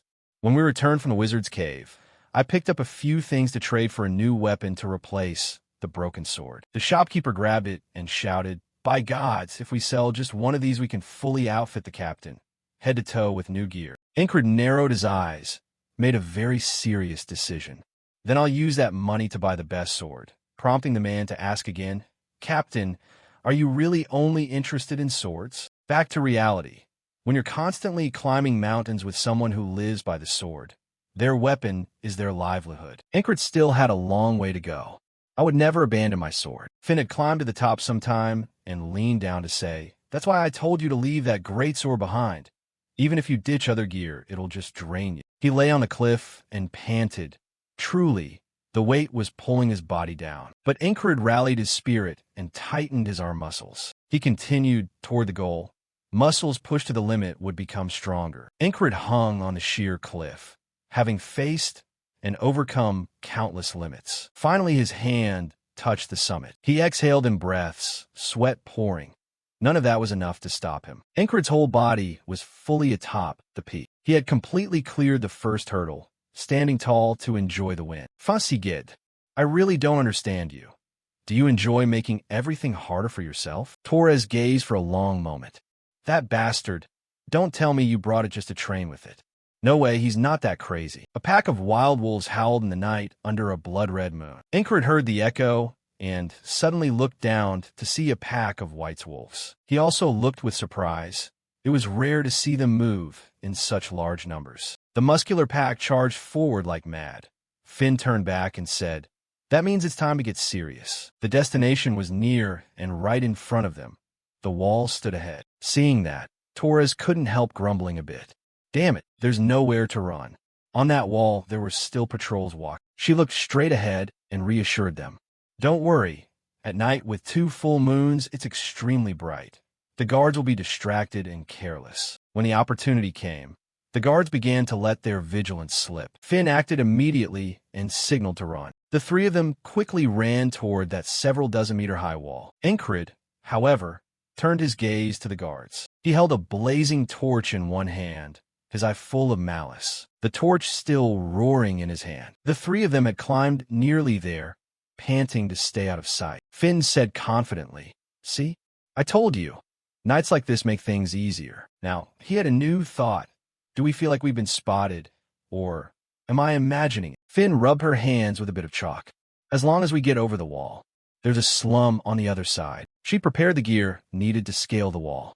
"If we hide in the slum, they won't be able to find us." But Finn couldn't forget the sword on Incred's back. She warned, "Drop that sword first. Climbing this wall is twice as hard as a rocky cliff." He kept that expression, voice razor stern. "I need this weight to train." Torres wasn't surprised by the decision. Of course he's crazy. They didn't say much more to Incred, leaving him with his own thoughts. "Now I see why this is called the safe route. If we can get up the wall, we'll be close to infiltrating the guards." Incred climbed stubbornly, bit by bit. That was if this was just a wall. Finn went up first, like how the Greyhound squad ambushed us at the dog hole. There's a good chance the wall is trapped too. Torres followed behind. "So how do you lot plan to stop us?" A heavy thud of a footfall. She made it up and heard the first voices. "Still busy at this hour, huh?" Letcha curled her lips in a sly smile. Perfect timing for a rest. Then she launched terrifying climbing ropes in attack. Finn shouted to signal the man behind. The wizard went down. Both sides recoiled fiercely. Finn stepped forward, threw a hidden projectile, and initiated Plan B. Jump off the wall. Letcha kept striking viciously to snare her prey. With one move, she crushed Finn's projectile. "There's a wizard here." Incred saw it, his hand at his back, seized the sword, his gaze extremely alert. An unexpected enemy move was indeed a perfect trap. He drew back and lifted his leg, preparing for a bout of striking. Incred rushed quickly toward her. More climbing ropes continued to sprout up. They countered him. Incred sprang aside to dodge. His eyes were casual now, the sharp sword ready to stab the foe. I once defeated a wizard, if I trust my instinct for killing intent. Now the ropes had wound around Incred, and he thrust his sword straight at Letsha. I could beat them. But now we're in danger too. The sword is right in front, and we can't do anything. Incred recalled some old memories and used his instincts, but don't trust them completely. Sometimes a strong opponent can deceive your senses. Wizards are a prime example. The ropes tightened more around his body. Incred's whole body was lifted into the air. They twisted and dragged him out over the wall. Finn screamed in terror and panic. That idiot! What the hell are you doing up there? At the same time, the remaining vines slithered down in pursuit, piercing straight at Torres and Finn. He struggled to wriggle free from the restraint. These vines are too stiff. I can't get out. They began tightening around Incred's facial muscles. Letsha below spoke mockingly. I admire your courage. Incred stared at her with eyes full of hatred. She reached out and announced herself. I am Letsha, the Thorned Rose. Then Letsha clenched her hand, and a ring was activated. The vines that devoured Incred tightened with growing ferocity. A blue, deadly light emanated from within. In his mind, he sat in a quiet corner, thinking of warriors of unequal skill. Mages are the same. I was overconfident. Incred ran through the events. I clung to the belief that I was stronger. I rushed in without properly assessing my opponent. He arrived at that moment. Now do you understand your level? The man shone his dim lamp and offered some counsel. You're trying to grow stronger by hurting yourself, but before a wall this high you are no more than an ant. Incred suddenly spoke up. Thank you. That is heartfelt gratitude. Thanks to you, I've regained my spirit. This is the wall I need to overcome. But he smiled challengingly. Let's see if you can still say that after facing the third wall. Finn crossed her arms and asked again to be sure. You want to infiltrate by posing as a merchant caravan? Why suddenly? He answered honestly. I have a bad feeling about that wall. Her face was indifferent. It'll be fine. We just blend in with the merchants who pass through regularly. Incred asked, when do they pass? Finn replied briefly, tomorrow morning. This made Incred think. Tomorrow? If we can't get over that wall, we won't be able to sneak into the city. Now it's hard to predict how the enemy will attack. Torres turned to ask once more to be sure. So we have to wait one more day? Suddenly, she had an idea. We have free time. Why not throw a party? Finn excitedly told the underlings. Bring out everything we have. He still didn't quite get it. What do you mean? Meat and drink were all ready. Nothing was missing. Incred couldn't imagine it. Are they seriously going to drink right under the enemy's walls? Are they mad? He immediately objected. Being so careless is dangerous. But Finn remained nonchalant, holding a cup of wine and smiling. When the body is stiff and tired, vision narrows and focus slips. She offered the fragrant cup of wine for everyone to drink. Finn handed the cup to Incred as an invitation. Your body is as stiff as a rock. I thought throwing myself into battle was the only way. And then he felt that made sense. But she was right. When tired, your vision narrows. I always thought moving forward was the only way. But actually every pause has meaning. Incred slowly stepped over to Finn. Desperate effort is not the only answer. Then he slowly drew his sword. It's time to stop and sort out his thoughts. He closed his eyes and felt the invisible power from the blade. I'll make today matter. Finn stared blankly at the sight. I told him to rest. What is he doing? Torres was all too familiar. That's his way of resting. She watched with a puzzled look, while Incred trained until he was dripping sweat. Finn found the fluid display of muscle following the sword rather entertaining. Well, I don't mind. Anyway, his body is nice to look at. He snorted at those words. Don't say that with me here. The sky gradually shifted into night with a blood-red moon. Their group was at the foot of the mountain, gathered around the fire. Incred sat aside, carefully polishing his sword. Seeing something new today made his day a little brighter. Then he looked out at the distant sky. Now we have to get over that difficult wall. Incred had nearly worked out every plan. The Greyhound squad would ambush in the tunnel. The witch would wait on the wall. So this time, the wild grass blew with the wind. The swish of the wolf pack running came. Then it let out a terrifying howl into the sky. We'll block our path. That echo was loud enough for Finn's group to hear. Torres glanced over cautiously. He himself remained the calmest, though still on guard. All four stood up to defend. That sound, a ferocious pack of wolves was charging forward. The 7 wolves we'd seen before. Finn grabbed him and shouted, "Run!" The wolf's savage paws sliced through the air. Finn's team was now encircled in a crescent. Torres knew these wolves well. To fight one werewolf, you'd need 10 elite soldiers.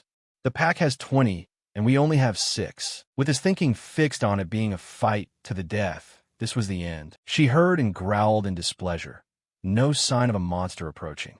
Damn, where did they come from? Incred thought to himself. He couldn't even sense their presence. Suddenly an image of someone who could do this popped into his mind. A disguise.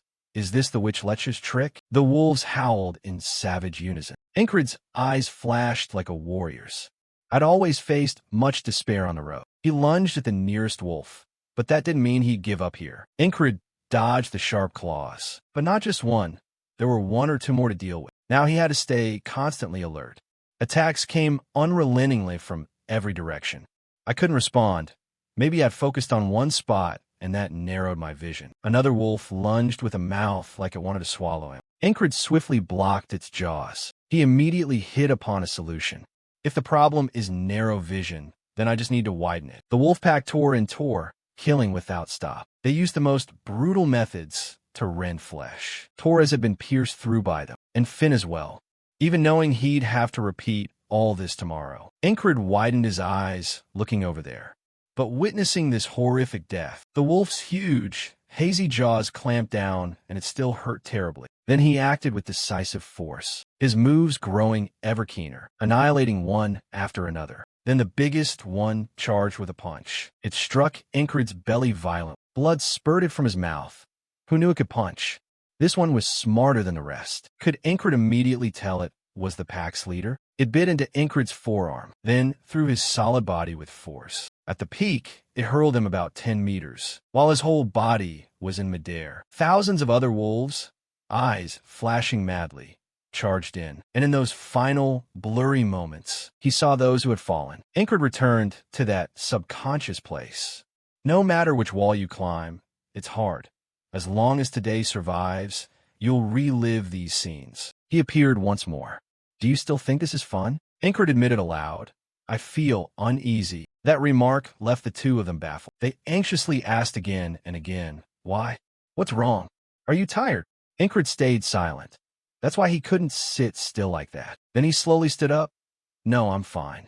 Let's go everyone 2-inch. From the first time stepping into the tunnel, then the second time meeting the mage Let Shah, and finally when the wolves went into a mad attack. Incred decided on a bold approach. I'll make my own path. The 3 of them entered the cavern one after another. Incred fell into thought, trying every possible way. I thought about what I could do if I were surrounded. There was no way out. The tunnel plunged ever deeper. No exit in sight. I can't fight a one-on-one with the enemy when I'm surrounded. Being besieged by such numbers in a narrow place like this truly means there's no solution. The best plan is to avoid being surrounded from the start and find a way to escape. Incred closed his eyes and slowly used his 6th sense to intuit. I'll use my sense and my perception of killing intent to locate where the attackers are. Roger and the Aspen soldiers leapt out. Got you now? You little rat. They were surrounded by 2 entrances. But this time, Incred noticed something. Why couldn't his senses detect anything at all? You're still being beaten to a pulp. No way. Is there a mage here, too? Let Shah appeared uninvited and tossed out those climbing vines. You rasped, asking, Did you set the magic in the dog burrows, too? She clicked her tongue, not overly surprised. Ah, discovered already? Captain Roger didn't do his job well, did he? The attack vines kept lashing at your hands hanging a little loose. Incred still had a small question. Why hasn't the stone flown out yet? He seemed a bit bored. You rushed him. Learn from him instead. Incred paid little attention to Torres's words, his mind fixed on thinking. When a mage is in the ambush team, I won't be able to sense their traps with my senses. Even if I'm lucky enough to dodge a trap, the enemy will form encircling rings. Will I be sure to get out then? You began to chain the events together. The same thing happened when we faced the werewolves. They all shared one major common point. In a battle where numbers are skewed against us, we lose outright. And from that, Incred drew a conclusion. Then I need to find a way to create a difference. Eyes full of ferocity, he lunged his sword forward. Both hands gripped the sword without loosening. Not enough. Try restraining the swing instead. The tip of the sword quickly blocked the blade. In that Daburrow hole, you fought more and more savagely. Don't rush decisions in a panic. Incred spotted their weakness and killed cleanly. In a fight, opportunities to strike are extremely rare. Even when fighting the werewolves, it was the same, even in the most dangerous situations. When spears were piercing through his body, or when cutting down the tangle of attacking vines. Even under the red moon, when the sword was soaked with blood, you stepped on that wolf and decisively ended its life. I can't waste time exploding with emotion. I must use it to learn more and hone my skills. But in the end, he still met an unfortunate outcome. The dim lamp appeared again. How long do you intend to keep playing around? The man sitting in the boat passed through Incred's subconscious. If you don't want to stay trapped in today, forever, you should pick a wall and run headlong into it. You just bowed your head to answer, your face blank. The more it repeats, the more I feel how hard it is. All three of my current paths are solid walls blocking the way. Incred gave a wry, resigned smile. It would be a waste if I only picked a single path. The sun rose again, welcoming a new day. Torres had just woken up too. Just stepping outside, he saw a familiar figure. Incred. His fist swung through the air with decisive force. A hidden weapon tucked into his wrist had appeared, which surprised him quite a bit. You. Torres stepped forward in astonishment and asked, "You couldn't do that yesterday, right? Since when can you do it?" He adjusted his gloves and answered, "About 30 days ago." That made him puzzled. "What do you mean?" Incred looked down without answering. "I've trained this skill enough." He only looked up toward the rising sun. "This is the 79th time I've returned to today. Now, can I break through that wall and step into tomorrow?" Then Incred asked his teammates for something. "There's still time for me while we get out of that dog burrow, right? Can you make me a small pouch?" He raised his arm and described it. "About this size. Can it wrap around my wrist?" "Not too hard." Incred then moved closer to her and noticed a detail. "Finn, those boots of yours. Is there anything special inside?" Finn lifted her foot. She took off the shoe. The interior was soft and thick. It was stuffed with extra fur to muffle noise when moving. There are a lot of noise-sensitive beasts around here. Hearing that, you glanced at Torres. "You should do the same." He didn't seem keen. "Me too." Incred repeated Finn's words. She said there are a lot of beasts here. She looked up and replied, "But that doesn't mean we'll definitely encounter them." They entered that tunnel again. Suddenly Finn asks if she's ever played the assassin role. Incred answered honestly, "Not yet." She elaborated, "Even with extra padding in the boots, being completely silent is very difficult. Actually, you've had to go through this many times. I've been constantly training by repeatedly reliving today. For Incred, this is a tough mission. To survive through this burrow, I need to find the enemies and strike first, then create an open area for everyone to fight in. Detecting signs of ambushers at night is far from simple. Incred had targeted someone with that ability, but there was already an expert here. He posed a hypothetical. What if enemies are waiting inside that burrow? Finn turned and answered, "The odds are very low, but if there are, we'll retreat." Incred raised a tougher scenario. "And if the retreat is blocked too?" The two of them froze at Incred's question. "How tall and wide is this chamber? If both main exits are blocked, is there any other way out?" Torres found this odd. "Hey, are you scared or do you have a bad feeling? Ask all you want, you know. You don't care, keep speaking up. If armed ambushers are ahead blocking the retreat, you revealed a stark steel certainty. We'd all be dead, wouldn't we?" Finn found this impossible and, annoyed, told him, "If you're scared, you'd better sit out here and wait for us. That would be better than spouting that nonsense." Incred didn't show a smile. His face was extremely serious. "I'm only telling everyone to be a bit more careful." Finn couldn't retort further. It was a way to make teammates act as I wanted. With your understanding of her character, you couldn't force her compliance with violence. So I need to persuade them. You seem to grasp the pressure you're applying that makes them fearful and alert. A proper pressure will convince people to follow you. Incred did not change that decision.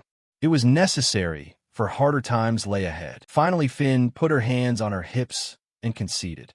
"Fine, I admit it. I was a bit lax about watching for enemies." This time you guessed the issue correctly. Her mood was shifting. The three of them continued into the tunnel. Once Finn started growing cautious, she began to notice strange things appearing. How odd. Some clues showed people had once passed through. Tracks like these seemed to have been deliberately erased. Finn grit her teeth, suddenly feeling the situation slipping out of control. What? She spun around urgently, pointing outward. Something's wrong. Turn back. We must get out of here first. Slow footsteps approached. The Aspen soldiers had begun to hunt for prey. The three of them quickly hid in a corner. Archers were lying in ambush, blocking the retreat. At that moment, he was about to gamble and step out, when a soldier came running from afar with news. Don't shoot. There's an urgent message, a dispatch from Captain Roger. Both of them turned pale on hearing it. Has he gone mad? They assumed they'd heard a genuine report. No one mentioned a messenger among the enemy. Elsewhere, Ingrid stood blocking a few Aspen soldiers' advance. This was the chance. The moment was extremely tense. While they hesitated, I could act. Ingrid slowly pieced things together. Roger was the enemy officer he'd heard about from Letsha. She had mocked him before, scolding that he wasn't fulfilling his duty. Captain Roger, you impersonated a messenger very convincingly.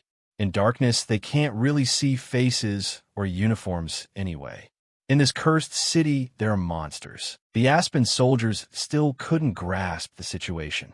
What did Captain Roger mean by that? Could you really do that so easily? Because I knew the name Roger, they mistook me for one of their Aspen comrades. The distance between you and them grew smaller. Of course, getting too close would expose your identity. Ingrid drew his sword and decisively dealt with a few, but closing in also meant they realized the truth. It was too late. Now the Aspen soldiers recoiled in shock. He's not on our side, an intruder. Ingrid grabbed one by the throat. Before he could speak, Ingrid shot him dead. You dragged that man close, using him as a hostage. Right, shoot, and this one dies. The other one groaned. Lieutenant, seeing his comrade raise a barrel, the man screamed at the top of his lungs. Don't shoot. Damn it, don't shoot. You seized the moment and loudly taunted them. What is this? You call these Aspen elite soldiers? Can't control, just me. The stream of curses kept ringing out. Do something, idiots. The two of them by the wall didn't understand what Ingrid intended.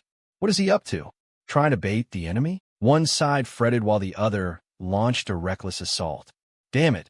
What if more are hidden nearby? Are those crossbows just for show? Or are your brains the decoration? Shoot me. Let me test the surroundings. I'm not wearing lead. Stand still like fools and charge me. The taunts grew louder. So Captain Roger taught you to be such cowards? It made Finn furious. Too noisy. I can't hear anything. Then an idea popped in her head. You outside kept threatening nonstop. Roger, are you too cowardly to come in and attack me? Darkness, chaos, and filth. While the Aspen soldiers were busy dealing with Ingrid, what should we do back here in this situation? They kept getting ambushed. Torres quickly moved to finish off the Aspen soldiers, using all of them as cover to hide himself. Finn handled them while nodding in approval inwardly. Ingrid, you clever genius. Quick like that. After they'd eliminated over half, the two remaining suddenly noticed something behind them. Is there another intruder? Torres wildly swung his sword, cutting each one down. Where are they? Darkness disperses. The moon is dim. While they weren't paying attention, the two of them had nearly wiped them out. The sun sees the place. The dawn's light awaits. Stay alert. Someone's desperate scream rang out. Another soldier had an arrow aimed at Ingrid. Don't you dare mock me. He released a shot. It struck the hostage's head to Ingrid's shock. The rest summoned their courage and rushed up to kill him. You told yourself that, while taking the hidden weapon from your thigh, no more playtime. Then you decisively threw it hard, so it flew far. Enough looking around. Time to act. With a single toss, you took down so many enemies. The three of you regrouped. Finn ordered, get to the exit quickly. But behind you, the heavy footsteps grew clearer. You'd foreseen this many times. Here they come. Roger and his soldiers officially appeared.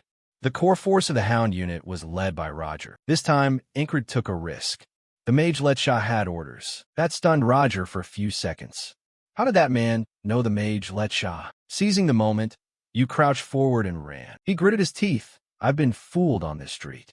Damn it. Roger pointed ahead, shouting angrily to seize him. The three of them were about to run to the tunnel's exit, and the pursuers kept frantically chasing after them. Finn ground her teeth and turned. They really intend to chase? Or should we run to cut them off now? To the stream or to the cliff? Ingrid beside her shouted, "Run to the rocky rise. Move now," which made her puzzled. Why that spot? There's no time to argue. Hurry. No other option. Finn had to follow his plan. Dusk was falling, and a new danger was approaching. The sun was about to set. Ingrid ran like mad to lead the Aspen soldiers to a place. It was time to lure them into a trap. Ingrid still remembered the spot well. Near the Penhaniel River were strata of clay-colored rock, beneath which nested a dangerously powerful snake marsh. You drove down hard into the ground, sending sand and soil flying everywhere below. That was enough to make things difficult for them.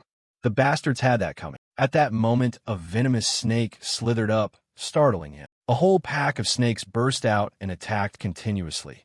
There was even a snake under a rock. Finn screamed and glared down in disgust. What the hell are those lunatics trying to do? If they keep raising all this ruckus, then the werewolves. You smirked slightly. That was exactly Ingrid's intention. Yes, with ears that big, there's no way they wouldn't hear. The three of them ran up the mountain slopes. The moon had risen. A red moon, with a waning moon behind it, had appeared. It was also the time the werewolf packs went hunting. Night was the monster's playground. They howled in packs, ready to tear prey apart the moment they spotted it. Down by the cliff, they were prowling and searching. To them, it didn't matter who stood before them. The sole purpose was to rip flesh and drink blood. Ingrid behind them devised another idea. Split up Finn Torres. Both of them objected fiercely. You want us to abandon our friends? Really? What kind of plan is leaving you here alone? You shouted that time was short and ordered them to do as told. The plan exists. Your job is to follow my orders. At last, the two of them split off in different directions, leaving only Ingrid. Roger saw the opportunity and ordered the Aspen soldiers. They split up and gave chase. You had been driven against the cliff. According to the plan, now the hounds and the werewolves had converged in one spot. You'd let them slash and destroy each other. Ingrid swallowed. This would be the turning point of the fight. Make sure they couldn't chase Finn and Torres anymore. I must make them focus only on me. So focused they lose control and pour their attacks onto me. At that moment, a dark aura surged through you. Killing intent. Roger watched that sight in astonishment. Even a pack of werewolves looked up. He growled, enunciating each word, and advanced. Roger frantically ordered his elite Aspen soldiers to rush forward and kill that man first. At the same time, the werewolves were climbing up with full force. As man and beast prepared to clash, the most vicious demon of the night leapt into the fray. Ingrid cast a quick glance, and the scene became utterly chaotic. Friend or foe blurred to the point of being unrecognizable. You dodged with practiced finesse, and former allies and enemies alike were thrown into turmoil. They tore each other apart, blood and flesh mingling. Elsewhere, Finn and Torres were running flat out. He said there was a plan, but was it really sound? Should we turn back? Suddenly, the two heard a roar from behind. A chaotic mass fighting between humans and beasts. That guy truly is in the midst of the enemy. He shouted urgently, "We need to save him." But Torres had to pause for a beat. Even Finn noticed something was off. How on earth can that guy dodge so well? Ingrid moved like silk, evading attacks with utter ease, taking advantage of enemies busy cutting each other up and sensing whether their murderous intent was aimed at him. Both men and wolves now aimed at you, but Ingrid dodged fairly easily, using his senses and widening his focus to places he couldn't see. Sharp claws unsheathed, then decisions had to be made in an instant. You must decide in an instant. They were now submerged in chaos. A single small mistake would mean death. Another spear grazed Ingrid. You turned your head slightly and smiled coldly. I didn't think that would happen. The situation was dire.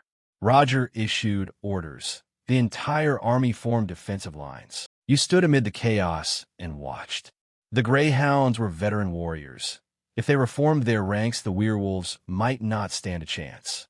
For your plan to work, you had to keep this chaos going. There was something accidentally discovered when today's repeated past unfolded. While you were fighting with everything you had, Ingrid learned a truth.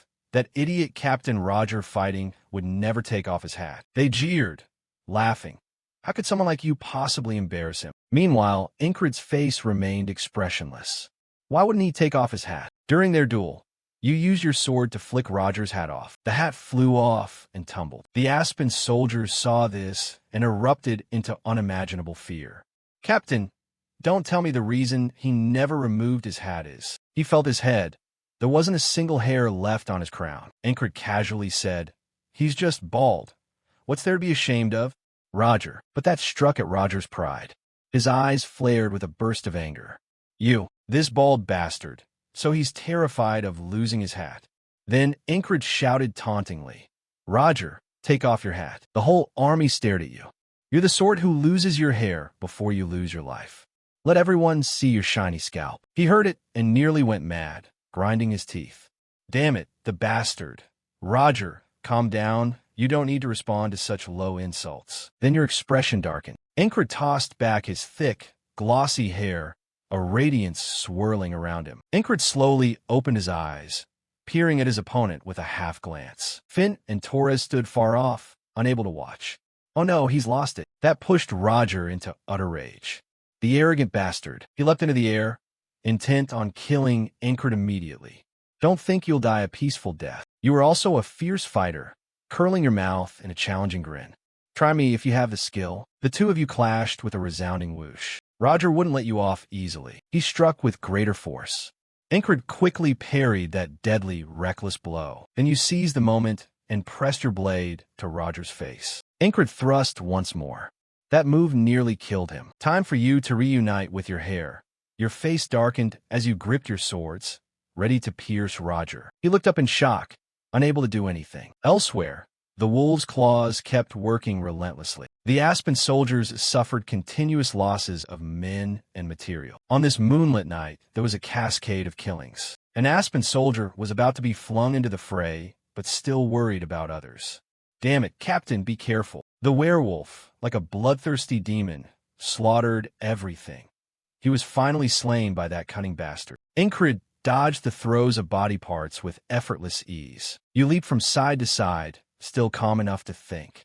In this chaos, anything could happen. Incred switched to the next target. The slant-eyed wolf was a tougher opponent than Roger. Its terrifying strength and sharp cunning had forced you to repeat today over and over. While you weren't paying attention, that wolf tried to attack from behind. Incred turned back with a stern face. You were a step faster, drawing your sword for a strike that exploited its opening. The wolf wasn't afraid either and threw a punch, but Incred luckily dodged. It didn't abandon its plan and prepared another blow. This time you were quicker, your face full of murderous intent as you stared at the wolf. Then Ink turned and tore off one of the wolf's muscular arms. You didn't just take one hand, greedily you took both. The wolf howled in agony and hatred. Next, this wasn't the killing blow. Incred charged straight for its belly. You gritted your teeth, showing the moment had ripened. All right, the blade drove straight through the wolf. Now under the red moon, it had become a giant, premium meat skewer. The battle remained chaotic and bloodstained. Both Finn and Torres stood outside, stunned. That creature couldn't even get at Incred. He fought smart and fast. Honestly, I couldn't do that. The alpha wolf had been felled. It lay flattened on the ground. Incred stood amid the melee, savoring the space filled with blood and dust. He always knew what he had to do. Finn turned to him and said, "Regroup." And she called out as well. Incred let out a piercing shout while you were frozen there. "Get out of here now." The Aspen soldiers noticed Incred running forward and yelled, "He's fleeing. We must catch him." But they couldn't do anything because they were fighting wolves. Damn it. The three of them took the opportunity and fled with the messy horde. Finn ran and glanced back urgently. "Did you plan all this? How did you know the werewolves would appear?" You roughly answered, "Just lucky." Then Torres had many questions too. When did you get so strong? How did you know that Captain was bald? Incred kept running without answering. To someone unaware of today's loop, what you did would shock them. So their doubts were natural, but you couldn't explain everything.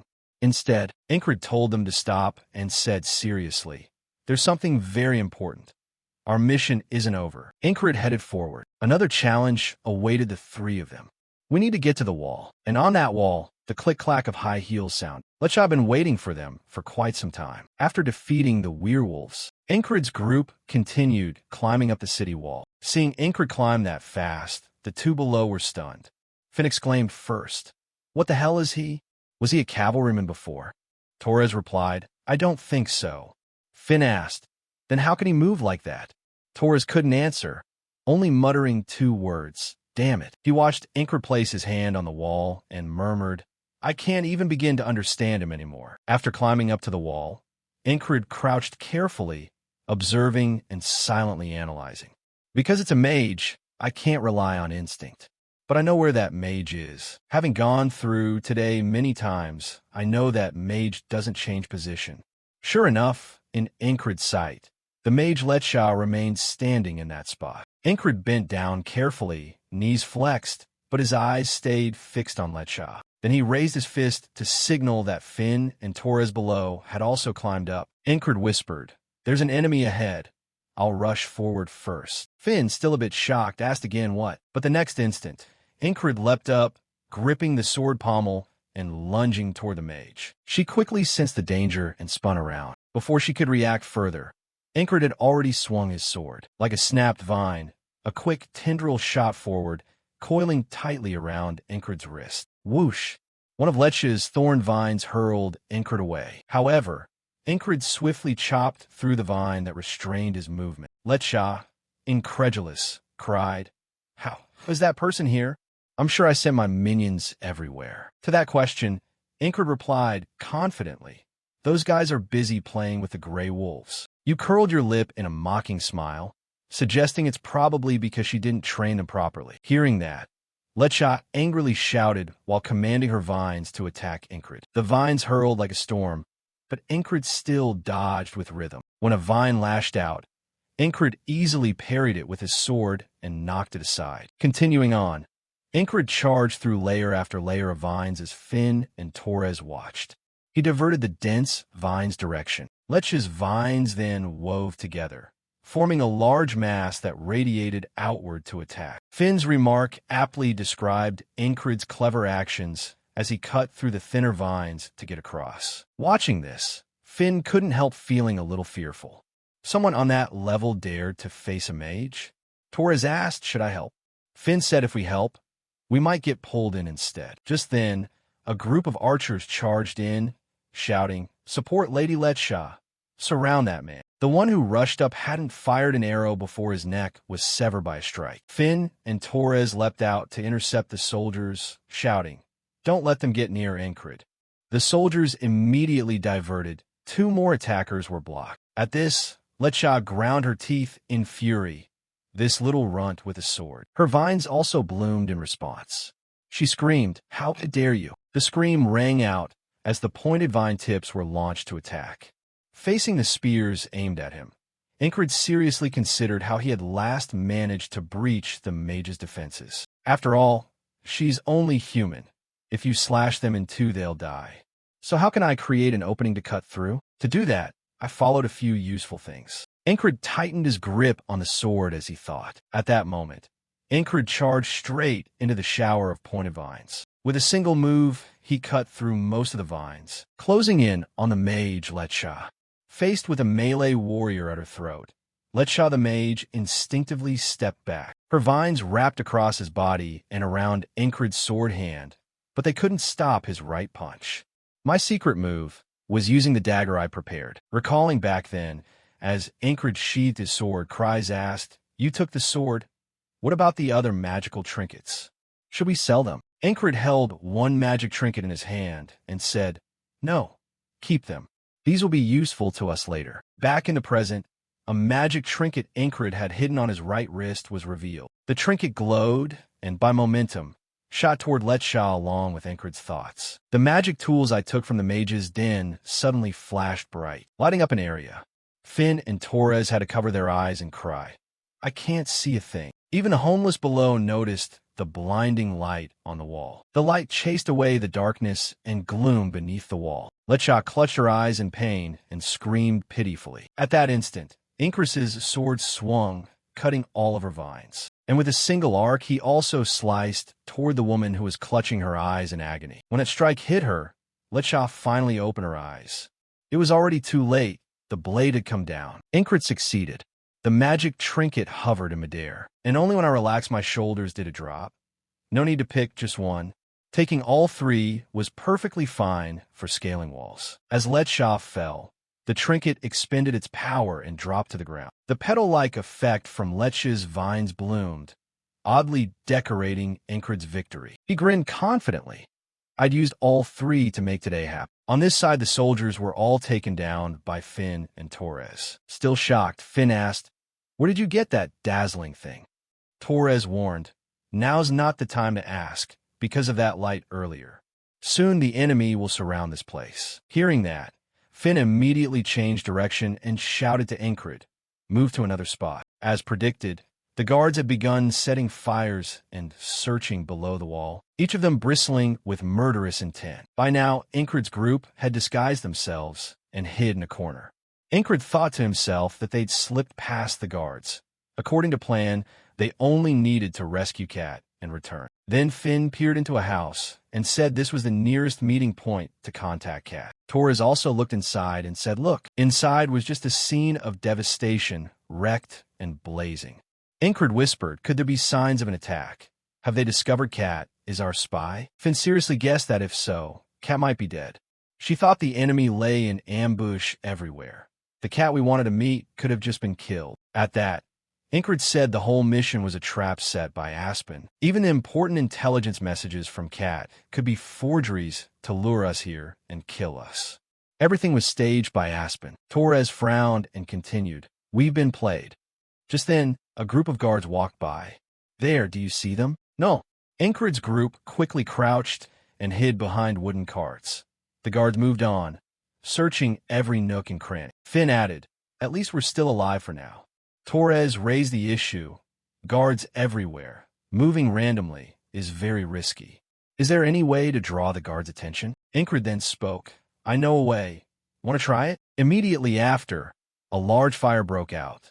The guards rushed to beat it down. "Fire! There's a fire over there. That place is burning." Amid the chaos, Incred's group fled quickly. This was the best way to attract attention. As he ran, Incred thought that doing this so often had made him practiced at it. With this habit, maybe I'm more of an arsonist than a knight. When we get back, I'll train my swordsmanship more. They escaped outside. The three of them sighed in relief, tossed off their cloaks, and cheered. "Let's go home. Where to camp?" In this way, the three had easily fled the enemy's territory after disrupting their mage. Inside the city, after the fires were put out, only ruins remained. In the manor, Avneir sat by a window, listening to subordinates report that the intruders had escaped while the blaze erupted. Hearing this, he said, "All the traps we set failed in a single night." His finger tapped the wall as he thought, "They've seen through us. It's unbelievable that the mage Letsha died in a place like that. It was a perfect plan. Sweep away spies and cavalry before war breaks out, which would crush their morale." Thinking that, he grinned and said, "All right, we still have many other plans." Standing at attention, Avneir ordered, "Let's go. We must prepare for the next step." Saying this, Avneir's gaze was like a dagger, full of killing intent. Transition to the time when Incred's group was on a boat crossing the river. Finn and Torres were exhausted, breathing hard. However, Incred looked relaxed and asked, "Torres, do you want to spar with me when we land?" Torres, hearing this, flew into a rage and shouted, "You madman, just come here. I've fought more than 10 bouts already." Seeing their passengers, the boatmen wondered why they were all sweating so much. The boat docked very quickly. Once ashore, Torres said, "The mission's over. We should get some rest." "Not a bad idea." Incred then switched to teasing, "Come on, let's go." Finn replied dolefully that even if he wanted to lure them, his intention was too obvious. That damned training maniac. Near the city gate, they saw someone kneeling at the guard's feet, shouting, "Why do we always run into these crazy groups of soldiers?" Seeing that, Torres asked what was wrong with that bald man. Incred instructed, "You guys go report first. It seems I know that bald fellow." The bald man turned. "It's Gil Finn." Seeing Incred, he called out loudly, "Lord Incred." He rushed up to Incred to report, "The guild leader is in danger. Lord Cries is in danger." Incred calmly asked, "What's happened?" Gil Finn hurriedly reported that the frog had appeared. Hearing this, Incred was somewhat shocked that that thing had swept through Gilfin's guild. Gilfin reported that for money, the leader had died after cooperating with Aspen. Every spring, Aspen would send someone to inspect the guild, and the frog would arrive. Hearing that, Ingrid grew more serious. Here, that frog thing. 3 days ago, Cries put coins and gems on the table and said this should be enough. He sat back in his chair with a sigh, thinking he'd prepared plenty before moving. It's been a week since I returned to camp. Even the superiors will benefit from the supplies I've arranged. So skipping stuff like this is fine. At that moment, Gilfin entered and announced, "Guildmaster, there's a report. The quartermaster says they've seen a very suspicious person, possibly an Aspen spy." Cries ordered immediately, "Send a few to check. If it's a spy, capture and deal with them." But he thought to himself that Gilfin's guild, now called the Night Thieves, mainly operate in alleys where guards don't patrol. As he thought, he proudly looked at the coin in his hand.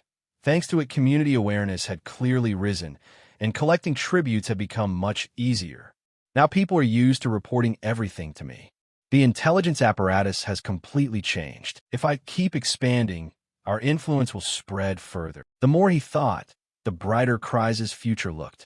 If things go well, in a year, maybe even 6 months, we could control the streets completely. Outside the room, a guard stood watch. When suddenly someone approached and was noticed by the guard, he quickly raised a hand forward and asked the newcomer, "Hey, what are you doing?" He quickly raised a hand forward and asked the newcomer, "Hey, what are you doing?" The newcomer wore a cloak concealing their face. Gilfin panicked and shouted, "What's going on?" Cries was calmer and tried to identify them. Frog. Suddenly, a large frog-like leg was revealed. The man pulled his hood off, revealing himself as Morin. Cries looked at the guard, who was still writhing and clutching his stomach in pain. So he felt a bit frightened and swallowed, thinking, "I can't kill him." Then try negotiating. A moment later, Cries was smiling and welcoming. "Please, this way, sir." Morin coldly glanced at the person facing him. He spoke in a gloomy tone. "Oh, such a natural reaction. Do you know who I am?" Cries kept smiling and replied, "What's the importance of that? Have you eaten yet?" Morin stroked his chin appreciatively. "This bastard is interesting." No sooner had he finished than he struck unexpectedly. One punch sent Cries spitting blood and knocked both him and Gilfin backward. Immediately after, Morin grabbed Cries by the collar, lifted him up.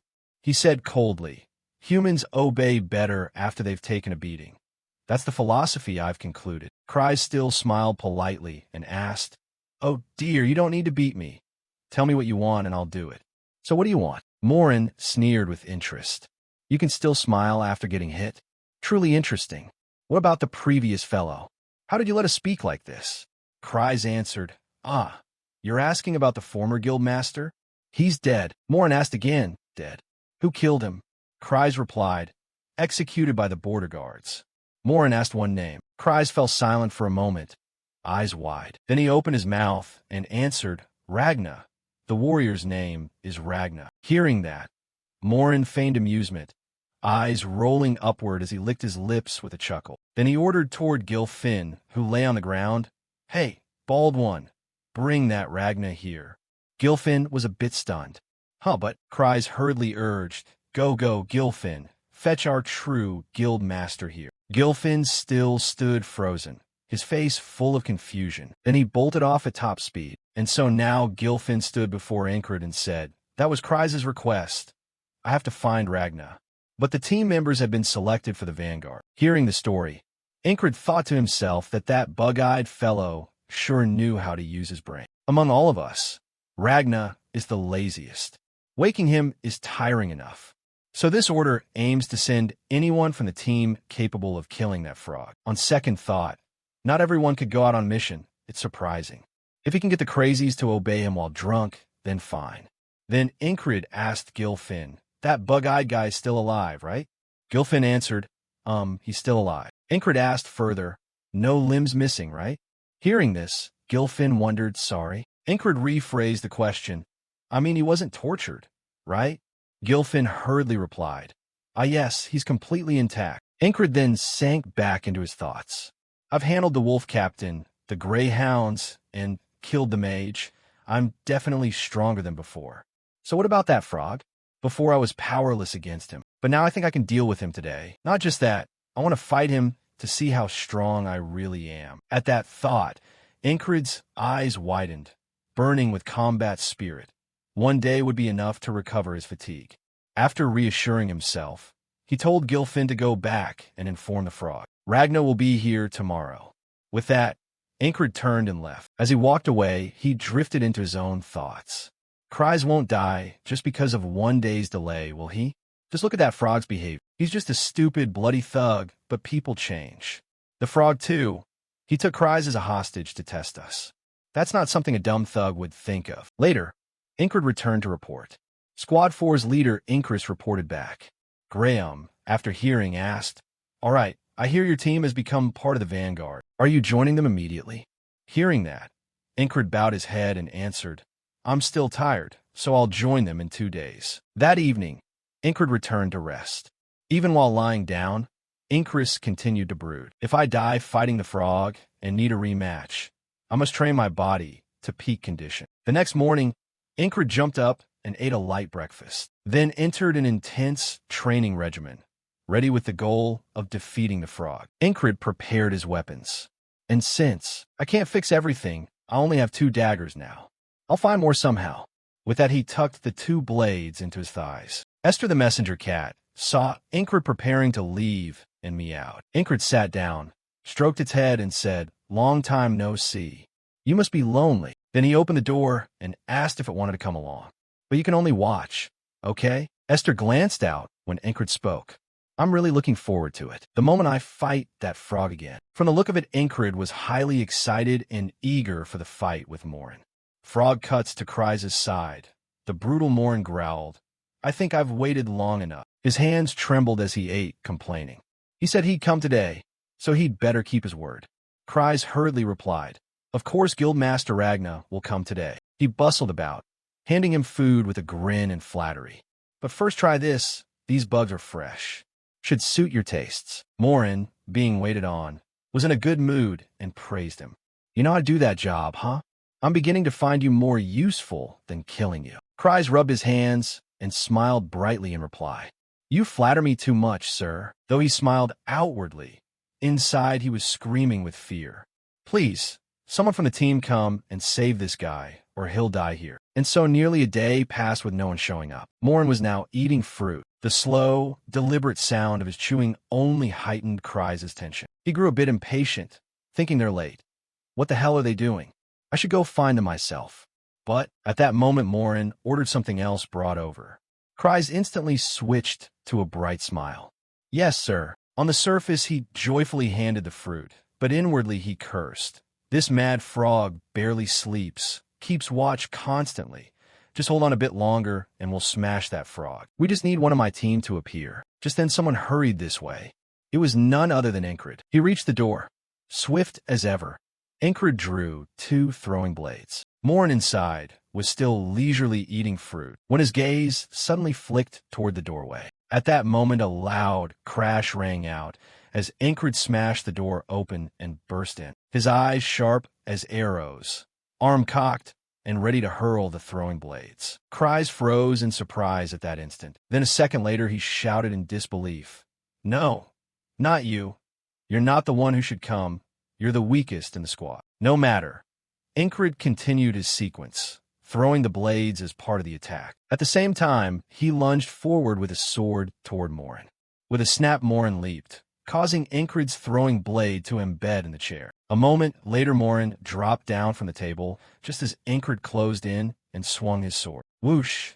Incred slashed across, but Morin had already jumped up and avoided. This time he flipped and came around behind Incred. He attacked Incred from above, but Incred bent low to dodge. After their exchange, failed to land decisive blows. Both fell back into defensive stances. Incred's gaze was now as sharp as an arrow aimed straight at his opponent, and Morin was no less fierce. His pupils glowed red as if they wanted to burn Incred. Incred then swung his sword to attack. Morin countered with a sweeping motion. Watching the fight, Cries, clutching his head, gaped in astonishment. Huh, is that really our squad leader? How can he hold his own against a frog like that? On this side, the battle remained evenly matched. No one had gained the upper hand yet. At that moment, Incred calculated inwardly. Only an amateur would try to block a frog strike with brute force. One wrong step and my bones will shatter. Just as he thought this, Morin's next attack surged forward. Incred used his sword to brace across his shoulder, absorbing the blow while planning to redirect the force with a flowing blade technique. When the enemy's blade met his, Incred deftly rotated his body and sword, turning the opponent's attack away from his body, then aiming for the frog's single weak point, the heart. Incred's blade whipped in, aimed straight for the enemy's heart, to pierce it and prevent any resurrection. It seemed sure to succeed, but suddenly a massive force slammed into Incred's chest. That single kick from the frog sent Incred hurtling backward. Bang!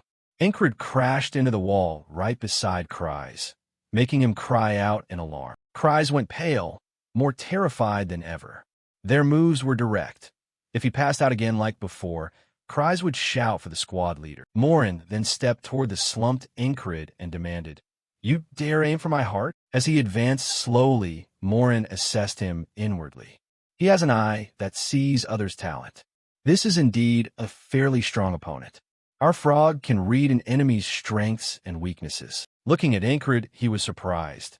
Yet he truly couldn't fathom what that guy was thinking. He had reached strength and talent close to my own. Now he's touching the wall of his limit.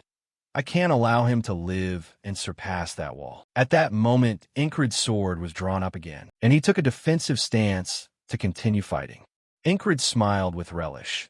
Now he could even withstand the frog's kick. Hearing that, Morin lost patience and lunged, shouting, "You miserable brat, I'll kill you right here." As the opponent charged, Incred also moved forward with his sword, aiming straight at the target, and Morin realized it. He was aiming for the heart again. He swung his arm to strike across Incred's body. This time, Incred twisted his blade. Surely he must pierce the heart to stop the resurrection. But with a swish, Incred redirected his strike, cutting from below up toward the enemy's left side. The result was Morin's arm being severed. Incred continued his unending chain of movements. He wouldn't have a strength to recover that injured arm mid-battle. If I can slip into that opening. This time Morin was truly furious and snarled. "Even with one arm left, I'll kill a vermin like." With that, he coiled his leg and delivered a diagonal downward kick. The consequence was Incred's sword arm being kicked free. The sword flew from his hand. Seizing the chance, Morin continued to lunge forward. In that instant, Incred opened his eyes wide in thought. So everything pauses here. Up to this point, it's over. I'll challenge you again. Another day, another round. The thought finished just as Morin's blade came down. Yet his sword did not strike Incred but stopped just above his head. The pause made the air suddenly stifling. Morin began to groan and snarl. Faced with this, Incred wondered why he had stopped right before killing him. Morin turned his gaze back and thought he could sense a powerful stream of magic. That aura was emanating from that beast, as if warning him that if he killed the person before him, his own life would be in danger. Esther slowly approached Incred and Morin. As she moved, her body radiated a terrifying magical pressure. Morin clicked his tongue in irritation. He wanted to kill him. A human who has surpassed the limits of talent, an unpredictable person, is someone who must be killed. So he raised his blade again. Esther was also very surprised, because he didn't continue the attack. Instead, he sheathed his blade and turned toward Esther, thinking silently that his life mattered more than that man's. Then Morin spoke. "Remember this, human." He glanced at Incred and emphasized each word. "My name is Morin. Next time I'll kill you." Incred was equally stubborn, his eyes dagger-sharp as he stared at his opponent. Having said that, Morin stepped past Esther and left. Only the two of them and the beast remained in the room, stunned. Cries, still incredulous, asked, "He's gone? He's really gone, right? He's actually gone, right?" Then he exhaled in relief. "Phew, I thought I was a goner. Since when could our squad leader fight toe-to-toe with a frog?"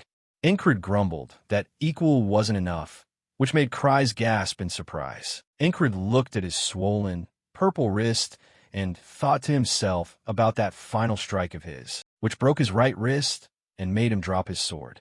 He clenched his fist in regret and told himself 3 times. Incred lifted his face, eyes full of resolve. If he had 3 more days like today, he could have one. The two walked down the street together. Suddenly Cries said no one had warned them the others would come, and they didn't know how long they'd wait.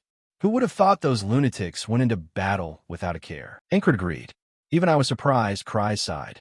Oh well, luckily that frog left. Ingrid kept wondering why that guy had simply walked away. With a snap of his fingers, he could have easily killed both him and Cries. Why? Traveling with them was Esther in her beast form. She silently walked without saying a word. Ingrid suddenly asked her, "You're human, right?" Esther replied with a soft cat sound. Only Cries didn't understand and thought he'd been struck by a breeze. Wow, you're really crazy. Now you're talking to a leopard? Suddenly a loud call echoed from afar. Hey, where have you been? Ingrid recognized it as the commander of the first squad and was a bit startled. Graham looked Ingrid over, noticed his bandage, and asked, are you hurt? Ingrid replied nonchalantly, just a scratch. The commander looked flustered. Why now of all times? It turned out he needed Ingrid's help. He asked seriously, we don't need you to fight, but could you attend a military meeting with the unit? Your superiors requested it. Hearing that, Ingrid was silent for a few seconds, then slowly looked at him with hesitation. Battalion commander? Meanwhile on the battlefield, Yang and the troops were still clashing with the enemy, with no end in sight. She stood above the battlefield, watching with anxiety. Is that so? Now I understand why they're called a chaotic bunch. They stabbed and slashed at each other with all their might. 1, 2. They charged on as if playing a game to see who could rack up the most kills. 3. After Zim dealt with a few thousand people, he nonchalantly limped off as if bearing trophies. Today's quota is met. The teammates gave their all. He hurried back into the fight. Hey, there's still plenty of enemies behind us. But Zim didn't care. Quota Akievid. In a corner, Ragna appeared from who knows where, carrying a man's head. The soldiers around him were shocked. Was this the guy who'd been missing from the battlefield recently? They thought he was dead, yet here he was alive. He handed the head to a soldier and said, if any of you go back to the camp, at least tell someone. The soldier, terrified, answered, we didn't go back. Ragna's indifferent manner made it seem like this happened every day. Whatever, I'm going to sleep. Don't disturb me. Seeing the head, the soldier took it reluctantly, not knowing what to do. What is this? But after a closer look, he panicked and threw the head down. It was the enemy commander's skull. They stared at Ragna in disbelief. He really had charged into the enemy front line and come back alive? Elsewhere, Auden was hoisting a soldier into the air. His huge frame terrified the man. Auden only sneered, too noisy, brother. Needs a proper lesson. In a flash, he snapped that man's arm. The man struggled, but couldn't escape him, forcing those nearby to step back in fear. He lifted someone with one hand. We're allies. Why is everyone backing away like that? Others were frightened because anyone close got yanked up like that. Elsewhere, Jackson ducked and weaved through the soldier's slashes. The attacker grew frustrated at never landing a hit. What's the matter? Come on, stop swinging and missing. Just land one hit, go on, hit him. Jackson maintained a relaxed, composed demeanor and did nothing. After failing to land any blows, the soldier completely collapsed in despair. Just one hit. If you won't do it like this, then go ahead and hit me instead. Watching their cheap tricks, Yang was at a loss for words. Back at the camp, Graham had returned. He conferred with her. How did she manage to bring those stubborn men here? Yang sighed in reply. Bringing them here was easy. She went to the soldiers' quarters and informed them that they were here to fill the vacancies in your captain's squads. Andrew anxiously told Yang, yes, we'll prepare to depart. So, Zem, sitting to one side, grumbled at her. Why did you take our captain without asking and tell us to cover his absence? Yang stared back with cold eyes and said gruffly, if orders are disobeyed, the captain will be held responsible. Do you want to put a burden on your own, Captain Ingrid? That question shut Zim up and forced him to swallow his anger. Suddenly he muttered, 3 days. Then Zim hobbled to his feet, pretending not to care. After that, don't expect me to do anything. Yang thought the matter over and got a headache. Getting through this with those lunatics was a blessing. How could the higher-ups understand? She discussed with Graham. In this battle, our unit will charge the front line. The outcome here will significantly affect the main army. He asked Yang, did Aspen provoke fights among the soldiers? They lost last time. Are they trying these cheap tricks again? She replied that even so, only the strongest of the enemy would go out, and we wouldn't win a single match. After repeated losses, some in the army said, If skill gaps weren't this wide, we wouldn't be losing all the time, right? Graham angrily slammed the table and said, if we leave it like this, morale will collapse. We need to send someone capable. Graham still felt those lunatics were the most appropriate choice. But Yang worried that even getting them to go to battle would be half-hearted, and the more they were pushed, the more they'd refuse to go. You think that's okay? Graham clicked his tongue. TCH, they're really cunning, but it's true they're all skilled. So, is there any effective way to keep them in line? After a bit of discussion, Yang knew what to do. She slammed the table, stood up, and said, understood. I'll call their captain back. At that moment, only Graham remained in the camp. He sat and pondered. Dirty, those Aspen bastards like to play games. They never believe in tactics or anything. Graham had heard rumors about someone and wanted to hunt him down. Intelligence recently reported a young tactical genius had joined Aspen. That must be the one. After the battle eased, it was nearly dusk. They returned from the battlefield. Andrew grumbled from being beaten and unable to act. I'm Andrew, heir of the Gardner line.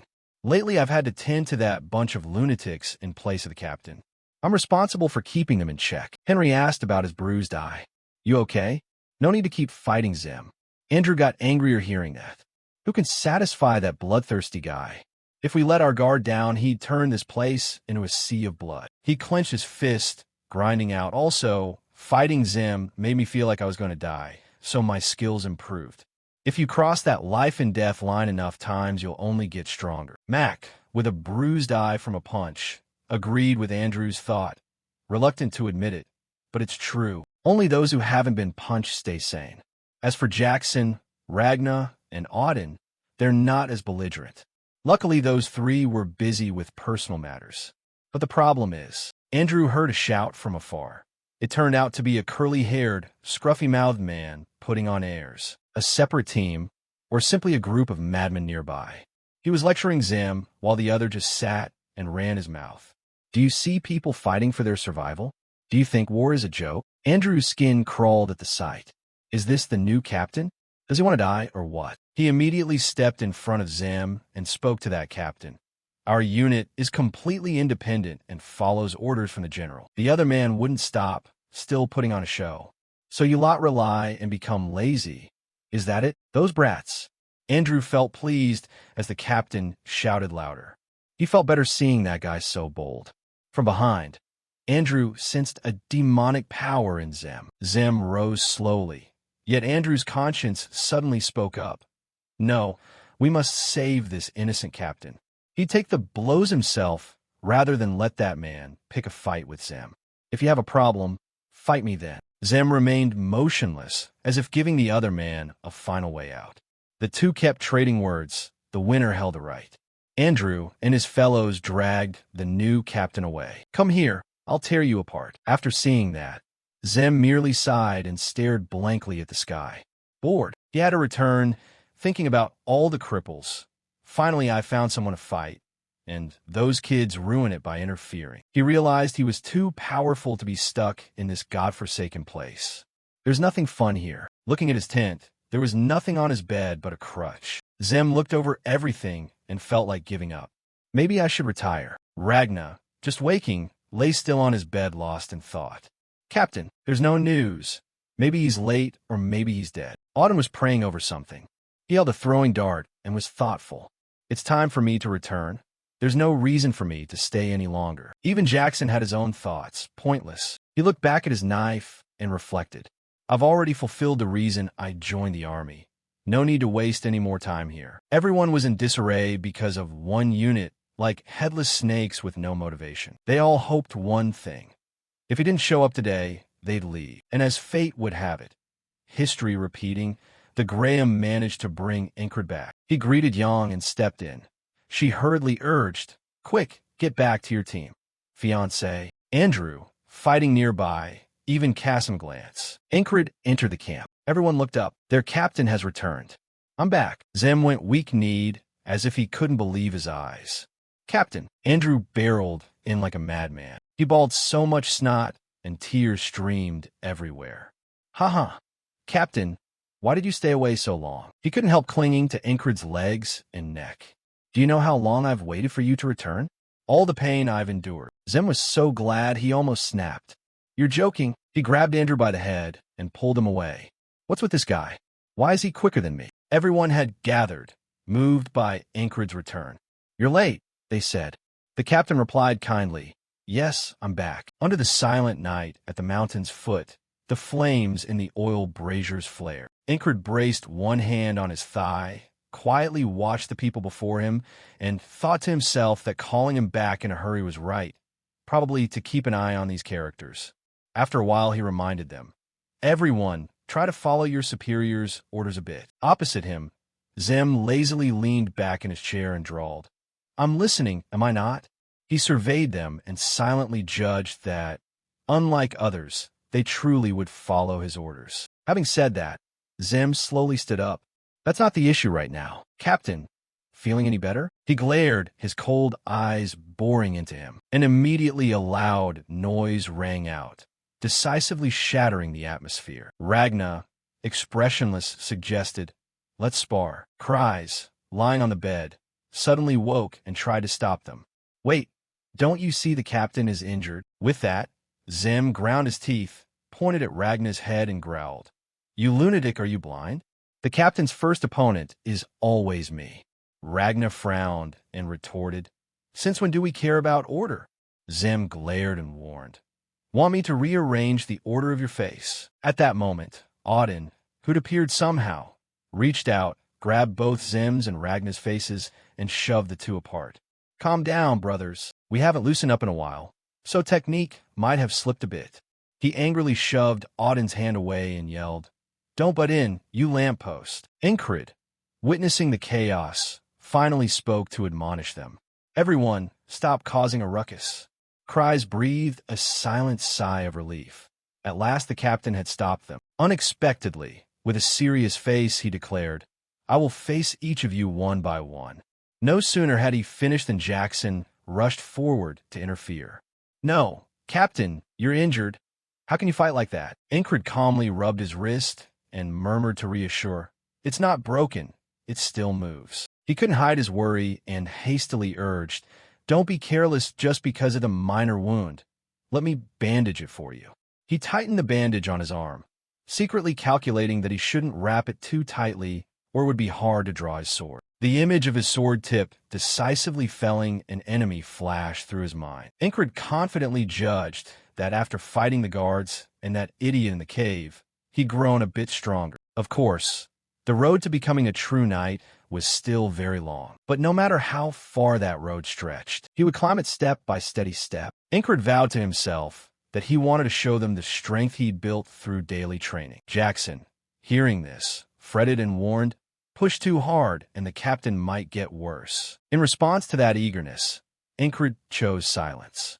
The corner of his mouth twitched into a faint, confident, knowing smile, leaving the chatter behind. Before long, the group had assembled on the wind-sheltered ground outside the camp. Zim casually hoisted the heavy stretcher onto his shoulder, his swagger radiating full-on arrogance. He cast a challenging look at Incred. Only the captain should bear the hardship. Hearing the captain speak, he sounded confident enough. No sooner had the words left his mouth than Zim sprang up, fast as a lightning bolt slicing the silent air. Let's see just how strong the captain really is, he growled challengingly. Which one of us lightens things up? Under that press of encircling charms, he stood as steady as a rock, his feet not budging an inch. Incred's sharp pupils widened. He calmly stared at the pointed weapon swinging down right in front of him. He decisively swung his arm, and in the blink of an eye, the heavy stretcher was flung out of Zim's control with a clang. He froze in stunned awe, feeling different somehow, his movements no longer hesitant. This showed the captain had reached a whole new level. Zim bared his teeth in an excited grin. Good, show me more, the captain. Incred said nothing, merely tightened his grip on the sword hilt and steadily turned his body into an attacking stance. Jackson stood outside the circle of combat, watching intently and nodding in appraisal. Only a week away from the captain, and his skills had already improved dramatically. Beside him, Auden's face darkened, eyes blazing with battle intent. He spoke through gritted teeth, I'm running out of patience. Ragna didn't speak, but his gaze seemed to scream the same thought. Hurry up, that Mandy fellow. The three clustered in a corner, all tense, staring sharply at the fight. Zem glanced over his shoulder, a haughty smile tugging at his lips, thinking to himself that of course these crazies looked at him with murderous glares. Who could blame them after seeing this? Opposite him, Incred remained fully focused, decisively swinging the sword with its cold point cutting the air to strike. After those fiery, tense moments, the camp finally sank back into the quiet stillness of night. Inside the tent, Jackson on the adjacent bed turned over and asked, "Tell us, Captain, who did this to you?" Incred casually rewrapped the bandage on his arm and murmured, "It's nothing special. Before coming here, I fought a toad named Frog." He kept staring at him, full of suspicion, the tone suggesting this wasn't just ordinary business. Lying on his side, Zim couldn't hide his curiosity and asked, "Weren't you supposed to go to the border? What's this frog toad doing there?" Incred shook his head, eyes briefly thoughtful. "No, Frog went for the guild. I got wounded after coming back from there." Hearing that, he concluded, "So you couldn't beat that damn toad and returned here with those wounds." Auden, who'd been silent until now, finally spoke in a low voice. "What about the mission? Anything wrong?" He answered briefly. "The enemy set traps everywhere. Gray dogs, werewolves, and even mages lay in ambush there." Upon hearing this, Andrew's face instantly went pale, resentfully thinking it strange. "I tried so hard, even fought those maniacs, yet still couldn't close the gap with the cap." From the other side, a voice rang with a teasing tone. "You're lucky to be alive." Incred nodded slightly, calmly agreeing. "Yes, very lucky indeed." A candle's thin rays filled the corner of the tent, and then suddenly went out as a light breeze blew through. He lay back on the bed, his hand gently stroking Esther as he drifted off. Though his eyes closed, his thoughts wandered. "I learned a lot from today's fights. Because of the wound, I couldn't use my full strength. I want to recover quickly and fight with all my power. I want to see how far my team can go with my current skills." Beside him, Zem seemed awake and whispered, "From now on, don't lose to names like that frog anymore." Ragna sighed in frustration. "There's still so much to learn." Auden nearby offered, "Training is the answer." "Captain," Jackson calmly chimed in with his observation, "I can see many shortcomings." After hearing all their feedback, Incred smiled and confidently asserted, "Next time we fight, I'll beat him." Zem on the other side burst out laughing and teased loudly, "Look who's confident now." After a round of lively discussion, a gentle darkness gradually enveloped the tent, and he dozed off. Yet in that seemingly deep sleep, he piped up to spoil the quiet. "Once your wrist is healed, let's have a proper match." From another corner, Ragna offered, "I'll help you fix those weaknesses." At that, an excited Auden cheered, "Non-stop training then." Brother Jackson muttered, "There are many ways to improve your reflexes." Incred, burning with sleepiness, replied only briefly, "Once my hand's healed, I'll handle everything." The atmosphere, after much effort, fell back into its usual quiet. But it wasn't long before a grumble from the next bed made his face darken with displeasure. "Really? That frog is nothing." Zem suddenly sprang out of bed, clearly annoyed, shouting and waving his arms in the air. "Just block like this and poke. Too easy. Once your wrist recovers, I'll take the spot right next to the toad to slice away." Ragna, unable to sleep from the teasing, jumped up to join in, saying he also needs time to master the longsword. Auden nodded in agreement with the two and warned Incred, "Even if your hand is healing, don't let your skills slip." "Brother," Jackson hurriedly protested, "I never neglect my defense." At this point, you weren't in the mood to joke anymore. Incred snapped irritably, cutting through the noise. "Can you all go to sleep?" Hearing his annoyed tone, Zem turned onto his side and mumbled quietly, "Let's sleep." Through the night, the flickering fire had given way to the morning mist. The brilliant sun rose from behind the peaks, dispelling the chill and marking the start of a new journey. Sunlight streamed through a crack and hit his eyes. Incred sat up, sleepy, thinking he'd overslept a bit. "It's been a long time since I woke at this hour." Incred looked over at Esther, who was lazily stretching, and gently asked, "Did you sleep well?" Esther stepped outside his cries, standing nearby, happened to spot him and called out, Up already? Ingrid glanced around the quiet camp and wondered, have the members gone to the front lines? He thought to himself that all those ready to fight had gone to the front. Only the quartermasters and guards remained. Taking advantage of the quiet, Ingrid braced his hands on the ground to begin physical training. Every muscle trembled in the strenuous, forced effort. After exhausting himself, Ingrid collapsed onto the ground and thoughtfully inspected his bandaged wrist. It seemed numbeder after fighting those guys, probably because I overdid it, seeing them want to fight like that. How could I ignore it? Just the thought made me want to pick up a sword again. His gaze landed on a pile of weapons in the distance. Ingrid went over, picked up a sword, and considered it. A great sword needs 2 hands, but used with moderate force, 1 hand could suffice.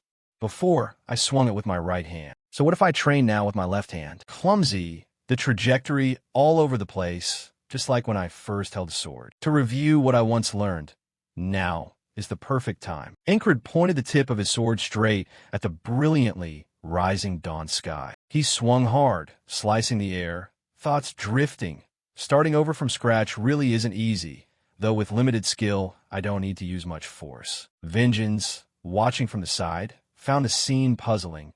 People said he was injured, so what is this madman doing here? Hearing approaching footsteps, Ingrid turned and asked, Captain Vengeance heading to battle?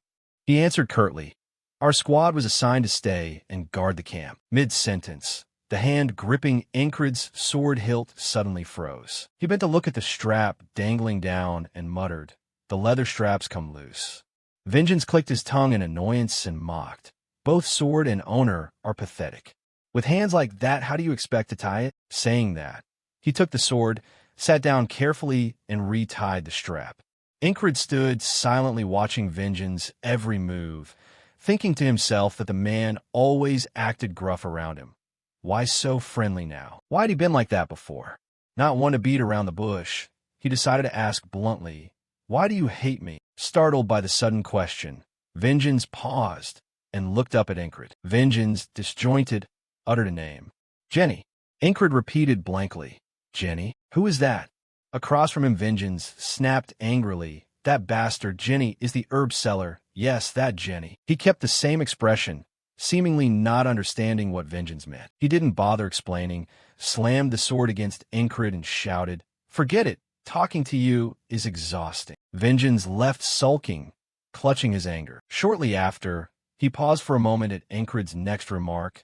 I'm not interested in her. Jenny. She's the one who likes me. Ingrid lowered his eyes, thinking that hearing him say that jogged his memory. Jenny ran the herb shop near the border. Her herbs are quite good, so I visited there fairly often. Maybe that's why she took a liking to me. By contrast, Vengeance liked Jenny. Ingrid said firmly, I like the herbs more than I like Jenny. Hearing that, Vengeance frowned and replied, I can tell just by looking at you you're more in love with the sword than with women.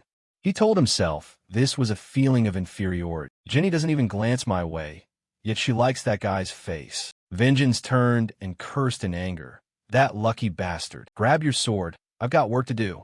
Ingrid watched his back as he left, puzzled at his mood swings.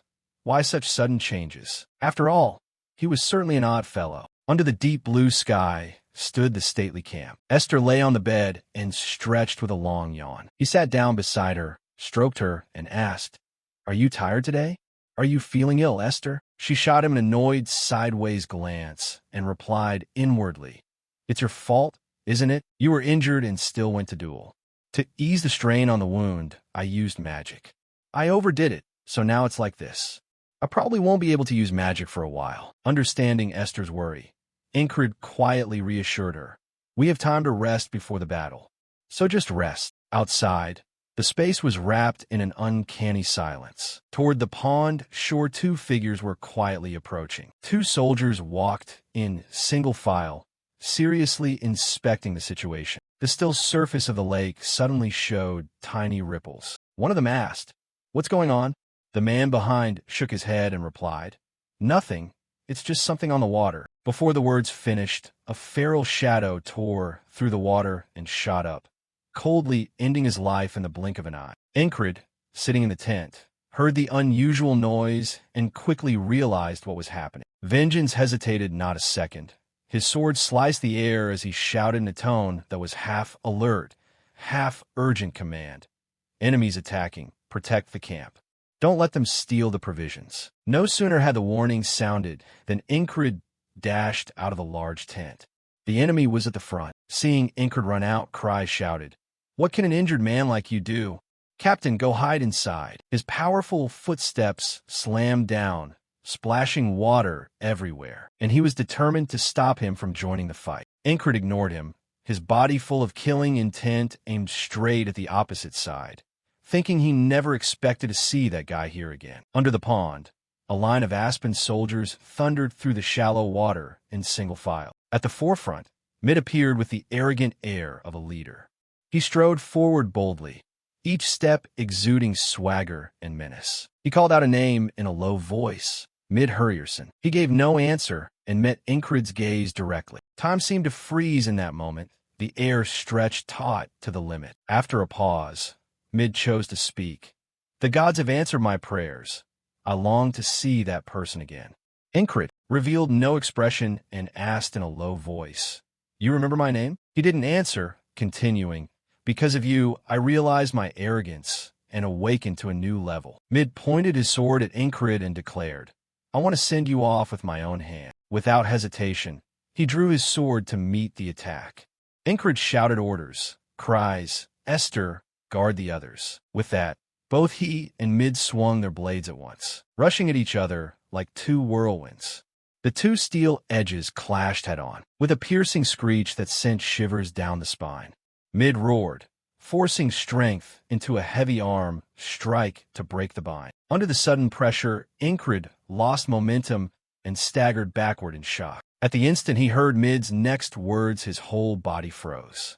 "Wounded, are you?" Seizing the opportunity, he immediately launched a finishing blow, not forgetting to taunt confidently, "You're unlucky." As the tip of the sword from the gods came within an inch, another blade suddenly flew in from nowhere at terrifying speed. Vengeance appeared as if from nowhere, swinging his sword to intercept the attack.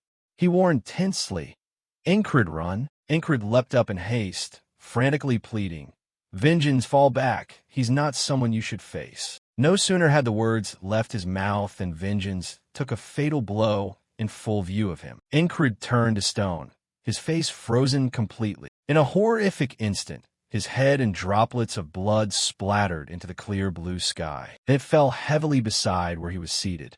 Ingrid still couldn't pull himself together. His green pupils trembled as they swung swiftly toward the opposite side. Mid didn't move a muscle, only coldly judged, "This one isn't worthy even to be a fighting cock." Esther let out a furious roar and launched herself at him. Cries realized the danger and frantically tried to stop her. "Esther, don't." Ingrid watched, mind tightening as he calculated. "This is bad if she keeps charging like that." But Esther had gone mad, rushing headlong like a madwoman with Cries desperately chasing after her. A savage slash tore across her body in an instant. By the time Ingrid behind reacted, it was already too late. Closing in, only Cries remained near me. Warnings choked in my throat. He could only reach his hand forward in vain. Next, the sharp tip of the sword mercilessly pierced his body. Cries' whole body went rigid and collapsed before Ingrid's eyes. Mid sneered cruelly, "Pathetic. If your wrist hadn't been injured, I'd show you how strong I am now." As soon as he finished, another spray of blood arced into the air, cut to the camp where everyone was resting, and today repeated itself once more. At present, Esther was still sleeping soundly. Ingrid sat beside her, brooding. "I couldn't do anything. It was because of the wrist injury that I couldn't do anything." Later, when he went outside, Cries curiously asked, "Captain, you're up?" Ingrid realized the crucial problem. No other team members were here to help. This afternoon, the Grey Wolves would raid the camp. He was still training hard to prepare for the battle. Ingrid's sword gleamed, its edge reflecting a faint light. He unconsciously recalled the opponent's taunt. "You're too weak, you worm. They died saving you." Then drops of Ingrid's sweat fell to the ground. He was panting heavily after the strenuous exertion. Just then Vengeance came over and curiously asked, "Right hand hurt, so you're switching to training the left?" "Training like that, like a junkie. Do you think it actually helps you improve?" Ingrid stubbornly replied, "If not, then train until it is." After saying that, he silently vowed, I'll do my best to protect you all. This answer from Incred left him very puzzled. As if remembering something, he turned to Vengeance and said, "Apologize to him about Jenny, okay?" Vengeance was astonished and blurted, "How did you know?" "Forget it. Anyway, you probably didn't do it on purpose." Incred also encouraged Vengeance to hang in there. Then he added that out there are plenty of women who like real men, not just looks. These words from Incred offended him. "You bastard. You mean you're the handsome one? Look at your face, you arrogant jerk." Then a loud noise suddenly came from outside the camp, and everyone immediately shouted to one another, "Enemies attacking, defend the camp." He suddenly imagined facing Mid. Mid Hurrierson is truly very strong. He's stronger than the usual elite groups. Now that they meet again, he's even more cautious than before. Incred, and he plunged into the fight ferociously. When he was pushed back, he reminded himself he couldn't fight with both hands and wasn't stronger than him. Seizing the chance, he lunged forward to strike Incred. He immediately raised his sword, resolutely defending. One thing Incred had to admit was that his swordsmanship was so skilled it dragged him into his rhythm. In the blink of an eye, he couldn't defend in time and fell to the ground. He looked down at Incred from above. "What's wrong with your right hand?" He immediately raised his hand to explain that it was injured. Mid learned this and lifted his sword high. "Unlucky for you. I truly want to use all my strength to beat you." A second later, he drove the sword hard into Incred's stomach. The scene of his defeat looked truly pathetic. Thinking this, Incred reminded himself that no matter how strong the enemy was, there was only one thing he could do now, which was to practice left-hand swordsmanship. Grips, swings, footwork, vertical cuts, horizontal cuts, and thrusts. Everything I learned in the village as a child. The greatsword style I studied with Ragna, the basic steps of swordplay. I know it all.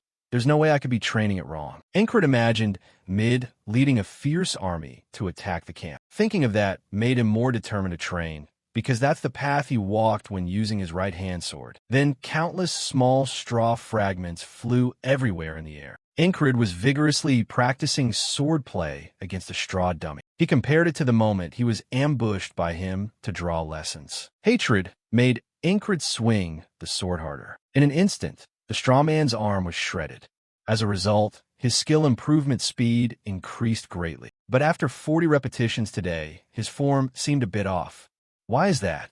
Could the difference be because he's using his non-dominant hand? At that moment, Vengeance came over to observe his actions. He was silent, not sure what to say. After a while, Vengeance finally called, "Hey, Incred, want to spar with me?" Hearing that, he was very surprised. Vengeance wants to spar? This hasn't happened today. Why the sudden spontaneous duel? He was staring at Incred, showing determination. Caught in that gaze, he was dumbfounded, hardly believing Vengeance's decision. In the end, Incred agreed. "Spa. I have no reason to refuse." Then the two stood facing each other, ready to fight. He was the one who lunged forward first to attack Incred. Incred reacted quickly and immediately raised his sword to block. Through that, Vengeance assessed him. After all, he was a captain of a group. He was strong, but with only his left hand, it's indeed hard to hold out. But Incred's resistance was so great it surprised him. While Vengeance was distracted, Incred struck his leg, and he tumbled down to the ground. Incred turned to Vengeance and said, "Looks like I'm a victor." He couldn't help sniping. He was only using his left hand. Before Vengeance could finish, Incred cut him off. "I practiced left-hand swordsmanship bit by bit." You suddenly feel curious. "Why did you want to spar with me?" He sat on the ground dazedly and answered, "I don't know, I just got fired up seeing you." Incred found it even stranger. "What I did was just rehearse the basics."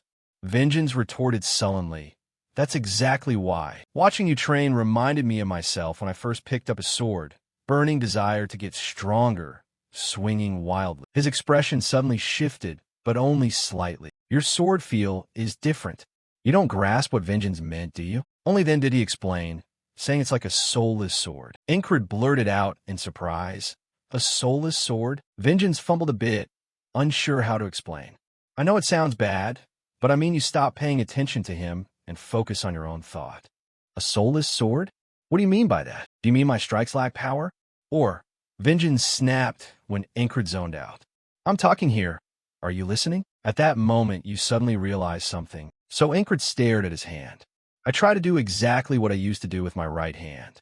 "Right, I've blindly copied right-hand swordplay, so the movements follow the right hand. From the start, the left and right hands feel completely different. I should have found a path suited to the left hand instead. Seconds later, he gripped the sword harder and swung with force. In an instant, the straw man's other arm was severed. Finally, Incred realized the issue. A correct path, judging from the sound of the cut, it was clearly different. Realizing everything, he smiled happily. Incred then turned to thank Vengeance. He felt exhilarated. Thanks to you, I found a key to using my left hand properly. Incred realized the important issue. Awakening the left hand sense is the key to mastering it. Start from everyday habits. Then Cries curiously asked, "Aren't you the captain? Don't you normally eat with your right hand?" You briefly explained that the right hand was injured, so avoiding it helps it heal faster. He couldn't help remarking that the wrist injury seemed exaggerated, but not that severe. Incred ignored Cries and did as he wished. Dressing, eating, and training, he would use his left hand for everything. Then he diligently trained with his left hand. At this point, Incred reminded himself this was to awaken the left hand's sense to the highest degree. He unexpectedly rolled his sleeve up a bit. Incred recalled Torres's words. The core of this skill is to draw the blade out relying on the hand's feeling. He followed Torres's advice and practiced drawing the blade. The sharp tip plunged into the ground with the movement of Incred's hand. After finishing practice, he went to pick up the blade. This hidden dagger trick I learned from Torres will surely pay off. Time passed until the 50th round today, and Vengeance came over and proposed. Incred, want to fight a match with me? He was, as before, easily defeated by Incred. Vengeance couldn't help but comment. You fight well with your left hand? Still, your sword isn't quite right yet. Hearing that, he wondered skeptically. Still a soulless sword? So when they fought again, Incred seriously prepared to counter the moment he charged. He had trained diligently up to the 60th repetition today. He didn't stop there. By the 70th repetition today, he still, as before, easily sent Vengeance flying. Incred kept practicing again and again until the 80th time. This time he decided to use the hidden blade technique. The sharp dagger blade flew straight toward the opposite side. The sword in his hand was also knocked away by Incred, and in the end it plunged deep into the ground. Vengeance, defeated, couldn't help but scoff that even his left hand could wield the sword so impressively. Seeing his expression, Incred asked, puzzled, "What are you thinking that looks so tense?" Vengeance immediately replied, "When we returned from the battlefield, I realized I need to train twice as hard as I do now." Only then did he feel satisfied. Now no one would call his sword soulless anymore. Then Incred turned away and teased, "Come on, push yourself. One day, Jenny might fall for you." Vengeance, pricked in his pride, couldn't help a retort, then cursed under his breath that it wasn't about skill. "It's about that face. You bastard. You know that and still try to provoke me? Come back here. This time I'll teach you a lesson." You couldn't help but laugh. His reactions were always entertaining. Doing that might at least give him the courage to confess to Jenny. But to do that, I mustn't die here. What is talent anyway? It's not something that can be defined in 2 words. Incred suddenly recalled the times he trained until exhaustion in the past. After all, he concluded that mastering the body skills is one thing, but the ability to discard everything and focus on a single thing is part of talent. Incred had trained very hard, never daring to rest. The passion of youth burned brightly within him. Those days left Incred with many memories. Up to the present, he gripped the sword hilt tightly. Then Incred used the force from drawing his blade. He couldn't help exclaiming. For the first time in his life, he sensed he had talent. Day by day of practice, he felt his left hand becoming proficient. In just 101 days, his left hand had caught up with his right, which he'd trained for 30 grueling years. Incred's eyes blazed with determination. On the 112th attempt today, he once again faced Mid, burning with fighting spirit. Incred stared at him, thinking he would overcome this wall. Then Vengeance loudly ordered the formation to focus and push back the enemy. Cries, worried, shouted, "You're injured, don't fight. Come back, Captain." However, he refused to heed Cries' warning.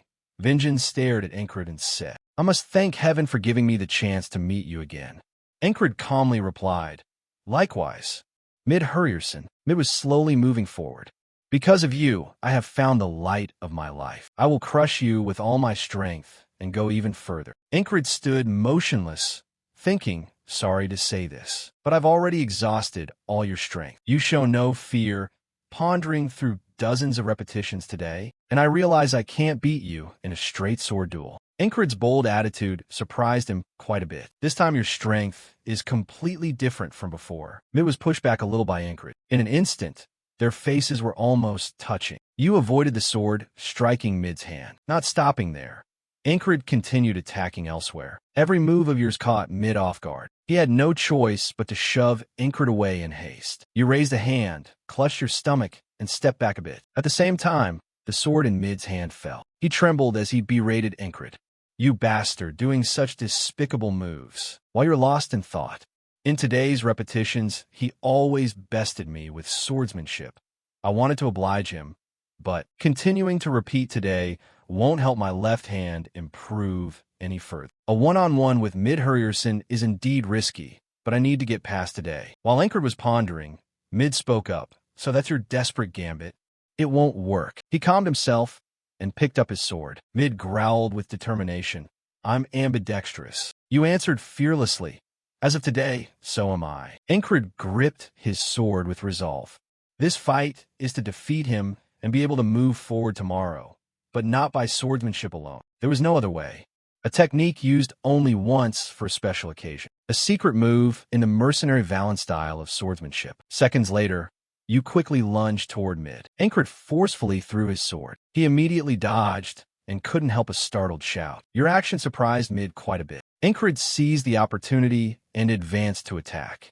It became an all-out, armored brawl. Ingrid's punch carried tremendous force. Mid, unprepared, immediately took the blow. He was struck unexpectedly and wanted to lunge up to counterattack. But before Mid could do anything, you ambushed him again, clinging on and fighting by any means. At that point, he couldn't resist and collapsed to the ground. Mid's sword hand was controlled by Ingrid. You were utterly frantic, thinking that you only needed to win. Then Ingrid punched him hard in the face. In your head, there was only one thought.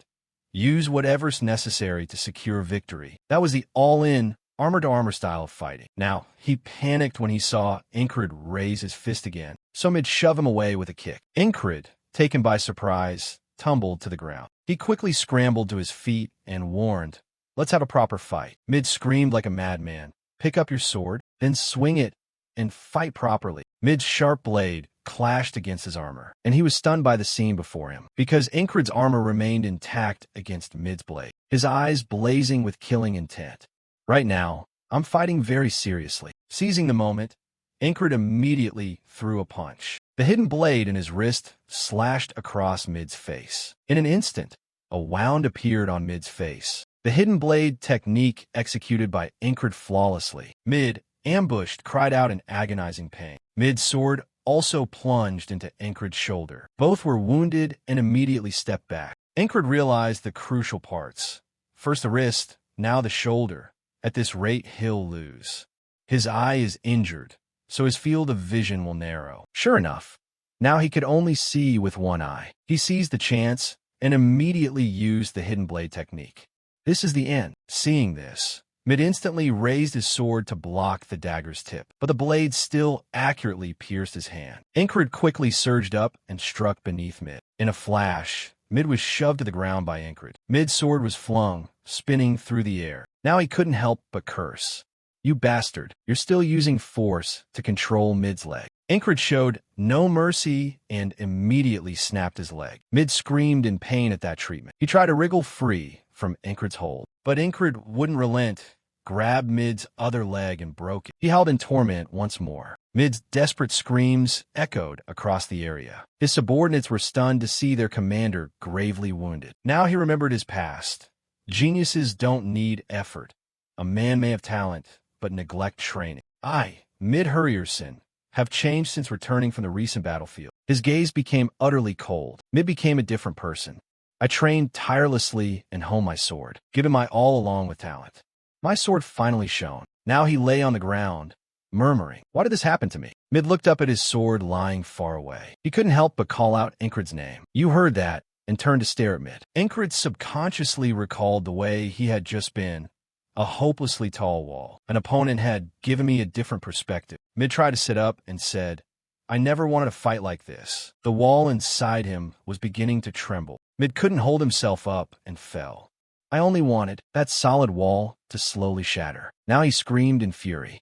He wanted a real duel with someone. Suddenly, Incred clenched his sword and called Mid's name. You immediately drew your sword, reminding him this was a battlefield. He went blank for a moment after hearing Incred, and seconds later Mid's life was ended by your blade. Incred's sharp sword pierced his throat. Bright red blood splattered across your face. Mid's men from afar rushed over. Everyone was horrified at his condition. Vengeance at the rear saw this and ordered the archers to fire. He was determined to have them all killed. In an instant, many arrows felled Mid's followers, while Incred silently looked at him, now dead. The last defensive wall inside, Mid had collapsed, and you, having won, moved back. Incred's gaze had shifted as well. You couldn't help but appraise him.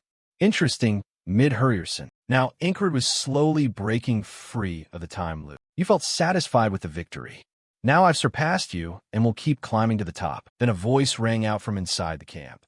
If this place had fallen, things could have been much worse. Cries bandaged Incred while saying, the main army realized this place was dangerous and sent archers.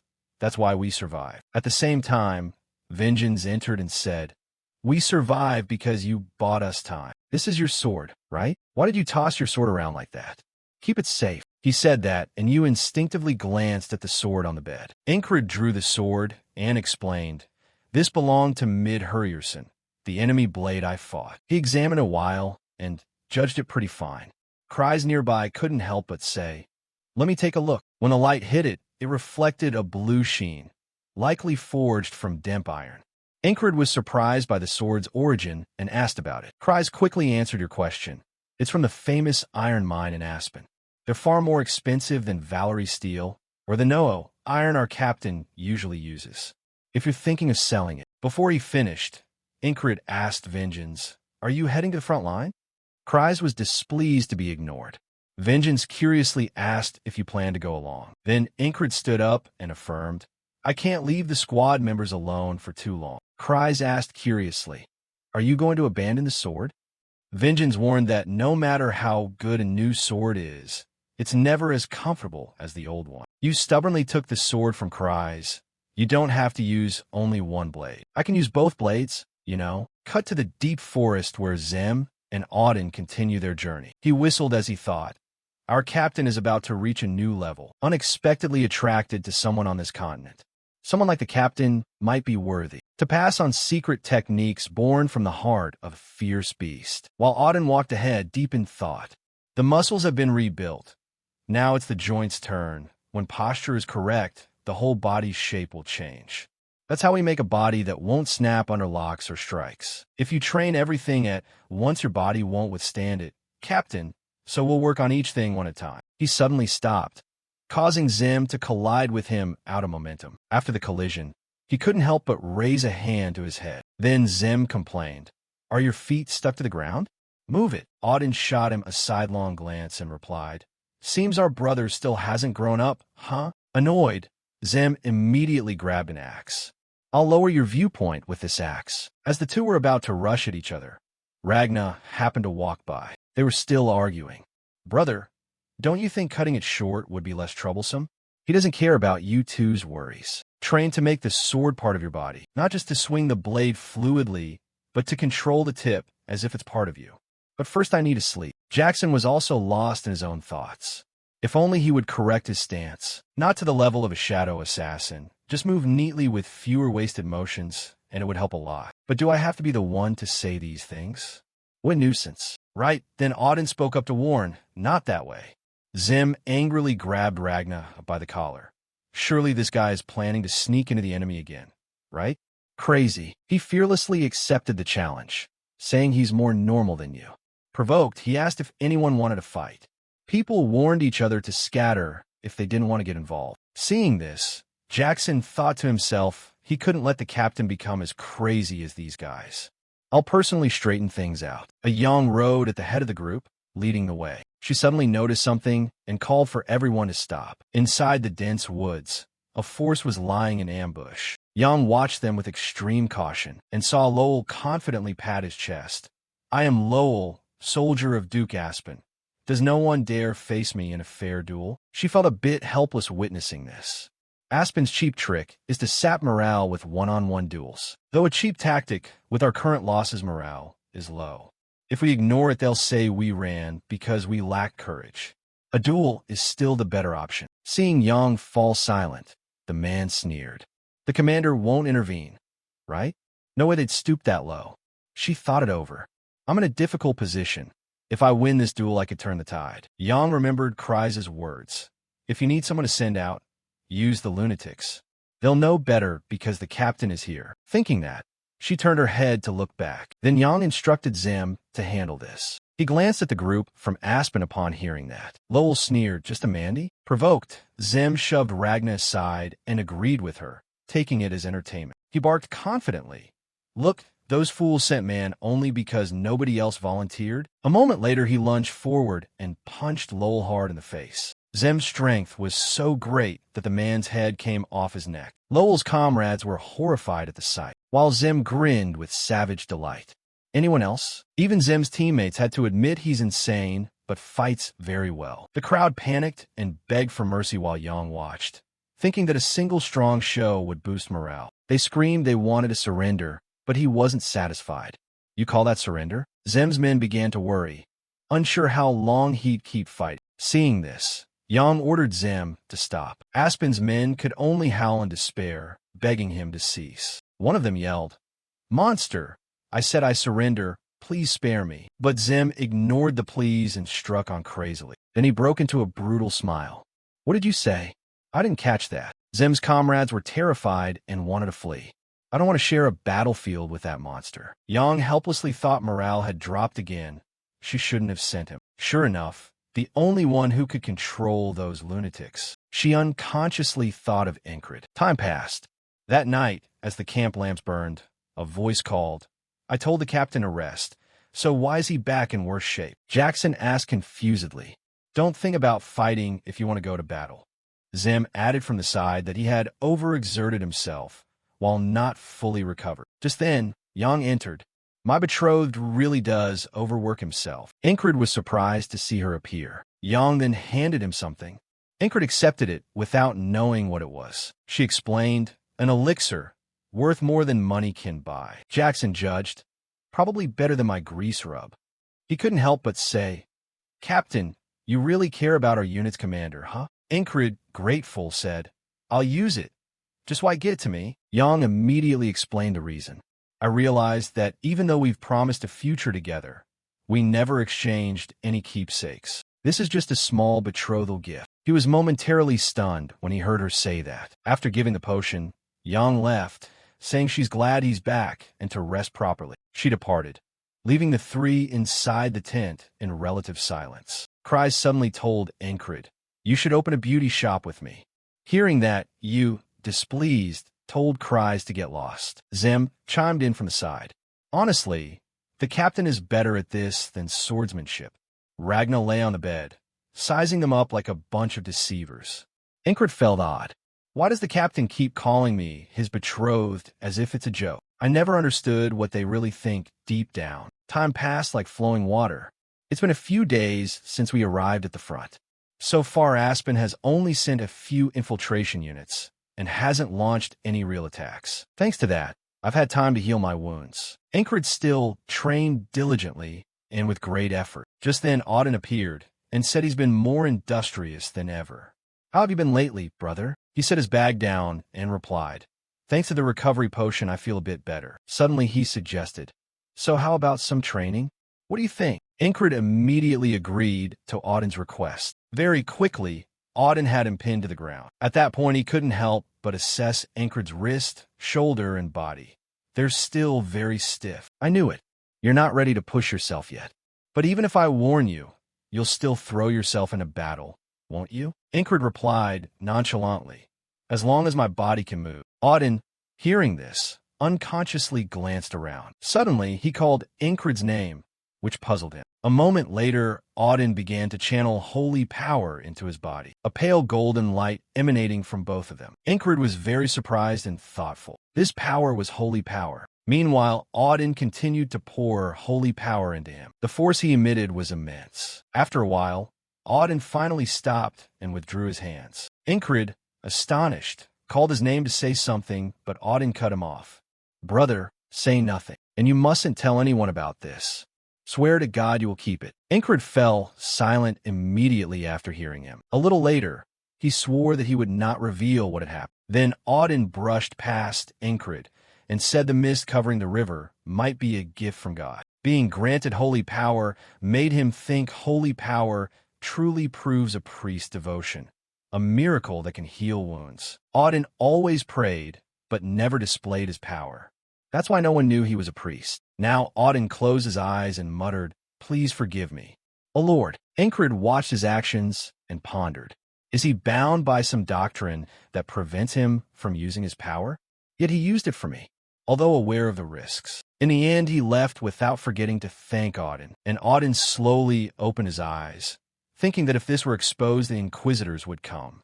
I left that church with countless chains of suffering in my heart. That seal has always held and restrained my holy power. Although these chains are tearing my body with unbearable pain, I cannot let him stand there any longer. O Lord, you are always there, yet never speak. But after meeting the squad leader, I'm certain you have now granted me your revelation. So I'll follow the promptings of my heart. Afterwards, everyone ate their fill and set aside their bowls and chopsticks. Cries asked Incred with concern, "Do you need help applying the ointment?" He immediately declined, saying he could do it himself. Incred then applied the salve himself and thought it over. "I'm not fully recovered, but my wounds have sealed. I can't let anyone know about this. I must be more careful on the battlefield." He suddenly asked Cries curiously, "When will the battle begin?" The latter quickly replied, "I've heard both sides are sizing each other up. Our battalion is led by Marcus, a warmonger assigned to defend our front flank. Meanwhile, our main army will be deployed to Green Pearl. Because both sides used tactics like witchcraft and magic in the previous clash, we're now deploying warrior units for full assault." Zem nearby couldn't help but say, "We should be moved there too. It's boring here, only skirmishes." Cries continued telling stories, but things seemed to be shifting. This fierce battle is about to conclude. Soon the day of battle arrived. The soldiers from both sides were assembled in full. A procession of men blew horns together to prepare for combat. Incred's army shouted in unison, "The enemy force is approaching. Now you and the others are ready to fight, and it's those useless fools trying to provoke us again." Marcus led the troops in silence, saying nothing. 3 men from Aspen's army stepped forward, their leader cursing loudly without a hint of fear. Zem, hearing this, muttered angrily, "It's those useless fools provoking us again. Do you want to die?" Cries also realized the enemy was brazenly provoking them. He analyzed the situation. Both our side and Aspen are evenly matched militarily. But that could change if warriors or special forces are added. They're trying to crush our morale before the battle. We could shoot them with arrows. But if we act while our morale is low like this, we'll lose. Aspen's men keep taunting, "What do you think you can do with those tattered bows?" Cries unconsciously glanced at Marcus in the distance.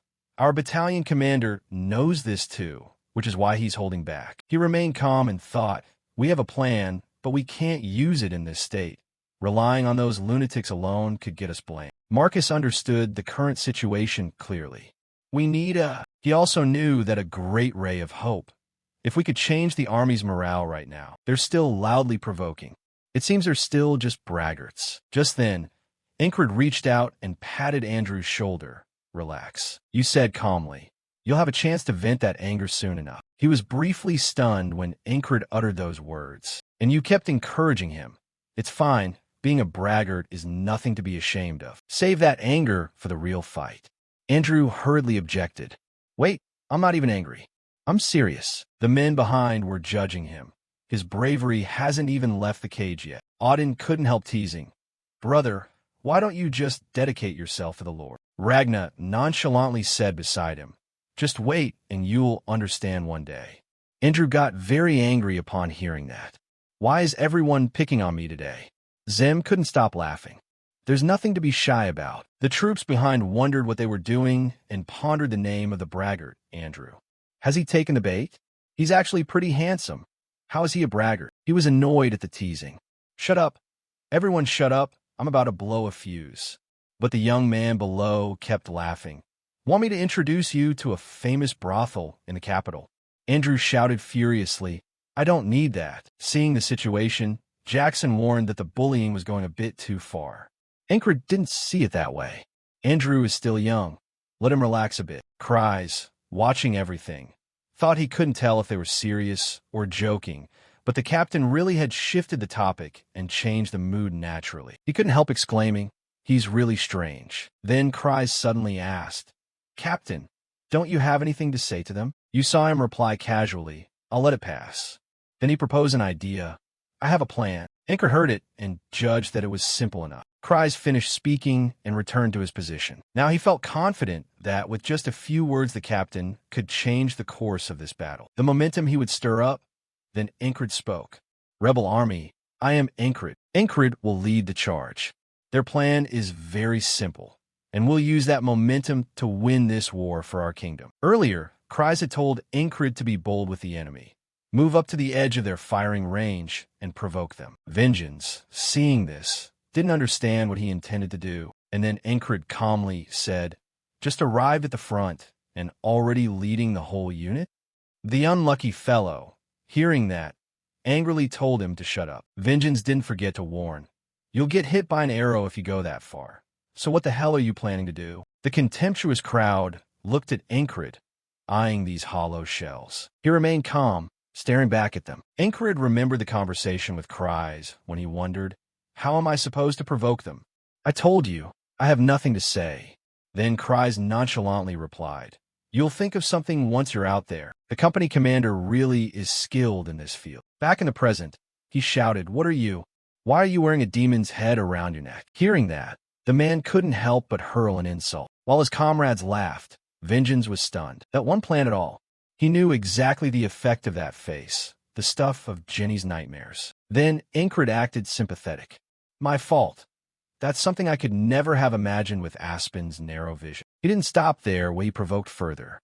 "Is your mother a demon?" An Aspen member, provoked, immediately cursed at Ingrid. Auden, evaluating from behind, thought even the gods would punish such words.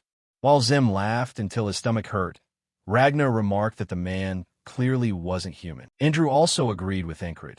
No one would touch that face even for money.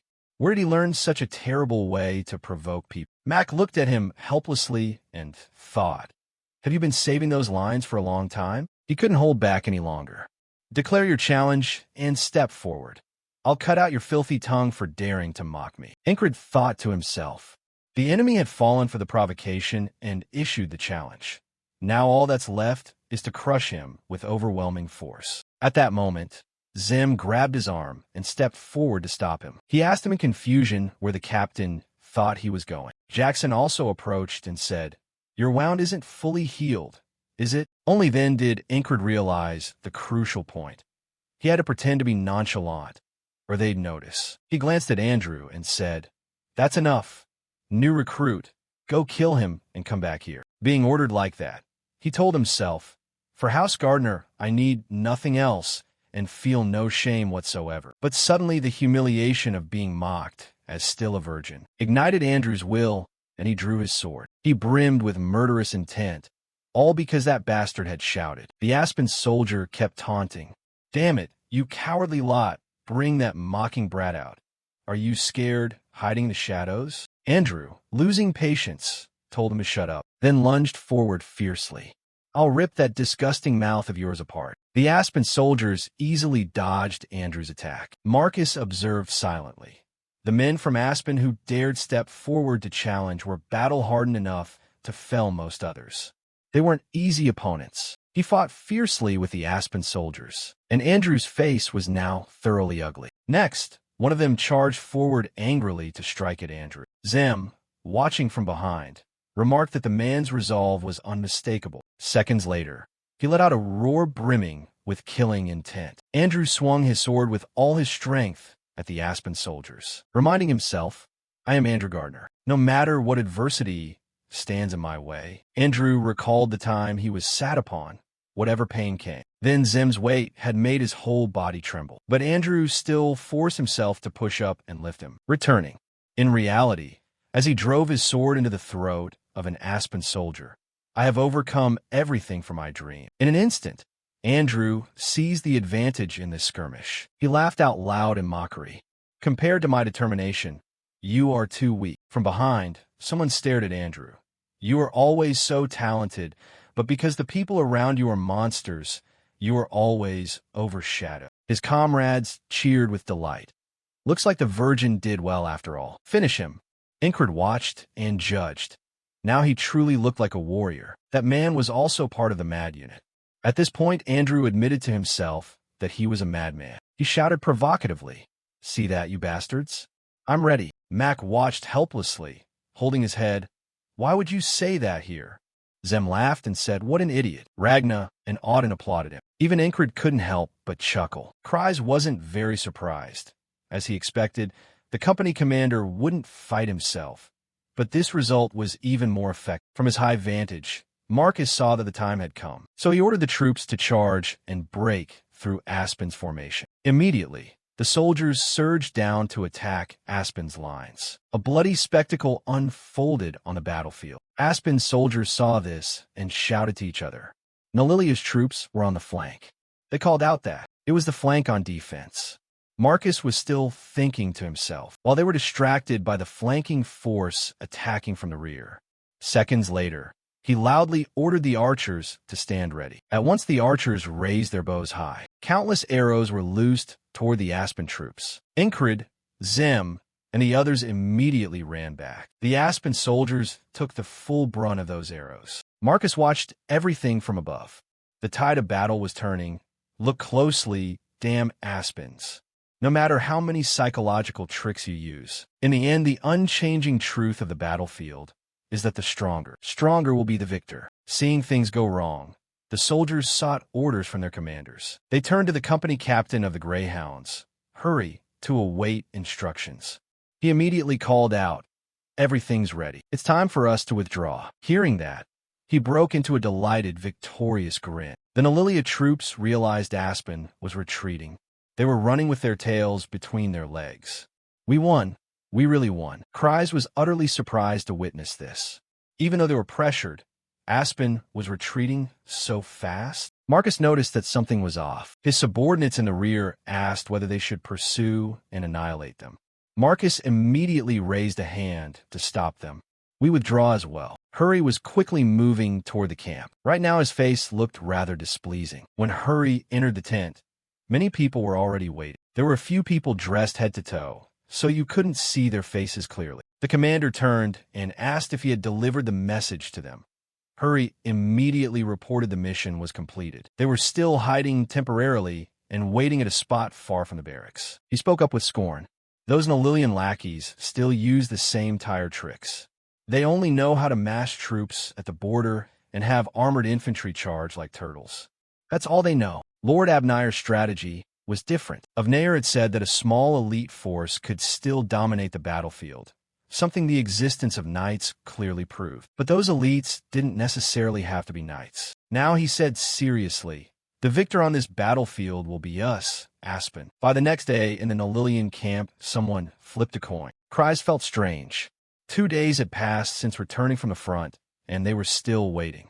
It felt more like the calm before a storm than an immediate battle. Aspen now had only 2 moves: retreat or deploy asymmetric units. The commander had also prepared for the enemy to use magic again. Scouts doubled their patrols, but still found nothing. What on earth was Aspen plotting? He began to feel odd. And what were they? Thinking to be so carefree in the middle of a war? Just then someone spoke up. Could they strike now? Incred was quite surprised by Yang's appearance. What was she doing here? She replied calmly. Strange? If a captain personally comes to observe a promising soldier during wartime, you wouldn't voice your inner thoughts. What I mean is, why should the captain handle it personally? Recovery time was enough that it wouldn't arouse suspicion. So let's start with a light sparring match. Ragna asked curiously right now. Incred immediately drew his sword and replied, "Last time you went easy because my hand was injured. Today there's no need for that." He answered seriously, "I don't intend to go easy either." A second later, Ragna, launched a vicious move, and the two lunged into a frenzied fight. He fought and evaluated at the same time. Ragnar's sword was sharp. There was a beauty in the arc his blade traced. In contrast, his own sword was crude, wild, unpolished. But that was precisely what he'd accumulated over the years. The techniques he'd absorbed over time were coming together now. Ragnar raised his sword to block one of Enkred's moves. He was also silently judging. And that strange sword style the captain used. What was it called? The mercenary foot stomp sword style or something. Ragnar stared as you swung the blade along the path you had opened. Then he nimbly dodged Enkred's cut. Ragnar realized the urgent problem. The longsword school he'd been taught, and now a new capability. At that moment, he drew another sword. Enkred held two swords in his hands, ready to fight. In an instant, the tip of the blade was right up against Ragnar's face. Maybe he reacted and dodged to the side. Ragnar was utterly surprised when the move finished. Enkred calmly said, "This is the path I've chosen." Hearing that, he replied, "I'll finish holding the sword." Then Ragnar gathered his strength and swung his sword hard. He and Enkred plunged into fierce combat again. Ragnar said with great determination, "Our match isn't over yet." Enkred couldn't help but laugh when he heard that. The duel between them was evenly matched. Who would win was anyone's guess. Zem, in the distance, couldn't help but bite his finger. He felt extremely annoyed. Is that lazy brat really going all out? If I hadn't lost that bet, it'd be my turn. Hurry up, my turn. Jackson watched and thought to himself, I'm not usually the proactive type, but I really want to fight the captain. Suddenly his expression changed as he noticed something. Jackson immediately turned away to ponder, calming himself.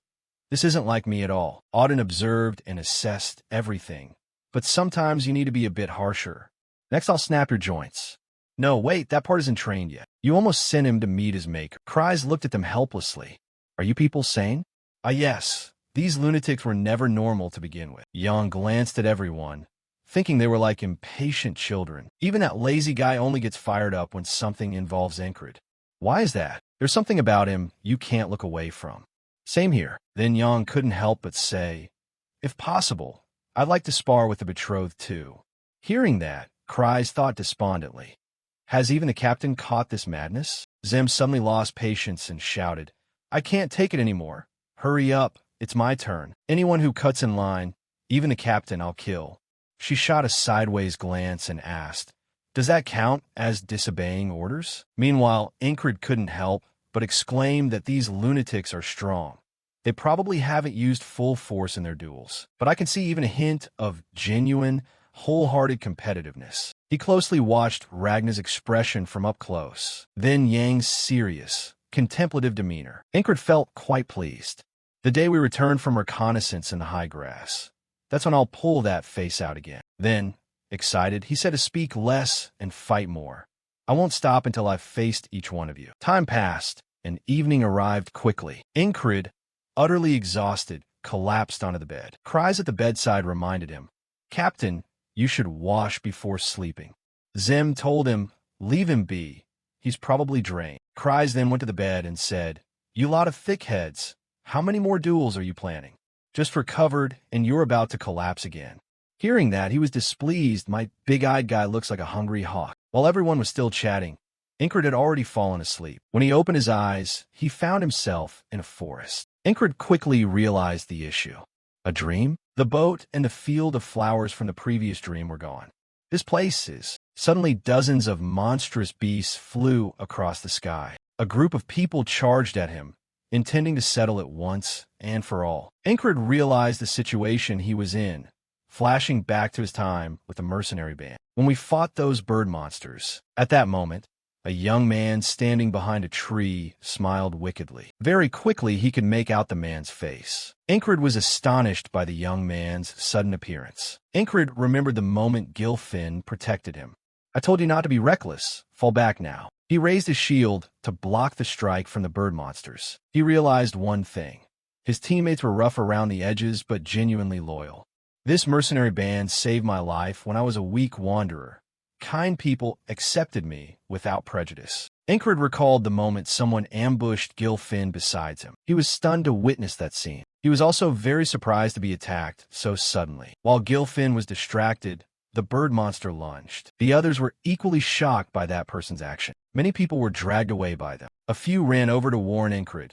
We have to retreat now. Seconds later, someone died, shielding him. Incred knew the strength of the opponent. The strongest in our mercenary group had used his power to slaughter the comrades. He sneered then, "You can't run away, because all of you must die here." Incred still couldn't comprehend that young man's actions. The man calmly explained to him, "I took a more lucrative deal than following a pathetic band of mercenaries. Wiping away the trouble makes things tidier. Besides, you rotten worms keep whining about comrades, and it annoys me." Then the youth spat on Incred's comrade without any mercy. Angered, he rushed forward to fight the man. A moment later, Incred's sword was knocked away by the young man. The man restrained his neck and said, "But you brat can go. Leaving someone like you wouldn't change anything. Pathetic bastard." He was utterly shocked to hear such contemptuous words from the young man. Incred realized that the man was far stronger than he was, because he was too weak. Watching his comrades killed helplessly was already anguish enough. But the most tormenting thing was that he survived out of pity. If you spend your life only on revenge, you're merely doing his bidding. I buried the pain of losing my comrades in my heart and moved forward for my own dream. Still, if back then I had enough strength. Incred imagined the youth's mocking face. "Should I kill you this time? How about it, Incred?" The man had terrifying power that he couldn't contend with. Esther suddenly felt odd. I poured all my strength to ease his fatigue, but he was so broken he couldn't react, even when his life was threatened. Could I be foolish enough to repeat that mistake again? Then, just as dawn was breaking, the alarm horns sounded. Incred felt strange, not understanding what was happening. Zim briefly explained to him, "Those damn aspens are climbing out of their hiding places." He looked outside and told us to move out. Ragna, just waking from a dream, was still groggy. Everyone received the order and quickly gathered together. Cries complained with a satisfied tone. "Attacking at dawn isn't very sporting, you know." Incred stared at Esther and remembered the voice at the end of that dream. For some reason, it made him think of Esther. You walked over and gently ruffled her hair. "Make sure to guard the camp properly." But Incred quickly went outside to join everyone. Very quickly, the Nalilia troops readied themselves for battle. Zim glanced into the distance and said, "You'd better have prepared something worthy for making me wait. Today will be fun." Incred fully agreed with his opinion. He wondered what the Aspens had prepared and what card they were about to play. Then the Nalilia soldiers were terrified at the sight before them. A young man trembled as he shouted, "Open fire!" They were so frightened because a colossal giant had appeared. They raised their bows and couldn't help but shout insults. And very quickly, countless arrows flew toward the giant. But those arrows did no harm to it. Incred was utterly stunned, staring at it. Yet he realized that it truly was a giant. It was easily slaughtering the Nalilia ranks. In no time, a blood-soaked scene unfolded, accompanied by desperate cries for help. The soldiers in the rear began to panic as they watched their comrades fall. The giant exuded an overwhelming presence that terrified everyone. At that moment, it sneered, revealing very sharp teeth. Incred observed the situation. The non-human races living on the continent were governed by dreams and desires. One of the most important traits is that the Fae worship nature. The dwarves are obsessed with metal, and the beast people place reproduction above all else. The dragon people are considered loners, and the giants revel in blood and slaughter. They enjoy violence enacted on their own bodies. That's why they're called the Crimson Blood Beasts. Jackson pointed out the key problem.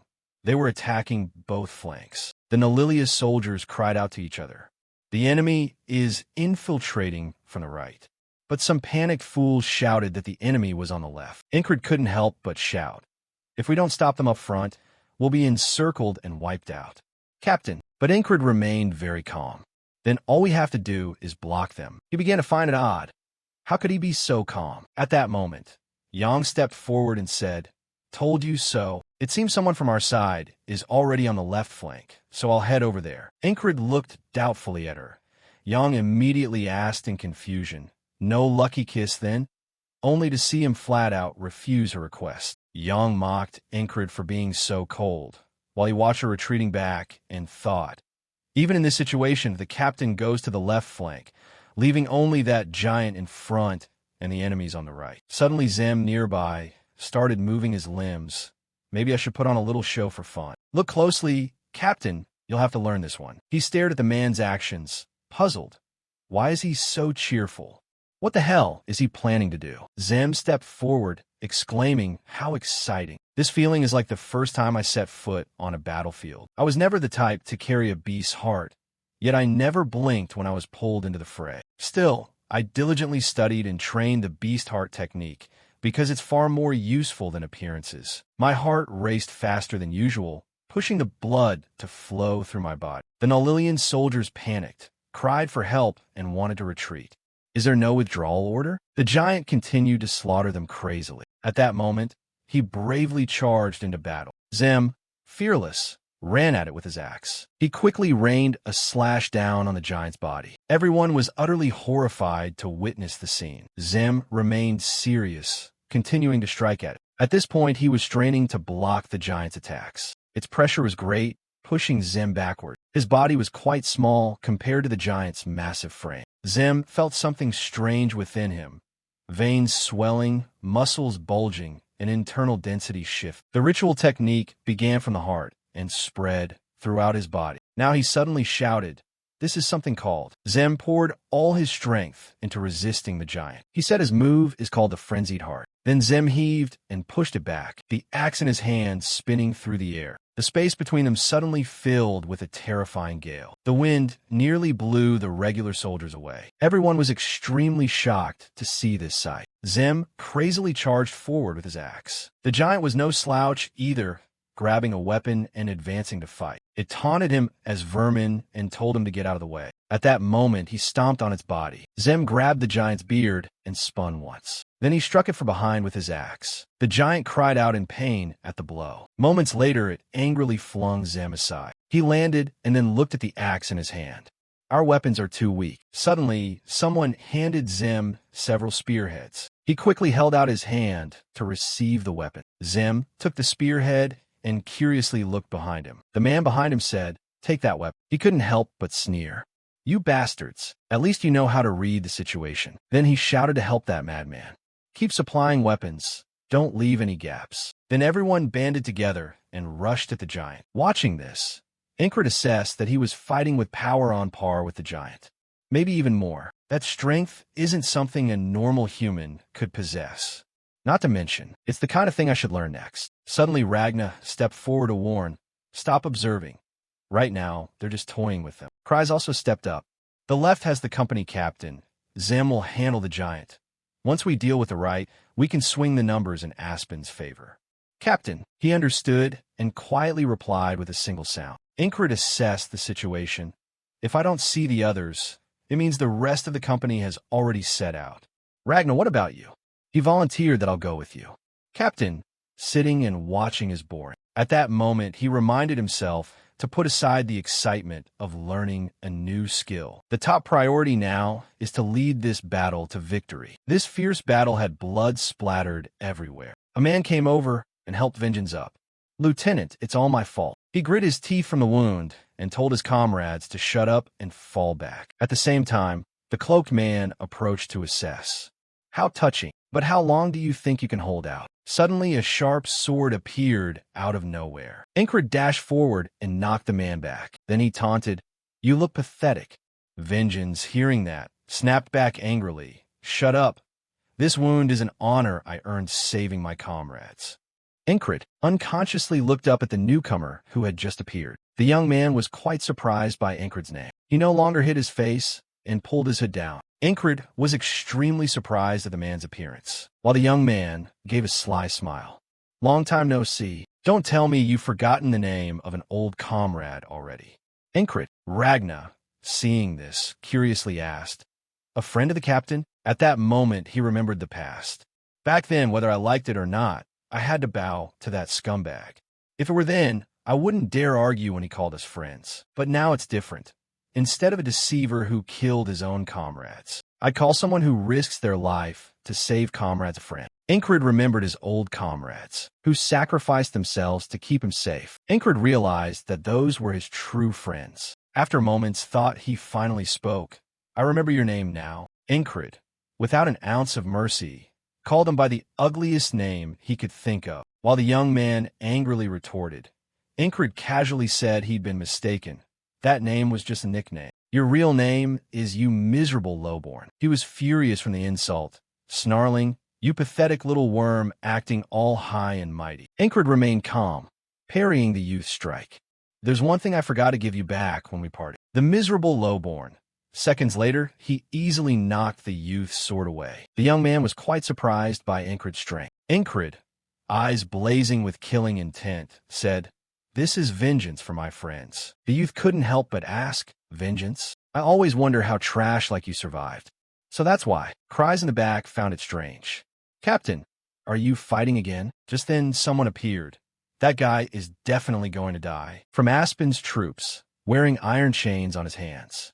The commander is someone even all of us charging together couldn't beat. How can an ordinary soldier like him deal with this? Ragna stood observing and assessing their weapons and stances. They were full of murderous intent.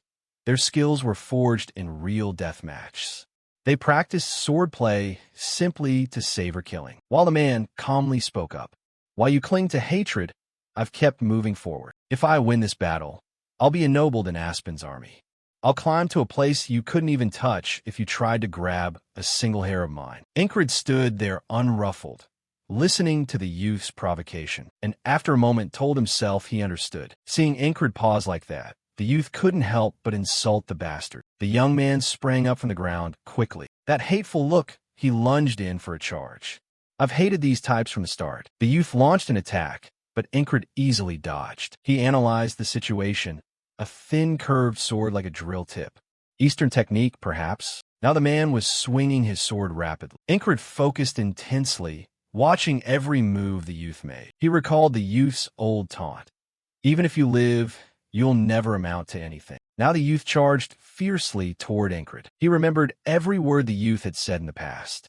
"You rotten, weak worms." Now the youth was determined to finish Incred. His sword tip twisted through the air, making it hard for Incred to predict the exact trajectory. Cries was horrified, unable to read the blade's path, so he frantically called Incred's name. Incred remained very calm, observing everything. Incred thought without fear, "I've learned how to deal with sword chi from Ragna. Just hold your stance and swing the sword correctly." The youth was surprised by his composure, and now his eyes blazed with killing intent.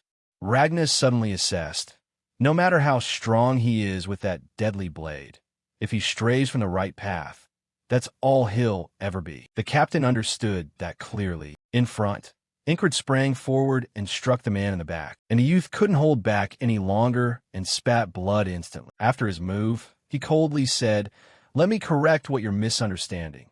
You are not worth being anyone's target in this life." Then Incred once again gathered his strength and swung his sword. He unleashed a killing blow into the youth's body. Now, Incred was fairly confident in himself.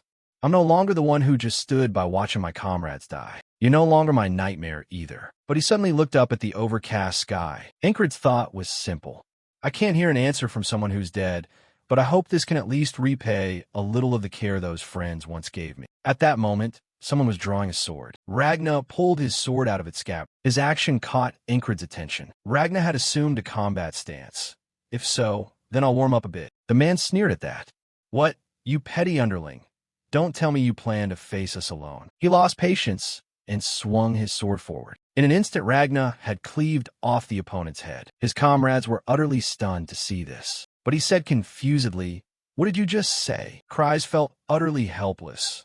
What's the point of asking after letting that head drop? The others, enraged, rushed to attack Ragna. He stood there, firmly centered. Ragna swung his sword and quickly eliminated the one who approached. They were all dead within seconds. Ragna's sharp blade pierced through an Aspen soldier's face. They died in the most grotesque way. He swung decisively, sending the enemies flying. Incred watched and remarked. With only a few steps, he moved into the advantageous position and finished everything with an exquisitely effective slash. Even now, I can still feel how incredibly strong the members of our team truly are. The group still wouldn't let it go and charged. Damn it, the bastards all attack him at once. He stood before danger and calmly said, "Captain, You should look closely because this is the path the captain must walk. Ingrid, hearing that, turned unconsciously to watch the scene and saw Ragnar blazing with murderous intent, holding his sword. He was completely alone, with no one to aid him. The Aspen soldiers were still charging fiercely. Ragnar remained motionless, taking no action. His eyes were blazing with resolute determination. Then Ragnar swiftly lunged forward and with one stroke wiped them all out. Ingrid was utterly shocked at the sight.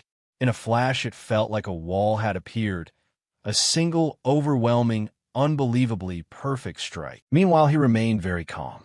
The move I just used, I came up with a name for it. Ragnar said coldly that he'd call it Sever. Ingrid listened intently to him say such things. Listening intently to him say such things. Finally, he couldn't help but ask, "Is that the best name you could think of?" Then the two sides plunged into fierce fighting with each other. The Aspen soldiers shouted to one another, "Aspen troops, over there we got a giant. Wipe out those idiots." The Nalilia forces continued to fight back fiercely. At that moment, Auden appeared, radiating murderous intent. He coldly swung his massive hammer with force, and in an instant a crowd of men were flung far away. Aspen's troops were scared pale by the sight. They all shared the same question. How does Nalilia even have a giant? Auden chuckled softly, his shoulders shaking with each breath, his tone half teasing, half modest. A bit exaggerated, brothers. I'm only as tall as a normal man. Hearing this, the angry man shouted, his voice trembling, "Don't lie.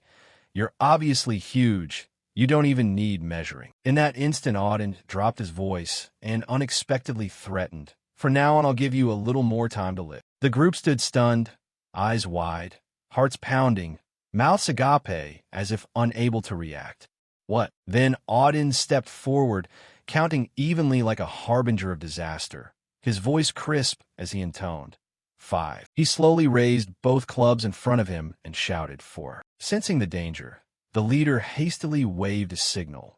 "What are you doing? Where's the pike unit? Charge forward." No sooner had he finished than the soldiers lunged with their spear tips toward Auden. They shouted in unison, "Die." That was precisely when he reached the third count. Suddenly, Auden accelerated, counting off the number 2 rapidly. The final number would be 1. Auden stomped down hard. The space itself trembled, and the bodies of the soldiers were tossed into the air like dust. Returning toward Auden, he nonchalantly spanned his legs forward, leaving a long crack in the ground. Auden's club hung in midair, blood still dripping. Then his voice rang out, "Today I shall be honored with the title War God. O Lord, please receive these sinners by your side." Seeing Auden's madness, someone couldn't help but scream pitifully, Monster!" The man beside him fell in terror, voice shaking. "Run! Don't let him live! Kill him right now." At the same time, Auden turned, his body as massive as a statue. Auden swung his club with all his might at the soldiers. Screams rose in agony as they witnessed the horror. Someone hastily grabbed a wooden club, threw his head back to the sky, and burst into maniacal laughter. Brothers, come into the arms of the Lord. Elsewhere, in contrast to the previous carnage, there was now only the sound of the wind. At that moment, Yang stepped forward toward the group. A line of memories suddenly echoed in her mind. Goblins traditionally live in packs in dense forests. But with the times, we have changed as well. The goblin's attitude shifted when he saw Yang. "So you're one of us." Some goblins have traded lifespan for riches, becoming mercenaries or joining armies. Then he suddenly produced a weapon and threatened, "If you run, I won't chase you to kill you." Hearing that, she smirked slightly and slowly drew her sword from its sheath. That's the correct thing to say. The goblin quickly brought his blade up, eyes fixed on Yang. "Your black deer blade meets my Enaidu scale sword.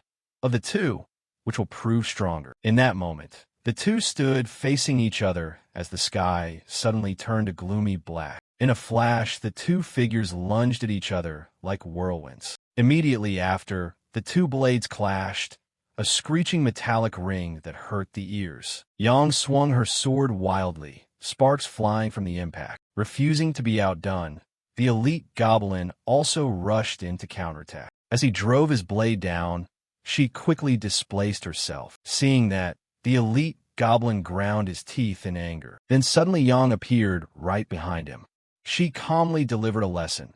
The goblin people's weapons aren't ranked high or low. It all depends on the skill of the wielder. Taken by surprise, the goblin only had time to turn his head. Then he hurriedly swung his blade, trying to defend himself. Suddenly, the goblin thrust out his hand, his fingers clamping around Yang's throat. Seizing the moment, he screamed madly, his voice reverberating through the air.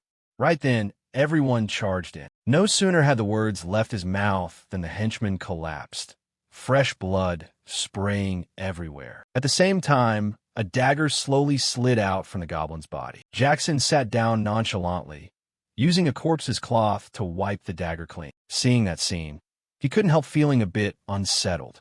How did that happen? Yang now spoke up. She'd drawn attention herself, then called her teammates to ambush and finish them off. Not a bad plan.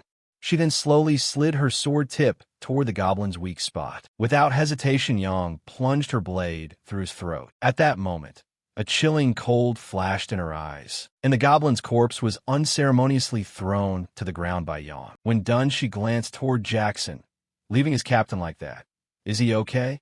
He replied casually. If he's going to die in a place like this, he would have died long ago. Hearing that, Yang couldn't resist a taunt. "You all seem to have a lot of faith in your captain." Jackson paid no heed, only stressing, "The tide is turning in our favor." She exhaled slightly and continued. "Major Captain Marcus is nothing like that tuber-looking fellow here. He's a commander who knows how to fight and exploit advantages." Saying that, Yang emphasized each word. "He won't miss this opportunity." Over here, Marcus growled out a shout that shook the air. Heavy armored infantry charged forward. Moments later, the clash of metal rang out. The ground trembled slightly as the troop column hurried onto the battlefield. Seeing this, the enemy panicked. "Hey, the heavy armored infantry are coming. Get caught in them and you'll be crushed to bits." The man beside shouted orders. "Fall back, withdraw now." Seeing that, Andrew immediately rushed forward, cutting off their escape. At the sight of him, the men grew even more wary. That was Andrew from the previous battle. The madman never knew when to quit. If you don't want to be cleaved like the last guy, run now. However, Andrew leapt before them, pouncing and slaughtering them all, the useless lot not worth a penny. At the sight, Mac involuntarily felt a chill down his spine, unable to believe that Andrew reflected the image of Zem. Are people getting infected now by that crazy personality? They say that hidden in the spring wind is a bit of sorcery. Back toward Auden, he coldly dragged a corpse across the cold ground. Elsewhere, Zem still hadn't stopped thrusting his spear into the giant's body. At the same time, Yang and Jackson returned after their victorious battle. Now that same wind had reached this battlefield. The spring wind is the first omen of a new beginning. At that moment, Incred looked up across the field, his gaze strangely emotionless. Suddenly, a shout rang out, snapping the scene back into chaos. The enemy commanders were fleeing. Marcus ordered decisively, "Immediately dispatch border defense troops. The commanders must end this battle." He frowned slightly, thoughts turning to how to break the enemy's scheme and completely change the tide of battle. All of this was caused by that squad of madmen. Behind him, cries furrowed his brow. If they were the same crazies as before, they would never have charged on their own like that. The captain, the influence of a single person had decided the whole battlefield. After a brief silence, Yang suddenly spoke. "It seems that all of us have been swept up in the magic of this spring wind." Turning back to Marcus, he swung his arm forward and shouted, "Those who contributed most on this battlefield." Immediately, the crazed group roared. "The madmen, the madmen, those who never know defeat." The madmen. Hearing that, cries forced a grin. The cheer doesn't quite fit, but whatever, if it makes people happy. At that moment, Incred raised his hand into the air, joining the heroic rhythm. Meanwhile, in a distant land, a cavalry unit thundered forward at full tilt. The man ground his teeth, eyes flashing with manic fire. Lord Abnir's plan wasn't wrong. He just didn't expect a warrior strong enough to fell a giant. No way. Could all of this have been orchestrated by Marcus? From behind? Hurry already had an answer brewing in his mind. He frowned. That bastard had meddled since the last battle. At that moment, Hurry couldn't help recalling Incred's figure. Thinking of that, his anger grew. And in the end, I lost mid-Hurrierson to him. Just then, an attack suddenly targeted Hurry direct, only to see his horse rearing without stop. Moments later, Hurry and his horse tumbled to the ground. The man looked around in panic. Is that the captain of the Greyhounds? Seeing the danger, Hurry immediately shouted, "Run, we're the border defense unit." No sooner had he finished than the sound of footsteps pounded in from afar. Then suddenly a throwing thorn flew straight at him. Against the reckless attack, Hurry hastily raised his sword to block. However, the rider charged in and used his weight to bear him down to the ground. Under the pressing force, Hurry strained to speak, "Border defense captain." He coldly rolled his eyes at him, his voice full of authority. "You were always compared to the Greyhounds in ability, but you exhausted yourself raiding the rear of our camp." No sooner had he finished than the shouts of the henchmen echoed back. Hurry gritted his teeth, glancing back, his heart pounding with tension. Too many Greyhound soldiers fell marching with mid-Hurrierson. We can't stand against the border defense unit. On this side, the man muttered a curse at the horrific sight before him. Damn it! Just then, Torres charged in. He decisively concluded the man's life with a single slash. Faced with that gruesome scene, Hurry grew even angrier. Immediately after, he swung the sword hard in his hand. The knight quickly fell back. Without thinking, Hurry spun on his heels and fled. "Withdraw. Greyhounds, we must retreat." Seeing that, Torres lowered his voice to ask, "Pursue them, Captain?" He didn't hesitate to shake his head. "No need. A hunting dog that fails its task is left behind. Now they're just rabid, ill-bred dogs. We scored a big win earlier, but our unit only fought on the vanguard. The main battle still awaits on the high grasslands." Inside the camp, Kryze packed his things while muttering nonstop. "They say we'll relocate the camp tomorrow, billeting near the crossroads watchpost to pressure Asp." Incred sank into thought. No wine, no celebration, but there will be rewards for those who earned glory. On this side, Zem bared his teeth in a quiet chuckle. "With hero privileges, we don't need to haul tents. Light and convenient. All thanks to me taking down that giant." Auden immediately turned to boast. "Clearing the enemy remnants is my role." Ragna pulled a face of mixed annoyance and a classic sigh. "Letting those hired soldiers revel in the killing and then abandon things will be dangerous." Hearing that, Zem sprang up from the bed. He cast a sharp glance at the men. "You don't want to show off, do you? Who do you think you're sticking your noses into?" Seeing them, Jackson shot them a cold look. "Idiots." At the same time, Incred spoke up to break the taut atmosphere. "That's enough. If you want to fight, take it to me." Andrew interjected nonchalantly. "The squad leader never misses a chance, but for the first time I felt this. The thrill when the madman's call echoed across the battlefield, a buzz that reached bone deep." Seeing his expression, Zem taunted again. "If that moves you, you're far from skilled. The madman is still a novice." Andrew charged in without a hint of fear. "Don't tease me." He growled, almost shouting. "You dare talk back?" Meanwhile, Incred's gaze flicked quickly toward Henri, only to see him staring down, his face briefly sad. Seeing that, Incred didn't hesitate to ask what was troubling him. Henri startled and turned around. Squad leader Incred continued, asking, "What are you thinking about, Han?" "Thinking of that widow who sells flowers in the village."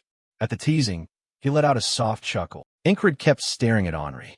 He frowned slightly. "Back in the high grasslands, I heard your dream is to marry that widow who sells flowers. But while you're off fighting, that dream can't come true." After a brief silence, Incred suddenly asked, "Do you want to return home soon?" Henri was silent a moment before answering. "To say no would be a lie, but while everyone else is still fighting, how can I withdraw alone?" In that instant, he couldn't help but recall scenes from the past. His hunter knowledge had helped us escape danger many times. We escaped the high grasslands thanks to his guidance. And at the crossroads watchpost, he warned us about the snake hidden under the redstone. He's skilled with a bow, a worthwhile warrior.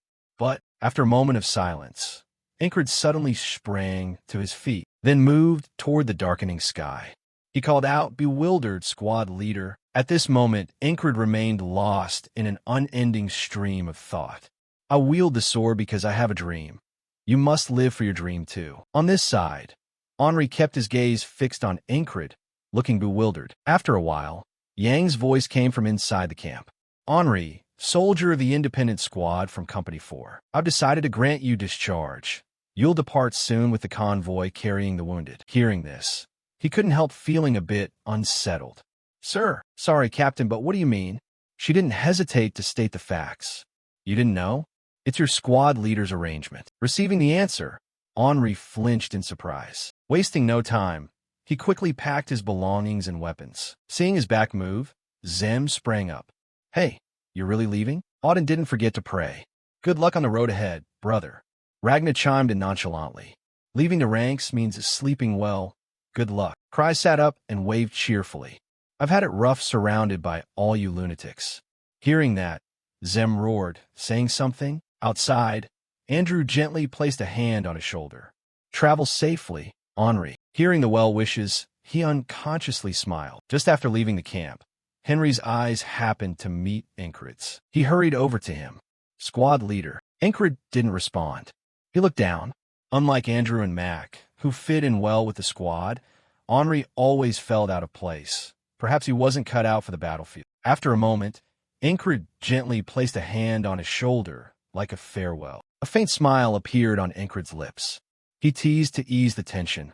Go, and proposed successfully. Hearing that, Henri broke into a rare, happy smile. Finally, he bowed to Incred with deep respect, thanking him for everything. Having said that, Henri quickly departed with the group. Right then, Yang approached Incred and curiously asked, Did you see him off properly? He didn't answer, only bowed his head, grateful that his request had been granted. Seeing that, Yang reminded him that since it was a request from my fiancée, it wasn't difficult at all. Saying that, she turned to Incred with a displeased look. So, when are we having the betrothal ceremony? He didn't waste a second answering. Maybe in 10 years. Contrary to expectations, Yang wasn't upset. She cheerfully joined the banter. 10 years isn't bad, but I prefer younger men to old geezers. Incred suddenly shot back in a deadpan tone. Speaking of taste, I never liked the Fey folk to begin with. As soon as the words left his mouth, Yang's body trembled slightly. She turned to him with an angry look. Don't you think it would hurt me? Incred once more looked at Yang with an emotionless gaze, but in the end it didn't actually hurt her. Hearing that, she let out an exasperated curse. Damn it! Right after, Yang signaled, Come with me for a moment before you return. The divisional commander is calling you. In another scene, Marcus slowly enjoyed a cup of hot tea. He suddenly looked up toward the opposite side with a stern expression. Under the wind-swept gray sky, two figures, Incred and Yang, walked quietly across the open ground. In the distance, Marcus stood with his back turned, solitary in the wide space, as if waiting. He subconsciously recalled Kryze's advice. As a captain, you should have remembered that from the start. Return from the cross watchpost infiltration. Stop the Greyhounds unit at the rear base. And even on this battlefield, with such deeds, the divisional commander's achievements would likely try soon to recruit the captain. After a while, Kryze came up behind him, and the space fell briefly silent. On this side, Marcus didn't turn. He only asked coldly, Do you take tea? Would you like a cup too? The question sounded calm and steady, and he shook his head decisively. No, I'm fine. He slowly set the teacup on the table and continued in a low tone. You must have been busy this morning moving the camp. I don't think I called you here just to chat. Incred's stance remained unruffled. He promptly denied it. No, I'm free. Thanks to having no luggage to pack. Marcus chuckled softly, as if discovering an amusing side to Incred. Unexpectedly, you can flatter too. Incred kept his calm expression and steady voice. I'm only stating the truth. He glanced at Incred. His look sharpened, his voice lowered, and it was also true that Incred had amassed brilliant deeds. Hearing that, he instinctively turned to Yang. She used her mind to converse, even inviting the direct superior, the elf squad captain, and made a recruitment offer, effectively declaring he would be transferred without objection. But, at the same time, Marcus stepped in front of Incred. He paused a beat, watching Incred's reaction. Seeing his calm, it seemed Incred had guessed I would want him to follow me. Saying that, Marcus looked up and stared straight into Incred's eyes. So what's your answer? At that, he didn't hesitate to speak. I refuse. Marcus narrowed his eyes slightly, not angry but pensive. I hear you've turned down offers from other commanders before. I know that well, but you must understand my offer carries different weight, right? Incred bowed his head for a moment. He suddenly changed the subject. I have a dream. At that moment, a shaft of sunlight fell sharply, punctuating the story. Opposite them, Marcus repeated the word a dream in puzzlement. Incred raised his head. His eyes brightened in a rare way, his voice carrying sincerity and resolve to become a knight. Hearing that, Marcus was momentarily astonished, his eyes wide. Marcus unconsciously hugged his sword to his chest, and a thought echoed in his mind. Indeed, a person with a dream truly shines fiercely. I too once had such days spent forging myself into a blade serving the crown. But over time, I compromised with reality. Now I am left with a dull, complacent life, a stagnant heart that has forgotten the dream, becoming shackles that bind the one moving forward. I have no right to order you. After a brief silence, Marcus gently waved his hand in a gesture. Seeing this, Incred bowed and saluted with respectful bearing. With that done, he turned and left without hesitation. Marcus looked up, his gaze fixed on Incred. He really thinks he can become a knight? Yang replied indifferently. I don't know. That depends on his decision. Before leaving, Marcus suddenly remarked with implication.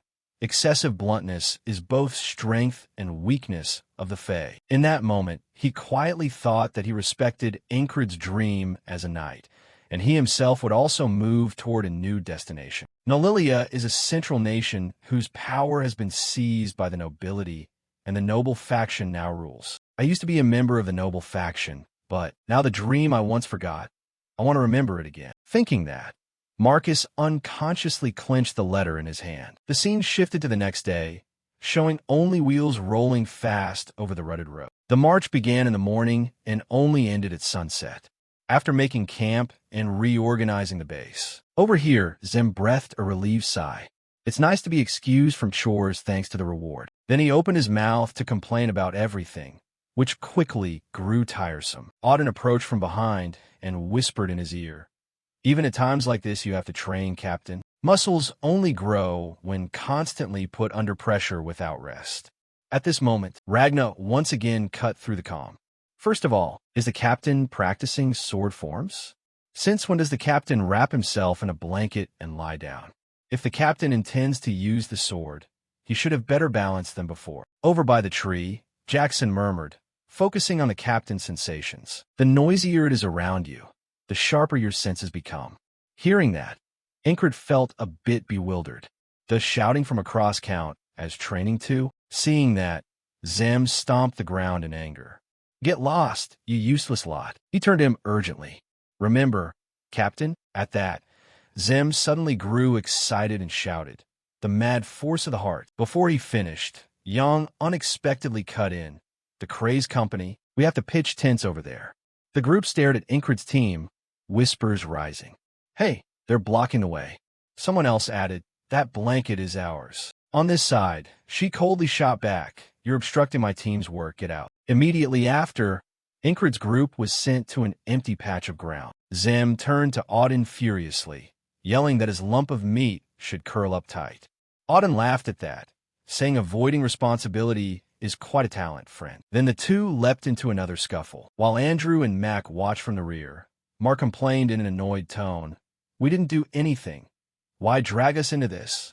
Andrew looked helpless, thinking only the captain could stand those lunatics. He couldn't help but remark that the company captain was impressive. Hearing that, cries chimed in, yeah, she's just as crazy as they are. Andrew frowned slightly, suspicion in his eyes, asking half-jokingly, is she stubborn or what? Mac wore a bored look as if not wanting to get involved further and said firmly, come on, don't stick your nose into those lunatics' business. Cries suddenly stopped and swept his gaze around carefully. Looking around, he realized this place wasn't just a meadow. There were signs the enemy camp had been here. He began to search the area with keen interest. Let's see. So in this sector. Right, there's something here too. Incred stepped closer, curious to watch. What are you doing? Cries looked up, still searching and muttering. When soldiers go to war, they hide valuables here and there, finders keepers. Hearing that, he couldn't help feeling a bit skeptical. How do you know where they hid things? He tapped his forehead lightly. Just use your head a bit and you'll figure it out. If I were that soldier, where would I hide it? It has to be a recognizable spot. So even if I flee and it's destroyed, I can still find it back. So Anchored replied quickly, a spot you can tell at a glance. Cries immediately shouted, exactly. Look at those unusual root formations. Based on the traces of the 10 area, this would be a convenient place to stop before battle. So, it's the perfect hiding spot. Seeing that, he couldn't help but marvel. His head really works. Even on the battlefield, Cries analyzes the whole situation. He's mastered the skill of anticipating upcoming scenarios. He says he learned it from survival instinct, but it's even better than many formal strategies. And yet his dream is just to open an aristocratic tea shop. Meanwhile, Cries kept repeating, Krona, give me Krona. Right after, he stared blankly at the colored paper in his hand. What's this? A map? Could this be it? How could such a valuable map end up here? Zim quickly came closer, feigning boredom. He's getting excited by himself again. Then he'll have to clean up the mess that Frog-Eyed left behind. At the same time, Ingrid looked up at the sky. There's still a bit of time before dark, and we need to kill time while putting up all the tents anyway. Thinking that, he suddenly turned to him. Zem, I didn't finish earlier. Zem grinned wryly, a spark in his eyes.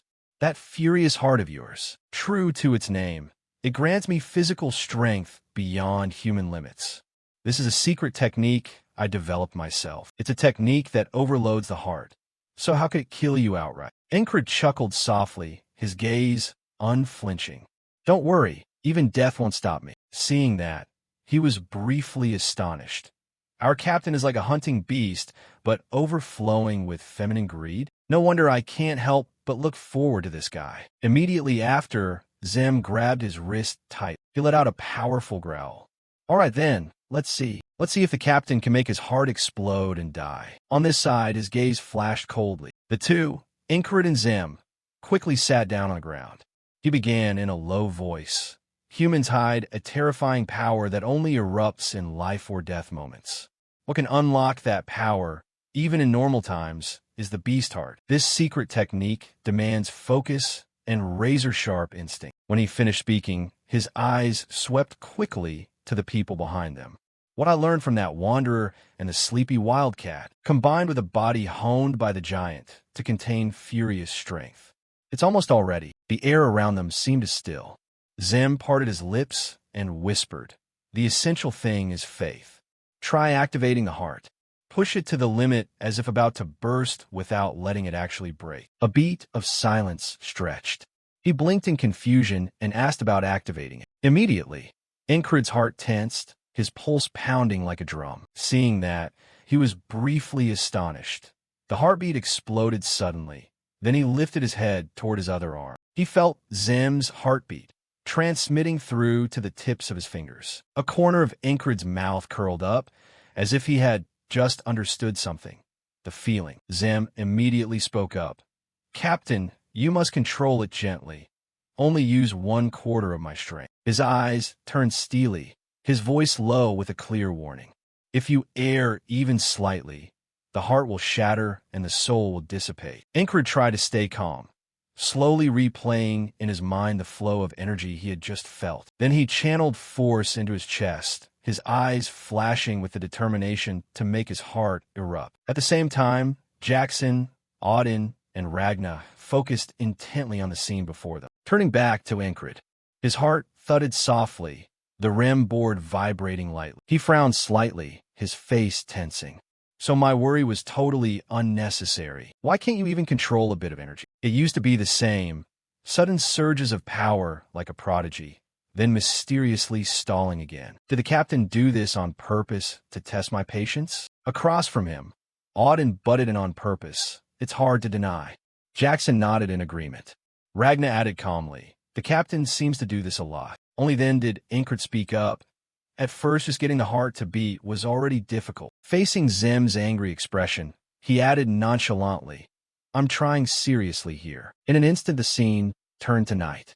Ingrid tried again, speaking up once more. The scene shifted to the next morning, and Zem shouted angrily, What is the captain doing? He bellowed in bursts. Are you actually training or not? After saying that, Zem turned and urged with urgency. Try it now, right this moment. Now release your true power. From inside the camp came curses. Who knows what they're doing? But hush a bit and watch those lunatics. After a while, Zim angrily went back inside. Seeing that, Cries curiously turned and asked, "What about the captain?" He replied disgruntled, "He's off practicing sword forms." Jackson spoke slowly. "Is it because your secret art is useless that the captain won't bother to learn it? Let me train him my way, it'll be better." Provoked, Zim glared and barked, "Shut up, you brat. Wait your turn in silence." Ragna, uninterested, tossed out a taunt. "If it's not the will, then it must be a poor teacher." He snapped back immediately. "How could you compare, you riffraff?" He jumped up in anger. Seeing that the Mandy guy, Cries shouted angrily, "Hey, if you want to kick up dust, go fight outside right now." Rem fell into thought. The beast heart was originally an ancient art of our tribe, which I modified to my liking. At first I used incantations to guide the energy flow in the heart. Then the warrior must use instinct to activate it themselves. But no matter how many times we tried, the captain still could not grasp it, and that's to be expected. Even warriors of our tribe familiar with the incantation never mastered it on their first try. Even if they learned it, they couldn't control it. The energy would backlash and nearly tear their soul away. Thinking this, he kept telling himself not to rush. I know this well. Even when someone masters the beast heart, the captain took a very long time to become proficient. The captain's fighting will is boiling. Give it more time and see. If it still doesn't work, then we'll abandon it. However, Zim's expression remained creased with worry. He let out a frustrated sigh, then turned toward the inner corner of the wall. On this side, Incred was still practicing swordsmanship vigorously. He paused and kept panting. Incred's hair was soaked with sweat, as if he'd just come out of shower. Then he lifted his head and looked toward the dark land with a resolute gaze. The next morning, Zim and Incred again placed their hands over each other's hearts. Right beside them, a large troop was watching. After a moment of silence, he sighed again. Zim turned his head. "Let's stop training for today. It's still not possible." Seeing that, he suddenly grabbed his arm and tried once more. Incred looked Zim straight in the eye with a determined stare. "Continue." He watched him for a long moment, worry flashing in his eyes. "I know the captain's will is strong, but forcing the impossible is useless." Incred gritted his teeth and emphasized in a strained voice, "Harder. Stimulate my heart even more." Before Incred's determination, Zim froze in place, leaned closer, and issued a warning. "Hey, Captain, you seem to have forgotten. If you don't control it carefully, the heart will explode in an instant. Do you want me to use these hands to finish off the captain?" Incred did not flinch. His calm gaze was frightening, his voice quiet but resolute, as if prepared in advance. "Do it." Receiving the answer, Zim was even more shocked and couldn't help feeling uneasy. "Why? Even if I accept this stubbornness, there's no hope the captain will awaken the beast heart. Not only might the captain die, the captain could become a cripple, and it wouldn't be me, but you, O captain. Nevertheless, I do not want to resist this order." Immediately after, Zim pressed his hand firmly against his chest. He looked at Incred coldly. "Right, the captain may be foolish, but has his limits. The captain must believe in something to be so reckless." Then he bowed his head. Inside the ribcage, the heart began to beat strongly. Incred's neck veins bulged thickly. Then suddenly his eyes widened, bloodshot lines appearing. Incred smirked. Indeed, this was the right path. Seeing this, Zim grew worried and swore aloud. Damn it! At that moment, his heart suddenly ruptured. Then Incred parted his lips and coughed up a mouthful of fresh blood. At the sight, Zim's eyes went wide. Damn. Without thinking, the group rushed forward to grab him. The two were quickly pulled apart to opposite sides. Ragna turned angrily to look at Zim. This madman. Auden let out a heart-rending shout. "What have you done, brother?" At the same time, Incred's eyes began to fade. His heart also began to contract. In that instant, Incred was transported to another dimension. The soul's voice echoed, incomprehensible. He stared at you coldly. "Today is not the wall." Incred parted his lips and spoke each word. "That is my decision," the curious spirit asked. "So what exactly are you plotting in your head?" You curled a mocking smile. "To master the beast's heart, I use only a method familiar to a warrior like me." One day before today began to repeat. Incred sat motionless on the grass. You could only see him place his hand on his chest, feeling the heartbeat. Incred felt a moment of helplessness, recalling the familiar sensation. He could sense his heart being provoked, but alone he simply couldn't do it. At that moment, he suddenly remembered Zem's stubborn look. Damn it, truly annoying, but if it can't be done then, so be it. A captain must also accept limits and give up, right? Thinking that, Incred opened his eyes wide. He clenched his fist, a drive beginning to stir. To give up means settling for the present. That's no different from death. When learning skills before, unlike the other prodigies in the squad, I adopted a method that suited me. Instead of fearing death, I learned to heighten focus through battles with rivals, concentrating everything into a single point. Right now, Incred frantically urged himself for an answer. So what does the beast's heart need now? He kept questioning himself. Where does the beast's heart originate? The next day, Incred's heart once again shattered. Ragna angrily rushed over and grabbed Zem by the collar. That madman was completely out of his mind. Meanwhile, Auden desperately shook his body to wake him. Jackson screamed miserably, squad leader. The spirit's voice rang in Incred's ear. Is this the only way you could think of? He couldn't help but feel some doubt. Are you just going to let your heart explode and die? You became eerily calm, your voice lowering as you explained. The beast's heart is what unleashes monstrous power in moments of crisis and can be used even during normal times. Meaning if there's a moment of crisis, activating the beast's heart will be easy. Hearing that, the spirit was momentarily helpless. What a hopeless madman. Don't you consider the pain of death you'll have to endure? To that question, Incred declared firmly, I can endure it. If I can move forward even a single step, today will repeat again. The sunlight was blinding at that moment. At the same time, Rem Chan Nong relaxed his arm. That's enough for today. Don't insist on something you can't do. Go wash your feet and sleep. You sat still, your gaze sinking. Today was the 27th time you still couldn't make your heart move on its own. Then Incred grabbed his hand tightly, saying you just need to stimulate the heart harder. Zem froze at that, eyes widening, his voice full of shock. You mean you want me to kill the squad leader? You answered without hesitation, your gaze cold as you looked at him. Yes. Upon receiving the answer, Jim clenched his teeth in anger. He turned away in displeasure. If you're going to be crazy, at least be crazy with some style. I don't want to kill a superior. Hearing that, you were slightly surprised, your eyebrows knitting. Incred replied nonchalantly, why should you care about those things? Zem, the noble killer, wore an angry expression. Every time someone tries to forget a secret, does this guy get news that your mouth will be torn open or what? In that moment, he suddenly noticed something off, a reaction different from the previous repeats of today. Even if it's a wall he himself built, if he can't break through it, the day will repeat again. With time to spare, focusing on training shouldn't be a problem. Thinking that, Incred grew more puzzled. Why wouldn't Zem obey? He then silently decided to repeat the day until he discovered the reason. The day repeated. On the 30th loop, Incred firmly requested an even stronger stimulation of his heart. On the 40th time, before Zem's wary gaze, he urged again, keep doing it. On the 50th, Incred still turned to him, his voice steady.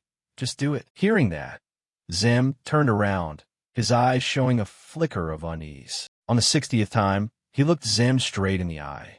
Trust me, this is an order. That determined statement made Zem frown slightly. Immediately after, he placed his hand on Incred's chest. He frowned slightly, thinking inwardly.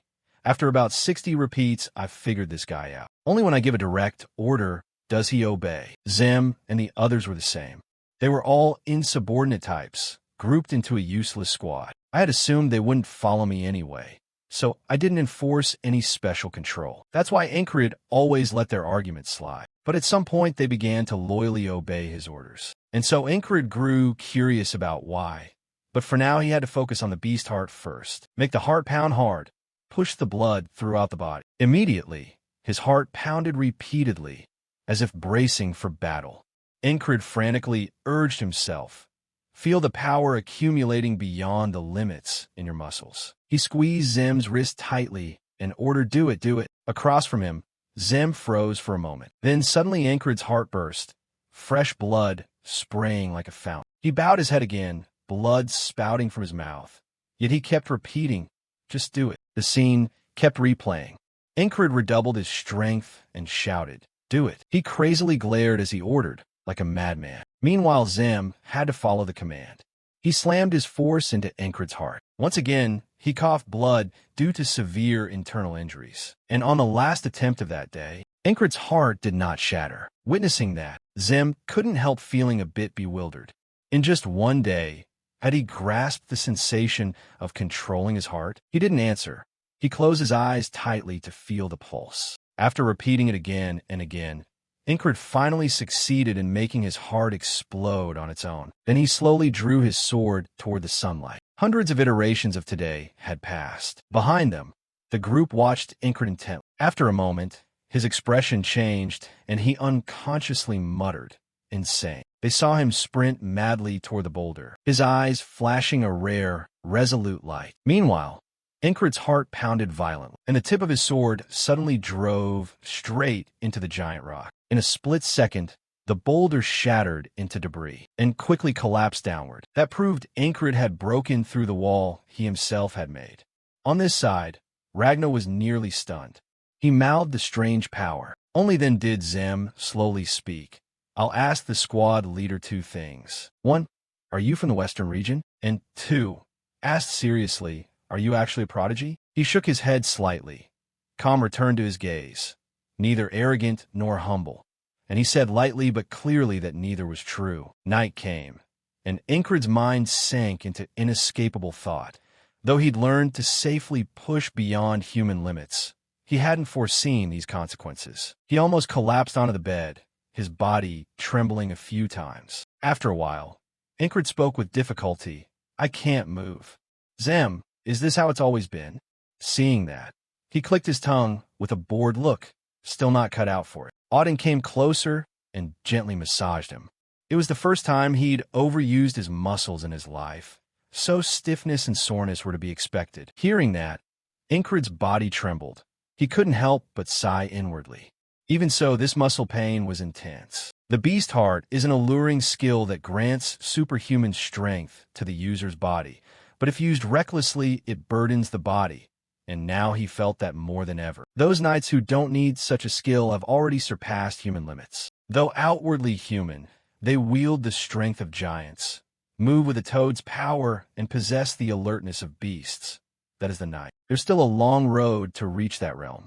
Seeing Incred still in pain, Auden reminded him not to do anything else today and to rest. Suddenly, Auden made a suggestion in a casual tone. "Let me help you rest." Then he unexpectedly moved closer, a smile at the corner of his mouth. "I'll call this blood, sweat, and tears." Incred's eyes widened, his face blank, his voice full of bewilderment. "What?" Then Auden suddenly squeezed hard on Incred's calf. Pain shot through him instantly. His body stiffened like a prawn. At that moment, Incred's facial muscles tensed and his whole body shook violently.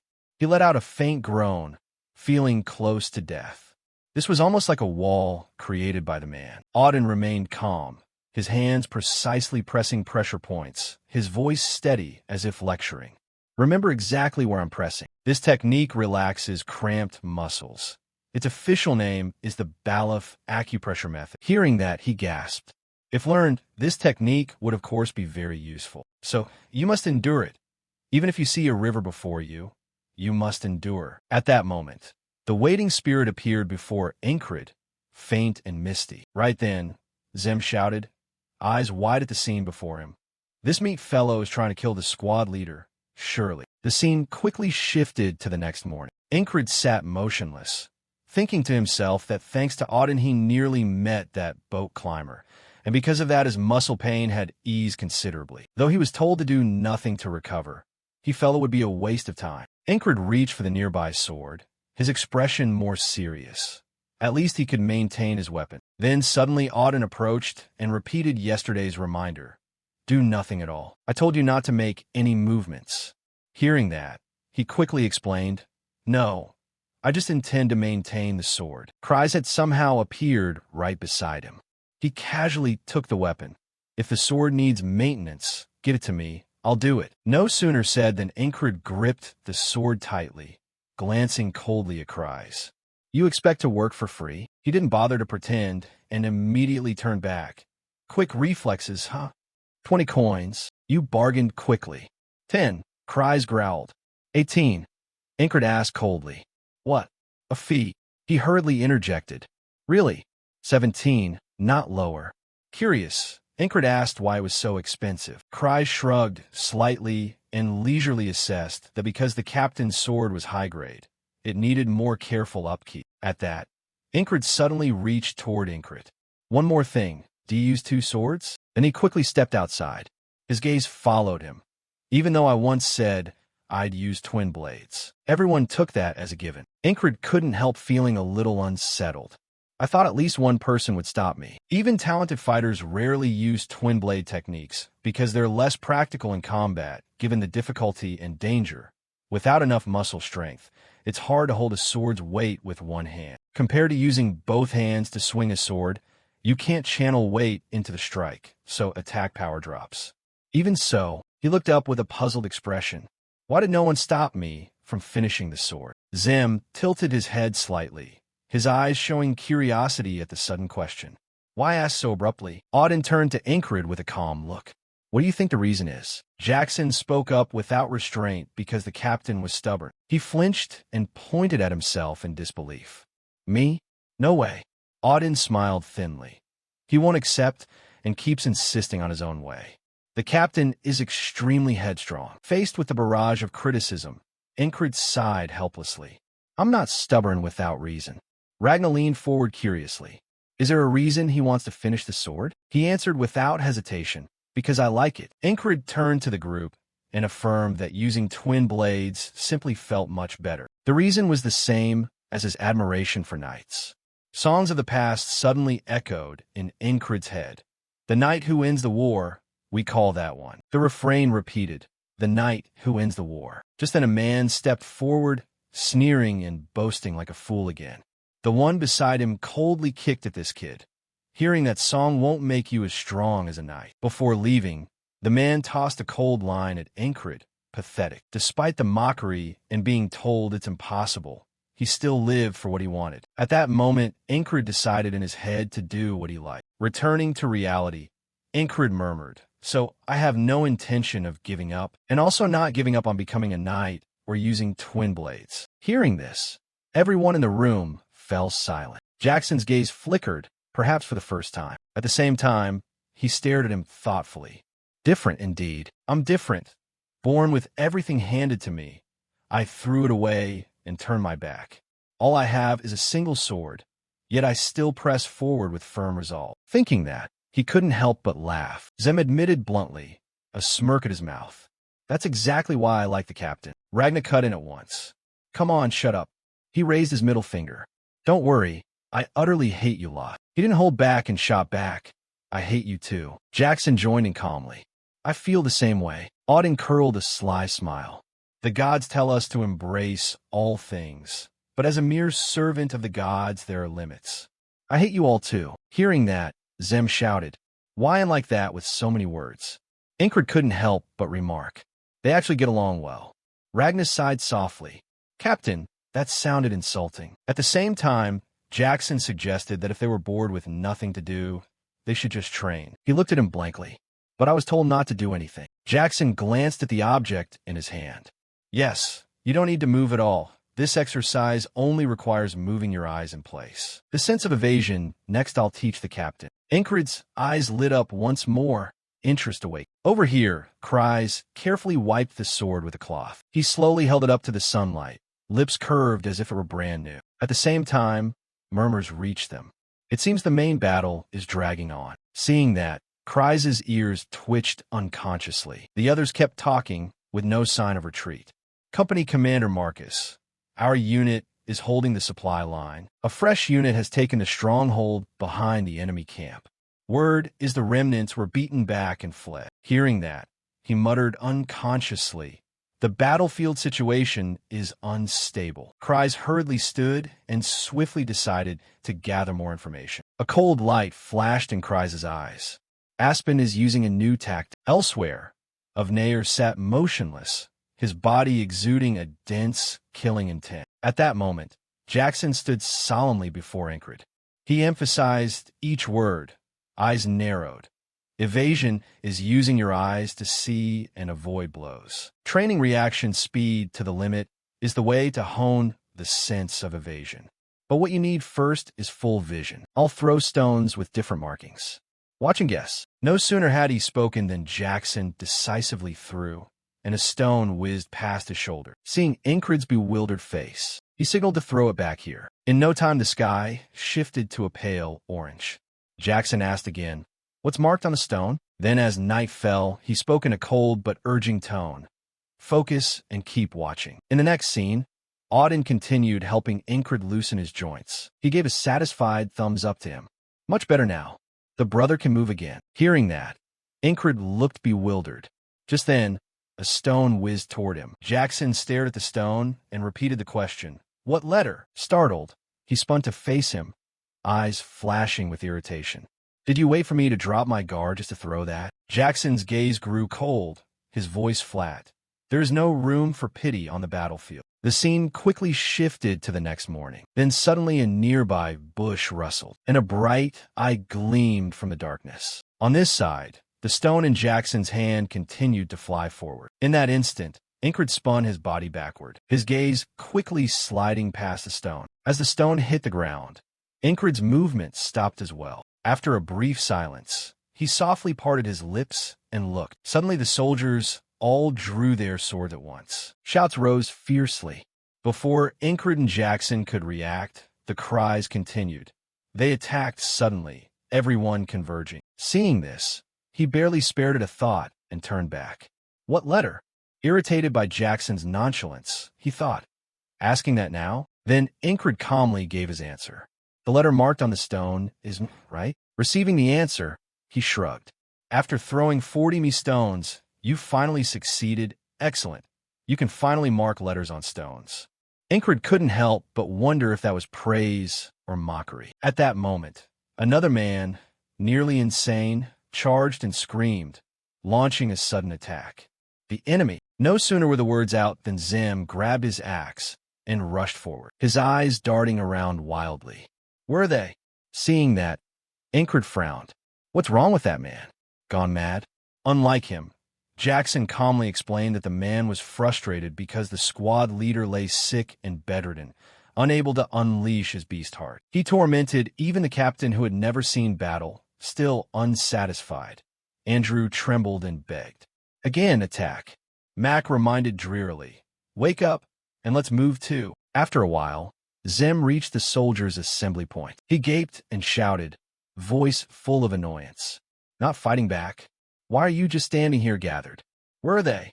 The enemy, the giant. Where's my toy? On this side, Andrew felt a bit uneasy. Hey, what's going on? The man beside him lowered his voice. It seems the enemy only fired arrows and ran off. That archer will be caught by the border guard unit, so we don't need to get involved. Hearing that, Zem muttered. How can the border guard unit catch him? He turned to Ingrid and signaled. Look closely at that arrow. The shaft was longer than others, and the fletching extended far back.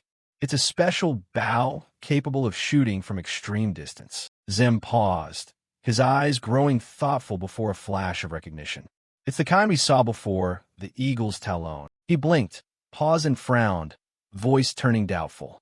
Eagles have talons. Hearing that, he changed his words. Really? So eagle teeth then? Ingrid shrugged lightly. I don't remember clearly, but I don't think that's it. Seeing that, Zim couldn't help but sigh in frustration. The captain's memory is terrible, isn't it? Under his contemptuous gaze, Ingrid thought to himself. That was months ago, but for someone stuck reliving the same day like me, it's been years. Zim suddenly recalled a memory. Remember when the squad leader was beaten bloody by Frog and hospitalized? Back then someone used this kind of arrow to harass the battlefield. The image of the enemy abruptly resurfaced in Ingrid's mind. His eyes brightened noticeably. Now he remembered. The soldier named Bell nearly died and was rescued by that man. In the memory, the troops were repeatedly pushed back in the present. Ingrid's gaze flicked quickly over the arrows on the bodies, eagle talon arrows. The scene shifted to the camp. Ragna asked curiously, Was there a surprise attack? He sighed softly, a helpless look in his eyes, then glanced at him. What did you do this morning that you don't even know about it? Never mind. I already know what you get up to during the day. Zim immediately turned to Ragna, not missing a chance to tease. Look at you. Slept until your face is shiny with grease. He quickly resumed a serious look, his eyes darkening. I have an idea about the squad leader's twin blades. Perhaps the captain should get used to wielding both swords. Hearing that, Inkred asked curiously if there was a method. He propped his chin with his hand, his gaze fixed on him. I'll explain it plainly to the captain. Ragna paused, stretching the suspense on purpose, raising his hand theatrically. From now on, the squad leader will have 2 lovers. Hearing that, Zem frowned. Oh dear, if the squad leader's fiancé finds out, that's a big problem. Inkred flatly denied being the fiancé. Ragna's voice continued evenly. Eat, sleep, and fight. Captain, carry the 2 swords in all daily activities. First, the captain must get used to the 2 swords. Immediately after, he nonchalantly went to sleep with both blades. At night, Esther stared blankly at the 2 objects beside Inkred. There's nowhere left for me to sleep. This man even trains while sleeping now? How annoying. At that moment, a shout rang out, drawing the group's attention. Another surprise attack. Someone angrily shouted that they only shot arrows and ran off. Call the border guard unit. Hearing that, Zem immediately flopped down, sighing in boredom. What a letdown. At the same time, Esther cautiously raised her claws toward him. Then she crazily clawed at Inkred's face, cursing inwardly. Please let me sleep a little. Under the sudden blows, he hurriedly pleaded, It hurts, Esther. She shouted angrily to sleep. In a small corner, Kryze slowly sat up, his eyes fixed on the scene of Esther attacking Inkred. He knitted his brows slightly and murmured, This is already the 2nd surprise attack. In the days that followed, the repetitive training drills and shouts continued. Surprise attack after surprise attack. And meanwhile, the Eagle Talon arrows struck the group's camp again. Kryze continued to ignore it, his eyes following the thrown stone. Meanwhile, the troop ranks stirred again that name. Seeing that, Zem turned in one direction and clicked his tongue. That nimble fellow. He turned back to Kryze. Kryze resumed training, mumbling the word man. No sooner had he spoken than a shout rang out. Another attack. At night, Kryze again slept with 2 swords. Esther once more showed a displeased face. The next morning, Jackson Stone was thrown harder. He paused his motion, his gaze turning toward him. What letter? Once again, Inkred answered quickly. He pondered inwardly that if you piece together the letters that have appeared so far, it's the crazy savage guy. At that moment, Zim swung his axe high. I'll tear you apart instead of that eagle. You immediately raised a hand to stop him and demanded, Jackson, did you mean to stir trouble earlier? Across from you, he didn't answer. He just shrugged. On this side, the soldier looked annoyed. There's not a single feather. That one was too nimble. The man beside him ground his teeth in anger. This archer left no traces. Tracking and catching him seems impossible. Kryze happened to hear the discussion. He frowned. Day after day, these attacks. Yet we can't catch the mastermind. Even if the damage seems small now, letting it continue will only make things worse. What are the higher-ups doing without proper countermeasures? Thinking that, Kryze sighed in frustration, unwilling to show himself for fear it would make matters more dangerous. Aren't there any other options? Then he quickly moved toward Inkred. Squad leader, I have an idea. Would you like to propose a plan to the superiors? Just then someone growled in outrage. Those damned Aspens keep provoking us. Strike them down and eliminate them. The man opposite immediately shouted to stop him. No. Are you going to rush in without thinking about traps? Graham gritted out. So we just sit still? Marcus sat motionless, sighing inwardly. There aren't many useful suggestions here. I don't have any grand plan either. I'm good with force on the front lines, but I'm not the type to play dirty backstage. Just then Yang entered. Sorry I'm late. He turned around. Captain DeFore's squad. Why did it take so long? She stood straight, eyes serious, and spoke each word clearly. Squad leader Inkred has submitted a combat proposal and requested temporary command authority. Marcus raised an eyebrow skeptically, half believing. Did that captain really come up with a strategy? Yang shook her head slightly. No, The detailed plan was thought up by a member of his squad, a soldier named Cries. Hearing that, Graham grew urgent. So what's the plan? She turned to Marcus and continued. The details are, Yang then explained slowly, punctuating her words with hand gestures. After a while, he let out a small breath and added, this could work. Marcus sprang to his feet and didn't hesitate to order, we'll adopt this plan. Prepare all forces to march, and that mad squad will execute the eagle hunt. In another development, across the green but gloomy land, the group moved quickly, and someone couldn't help feeling uneasy. Hey Wang Nuni, we're hunting eagles, right? Another person murmured. I think finally there's a plan that makes sense. In the rear, Zem frowned slightly, annoyed. Why are you chasing eagles by heading toward the enemy's rear camp? Cry stepped forward quickly and explained in a low voice. We're not going to find the eagle talons. We'll make the eagle talons come running to us. Inkrid turned to Zem and slowly explained. The mad squad will masquerade as a temporary guerrilla force. If we attack the enemy's rear camp and keep withdrawing repeatedly, the enemy will deploy similar guerrilla teams to protect their rear. He didn't wait to hear the end and asked quickly, the eagle will run there? Cries didn't nod. He only replied, yes, if things go well, even if we don't lure the eagle, we can still strike the enemy. Receiving the answer, Zem complained again. The slow, plodding hunting method is annoying. Cries glanced back, showing helplessness at him. Even the clueless won't understand, but this is the best option. He frowned, tilting his head to look at him with annoyance. What? Say something. Before Zem's rage could lash out at Cries, Inkrid hurriedly spoke up to restrain him. Zem, he immediately halted the dangerous action, not forgetting to warn, I'll let it pass this time. Behave and shut up. Cries exhaled a long sigh of relief, hand on his chest, as if he'd just escaped disaster. That was close. At the same time he spoke up, eyes fixed forward and restless. Are we far from the destination? Fum. She frowned slightly, then her eyes widened as the terrain ahead gradually revealed itself. Look, it's about to appear. Hearing that, Inkrid lifted his head to look ahead, thinking to himself that the core of the plan is mobility and dispersed attacks. Therefore, a professional scout finding a safe route is crucial. When I requested reinforcements from headquarters, Finn was assigned to join the Mad Squad as a new squad leader. Thinking that, he couldn't help but feel curious. Why transfer her to the Mad Squad? Couldn't it just be a temporary support assignment? She turned back. It's complicated. The superiors have their reasons. All I know is my position became awkward because I was sent to assist. Inkrid barely moved his lips. I owe you one. Hearing that, the corner of Finn's mouth twitched. I'll repay you later. She tilted her head, a teasing glint in her eyes, her voice drawn out with suggestive amusement. Seeing that, he raised an annoyed brow. Still aiming at me? Zem quickly interjected with a mocking look, patting Inkrid's shoulder to tease. Hey, you just got a fiancé, so don't hold back. Inkrid immediately grimaced, visibly irritated. I told you, she's not my fiancé. In an instant, dark clouds rolled in like a storm. On this side, Finn solemnly bowed her head to observe the people's movements. She suddenly dropped low, signaling everyone to follow. Crouch down. I can see the enemy positions behind them.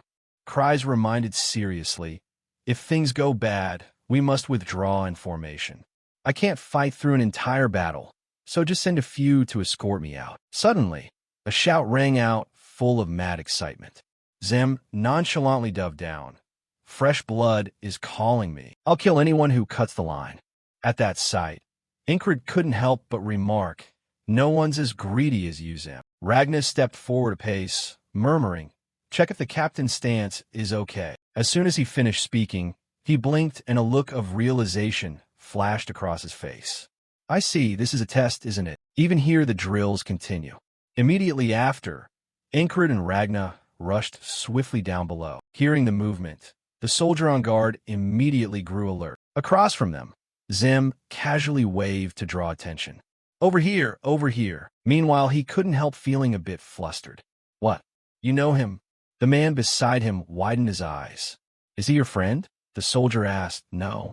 Then who is he? Then suddenly he swung his axe hard toward the two of them, and the blade instantly embedded itself in the middle of his forehead. Suddenly the man screamed, his whole body jolting as if he'd just realized the danger, his eyes wide with terror. At the same moment, Ingrid and Ragna had quickly descended below. Turning back toward Zem, he suddenly accelerated, his body darting forward like a whirlwind. He quickly moved to stand in front of the remaining soldier. Witnessing that scene, he stared wide-eyed in bewilderment. What on earth was that? The charge was the fastest I've ever seen. Zem, are you still hiding a few techniques? I want to learn it. Meanwhile, Zem quickly finished off the enemy. A shout came from behind. It was the Nalilia troops. The man beside him urgently ordered an attack on those bastards. Immediately, Ingrid barked an order, waving his arm. Retreat, temporarily. Fall back before the enemy overwhelms us. Ragna heard this with some displeasure. I haven't even drawn my sword yet. Then he turned to scold. Look at the situation, Mandy. It's not your turn.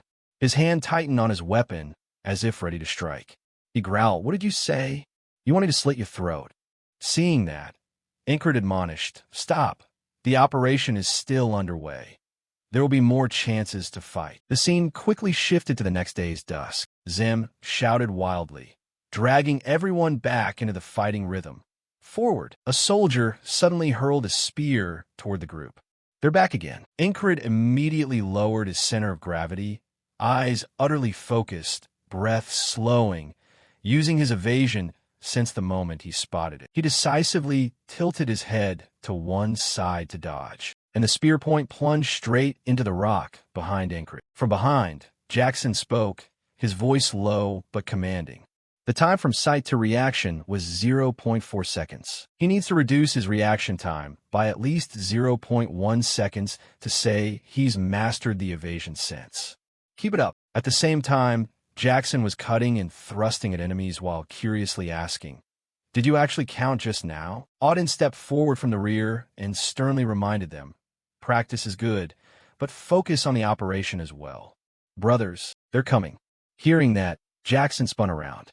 Good fallback. In the gloomy forest, shouts rang out, shattering the quiet as they were pursued. One of them roared angrily, Why are those guys so fast? On this side, Cries rolled his eyes and breathed a silent sigh of relief. He really feared those lunatics would ruin the plan. Now it seems there's no need to worry. Meanwhile, Ingrid ordered sharply, Run deeper from here. Zem raised an eyebrow. Can't I just kill them all? He asked coldly. No, just run. Ragna, run behind the front people. He replied indignantly. That way it looks like a shortcut. Seeing that, Ingrid firmly grabbed Ragna by the collar. No, go this way. Seeing that, Cries couldn't help but feel a little astonished. He hadn't expected the captain to lead so steadily. Are these really the mad squad? After a while, he signaled, The pursuit is over. We'll camp here tonight. With that done, Ingrid sat by the root of a tree, his thoughts stirring. The day I learned the beast heart was when I realized at least the squad obeyed my orders. That made controlling them easier. The charge I saw from Zem that day was impressive. He also obeyed more than before. Maybe he'll teach that technique if I order him to. Thinking that, Ingrid turned back curiously. Zem, that charge you showed earlier, what's up with that? He didn't answer immediately. His gaze darkened. Then he looked up straight. If the captain is serious about asking, he should think carefully first. Ingrid paused, surprised. What's wrong? He had never refused to teach him something new before. Turning back toward him, he sighed inwardly. His eagerness to learn was good, but he'd forgotten one thing. At that moment, Ingrid lowered his head, his body radiating a chill. Thoughts seemed to be transmitted straight into his mind. In the step of self-reflection, he had skipped that stage. Relying too much on simply following orders leads to mistakes like this. A gross spoon fed by someone will just return you to basics with an empty stomach. Struggle to think your own way. Only then are you worth teaching. Then Ingrid closed his eyes tight, his body gradually relaxing. The next morning, Andrew sprinted wildly. He kept gasping, not yet able to catch his breath. Andrew drew in a deep breath. He muttered under his breath that since the start he'd always been moving at top speed. Moving like that in the mountains was unreal. He felt like he was about to run out of breath. He knew those lunatics could endure it, but he hadn't expected even cries to hold up so well. His gaze fixed ahead, where Incred still stood firm, captain included. When I first met him, he wasn't this strong. How did he grow up so fast? A soft groan escaped. Andrew's body tilted slightly with momentum, and he thought to himself, me too. I want to surpass my limits. And besides, Andrew's determined action had just been seen by Mac. He raised an eyebrow slightly. Andrew, from the first time I met him as the son of a friend, when the Gardner clan fell, I stood by and supported him in place of my late friend. He once looked like a child. Now he carries himself like a man. Looking at that back, I feel the day of the Gardner clan's revival is drawing near. Over here, Incred suddenly turned and said, Zem, I've figured out the principle behind your charge. The answer is the beast heart. You've reinforced the muscles in your legs to produce explosive power. Hearing that, he smirked. See? If the captain thinks about it, he'll realize it immediately. Why ask? Now that the captain's discovered it, are you going to perform it yourself, or what? Zem sneered. Right. At the same time, Finn suddenly raised a hand in warning. Everyone froze, alert. They all stopped and looked over there. A flat spot of ground between the cliffs. If they blocked the retreat, the escape route would be cut off. Terrain perfect for an ambush. Incred tilted his head slightly, eyes suspicious as he looked down at the men. A trap. Kryze frowned and quickly guessed that preparing such an obvious trap actually meant they wanted us to avoid it, to lure us into a dead end. While Kryze analyzed seriously, Zem and Ragna acted indifferent. Seeing that, he bit his lip and forced out each word. That means the eagle's talons could appear at any moment. Kryze cursed inwardly. Are you guys listening? Hearing this, Incred fell silent and lowered his voice. Should we act according to their plan? Behind him, Ragna casually interjected. Too much trouble. Better to destroy them all. Against expectations, he seemed to agree. Yeah, that option's tempting right now. If the trap fails, the eagles will appear sooner. There are a lot of armed soldiers this time. We'll all go together. Kryze asked in a frantic tone. Am I coming too? Incred gave his order calmly. Kryze, stay behind. Finn, Andrew, Mac, 3 of you protect him. As soon as he finished, the group shouted in unison, understood. Seeing that, he ran quickly down the mountainside. Then let's go. Over here, Hurry walked with his head down, extremely tense inside. This is the last chance for the Grey Wolves to support the Eagle's talons in hunting the Nalilia guerrilla team, the one attacking from behind the camp. The famed Aspen Squad, the Grey Wolves, once elite marksmen, have ultimately been reduced to mere support troops. Thinking that, he ground his teeth, humiliating, but we must do it to rise again. Suddenly a soldier shouted, eyes fixed ahead. They're coming. The Nalilia guerrillas. Hurry frowned, puzzled and contemptuous. They know it's a trap and still walk in? What idiots. Opposite them, Incred charged madly, determination flashing in his eyes. Seeing that, the man stepped forward, eyes sharp and probing, voice suspicious. Are you part of that guerrilla band? At the unexpected question, he froze for a moment. Incred turned back in confusion. Isn't he that guy? Zem shrugged softly. Why ask me? He lowered his voice. The man looked familiar. He muttered. I told you I have a terrible memory. Hurry ground his teeth, clearly annoyed by that attitude. His voice growled. Arrogant bastard. It's fine if you don't remember me. Either way, we'll kill every one of you here. Become a sacrifice for the future of the Grey Wolves. At that, Incred calmly drew his sword from his side and casually swung the blade to block Hurry's strike. Suddenly, the man's gaze narrowed. Words of pain escaped his mouth at the sword. Opposite him, Incred said in a low voice, If you're the Grey Wolf mid-nose, then you are the one who stood before the flag amid the bones of that massacre. Hurry barely cared. Rage burst from him. It doesn't matter anymore, die. At that moment, he didn't hesitate and swung at Hurry. In that tense instant, Incred tightened his grip on his weapon, eyes razor-focused. The last time we met, I almost couldn't escape. What will happen now? Perhaps he's a good opponent to test the results of my training. At that moment, one of the soldiers stepped forward. It seemed they had some personal grudge. He tightened his grip on the mace handle, a wicked smile at the corner of his mouth. We'll deal with them. Hearing that, Zem's group did not react. In fact, they didn't care. At that, the soldier angrily rushed in. You bastards dare disdain us. Zem leisurely swung his axe. He leisurely swung the axe, reminded them, then silently sheathed. He added, "The captain is concentrating." At the same time, Hurry madly lunged, attempting to strike Incred. His gaze darkened. A flash of light split the daylight. Then Incred lowered his center of gravity, hands tightening on the sword hilt. Without hesitation, he decisively cut into the man. Fresh blood sprayed into the air. Meanwhile, Jackson's gaze was sharp, recording every detail. Reaction time 0.1 seconds. Dodging only after seeing the previous movement was just enough to get by. Back in the fight, the pain made Hurry curse angrily. That bastard. Seizing the moment, Incred drew another sword from his side, then charged like a storm about to swallow him. Ragna's eyes flickered. He drew his sword and took a defensive stance at once. The captain is learning dual blades. Opposite him, Hurry struggled to defend. His complexion grew paler and paler. Hurry pushed with all his strength to drive Incred backward. Auden lightly shook his head, eyes still sharp. He's not strong enough to counter with one hand yet. Next time I'll have to add a rock. At that moment, his body slid far backward, while Hurry spat out a sound of contempt. Dual blades? Just the empty show-off of a brat. Those words seemed to ignite rage in Incred. Seeing that, Zem curled his lip in satisfied amusement. Exactly, the beast heart. In a flash, his heart began to tense. Incred became like the wind and lunged at Hurry. Taken by surprise, the man barely had time to react. Hurry hastily raised his sword to complete the parry. However, cracks began to appear along the blade in his hand. Seeing that, Incred quickly swung his other sword high. Without a moment's hesitation, he drove the tip of his blade through Hurry's throat. Immediately after, the man's balance gave way and he toppled backward. A few seconds later, Hurry's body collapsed onto the cold ground. The soldier panicked at once. Impossible, the captain can't lose. Contrary to the others, Zem laughed heartily.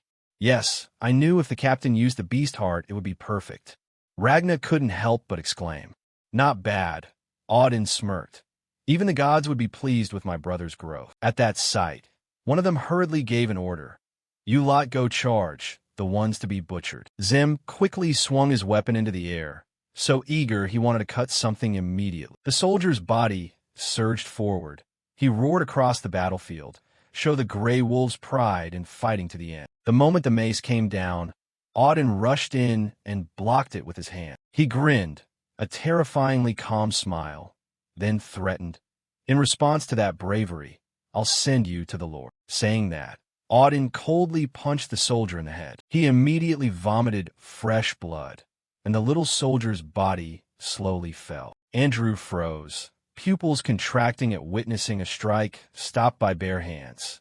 Stopped without so much as a scratch? How on earth were they trained? Beside him, Finn tilted his head, eyes flashing with interest as if spotting worthy prey.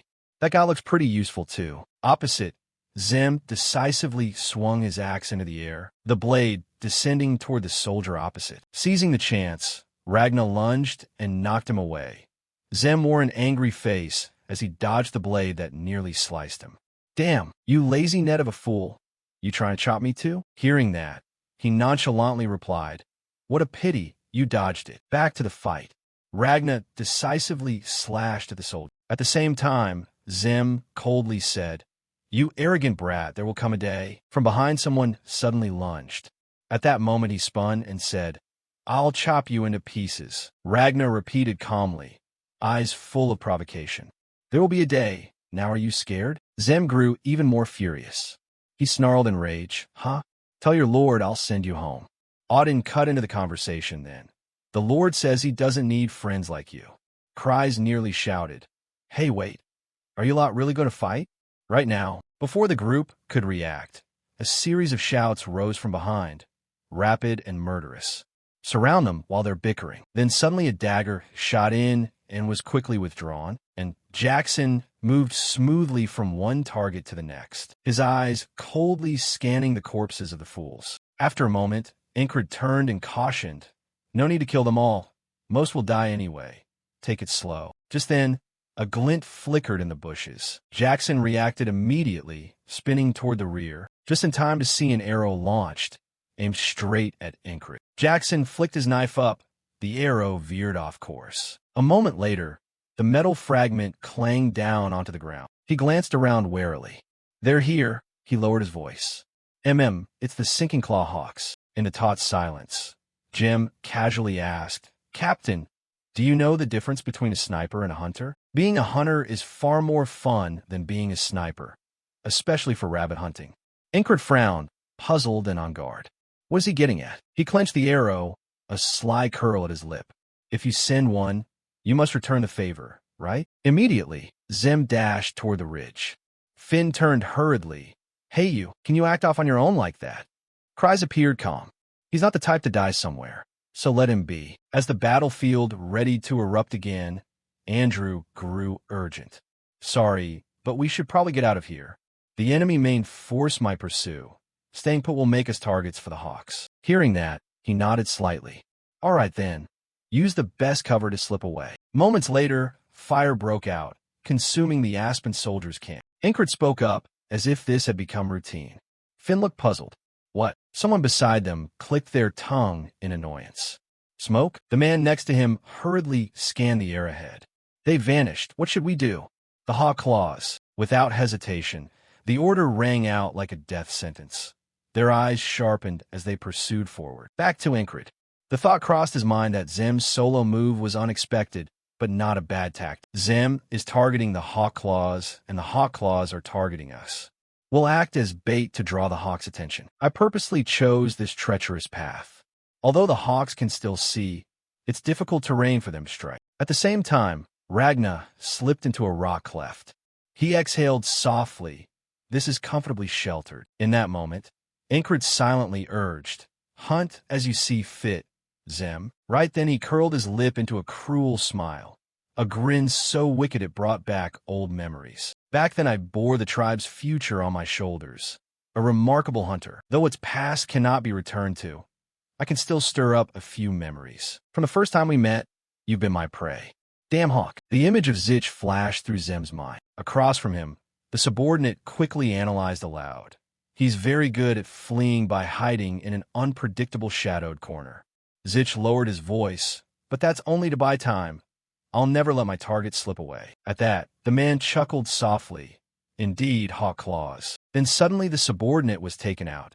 Someone screamed in alarm as an ambush scattered. Zim came barreling in, both hands gripping his axe. Then Zim flashed forward, decisively swinging the axe. The man beside him was quickly struck by a killing blow. He moved on to another target, again with a finishing slash. Taken aback by the sudden scene, Zich felt a little unnerved. What the? That savage had no aura at all. Since when? At that moment, Zim had already lunged in from behind. Seeing this, he hastily turned, grinding out each word. "The hunter is always me." No sooner had the words left his mouth than Zich swiftly loosed an arrow. He swung his axe and cleaved the metal fragment in two. Immediately after, the blade came down hard, slicing into Zich's arm. His body collapsed to the ground. Seeing that, Zim coldly said, "You damn hawk, stop the pointless stunts and put some effort into it. It's been ages since I went hunting. Don't end it with such petty tricks." Under his dangerous gaze, Zich couldn't help but feel used. Zim coldly drove arrow after arrow into his body, his voice drifting off indifferently. In the end, it was truly tasteless. Zim sighed again.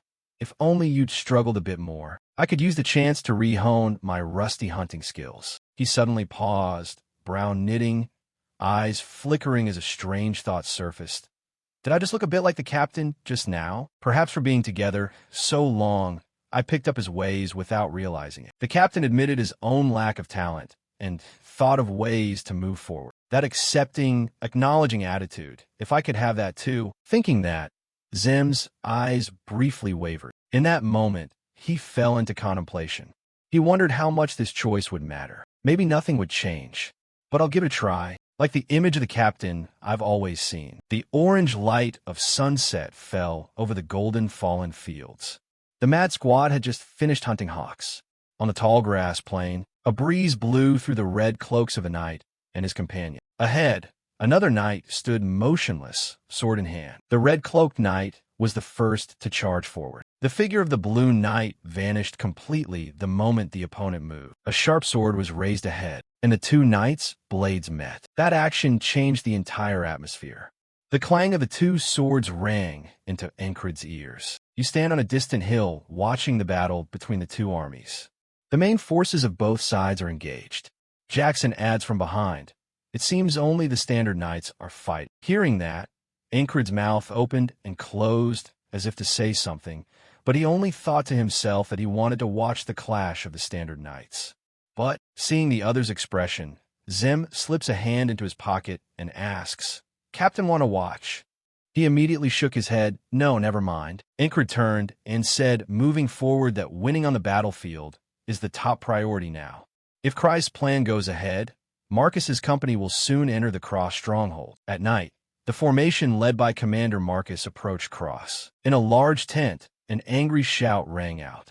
"The damned Nalilia have taken the courtyard of the Cross stronghold." A knight slammed a hand on the map, pointing and shouting about the shame of the city being sacked. "Send part of the knight cohort here at once." Amid the shouting, of Nayer's calm, low voice interjected, "There are garrison troops in the city, so focus on the main battle now." Another knight ground his teeth and cursed him. "Shut up. What would a stupid commoner know to interfere?" As he bent his head, moss-green hair hid the gloom on his face. "As long as those nobles stay stubborn, my words are useless. Every soldier of the order is a strategic weapon. Remove even one part, and the balance will collapse.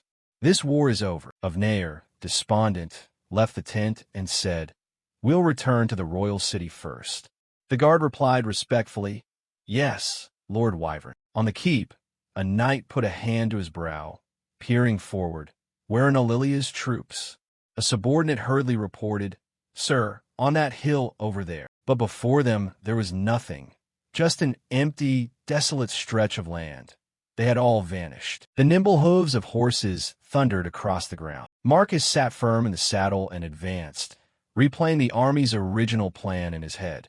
"If we feign an attack on Cross to force Aspen to send reinforcements." The knights' battle cries roared loudly, the drums heralding the enemy's defeat. The result was a success of the plan, at the cost of a bloody battle.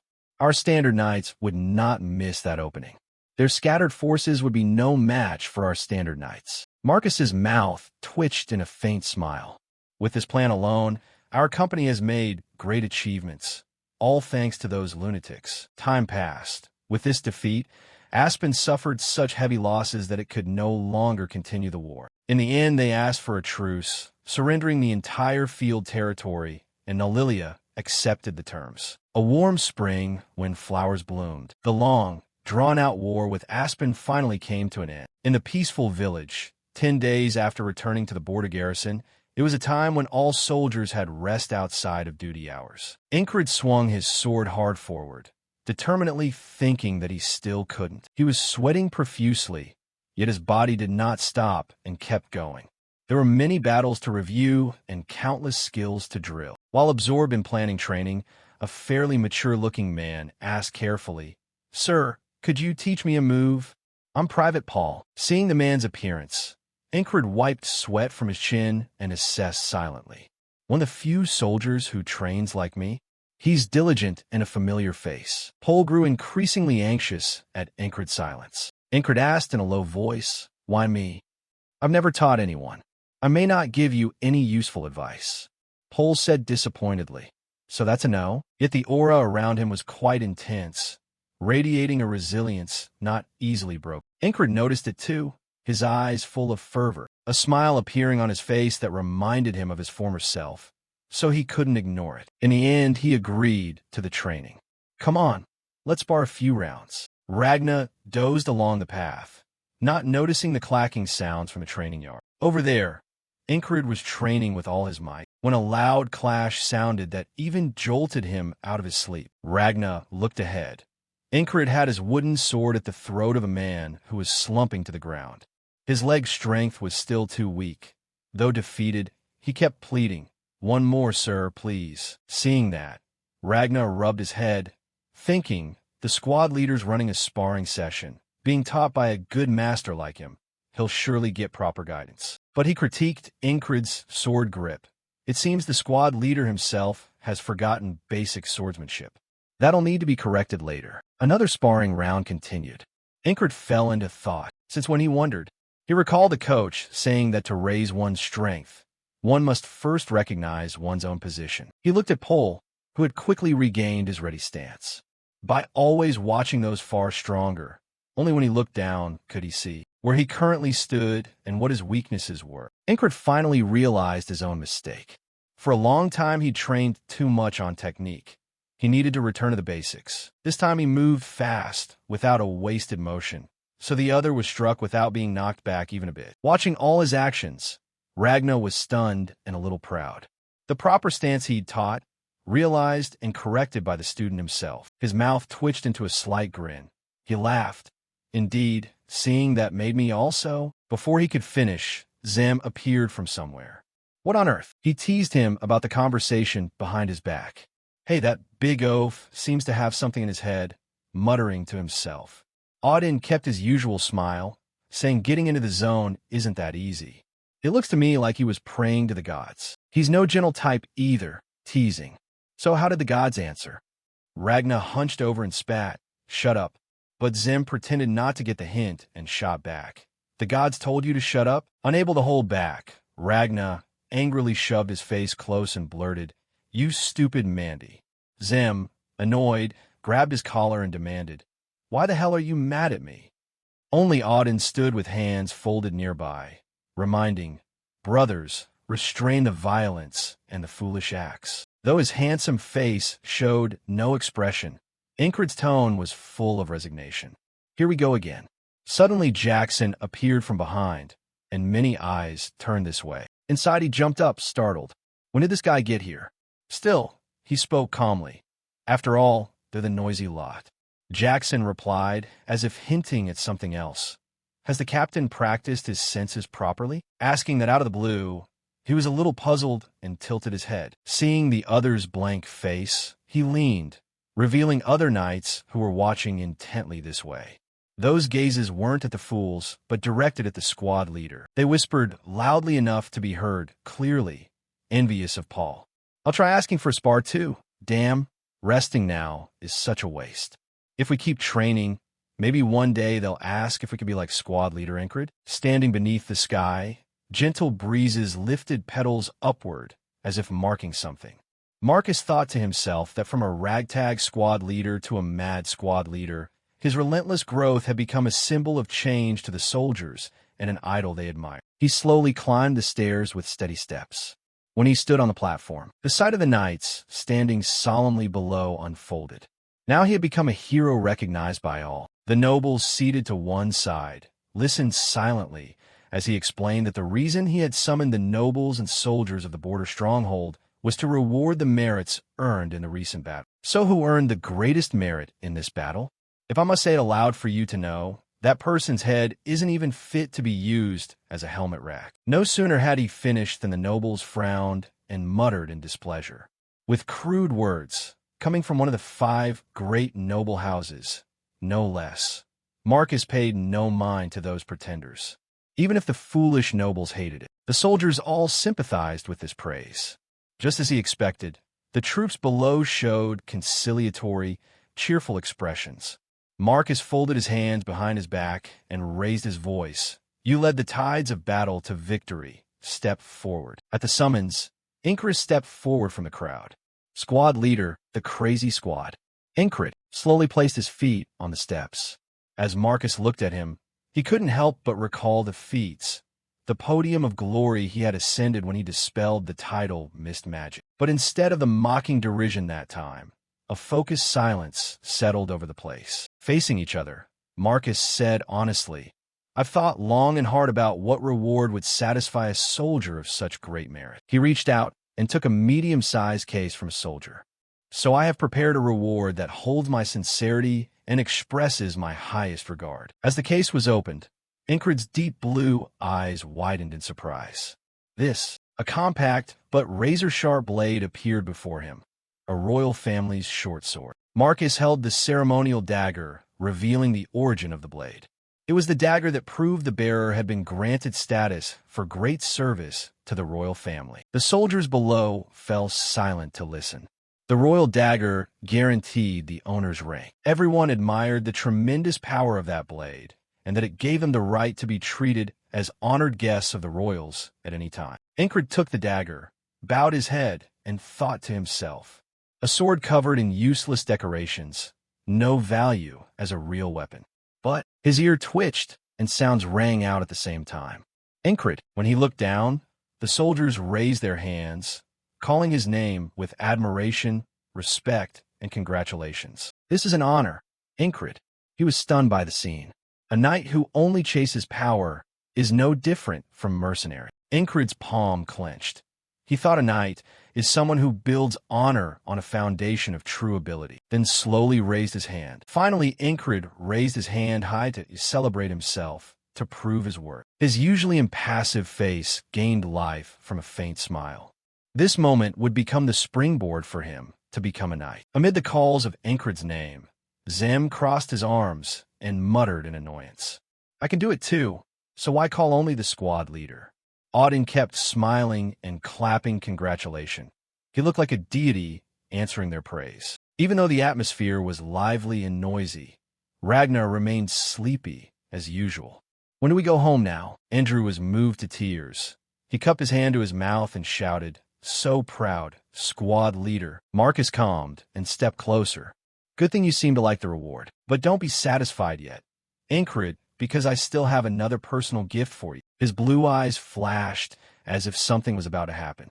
Just wait and see. Incred tilted his head in puzzlement. Then he looked across, raised his fist high and shouted, tonight we feast. I prepared good wine. Drink until you drop. While everyone celebrated, the nobles seated apart began to whisper. Again, speaking carelessly like that. You're used to those folk, so it's no surprise. He really is generous. Incred's thoughts shifted. A feast, huh? Time passed, and the banquet got underway. People gathered. Some talked, some drank, some laughed at others' foolishness. That bastard is drunk already. Elsewhere, Zemsong happily took a large gulp of beer. He grinned and asked his neighbor, not drinking? Ragnar propped himself against a tree and replied, my duty is noble. You drink on, but there's no peace with that one. Zem frowned and tossed his beer at the other guy.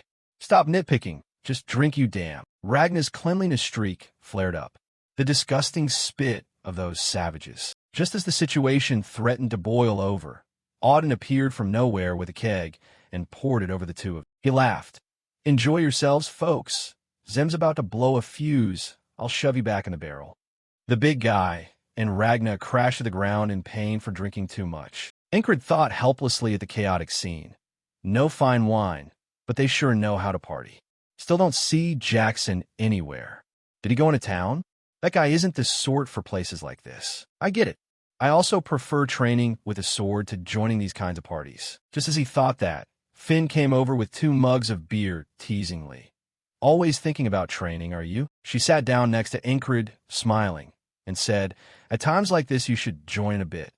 When it's time to play, drain a cup with me. Suddenly a clack rang out from a high-heeled armored boot. Everyone turned their eyes toward the woman in the red cloak. Incred calmly watched her arrival, while Finn grew a little tense. But the words blurted out by this newly arrived commander were shocking. Leaving me for another woman. You've shattered my heart. You terrible man. His expression darkened as he said, probably so. At his confirmation, everyone's mouths dropped open. Faces turned sour. I didn't expect the squad leader to be like that. How could you say such heartless things? Can't you see the company commander's hurt look? Yang's eyes truly glittered, like a tear about to spill from them. Finn added without forgetting, I didn't expect you to be like that. That made Incred's face even darker. I didn't do anything. Elven eyes naturally sparkle. That's their racial trait. Esther lay on his lap, half opening an eye to look with a bitter, thoughtful expression. The more she looked, the more apparent it became. Someone would have to use force to return to human form to help him recover. Her sharp blue eyes fixed on him. And you're here, casually chatting with girls?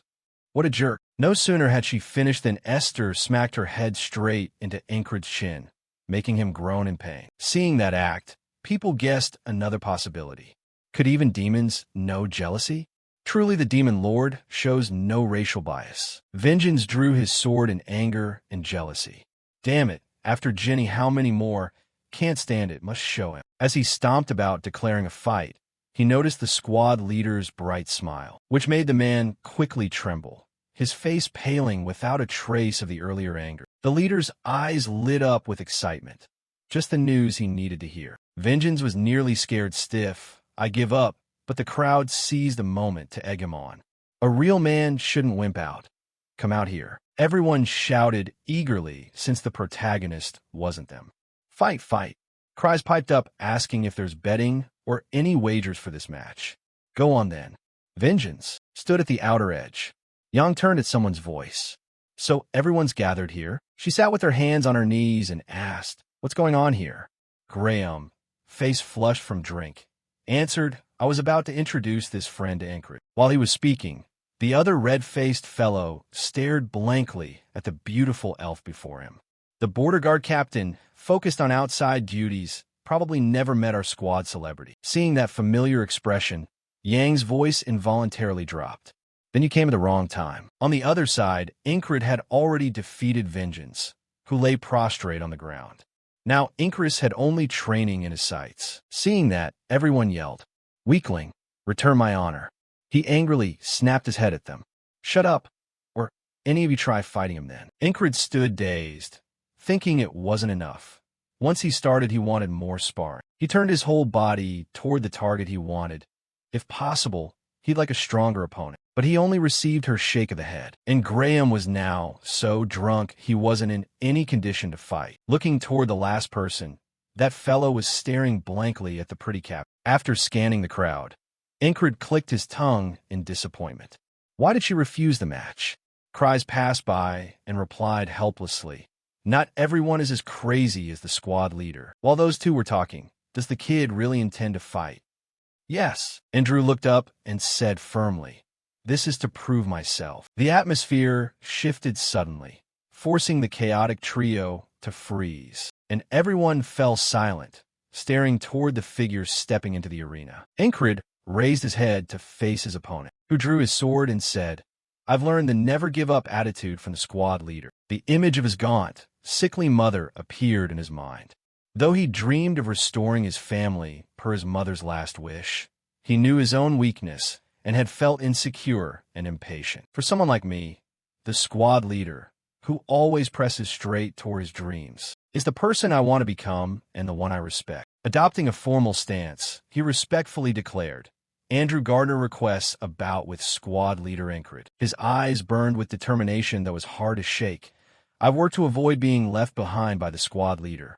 I'll prove it here. Ingrid mouthed nothing, thinking to himself that they say there's magic in the spring breeze, a wind that heralds new beginnings. Looking up at the moon and the blue sky, he casually said, Tonight is indeed a fine night for a fight. Then Ingrid turned to his opponent.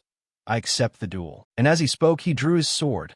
I'll give this match my all. Andrew broke into a nervous, excited sweat. The blades moved swiftly, and Ingrid asked, You don't remember that day, do you? The ringing clash of the two swords meeting echoed. Swords locked in stance.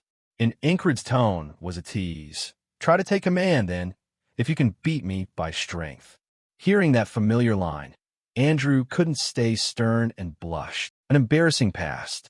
The other simply said calmly, Anyway, that's the past. And Ingrid launched another heavy swing. The smile on his face was full of excitement. It's different now, isn't it? Seeing the squad leader's expression stirred Andrew, and he raised his sword excitedly. Of course. Zem shouted from the sidelines. Don't take it easy, squad leader. This inexperienced sub-leader actually has some determination worth watching. Ingrid parried a heavy blow from his opponent, silently praising his growth. Andrew's immature arrogance had vanished, replaced by caution and experience. Andrew gritted his teeth and swung his arm back to gain momentum for a new, faster strike. But Ingrid dodged easily and thought calmly that he'd really improved a lot. The moment Andrew's blade left, Ingrid quickly bent to lower his center. Our relationship when we first met, both hands gripped the hilt tightly, and our abilities have improved too. No sooner had he finished that thought than Incred swung his sword with full force at his opponent. The overwhelming power made Andrew's eyes bulge.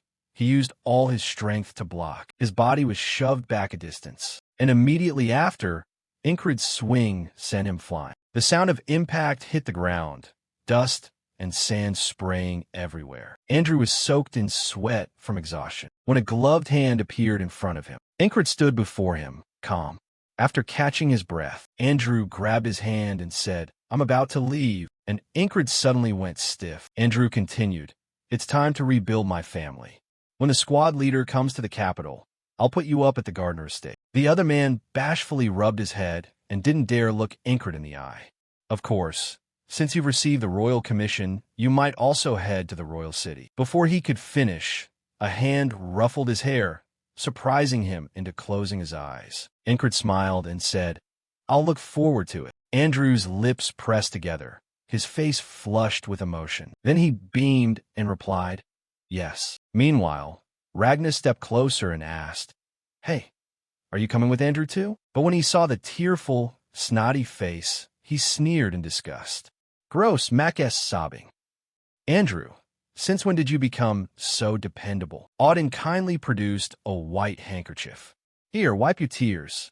But Mac was too moved to hear, so he grabbed Zem's glossy long hair and poked his nose until Zem flew into a rage and shouted, "You've gotten gutsy now." Seeing the chaos, Andrew rushed over and teased, "Zem, don't bully Mac." Zem retorted angrily that he was the one being bullied. "You bastard." Incred just watched them quietly with a small smile.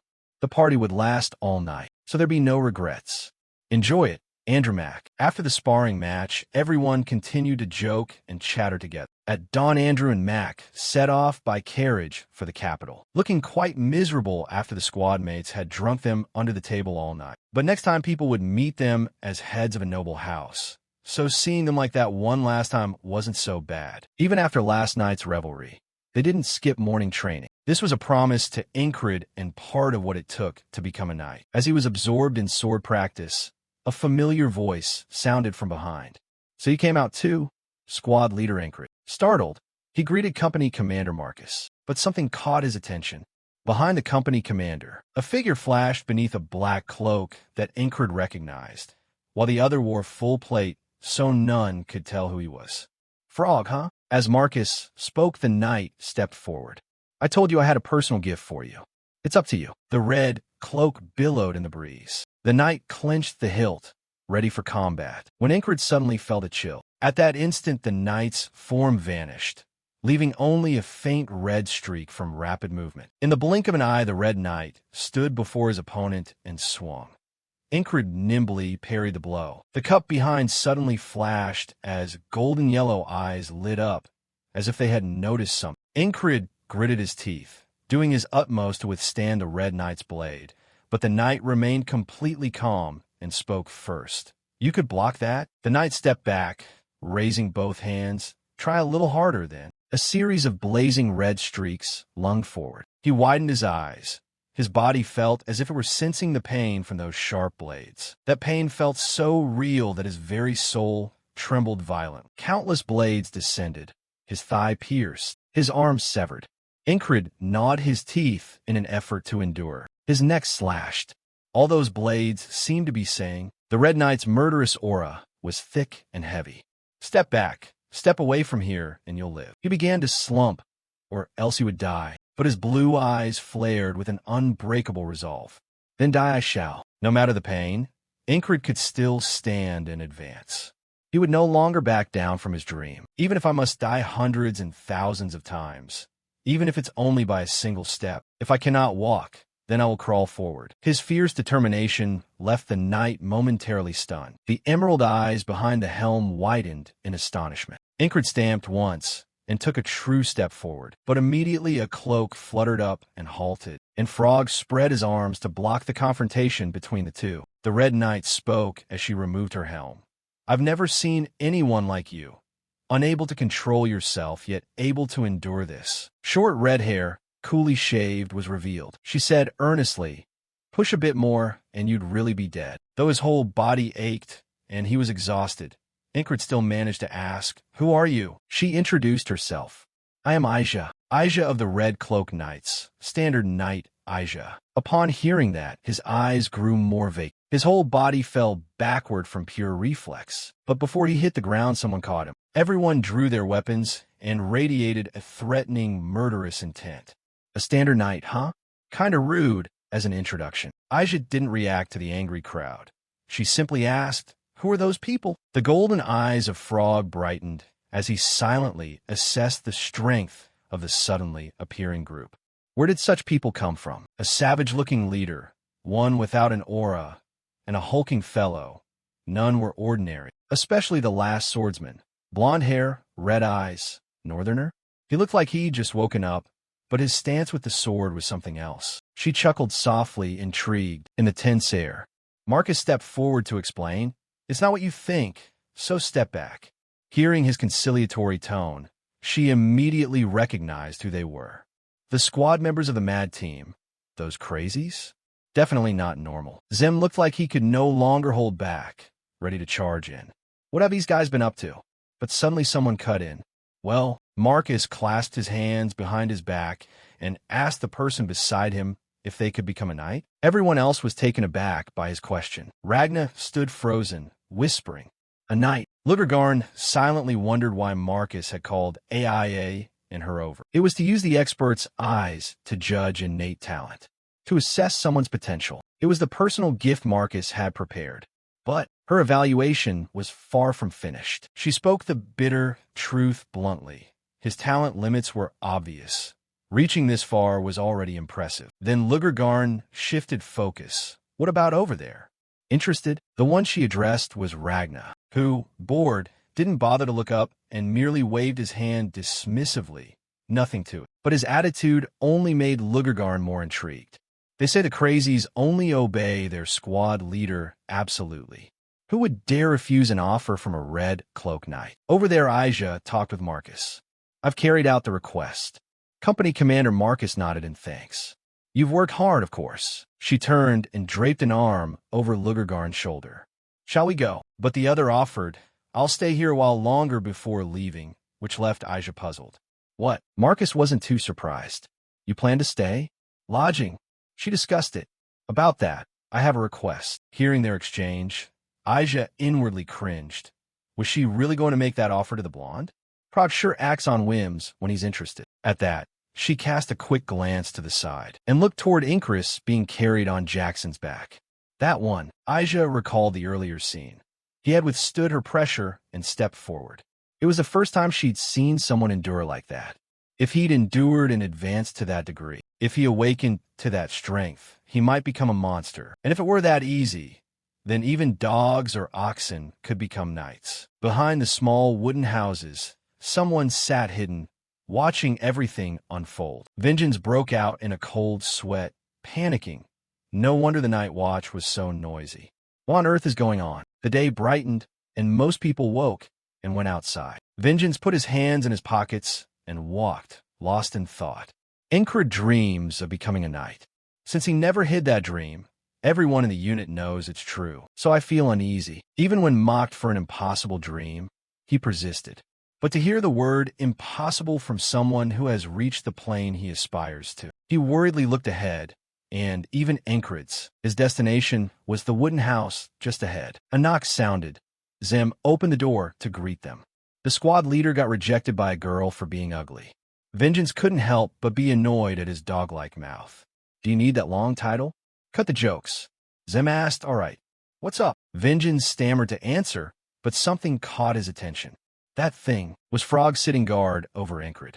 "Why is Frog here?" She crossed her arms casually and replied, "I owe you one." Vengeance seemed to realize something. "Look closely at these guys. Why are they all so calm?" "Your squad leader's dream, the one you all follow, has just been dismissed, hasn't it?" This is a crisis about to tip into despair. Incred's eye twitched slightly. He sleepily opened his eyes and asked, "Is this?" Lugergarn kept her posture and said, "You're awake?" Before he could recover, Zem dropped a huge bombshell. "They say you absolutely cannot become a knight." Vengeance gasped in alarm. He seemed not to hear and continued in a mocking tone, You don't have even the slightest ability, not even as much as a pea. He couldn't believe it and hurriedly clamped a hand over the chatterbox's mouth. Bastard! Shut up. Incred hung his head and murmured, Is that so? Vengeance offered soothing words, ignoring the long-haired, insult-hurling fellow. Hey, you don't have to pretend to be fine, you crazy one. I totally get how you feel. But when Incred looked up, his eyes were clear and not a bit darkened by the blow. Instead, he seemed puzzled by Vengeance's words. What? Vengeance went slack-jawed, not noticing someone behind him burning with anger. He picked up his sword and announced, Zem, I'm going to train. He grabbed Vin's head and asked now. As he stepped out, he answered, There's no time to waste, because I fainted I missed this morning's training. As Incred headed out, Ragna on the bed stretched and woke. What's up? The squad leader's heading out. His hunched back, carrying a sword, followed Incred. I'm coming too. Lugergarn, in a cheerful mood, also stepped outside after them. This is interesting. After everyone had left, Vengeance held his head in puzzlement and asked, How can Incred be so calm? Zem, pinning him down, answered nonchalantly, Why wouldn't he be? Because he's stubborn as a mule. Auden chimed in that it's not just Frog's assessment.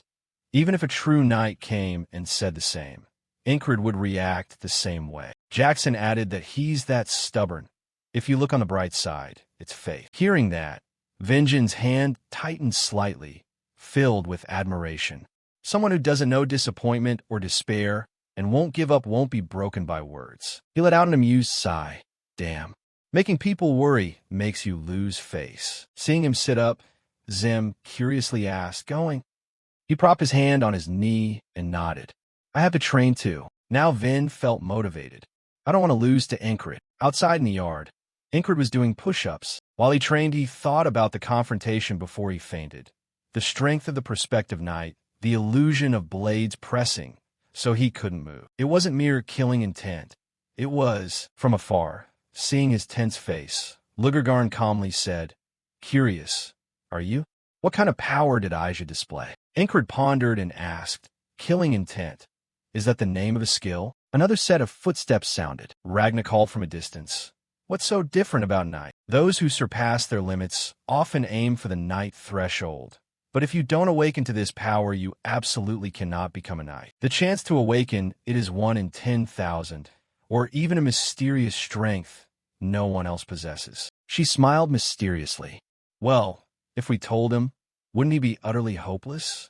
But he showed no worry or fear, which is why he asked what that power was. Lugergarn widened her eyes slightly at Incred's determined, resolute expression. Tell me. She smiled softly and explained. The intimidation Aisha displayed is also a kind of that same power. Ragna continued.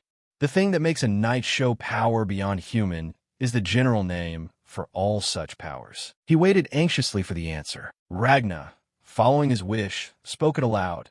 It's called will. Leaning on his sword, Ragna explained its origin clearly. Will is the power of the will.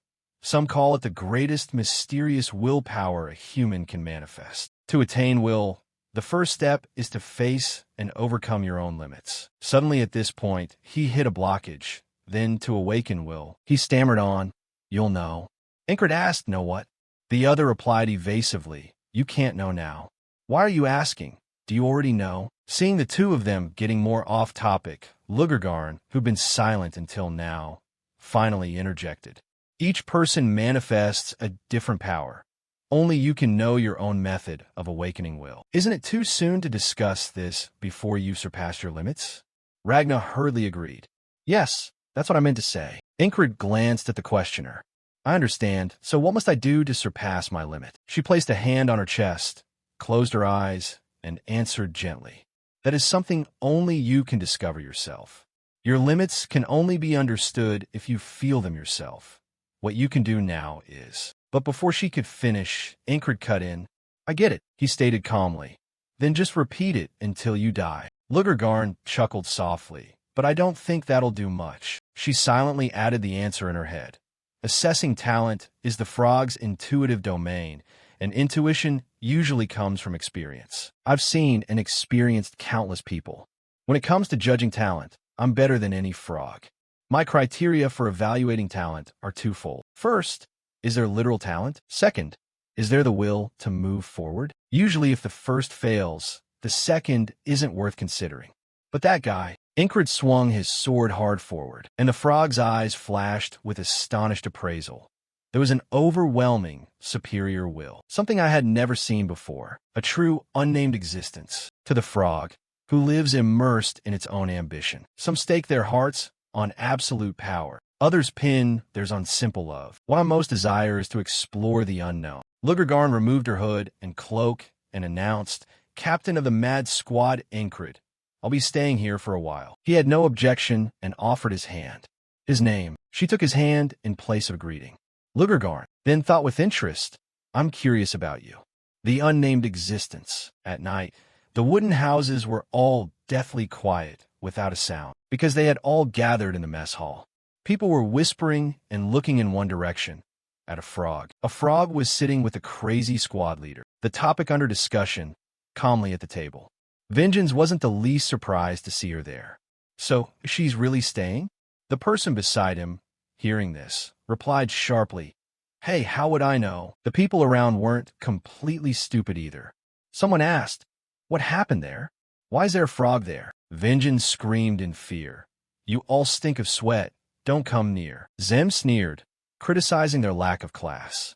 Jackson, sitting beside him, shot back a sharp comment. "You really said that?" Immediately, he ducked his head back away from the flying axe. The two of them stepped outside to fight. Someone quickly shouted that there was more damn trouble. Sea Cries sighed in annoyance.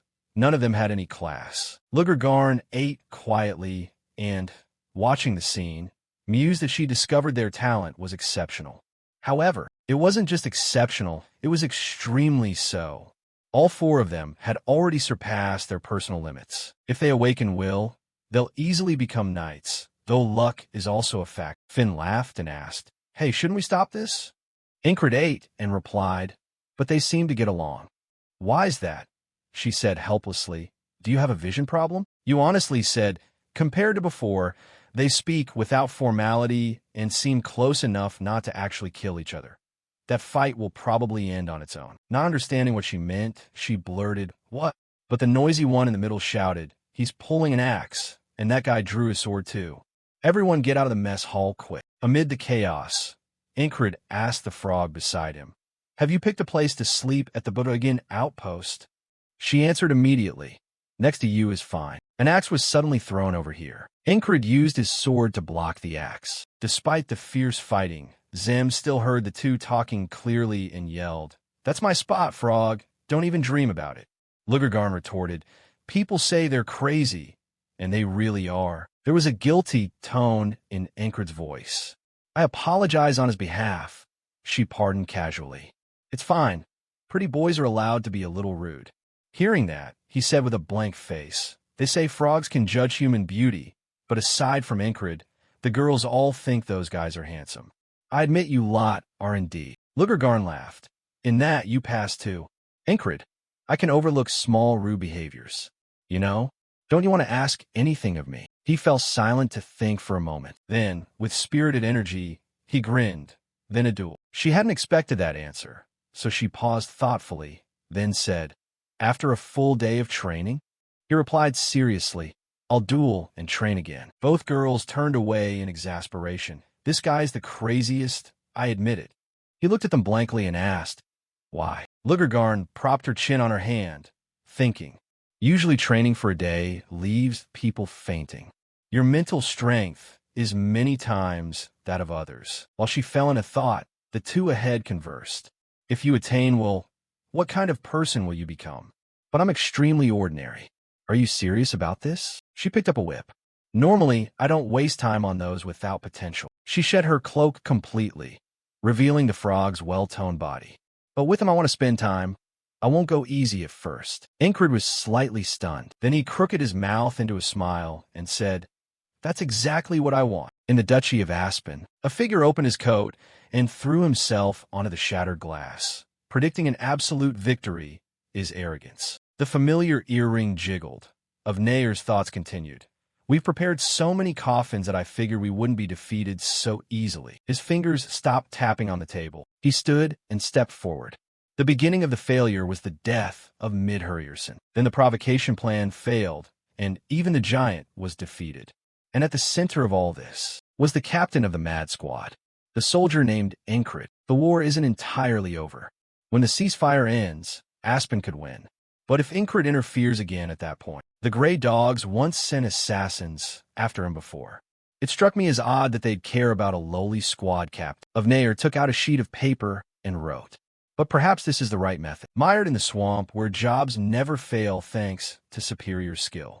The Aspen Palace Assassin Guild. We issue this order in the name of the Aspen Palace. The soldier named Incred. Kill. A cloak fluttering in the wind under the moonlight. The assassins silently hid on a branch by the wooden house. The window revealed the figures of Incred and Lugergarn talking to each other. The assassin raised his blade and muttered, "Target confirmed." Suddenly a voice sounded from behind him. "Hey!" Jackson, without him realizing when, had pressed the blade to the unlucky assassin's neck. "Who are you?" At the outskirts of Aspen territory, the secret base of the Monster Swamp Guild, someone slammed his hand on the table and angrily cursed. "Damn it!" The leader frowned and complained irritably. "Lost contact again? That's the 5th time already." The subordinate placed a hand behind his back and answered respectfully. "Someone is continually interfering with the assassinations. This time, even after dispatching high-level assassins, they couldn't react in time." He worried silently. "This is a direct commission from the Aspen royal family. If our royal-affiliated guild fails this commission, the guild's existence will be threatened." The leader tapped the wooden table repeatedly. "Now only those people can handle this matter. The best assassins of our guild, the Lux brothers." His eyes were full of seriousness. The commission must be completed. On a fine morning, while Incred was wandering around the village, people hurriedly greeted him. "War hero, are you on patrol?" They quickly gathered and offered gifts. "This is too much. Please accept it." As courtesy, he gently refused. "I cannot accept these things." But they insisted cheerfully. "Thanks to this day our son return alive. Please accept my gratitude." Hearing that, Incred kindly accepted their gifts. "Are the shoes I gave you working well?" But hidden among the townsfolk, one man furtively held up a small dart. "Stop by my shop later. I'll pack you lots of jerky." And another man on the porch hid behind a drying cloth and called, "Come to us too. There's plenty of fresh fruit." The third sat on a second-floor window, holding an identical weapon in hand. Then the two simultaneously threw their darts at Incred. Meanwhile, the deep-cover man among the villagers tried to run inside, but another weapon stopped both darts midair. Everything happened in the blink of an eye. A thin cord looped around the hidden assassin. At the same time, as if sensing something, Incred quickly turned his head back. But ahead was completely empty. There was no one there. The unlucky man was being strangled so hard that he spat. While Jackson dealt with him, another man appeared on the roof behind. "Is that you?" He lunged at him with a sword, shouting, "Take out the target first." But the coils of rope wrapped around him froze him in place. Jackson lowered his body, pulling the man back so the rope tightened around his neck. The last man hurled himself out the window, gritting his teeth and clutching a throwing spear. "Too dangerous. Our brothers were taken out in an instant. We must deal with the target first." But the dagger cleanly sliced the spear in two, and the rope reappeared around the assassin's neck once more. Suddenly, footsteps approached. Inres, cradling a pile of things, asked, "What are you doing there?" Jackson didn't turn to answer because a few drunks were rolling around in the danger zone. He told the story all calmly, as if the finishing moves earlier were a hallucination. "So I moved them away to avoid a collision." Incred did catch a faint scent of alcohol. "You didn't expect him to do such a good job, did you?" Jackson stepped closer and deliberately asked if there were any objections. Incred obediently stopped teasing. No, nothing." And so he continued on without a shred of suspicion, leaving Jackson with many thoughts. The squad leader is at a stage where he needs to grow much stronger through training. He can't be held back by small fries. Anyway, higher-skilled people are gradually converging. Previously, even a timid goblin had targeted the squad leader before. Jackson turned and left, muttering, "Who do you think this territory belongs to?" The sky had shifted to orange by now. Jackson entered in and opened the door to find a slender figure sitting and gazing out the window. She turned her head, revealing sharp eyes. Jackson leaned against intending to report the incident in this market alley. They disguised themselves by getting drunk. She rose gracefully, looking like someone from the Monster Swamp Guild. "What should we do?" He answered at once, "Handle it our way." With that, Jackson left, leaving the woman murmuring sadly to herself. "You leave again without a moment's hesitation, sir?" Regaining her composure, she glanced to the side. Sensing the aura, the guards suddenly appeared. "At your command." She ordered a warning sent to the Monster Swamp Guild, a box containing 3 blood-soaked heads for the leader. "The tolerance ends here." The lady folded her arms and calmly stated the terrifying rule. "From now on, any assassin who enters this city will be killed without mercy." That evening in a certain kingdom, Avneyer stood and placed his hand on the table. Chun Cho asked, "Assassination? Is it impossible?" The leader of the assassination team knelt, not daring to lift his head, and replied, "Those escorting the target are on a completely different level from us. We only operate within the Duchy of Aspen, but the opponents are those who use at least an entire continent as their stage of operations." He murmured, "So that means he isn't someone you can finish off with a simple assassination then?" Then he turned and said, "Understood. I will withdraw the commission." Avneyer silently watched the moon, calculating, "If there truly is something in Encred, I'll verify it on the battlefield." One morning, the cherry blossoms were gone. 3 months have passed since returning to the border. A soldier leaned against a tree, flicking his cloak, and said, "Is it because it's getting hotter? Just standing still makes me exhausted." The two of them simultaneously looked ahead. Yet he truly hasn't missed a single day, has he? Before them, Encred was practicing sword swings. Even in the sweltering weather, he never stopped. No wonder he grew stronger. Training like that. How much has he matured by now? While they were talking, Zem appeared out of nowhere, the cheeky monk. Ragna, leaning against a tree, mumbled discouragingly, "Strange, I didn't teach him anything wrong." Auden knelt on the ground, hands clasped in prayer. "O Lord, the squad leader's brother has been possessed by a terrifying demon." Jackson also sighed in annoyance. Lugergarn stood at a distance, hollowing her stomach in thought. Did I misjudge the person? Isn't it what I initially judged? That he has no talent. So my assessment was actually correct. Finally, she voiced why everyone was acting oddly. It's simply a stagnation period. Encred, he heard that and felt not discouraged but excited, thinking, no way. Right now, I possess something the others don't know. A huge step forward. One early morning, in a wooden room, someone lay with a blanket over their head, a soft golden light seeping out. Cries pointed at the lines in the book, frowning. Not this either. What does this script look like?" A figure moved closer to him. Then Lugergarn snatched the blanket off Cries. "Too noisy," she angrily said, murmuring at the crack of dawn, "What are you on about?" But her attention shifted to the book he was reading. The characters on that map. Cries seemed to recognize something and asked, "Can you read this?" The sun gradually rose higher. Encred suddenly sprang up, startling the young hound and Cries. The first words he uttered this morning were, "It's time for morning training." When everyone went outside, they found their squad leader practicing stone lifts. Ragna and Auden, still discouraged, said in turn, "That one, he hasn't improved at all." Jackson watched him and wondered aloud. He must feel discouraged too. So why does his face look so cheerful? Encred's face kept that faint, crooked smile. Zem fell silent in thought. "Squad leader, what on earth are you thinking about?" Suddenly someone approached and asked, "Squad leader Encred, do you have a moment?" Encred dropped the stone, tilted his head. "What's the matter?"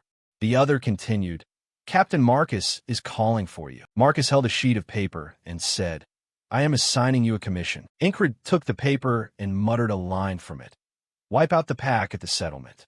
He explained, "At this time, the danger level beyond the city is rising. Summer is the season when monsters and magical beasts breed rapidly. As their numbers grow and a leader emerges, that group becomes a large pack and a major threat to the surrounding villages. There are signs of a massive pack around that settlement. I will grant you temporary command of the village's militia. Deal with it and return." After hearing everything, someone asked him, "So you're leaving right away?" Finn stared at the pile of gear the squad leader had laid out. "Same as at the crossguard outpost." "You really packing this much?" Encred replied nonchalantly. "The more prepared, the better." Lugergarn read the paper and approved his preparations. Facing a massive pack warrants this level of readiness. Cries chimed in as well. Even dumb carrion fiends become dangerous when they gather. He took the paper. Is this the commission? Let's see. Meanwhile, Incred wondered it would be better if he had some more throwing blades. After using up the supply taken from the half-elf goblins, he had no way to get more. They were rare weapons to begin with, so he had to accept it. Jackson sat on the bed in silence. Suddenly Cries stammered, "Hey, this is..." Then he shouted for the squad leader. His eyes lit up, and there was a glint of coin among them. Cries clasped his hands together and cheered with joy. "This time I'm coming too." Incred jumped back in surprise, judging the look. "What is that gaze? Cut it out. This is a once-in-a-lifetime chance." Seeing him babble on, Incred reluctantly asked, "Didn't you hear me?" He explained why he was excited. "There's supposed to be a treasure hidden right beside that settlement." Incred repeated, curious, "Treasure." Cries clarified. "It's the hoard the legendary merchant Dolph hid over 100 years ago." But his attention wasn't on the treasure itself, so much as the map he had picked up on the battlefield last time. His tone was full of excitement and anticipation. "It's a famous tale among treasure hunters. Dolph's dungeon treasure has remained untouched for over a century. Traps no longer function, so find it and you'll be lucky, though a wink to fate might be implied." Finn peered at the map and frowned. "But I can't read these characters." Incred, slightly surprised, asked, "Isn't this an ancient language?" Lugargarn finally spoke up. "I've already taken care of that," she said proudly. "I'm a scholar. Deciphering ancient tongues is easy for me." The two couldn't believe a frog warrior could be a scholar. "This is the first I've heard of it." Lugargarn snapped, "Don't lump everyone together." Then Cries asked eagerly, "So we going?" Incred nodded. "If it's just a quick stopover." He immediately got an excited cheer from the fellow. Incred announced to everyone, "We'll set out early tomorrow. All squad members prepare." But Zim spoke up to decline. "I'm not going." Autumn likewise. The gods did not grant me an answer. Ragna, lying in bed, answered too, "I'll go to sleep." Jackson brushed past him and chimed in that he was busy. Seeing the others leave, Cries asked, puzzled, "What's wrong?" He usually can't wait to follow the squad leader. Finn looked worried at the situation. "Hey, but is our force going to be enough?" Lugargarn offered, "I'll come along. If Incred isn't here, I have no reason to stay behind." Hearing the affectionate remark, the panther annoyedly swatted her on the back. Hearing that, Cries was overjoyed. Having a frog join is great. Pack your gear first. Incred scanned the remaining squad members, his expression rather pensive. The sun gradually set. Lugargarn turned and said, "If you're ready, let's go." Cries, looking displeased, said, "The panther is coming too," but was immediately intimidated by a low snarl that frightened him half to death. "It always seems to hate only me." As Incred was about to step outside, he heard a call. "Squad leader." A small wrap pouch was tossed into his hands. When he opened it, Incred couldn't help but be a little stunned. "A throwing blade segment," Jackson explained. "I obtained it by my own means." You curiously asked, "So that's what you were busy with yesterday?" Though his face was cold, his words moved others. "I thought the squad leader could use even one more weapon right now." Zim quietly opened his eyes to look. The others also watched closely. Incred's lips pressed together. Finally he said, "I know why you did this." The corner of his mouth twitched up, and he offered a tease. "When we return, we'll have a few matches with each other. That'll be fun." With that, he left. Zim frowned in confusion and murmured, "What on earth is the squad leader think?" Ragna had sat up at some point. No matter how you looked, there were no signs of development. Jackson, standing by the door, added that there have been many cases like that where skills suddenly spike. Auden smiled faintly and said, "I want to believe in that confidence. How surprising will he be this time? How strong will he become?" Grabbing his axe, Zim said, "Anyway, he's truly a strange person." He challenged Ragna, the sleepy worm, to spar just half a life and he'll play with. He also drew his sword mockingly. "If you die, don't blame me." The other two joined in. "I want to join too. I'll play with." Zim thought to himself, as the squad leader said, "It'll be really fun when we return." The corner of his mouth lifted into a confident smile. "Over here, we'll prepare a reward as well." And Incred's group moved toward the new objective. The pack attracted monsters and wild beasts nearby. So I had anticipated the road to the settlement wouldn't be peaceful. Incred slashed a wild beast's throat, blood spraying out. They were also fighting. Lugergarn groaned in annoyance. We encounter them fairly often. Kreis agreed. Since we set out, we've met about 6 of them already. Finn irritably rubbed his head and apologized. Damn. Sorry, everyone. I'm sure I took the right route. Ingrid reassured him. It's fine. Don't worry. Let's keep going. The sun burned red in the night, as if trying to swallow the pale moon. Everyone was crouching through the thorn bushes to avoid detection. Ingrid thought with satisfaction.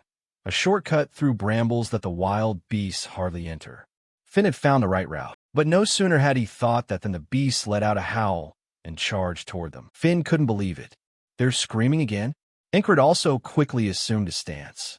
Even so, the wild creatures kept appearing. Lugergarn drew her whip and muttered to herself. Even if there's a pack nearby, this is still strange. And this place isn't even the magic realm. Hearing that phrase, Ingrid looked up with a serious expression. The magic realm, a forbidden land where monsters and wild beasts are born. A place people say has something at its center, continuously spawning monsters that humans dare not approach. He swung his sword while thinking he had a bad feeling. Inside the palisade wall, someone called out a welcome. Welcome! A gaunt-faced man introduced himself. I am the head of this settlement. Ingrid explained why they were here. We came on request from the mercenary system. We heard signs of a large pack. Suddenly, 2 people stepped forward. Tell me the rest later. The village chief hesitated as if to stop them. Wait a moment, sir. The one who had spoken earlier looked rather fearsome, masked with scars on his face. Kreis silently mulled something over. He extended his hand to introduce himself. Pleased to meet you all. I'm Deutsche Pullman, captain of the militia. You grasped his hand in greeting. Ingrid's squad belongs to the border guard. Deutsche immediately said, let's get straight to the point. The sentry has been killed. Our militia members are actually seasoned mercenaries. A pack of wild beasts is no problem for us. And that palisade is a masterpiece the village's engineer poured his heart into building. Ordinary monsters or beasts will never get past it. Finally, his face darkened ominously. There's nothing for you here to do. I'll report that you've completed the task, so you can return. Ingrid listened to everything in silence, then said, I'll find work to do myself. Before Deutsche could get angry, Kreis quickly stepped forward and said we've come a long way and are exhausted. He smiled persuasively. Even if we head back now, we should rest for a bit. Don't you agree? Hearing that, he was convinced and calmed down a bit. We'll arrange lodging. Hugo. The man understood, nodded and replied with a smile. Yes, leave it to me. Suddenly Lugergarn stiffened in a strange way. Noticing that, Kreis asked worriedly, What's wrong? With a frog's taste, she can't ignore someone like that. For some reason, I feel like punching him. He warned anxiously. Hey, try to restrain yourself. Her expression darkened slightly. The man's energy was identical to those others, but Hugo looked quite normal and smiled. I'll lead everyone to the resting place. Seeing that, Lugergarn blamed it on her fatigue. No, I must be imagining things. In a modest house, Kreis finally voiced what he'd been thinking. He was blatantly watching us. He propped his chin on his hand, nodded and said, I have a rough idea why now. Seeing Ingrid spaced out, he had to explain clearly. The squad leader has temporary authority, right? That Deutsche guy must feel threatened, thinking we'll snatch his leadership position. Ingrid thought something entirely different. But I'm afraid it's not that simple. While the 2 of them talked, the ladies were whispering among themselves. Has the pack really been wiped out? Of course not. Lugergarn, chin in hand, said thoughtfully that just looking at the monsters we met on the way here shows the pack still exists. It'll be a mess without their cooperation. Hearing that, Ingrid called in from outside the window.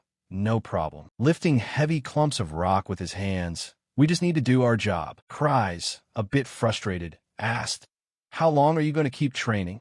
Ingrid stubbornly kept at it. We have plenty of time. Lugergarn, however, noticed something else. Where did you get those stones? Both Finn and Kreis, tired, prepared for bed. It's late. I'm going to sleep first. Me too. Leaving Lugergarn deep in thought. Without progress, practice is just repetition. Yet even so, how could he make that face? Really? A memory from the past surfaced. Training is fun, after all. Lugergarn sat quietly on the chair, quietly watching someone. The young man swung his sword up and down. Though tired, his smile never faded. It left Lugargarn breathless for a long while. She smiled faintly. The words returned in her head. If you wish, I'll always be by your side to help whenever you need my love. A loud noise rang out, cutting those images from the past. Lugargarn slowly came back to the present. Looking at Incred, she pondered how a frog could still hold a spiritual love for humans. Even now, that feeling hasn't changed. If only those loved ones hadn't been killed by those people. She asked aloud, is training really that fun? Incred raised his sword and answered with a bright, happy grin. Lugargarn was momentarily stunned. Her eyes seemed to light up with something at that moment. The village chief hurriedly called out, "Hey, Deutsche." He anxiously made a suggestion. We've defeated several packs, but their numbers remain large. In this situation, we should request aid from the city. But the other immediately refused outright. No way. He raised his hand, his tone carrying a plea. This is our village. Everyone here came to escape the nobles' exploitation. We work day and night to build everything from nothing. If we let the city intervene just because of ordinary monsters, they'll take away our autonomy immediately. Finally, Deutsche smiled faintly and firmly said, "Don't worry. We can defend the village ourselves. Right now, my trusted subordinates are guarding the palisade." The village chief asked curiously, "Is that Hugo you brought to the village?" He nodded, adding praise. "Yes, he works briskly. Dedicated, a reliable man." Meanwhile, over at the watch point, Hugo looked up and asked the two guards, "Anything unusual?" They replied, "No, everything's ready." The corner of his mouth lifted, revealing white teeth. Then no more pretending is needed. The sun gradually rose, and the plan began. Light glinted on the rows of palisade stakes, and the sharp golden-yellow eyes of beasts hidden deep in the trees. A faint thud rang out, and immediately after, bells clanged, wildly accompanied by someone shouting that they were under attack. Everyone quickly became alert. A pack of monsters had poured into the village. A series of beasts ran into the settlement, howling. Lugargarn suddenly bolted outside, shouting angrily, "Damn it! So that source of energy really is." A hatred that goes to the bone displayed on those frogs' faces. It's a cult. Hugo's true identity was now completely exposed. It's all about our god being imprisoned in the magic realm. Chaos erupted in the blink of an eye. Villagers greeted one another. Out to work already? Yes, tough going. Some of the guards were so sleepy their eyes were nearly shut. Incred had gotten up early as usual to exercise. In the otherwise peaceful village, the howls of the monster pack echoed from the forest. In an instant, swarms of monsters charged toward the village. The stench of blood began to spread everywhere. The scene before him wiped out any desire Incred had to train. The alarm bells kept ringing to warn of danger, combined with the terrified screams of the villagers. They were crushed instantly beneath the blades of the monsters. Deutsche ran forward, barking harshly, "Militia, protect the people." Cries hurriedly prepared his protective gear. Captain Incred opened the door and shouted. He rushed into the room. "Damn it, we have to stop the monsters." Lugargarn refused to come along. "Sorry, but I have to go." She radiated murderous intent and terrible hatred. "I have sworn in my heart to kill every bastard of that cult who murdered my beloved." No sooner had she finished speaking than Lugargarn shot out with astonishing speed. The room's door was smashed to pieces, and the beasts quickly seized the opportunity to rush in. Everyone quickly fell back into the room. Incred drew his sword and issued orders to everyone. Finn immediately checked the situation on the wall. Kryze and Esther both readied themselves for battle. He spoke his last words before charging into the fight. "Don't leave my side, not even half a step." The monsters gradually swarmed in waves. He planted his foot hard on the ground, then swung his sword toward a knoll. Incred used his whole body to drive the blade, hitting 3 to 4 of them. A memory flashed in his mind. He thought resolutely, "We'll get through this. We survived a monster attack before, after all." Like that time, dodge and cut down enemies to open a path through the blood. Sharp sword strokes rose and felled countless beasts. He kicked hard down onto a monster's head, then used his strength to spring up, slicing off the heads of the gnolls. Blood sprayed everywhere. A large gnoll grabbed a log and raised it to strike him down. But this time, Incred dodged the blow. He couldn't believe it and gritted his teeth. There were even mutated gnolls twice the size. These monsters were nothing like the werewolves. There seemed to be no end. A line of gnolls, wielding weapons, charged forward. Fear screams. The Deutsche tried to protect the villagers, but couldn't help cursing like mad, then threw themselves into the fight regardless. And then everything fell silent. The village, built on hope of survival, was mercilessly ravaged by the monsters. A mutated gnoll lunged at Ingrid. He gripped the sword hilt tightly, his heart pounding wildly with anger. He unleashed clean, sharp slashes with all his strength, cutting down the surrounding monsters. Even Esther struggled to hold him back. Magic strong enough to deal with this horde was impossible until we regained human form. Suddenly a sword pierced through Kreis's throat, making him scream in pain. Esther quickly turned to see the horrific sight and was filled with worry. That giant-eyed fellow, damn it. If not for this curse. She quickly climbed onto a roof, silently weighing her options. There was no other way.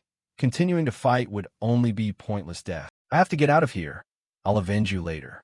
Ingrid, somewhere nearby, the mastermind was cloaked and preparing to flee. The plan had been executed. Now he just needed to escape through the back route. But a familiar hand appeared. Lugergarn punched through the wall and struck Hugo, but a shield had protected the man. Lugergarn stepped back, his face still full of intense hatred. So is you, you damn cultist. Hugo raised a finger and concentrated dark magic in it, her yellow eyes widening. Meanwhile, despite being wounded all over, Ingrid did not cry out in pain and kept fighting. He swung his blade straight down, weary thoughts surfacing. His body was shattered. He breathed raggedly, as if about to expire. He didn't even have the strength to lift his arm, but a stifled sob sounded right beside him. A child lay pinned beneath the corpse of its mother, and some planks, blood everywhere. The child clamped its mouth shut as if to stifle a scream, tears pouring down in terror. Seeing that, life surged back into Ingrid. The footfalls of the beasts thundered. The gnoll stood in two ranks like some grim spectacle. A gigantic gnoll, with an entirely different presence from the others, appeared. That was definitely the pack leader. The child could no longer bear it, and pulled its hand away, trembling all over. Though utterly exhausted, Ingrid still planted himself before the child to protect it. Come here. No sooner had he spoken than the gnoll lunged with blinding speed, and he immediately swung his sword, but it completely dodged. Once again, Ingrid raised his sword and struck hard at the spot where the leader had just stood. His eyes tracked its movements, but it was too late. The beast was right behind him. Thanks to experience and conditioning, he dodged, though a small cut still scored his cheek. The creature sprinted forward. Ingrid quickly returned to a fighting stance. But as he prepared the next strike, red veins burst in his eyes. His vision began to blur. What the? Seeing the leader's savage grin and feeling the change in his body, he swore. Bastard. He'd poisoned his weapon. Ingrid's vision went blazing red, yet he could still make out the beasts cheering their victory. Unable to bear it, he vomited a great mouthful of blood in agony. Smoke from the burning houses billowed all around. His fingers clawed at the ground, but it was all blood. Ingrid refused to accept that he'd been poisoned and rendered immobile. He wasn't going to go out today. Then he hacked up more blood. The pools of blood gathered into a large puddle on the ground. He coughed painfully, blood from his internal organs spilling out. The gnolls all raised their weapons in celebration of the pack leader's victory. The leader delighted in seeing him suffer and deliberately withheld a finishing blow. His eyes rolled with red veins and hatred. To destroy this whole pack, he had to kill that leader. Though short-legged, that gnoll moved with absurd speed and had poisoned its blade. A battle in which not even a scratch could be allowed. A flash of green light flared. How could he face that? Suddenly, everything seemed to shift. That familiar whispering voice echoed. Facing a tide of monsters, what can one lone man do? Finally, Innes returned today, the sword drawn down. While everyone slept, he had packed his gear and prepared to fight. With spare moments, he recalled the oddities from before. Kreis had told him to stay behind, but his presence had disappeared at some point. He was probably dead. Finn, the man sent to the wall, also hadn't returned, oddly missing. Something must have happened there too. Lugergarn propped his chin and asked, armed to the teeth since dawn? He turned his head toward the owner, his voice suddenly posing a question. Do you know anything about the cult? The question came out of nowhere and made her a bit suspicious, but she still explained eagerly. a rot-to-the-root band of fanatics. Among the sects spreading across the continent, the most dangerous is the Ma-Kan sanctuary cult. They believe the Ma-Kan is their holy land and worship the 6 great demons. They're truly mad. But why would the cultists appear here at this time? The familiar noisy sound came right after Lugargarn spoke. It was a pack of beasts. Someone screamed. The gnolls had poured into the village. The cries drowned out Incred's words. I had a bad feeling. He drew his sword and stepped outside, wondering why the cultists were in this village. But Lugargarn seemed to have a nasty history with them. Sure enough, like last time a figure darted past him, Lugargarn, still full of wrath, shouted, "Just as I thought, those cult followers, you'd be better off standing silently beside them if you rely on frog strength." But outside, a gnoll was preparing to stab an innocent villager. Incred sprang forward instantly. There was no time to persuade anyone, and he stepped fully in front of the villager to shield them. The log was smashed and sent flying into the air. When it fell, Incred finished off the beast. The villager, still terrified, looked up facing the wave of monsters. What one person could do was, he drew his sword and blood spurted from the creature, only able to try everything he had done up to now. The others hurried out. Cries shouted anxiously, "Captain, what's going on?" Across the way, Deutsche ordered again, "Militia, protect the villagers." But this time it was completely different. Before them, Incred was surrounded by the spears of the beasts, and they were closing in on him. The monstrous heart, he bowed his head, causing their weapons to strike each other. Sensing the blade, his eyes glanced to the side and saw a woman about to be finished off. The distance was too great for Incred to reach in time, but something else could, and his throwing technique. A throwing knife flashed off swiftly. It flew toward the woman, slicing past her terrified face, and arced to strike the gnoll in the face. She jumped back, startled, and spun to look, as another one tried to sneak up from behind. Incred flexibly ducked down, utterly focused. Each of his hands held a sword, thrust forward to block the beast's attacks. The gnolls, enraged at the human's formidable strength, rushed at him. Relatives tried to protect each other by clinging tightly. A gnoll moved up beside him, martial arts, then took a kick from Incred. The bodies of the beasts piled up more and more, yet they kept charging at him without cease. Cries watched from afar, equal parts awed and terrified. He couldn't believe the man was handling them all. The villagers clung to a hope. If that soldier were here, we might survive. Setting aside city matters, Deutsche quickly ordered everyone, militia, support him. The monsters leapt forward one after another. The fight between humans and beasts began.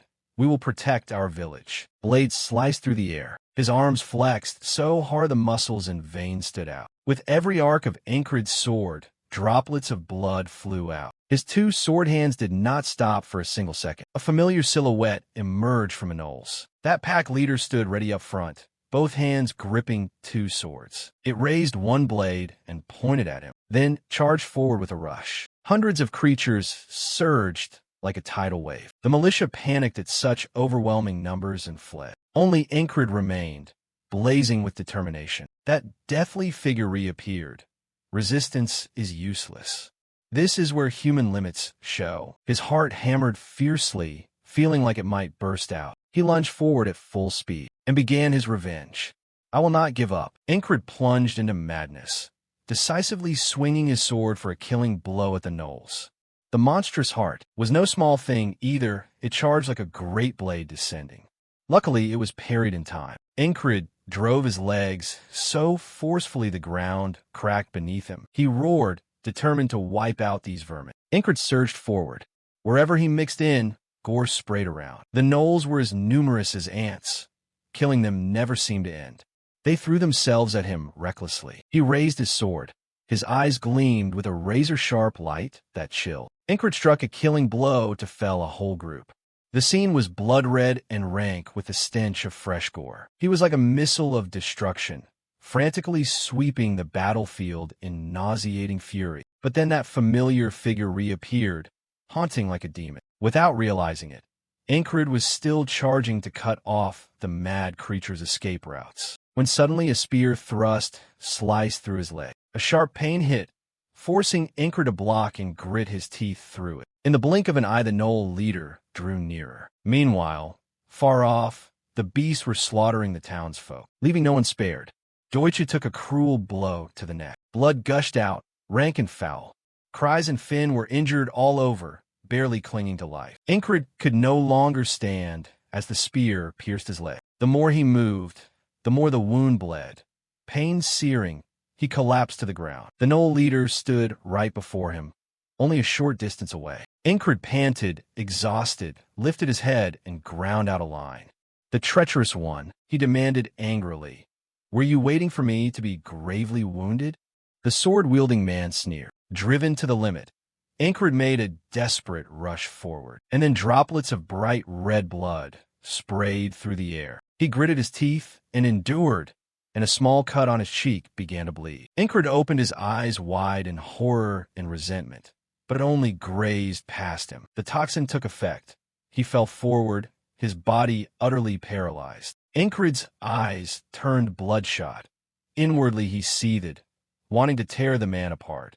He wanted to see him writhe in pain. The Knoll leader laughed with relish, delighted at the sight of him hovering between life and death. They once again slaughtered the whole village, turning it into a mass grave. The boy from his previous life, who once trembled pleading for life, now died unjustly again. Ingrid opened his eyes wide in terror. The obsession and hatred inside him only grew. The heavens could not be still as the endless loop began to turn again. For the third time he steeled himself. Each strike was decisive. The Knolls were still as numerous as venomous wasps, circling to snatch human lives. 20 times, 40 times, Ingrid persisted without collapsing. But no matter how long he held out, the leader would not appear before he was gravely wounded. He hacked and killed like a madman, questioning himself at the same time. Must he take a killing blow to lure the leader out? Ingrid fiercely swung his sword, slaying each Knoll that crossed his path. No good. That monstrosity's speed had reached a knightly standard. He gritted his teeth and endured. In his wounded state, he couldn't dodge the leader's blade. Was there truly no other way? Ingrid recalled each time he had resurrected only to die from that Knoll's toxin and questioned himself further. With what he had now, could he not break through this wall? Suddenly a moment from the past flooded back.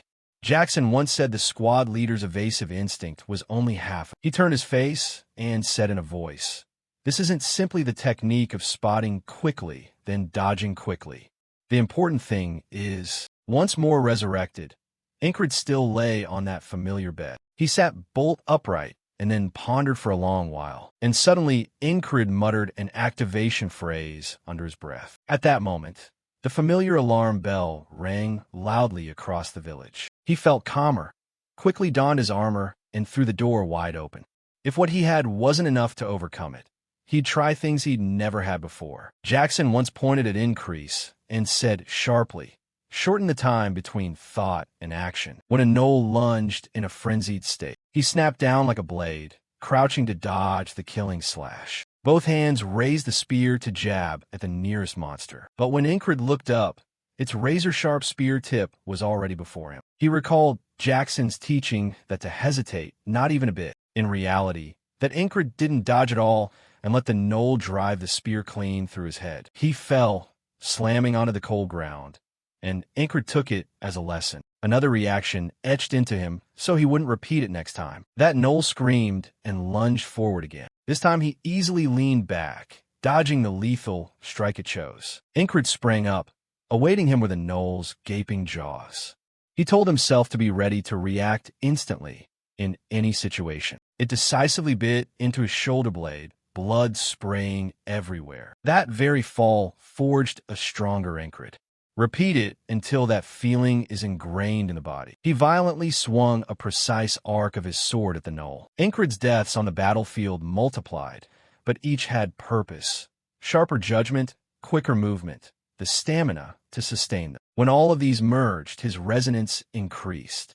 He kept dying and coming back to life, learning from each run and gaining more experience. Ingrid immersed himself in the brutal battlefield, taking countless deadly blows from the enemy. The Knolls laughed with glee, spears thrusting straight at him. Ingrid panted, his body exhausted after endless sacrificial fights. By the 100th time, his corpse could pile into a mountain, the fresh blood choking the air. Time and again, Ingrid was slain, pierced through, but he used each as a stepping stone to go further in the next life. On the 101st attempt, Incred still persisted, charging and slashing madly. He stood in a solid stance, both hands gripping the sword's hilt. Repeating it more and more, Incred swung hard, the cut precise, slicing across a throat. His eyes shone brightly, full of fierce resolve to win.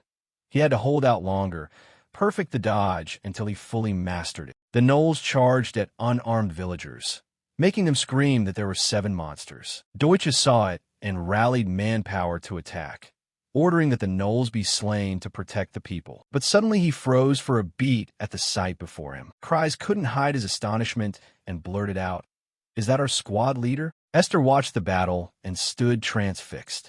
This is insane. Amid so many gnolls, the way he dodged so fast, moving like a dancer, made her question herself.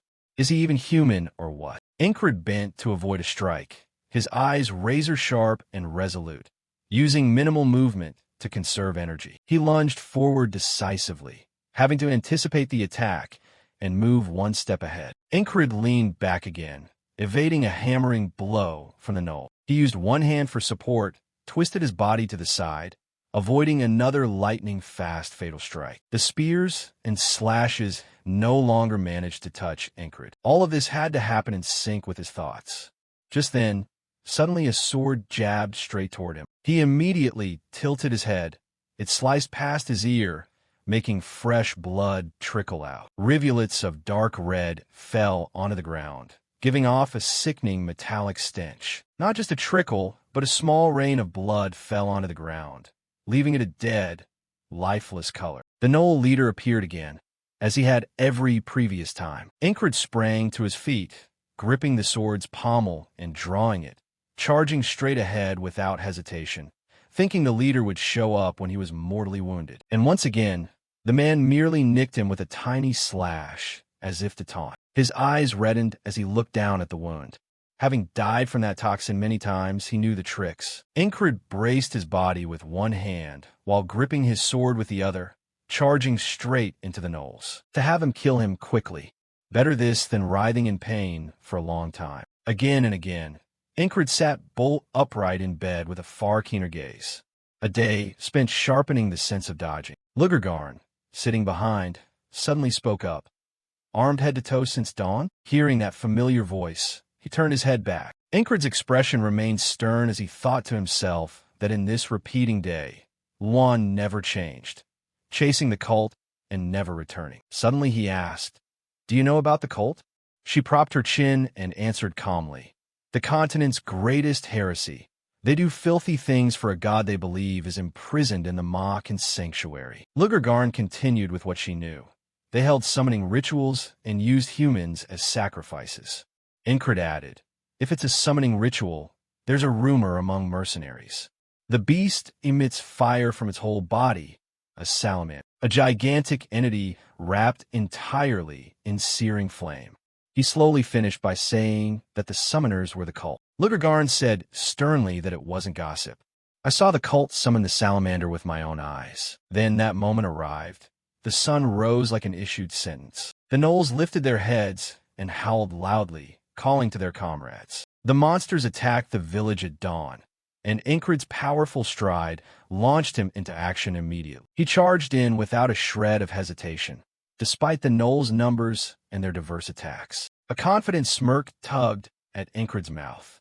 Now I finally get it. When the spear-wielding monsters rushed in like they had nothing to lose. He was so used to this style of fighting that a simple lean would dodge them easily, because this was the 170th, 180th, 190th time. Incred moved more nimbly. Every attack and counter was calculated meticulously. He grabbed the arm of a gnoll. Incred manipulated the foe's sword, making it slash back at another monster. The sensations etched by countless repetitions were in motion, and more monsters charged in right after. They never seemed to run out of numbers. He thought about dodging, blocking, or countering. The best response usually felt instinctive. Just as he moved, he realized the hand was gripping the scabbard. It squeezed and wouldn't let go, creating an extremely dangerous situation for Ink. but had no idea he'd died and returned so many times that the experience had become familiar to him. He immediately unfastened the belt at his hip with both hands. Ingrid didn't hesitate to leave behind his mighty sword. Alone, he hurled himself at 7 ferocious Gus. The battle raged in a sea of fire. Like hell had opened a path, corpses piling up, the air unbearably heavy. Then as the sun's eye burned a shade deeper red, signaling dusk, he still stood tall, facing the swarming monsters like a stubborn ant among them. Each time the sun burned red and dusk fell, it marked another milestone in Ingrid's inner growth. He tossed his head back to avoid the spear tip that won his life. The light was so deep it seemed to dye the air with a metallic stench of blood. Dusk descended again, but the battlefield had not cleared. Swords met with thunderous clanks, blades singing like waves. Ingrid did not stop for a single second, his spirit steady against the savage gnolls. Spears and knives rained down, yet he showed no intention of dodging. When night fell, it wrapped the space in a cold, dark veil. A great blood moon slowly rose, taking the sky as if claiming it. Why? Ingrid's eyes locked onto that scene, a smile creeping onto his lips. He stood firm within the red shroud, gripping his weapon as he charged. Drops of sweat mixed with blood hung in the air, the iron tang blending with the salty bite of steely will. One drop fell into the void, rippling into a perfect, surreal circle. Ingrid leaned back to avoid a sweet, lethal blade, thinking that the core of this technique wasn't just seeing and dodging fast. 2 more drops fell onto the phantom lake, visible only to him. Ingrid continued to stir the battlefield, relying on instant judgment and training the coordinated force of his actions. Accordingly, the corner of his mouth curved in exhilaration, his gaze clear and resolute. Ingrid exhaled and gradually grasped the key to the fight, the feeling of dodging. Then he shut his eyes tight, threading together all the times he died and come back. When those eyes opened, Ingrid could confidently declare he had mastered it. He seemed to step out of the present, standing on the boundary between real and unreal. He stood on a boat, holding a lantern and speaking, "Endurance isn't the answer. You know that." Right. Ingrid opened his eyes again. Another day repeated, and this time it would be different. He lay still in bed, not springing up like the other times. A wry smile touched Ingrid's lips. "Of course I know. I've already got a plan in mind." Today was the 200th day, a day he had survived instead of dying. He stepped up to Kry's bed. Ingrid's hand ripped the blanket off, making him jolt awake. Kry's bolted upright, complaining and startled. "What's going on?" Without much explanation, Ingrid ordered, "Everyone up." Ingrid pointed at the bunk and called out, "Finn, Esther, come with me. Get ready to go." He spoke bluntly, not giving anyone time to process. "Kry's, you have personal business to attend to." Lugargarn, sitting on her bed, asked curiously, "Why the rush so early?" Ingrid answered sternly, cutting to the point, "There's not much time. At dawn the gnolls will flood the village." Ingrid's gaze sharpened. They had to finish preparations and breach the wall before then. Ingrid looked up and said, "Now, I remember, you intentionally staged a psychological move to rally and push belief. There were cultists who escaped a mission back when I was a mercenary. Some in the village look very much like them." Lugargarn immediately turned to question him.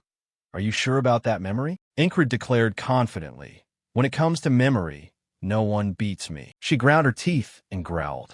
My instinct wasn't wrong. Lugargarn sprang up and walked straight to the door, leaving only one line, "I'll go check on him."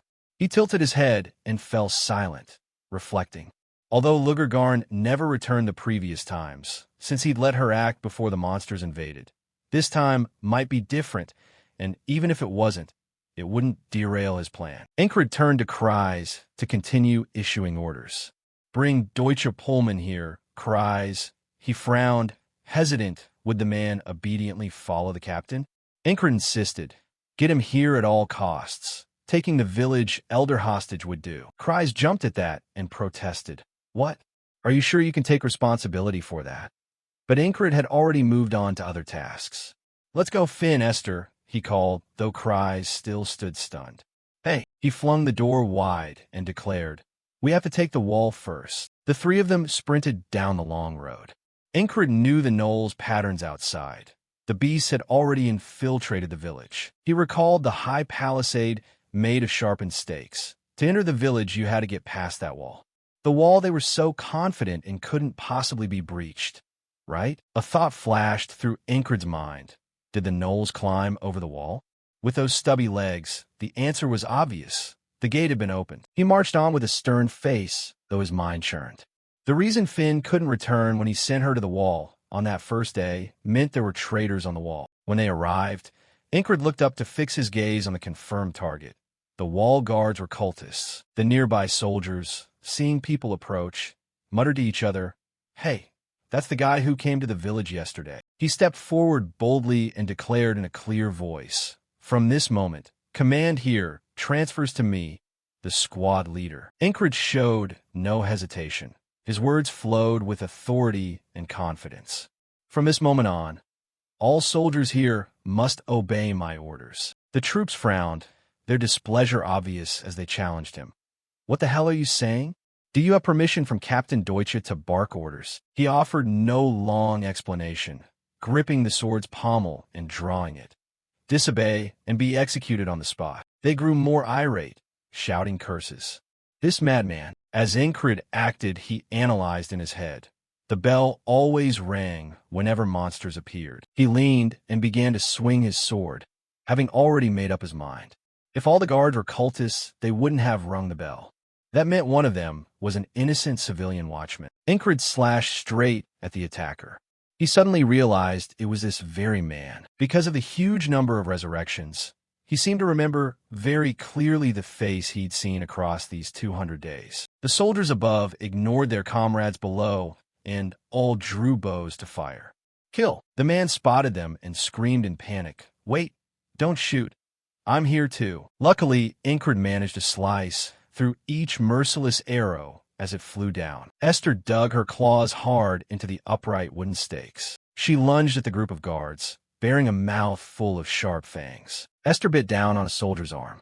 Over here, Finn had just climbed up. She dashed forward, wrenching a guard's arm backward and slamming him down. At the moment, brilliant golden light appeared after the pitch darkness of night. Ingrid looked up and realized with horror that dawn was breaking, meaning the distant plain that seemed peaceful was actually stirring. "The Knolls are coming." Ingrid immediately turned and asked if the gate had been securely locked. The man stammered in confusion, saying the bolt was already fastened. Ingrid pressed further. "Check it again." The soldier, being restrained, snarled in anger. "Damn it." He hurried to the lock and screamed in panic. "What is this?" He saw a deathly crack and yelled. "How is there a split?" This. Outside, the Knolls were rampaging, charging straight for the gate. From above, Finn saw it and shouted a frantic warning. "The pack is pouring in." He grabbed another plank urgently, insisting it be replaced immediately. The restrained soldier suddenly revealed his true face. He swept his hand and a haunting purple magic flared. He bellowed loudly, "Do not impede the work for our God." Another of his comrades raised his hand, ready to attack. Seeing the danger, Ingrid shouted an order and shoved them back outside. "What on earth is happening?" Finn grit her teeth and clung to his shirt and trousers with all her might. She hurled him outward, where the snarling pack awaited. He fell, stunned, with monsters lunging in behind him, indifferent, trampling his head as they pushed forward. At that moment, the man inside finished replacing the plank and successfully secured the lock. The Knoll pack outside fumed, each one pounding on the gate to get in and slaughter the villagers. Their roars echoed horribly, haunting the survivors. Just then Deutsche arrived with his men, bombarding them with rapid questions. "What's the situation?" Ingrid looked over, thoughtful. Deutsche and the militia. Kreis had brought them at just the right time. Kreis immediately released the man, his face pale as he tried to explain. "I was just following orders." You stepped forward to face the group and bluntly announced the shocking news. "The Knolls are targeting the village." Ingrid's gaze sharpened and his voice turned grave. "This is an emergency. By delegated duty, all command authority is mine now." He ground his teeth, clearly not accepting it. "That bastard!" Suddenly, from the door, the monsters outside struck it as if trying to smash it to pieces. Seeing Deutsch's displeasure, Ingrid angrily barked, "Can't you tell what's important right now? Shoot that one." He was furious, but had no choice but to comply. Loudly, "Damn you, you'll explain this later." Deutsche urgently raised his voice, issuing orders. "Everyone, get on the wall. Unleash a rain of arrows." Arrows flew, pinning into the knolls below. The scene soaked in the metallic stench of blood. Incred thought grimly that even if they held the gate and stopped the Glon from entering, as long as the pack lingered at the gate, they couldn't count the day as one. He pointed to the distant door and asked, "Hey, is that the side gate?" The man stammered, "Huh? Yes, but..." Incred flatly made a request. Could they open that door a little? The soldiers reported that the front line had been pushed back and was holding tight. But the man still stood dumbfounded at Incred's words. Right now, he looked up and shouted, "Esther, assist." She immediately slashed her claws and charged down with fierce gusto. A few curious gnolls looked up. Her silhouette blocked their view, and then a powerful swipe instantly wiped out a dangerous beast. The soldiers on the ramparts were amazed and shouted to one another, "Here's our chance," they yelled enthusiastically. "The gnolls have stalled because of the panther." Incred tilted his head and asked, "Is that enough?" The man strained with all his might to pull open the side gate. A blinding light streamed in from outside. He immediately assumed a fighting stance and mentally mapped a strategy. The pack will break only if the leader dies, so he'll cut through their encirclement. The gnoll leader looked gruesome, eyes bulging as it stared at him, but he was fully composed and resolved to take the leader's head. Incred gripped his sword tight. The battle fire was about to ignite. He launched forward, each slash clearing a path, blood spraying into a trail for him to follow. The men on the wall panicked when they saw it. That mad bastard charged into the gnoll's midst. Deutsche scowled and ordered support. He thought only of victory, shouting fiercely and supporting him with bow fire. From the high wall, Deutsche's voice echoed, "Fire, militia! Do not stop. Aim and shoot." The archers suddenly faltered, alarmed. "There are too many gnolls. We're short on men." Same on this side. Hearing that unlucky news, he ground his teeth in worry. Finn's face went serious as she said anxiously, "Hey, Cries. Incred is out there." Chris bowed his head, biting his nails and muttering to himself, "We don't have any real siege weapons. The wall is getting damaged bit by bit." He widened his eyes as he foresaw the brutal outcome. At this rate, a breach is only a matter of time. Cries suddenly slapped both sides of his own face to jolt himself awake. He glanced over, his mind screaming at him, "Pull yourself together. The captain's reckless move must have a plan. I must do what I can here." Cries looked to the village elder and suggested spiritedly, "Something to throw. If you run out of arrows, pick up stones and throw." The elder added, "There's a quarry behind the village." He began calling to rally collective strength. "We alone aren't enough. People over there, all of you come help." The townsfolk who were mid-shore stopped and turned to watch. Outside, Incred continued, wildly landing killing blows, drawing as much attention as possible. Each of his attacks was powerful, slaying dozens of gnolls. Esther joined in by ripping and tearing at the monsters. He stood back to back with her. The purpose of this suicidal charge was to focus all the surrounding gnolls on them. Neither showed fear as they faced the bloodthirsty pack charging at them. If so, suddenly Cries shouted with rousing vigor, "Throw!" All the villagers and soldiers on the wall began hurling stones downward. Large rocks fell straight down and crushed the gnolls below. Some of them fled, others crazily charged on. More and more rocks rained down. Incred's gaze swept to assess and calculate. Even a moment of chaos would become a major vulnerability. He silently stared ahead, thinking to himself, "Good, move along that route." Incred suddenly barked an order. "Esther, watch the rear." No sooner had he finished than he charged forward like a blazing arrow. The gnolls, of course, noticed Incred's move, but before any could seize him, she pounced on one and attacked. Esther pinned the creature to the ground and delivered a killing bite to its neck. The monsters began to focus their attention on Esther, and she spun up onto the battlement to escape the chaotic battlefield. Cries, who was throwing stones, saw her and called out loudly, "Esther," he asked with deep worry, "Where's the captain going?" Incred lay flat on the ground among the sharp, thorny grass. He seriously began to feel his way forward, crawling with hands and knees.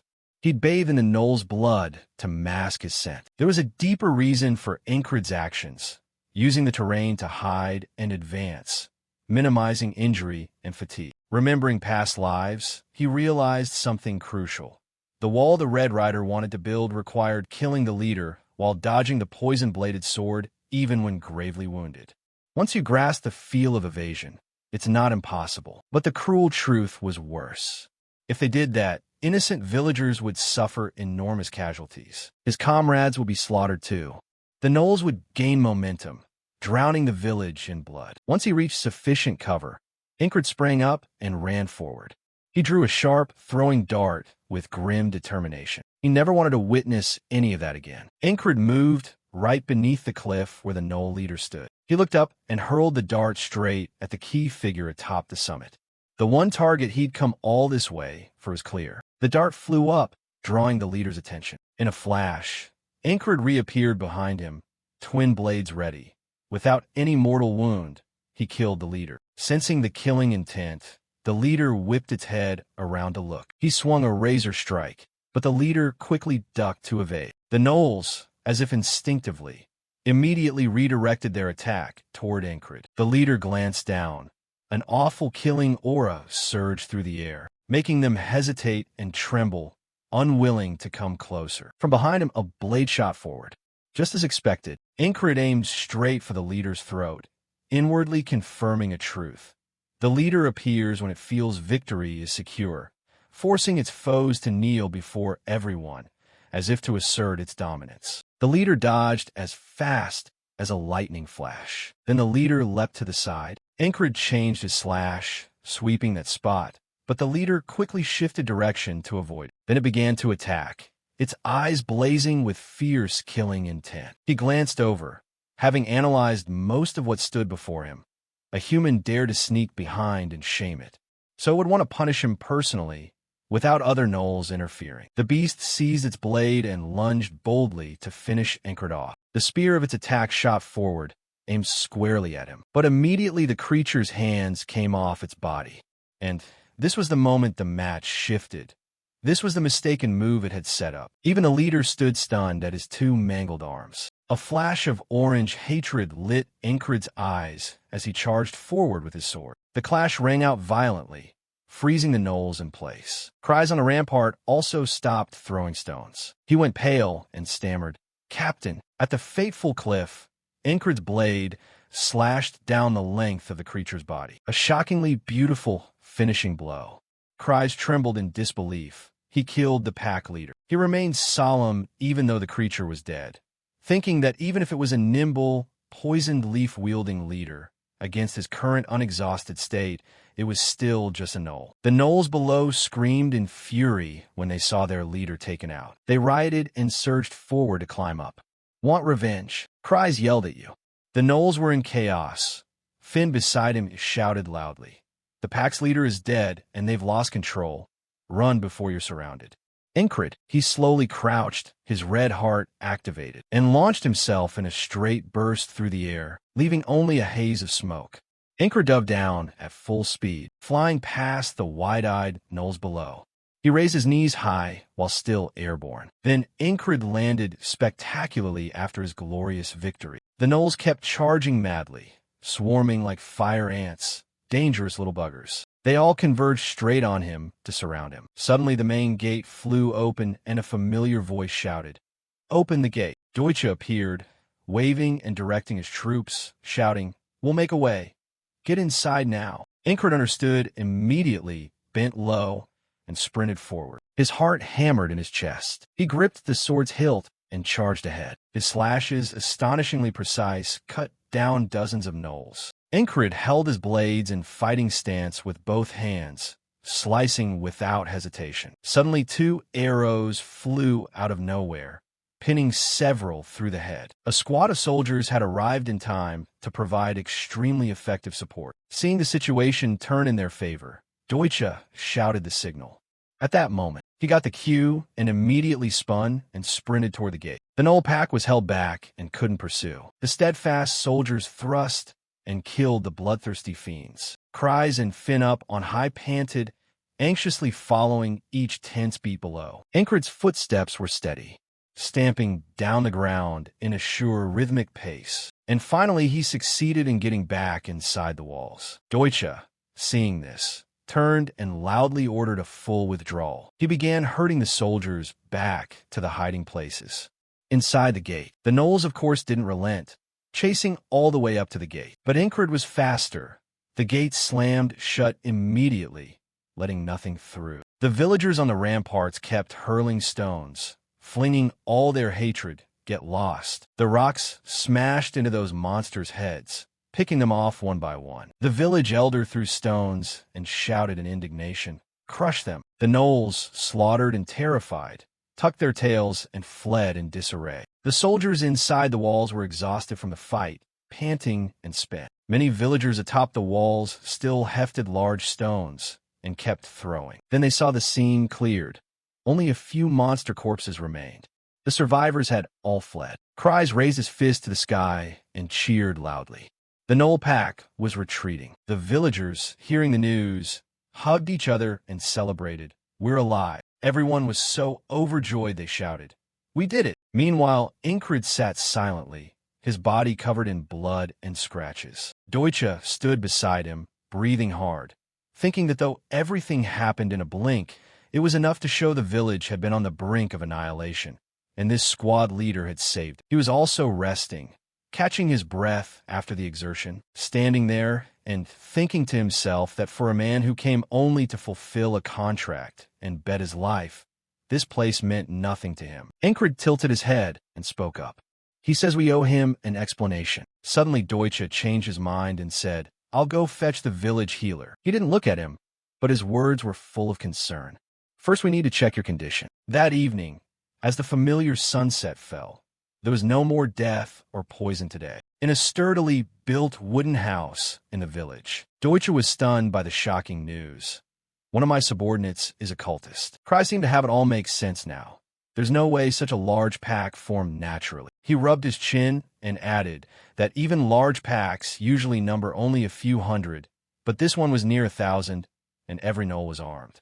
If cultists were involved, it all becomes clear. The village elder, hearing this, asked bewildered why they'd target this village. Cries frowned and replied that you can't fathom a cultist's mind. He began to lecture. They're fanatics who worship the demonic realm and believe they must expand it.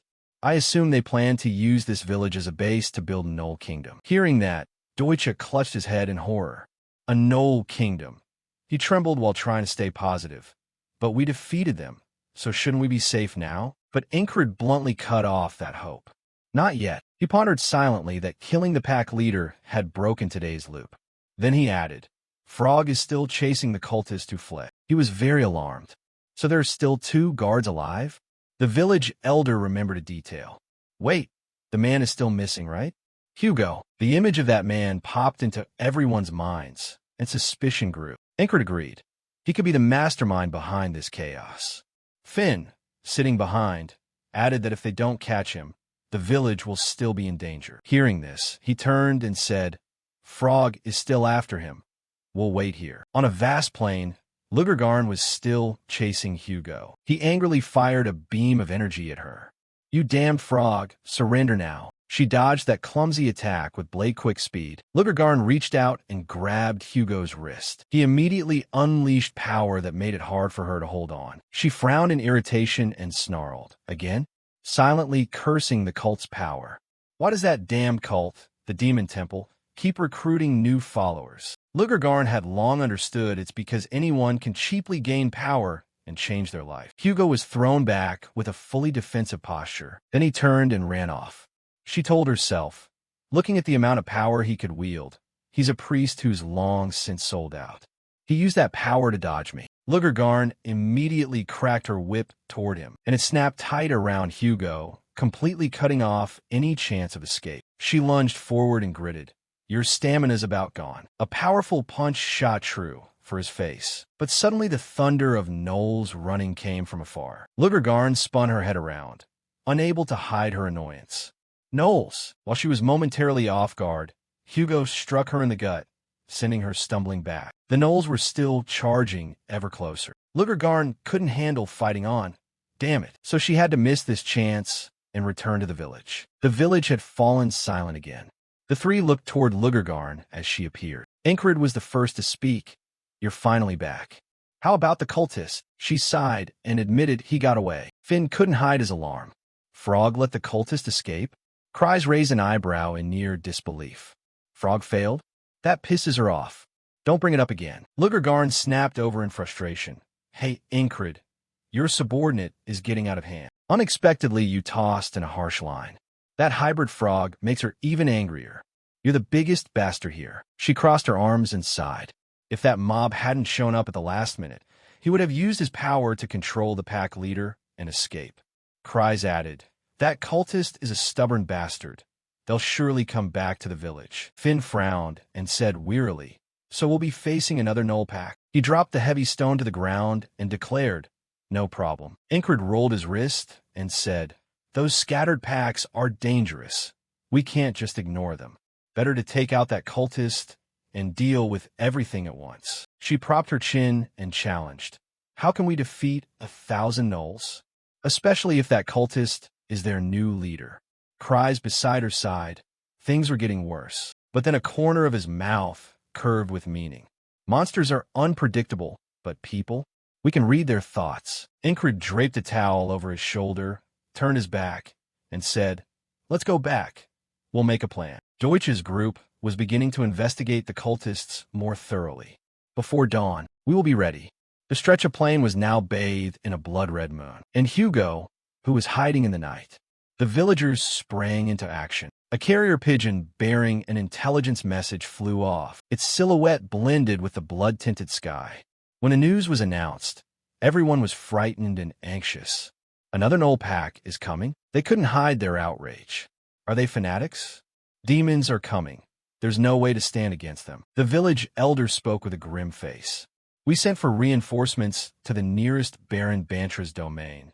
But even in the best case, it'll take a week to arrive." Deutsche gritted his teeth at the urgency. There was nothing left but to try to hold out. Suddenly Cries stepped forward to reassure them. "Maybe it won't take a whole week." A corner of his mouth lifted. His eyes brimmed with resolve and faith. "If the plan we laid out succeeds." Deutsche, hearing this, asked in astonishment, "You have a plan?" Incred stepped forward decisively and said, "This is a place everyone built with their own hands." His gaze sharpened as he declared firmly that a village like this will not be left for the gnolls to trample. The next morning as dawn broke, the bell rang loudly to signal that another battle was about to fall upon them. Incred and Lugargarn stood proudly before the high city gate. The gnolls had begun to appear, a large force, wielding sharp weapons. Cries was utterly stunned to see them. Finn was shocked and stammering. "Those bastards." She saw what they carried and shouted to alert everyone. They brought ladders. Lugargarn rubbed her chin in surprise. "Taught the gnolls about ladders overnight?" Incred looked up, voice full of sarcasm. "The Hugos got more teacher talent than fanatic." Cries behind her yelled in annoyance. "Now's the time for jokes." The moment those touched the wall were done for. He finally took a fighting stance, drew his sword, and called Frog. She was ready, clearly having picked her target. Lugargarn looked forward solemnly, announced, and the operation began. Hugo stood with the monsters, sneering with contempt. "You fools." He flicked his hand to command the horde forward, leading them to their own deaths. Both sides immediately took up positions to clash. But first, flashback to last night, when Cries began explaining the strategy. The premise of the plan remained the same. A pack falls only when its leader is killed. Deutsche folded his arms and continued, "Not to mention confronting the fanatic's power. If we just kill the leader thoughtlessly." He shut his eyes and shook his head, saying the gnolls would scatter across the region and threaten the village. Hunting them down and killing them one by one would be very tedious. Cries had laid out each calculated step. So first we would sharply reduce the gnolls' numbers. Incred gripped his sword and swung it forward. A sweeping arc sliced across the bodies of 3 gnolls. At first they only saw a few streaks of blood spray out, but then their flesh completely came apart. Fresh blood spattered, painting the cold ground red. The ladder bearer behind was about to charge forward, when Incred seized the opportunity to leap high. Twin blades raised. He aimed straight at the target. One slash from him easily split the tall ladder in two. Hugo watched, stunned rigid. Lugergarn stood behind, equally amazed and thinking to herself. Yesterday, while chasing the fanatic, she'd heard Ingrid had killed a Knoll leader alone. But to be honest, she hadn't believed it. Her eyes remained fixed on each of his moves as she told herself he'd been stuck in place until very recently, showing no sign of growth. Ingrid was silent. That intense focus made him sharper. Then he surged forward without hesitation. Lugergarn couldn't help but marvel inwardly. He's grown stronger. Ingrid ran and spun his blade. Wherever the sharp edge swept, Knowles fell. The battlefield was a dance floor to him, but the dance he performed was death's. Lugergarn silently admired that he could single-handedly sway the tide of battle. Her eyes widened. At this level of power, he was nearly at a standard knight's rank. Villagers on the walls kept hurling rocks down to aid their fighters. Countless Knolls were cut down. The sickening stench of blood made one nauseous. Lugergarn cracked her whip hard against the ground, her heart pounding wildly. The whip's tail curled tightly around a Knoll clutching a ladder. With a powerful yank, she tossed it. The ladder splintered and the creature was split in two.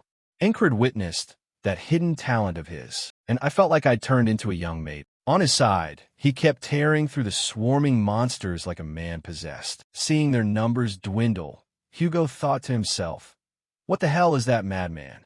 He's handling nearly 100 Knolls alone.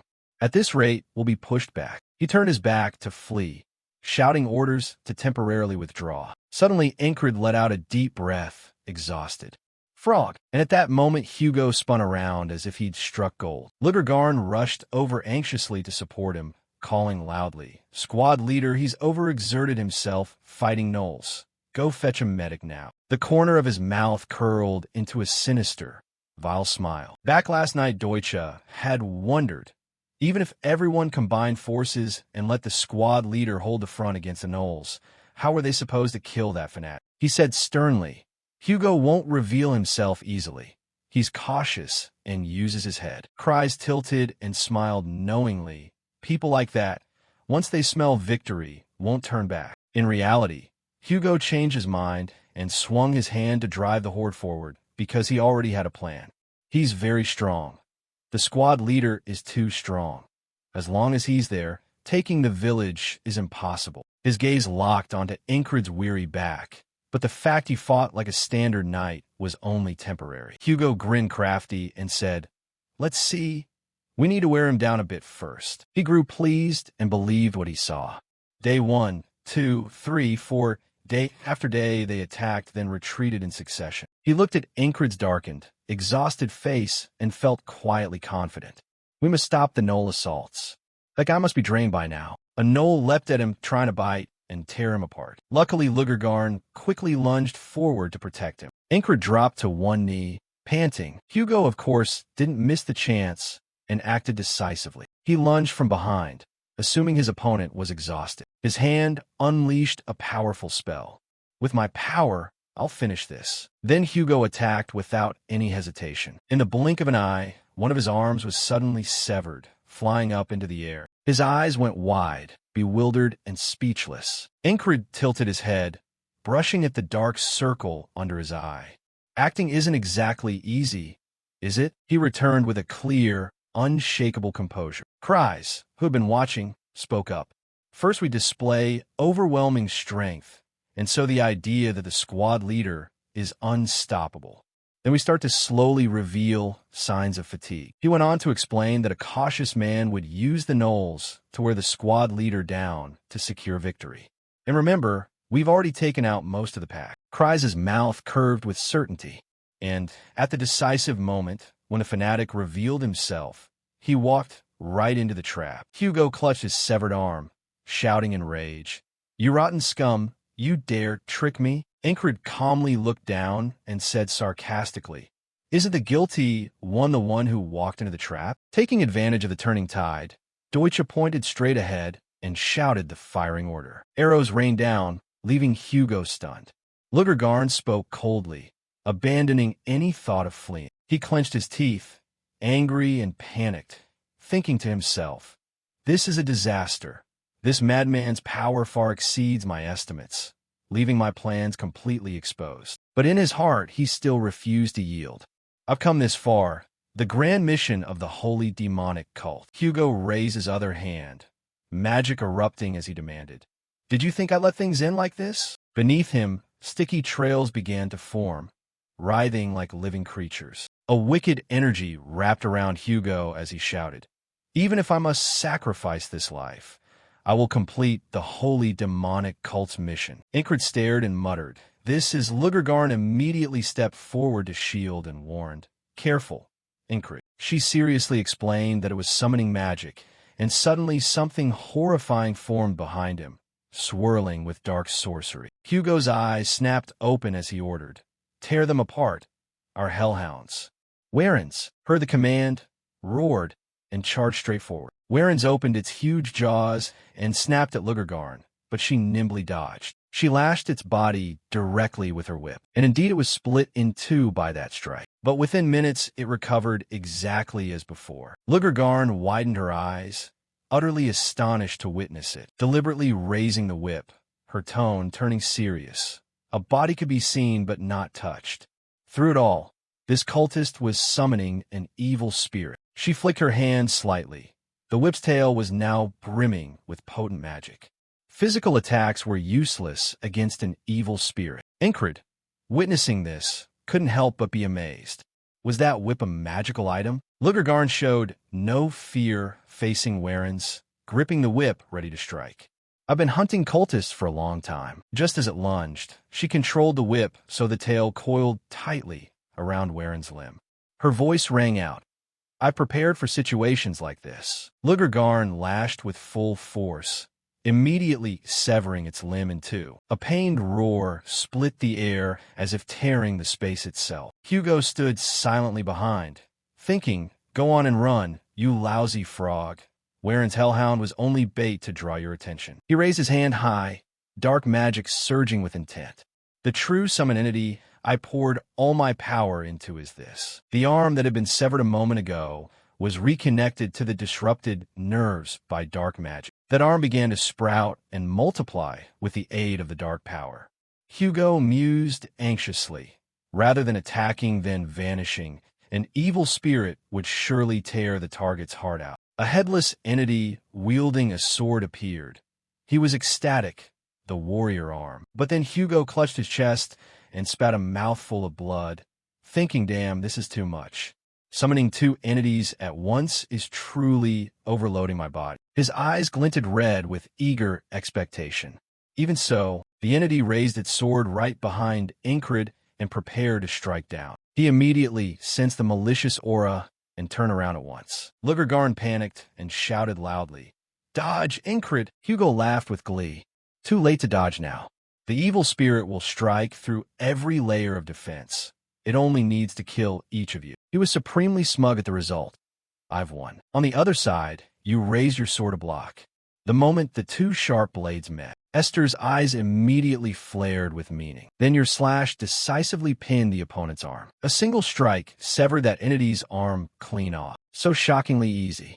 Hugo froze, utterly motionless, unable to believe his eyes. Even Lugergarn paused for a beat in surprise. Even Ingrid was puzzled by his sword that contained magic.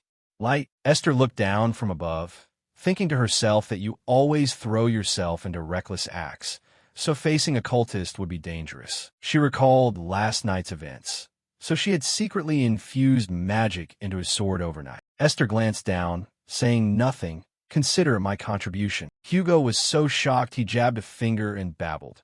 Your sword, what is that?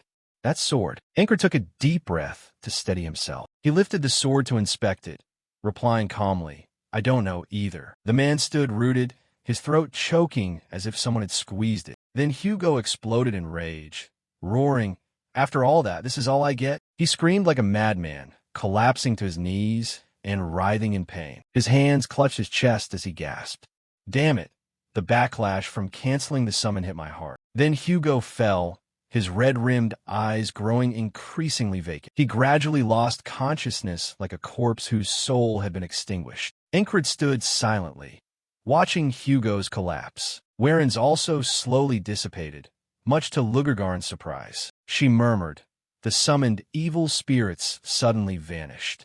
You bent down, placed a hand on Hugo's chest, and said, "No need to fight anymore." Ingrid looked up and announced, "The cultist is dead." The gnolls howled, and the dark magic they'd been under disappeared immediately after. They turned and fled. Lugargarn, seeing this, spoke up.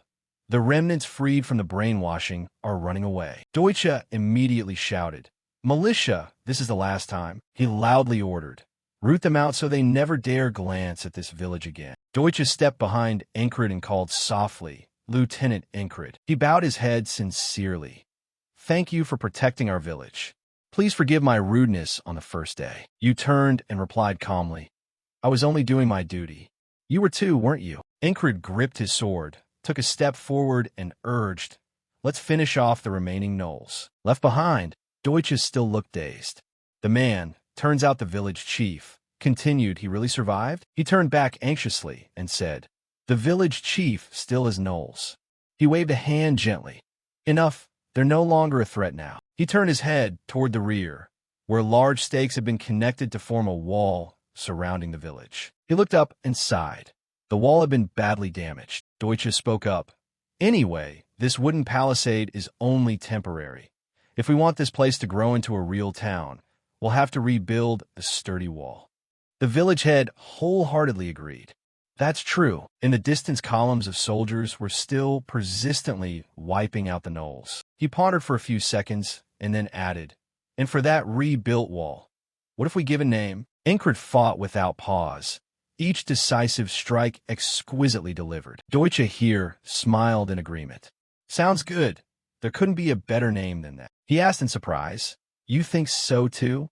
Ingrid answered firmly, "Yes, I'm sure everyone in the village will agree." The soldiers were cheering in the joy of victory. The villagers beamed with happiness. Meanwhile, Deutsche's voice rang out.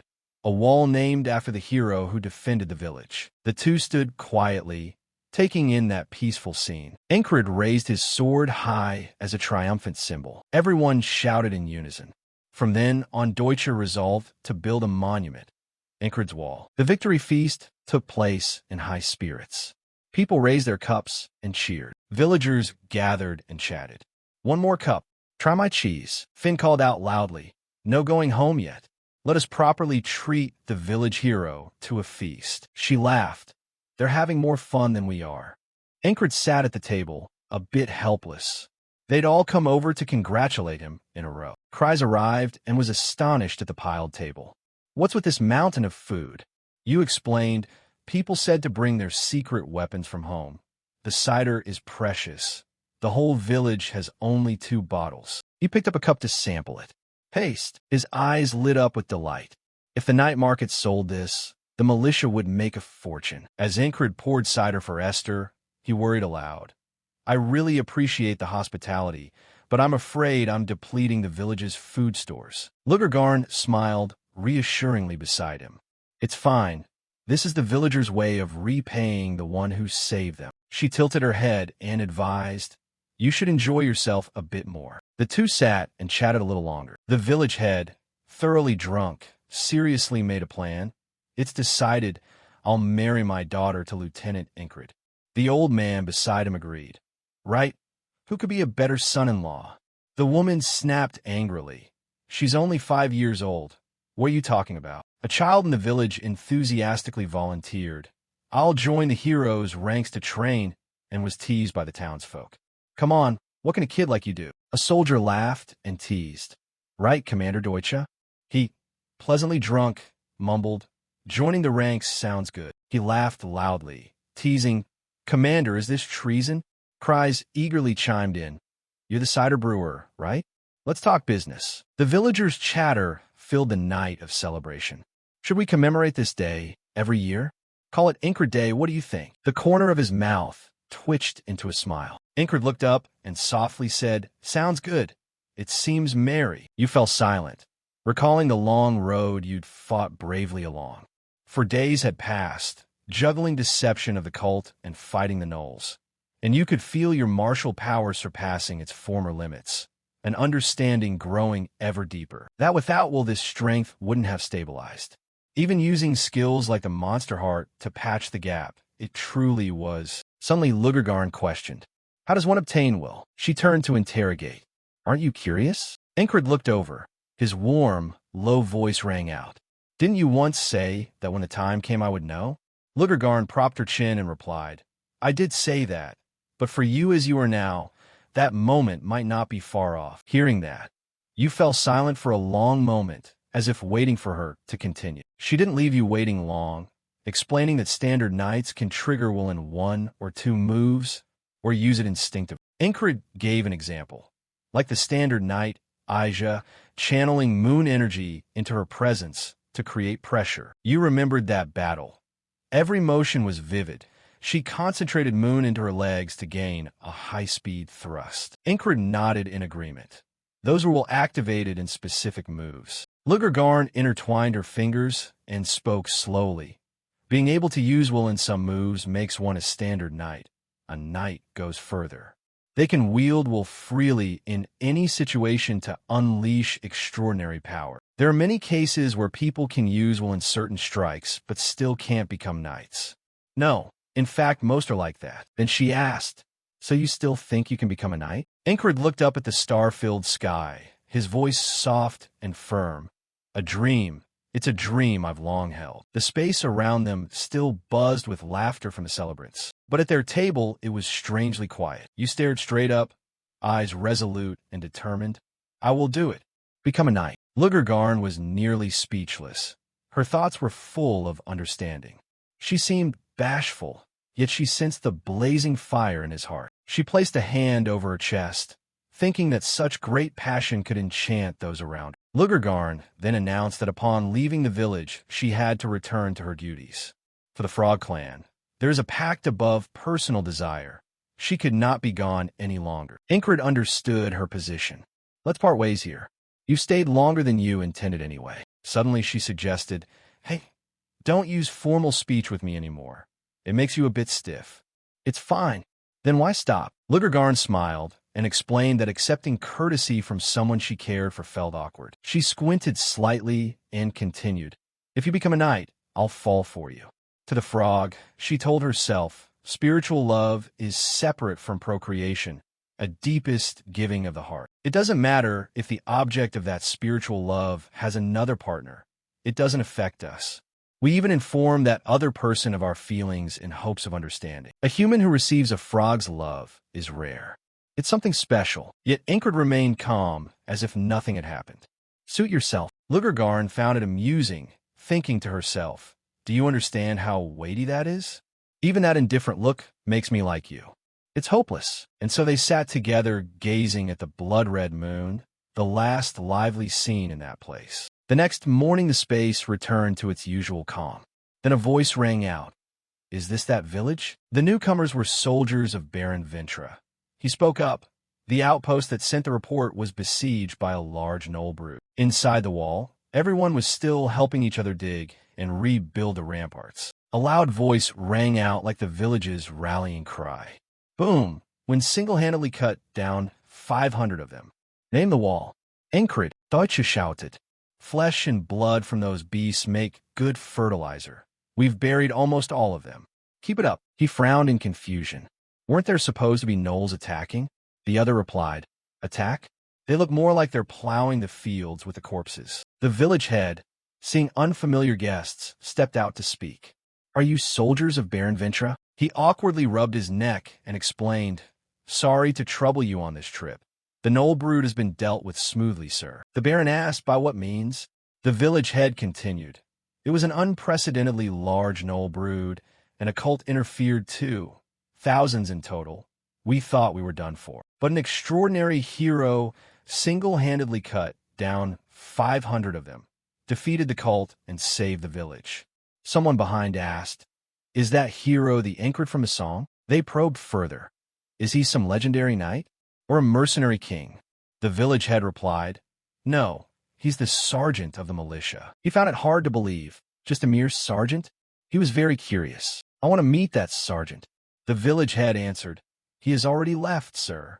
He said the gnoll nest was dealt with and rode off without hesitation. Hearing this, the Baron slightly furrowed his brow, Figures. Then they turned their horses to head back, and he called out, "If it's safe, let's return." The hooves thundered across the long road, and he couldn't help but ask, "Captain, is that rumor true?" He probed about the tale of single-handedly slaying 500.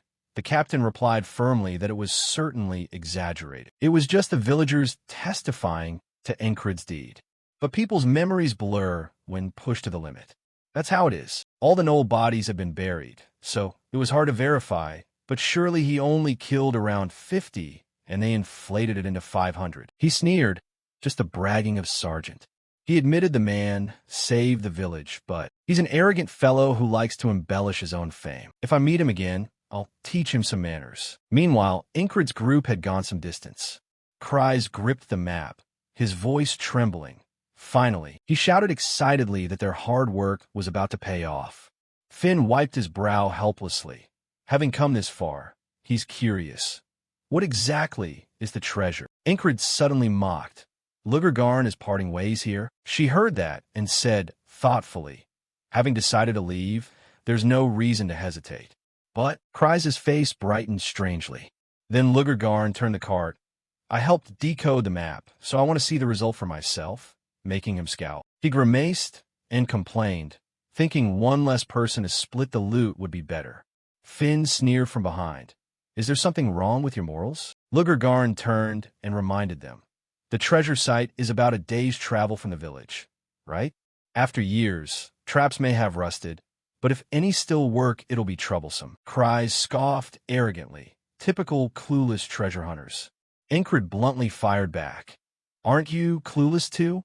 He declared confidently, "Come on, trust me and follow." A corner of Kry's mouth curled up as he declared, "I'll show you what real skill looks like." Kry's moved while studying the map seriously. It's been 100 years since Dolph's treasure dungeon was created. For a century, treasure hunters have been racking their brains. He clenched his fist, voice trembling. How can we get the treasure more easily? How do we get rich doing nothing? Enkrid cut in. That's a very practical mindset. Kry's placed a hand on a large rock, glanced around, and said, "Let's see, based on the map's position, this rock." He pushed it aside with all his strength, revealing an entrance to a stairway. "Nailed it." Kry's exhaled and continued analyzing the map. Then Finn sat down to inspect and spoke up. "This isn't the entrance. Where are you planning to go?" He sprang to his feet arrogantly and declared this was a technique distilled from the long struggles of treasure hunters. Kry's pulled a small schematic from his pocket and boasted. A technique that infers the treasure chamber's location from the dungeon entrance, and then sneaks in is called a backdoor breach. He enthusiastically dug on and on, a crazy pace aiming to bypass all the traps inside. Enkrid glared at him and said, "It's just a shortcut." Kry's kept digging like mad and shot back bluntly, "It's very convenient, isn't it?" It didn't look convenient at all. After a short, while he was exhausted to the point of collapse, Finn sighed, "Inviting trouble and making yourself toil." Enkrid had to take over the digging. Shortcuts can sometimes pay off, but Lugargarn looked up and announced, "It's already pitch dark. Maybe we should spend the night down here." When they finished digging, a dark passage appeared beneath the thick earth. Kry's knelt, eyes shining as he exclaimed, "My gold." Finn took out a rope and suggested sending a scout down first. She slowly lowered herself, her feet softly touching the ground. Finn's gaze stared straight inside. There was only a raised dais, a sword stuck into it, and a small chest. She made a circuit to scout and ensure it was safe. Finn, in that mysterious chamber, observed for a long while. Her voice rang out, "Hey, everyone, you can come down now." Cries dashed in eagerly. "What about traps?" She smiled and confirmed there were no signs of any. She patted her side and explained that with a scout's basic skills, one can easily detect ordinary traps. To fool me, it'd have to be a trap enchanted with magic. Lugargarn added that it would be excessive for some ancient rich fool to set that kind of trap. Esther slowly crawled in, eyes scanning as if probing this unfamiliar place. Cries sat before the chest and carelessly pried the lock with the tip of his sword. "If there are no traps, I won't be polite." Enkrid stood nearby watching and said, "You already have a lot of krona, though. Yet you still save every coin." Cries gritted his teeth as he tried to open the chest. "Captain, you don't know. there's still so much missing. Cries' mouth twitched when he mentioned his pride. My salon won't stop at being #1 in the capital. I aim to open branches across that female continent. You responded with some amazement. Such ambition? Cries confidently replied, yes, of course. He spoke with growing seriousness and determination. A salon is the perfect place to amass krona, because only krona can save lives. Esther kept sniffing and thought to herself that something was off, a very faint scent. When she looked over, she saw strange wisps of air emanating from the chest. Esther took a defensive stance, growling in her throat. That chest, it's been enchanted. Esther let out a few big cat cries, inwardly warning of danger and urging everyone to back away. Bulging eyes, Cries jumped, levering hard so the chest cracked open, and a magic circle began to spread. It erupted at an extremely fast speed, as if trying to swallow everything. Finn and Lugergarn behind tried to flee, but it was too late. Esther was almost out, but her lower body was caught. She tried to crawl free, but was held fast. The sphere sucked Esther violently back inside. The recoil hurled her backward. Her whole body collided with Incred with a jarring impact. He spoke up. Finn, you said there were no traps. Finn wiped sweat and helplessness and replied, this is a magical trap. How was I to know? Lugergarn sighed. Trouble. We're completely trapped. Esther stood up normally, scolding herself inwardly. Careless. If not for the trap being so old its scent faded. Incred stroked Esther's fur and asked, Han, you okay, Esther? She touched the magic lightly with a forepaw and thought it over. This isn't a hard puzzle to dispel. It's just that to gather enough power to break it. She estimated it would probably take 2 days. Cries flung the chest open and screamed. The chest is empty? Where's my gold? Incred sighed in exasperation. This guy, even now. Finn pointed at the chest. It's not completely empty. There's a note. She picked it up and read it aloud. Only the one who takes the treasure can get out of here. She read on, getting angrier. You sneaked in through the back door? Too bad. The only trap here is right here. Lugergarn behind exclaimed, do people really call the backdoor breach a backdoor in those days? Finn sat down, flipping the note, and concluded. In short, that so-called technique was just a waste of effort, right? Cries shouted in anger. The chest's empty. How do we get the treasure? Damn dolt. Incred pointed ahead and reminded them. There's still one thing left. He frowned and looked over. That old ruined sword? He examined it and remarked that although the blade was worn after 100 years, the core remained intact. A fine sword. Cries scowled and sneered. It looks like a pile of scrap no matter how you look at it. Fine. The treasure is just this one thing. He decisively grabbed the ancient sword's hilt. Suddenly the space around Cries shifted. He looked around in bewilderment. Huh? What is this? Where am I? Unexpectedly, a tutor-like figure from above swung a killing blow with a sword. Cries immediately dropped his hands to shield his face. A scream rang out, and back in reality, he fell flat on his back, trembling violently. Finn, seeing this, panicked and asked, what happened? Are you okay? Cries sat bolt upright, hysterical, recounting, no, a madman with a sword chased me. Huh, he's gone. She frowned in confusion. What are you talking about? Finn, curious, stepped forward and touched the sword, just lifting the sword alone. The tutor appeared once more, swinging his sword down in a fierce strike. She yelled, damn madman. Cries found an ally to point at, right? Lugergarn stepped up from below. Let me try holding it. She touched the sword's pommel cautiously. Then Lugergarn pulled up, but her hand slipped off the blade. She froze for a beat, eyes fixed on her hand. Incred immediately understood the issue and thought to himself, frog skin is notably slippery, so frog loop weapons feature a locking ring at the grip. He looked at the 2 round holes on her permanent weapon and finally incried his thought in his head. That sword doesn't even have a proper scabbard, so a frog can't hold it firmly. Lugergarn helplessly clenched and unclenched, saying something to fill the air. See, the ones holding the sword. She guessed aloud that this seemed to be a ghost sword inhabited by an evil spirit. If Dolph's note is right, we must defeat the evil spirit and pull the sword out to dispel the magical trap. Cries asked wearily, can't we just ignore the evil spirit and yank the sword out? Lugergarn replied bluntly, before you do that, the evil spirit will split your head in 2, making him even more discouraged. Damn it! Only Incred remained on the dais, staring intently at the sword. A sword possessed by an evil spirit? Physical force doesn't work on evil spirits. They're entities that can only be purified by divine power or sanctified charms. Then he resolutely gripped the hilt, and the space around him shifted once again. Incred quietly recalled a prior event. In a battle against a cult, his sword emitted a mysterious light that drove off an evil spirit. But upon inspection afterward, it was just an ordinary sword. He murmured, "We can't rely on some undefined power. How are we supposed to defeat this evil spirit?" Suddenly, the tutor reappeared without warning and swung a strike down toward Incred's head. He drew his sword as fast as light. Incred raised it high to brace against the weight of the attack. He widened his eyes in surprise.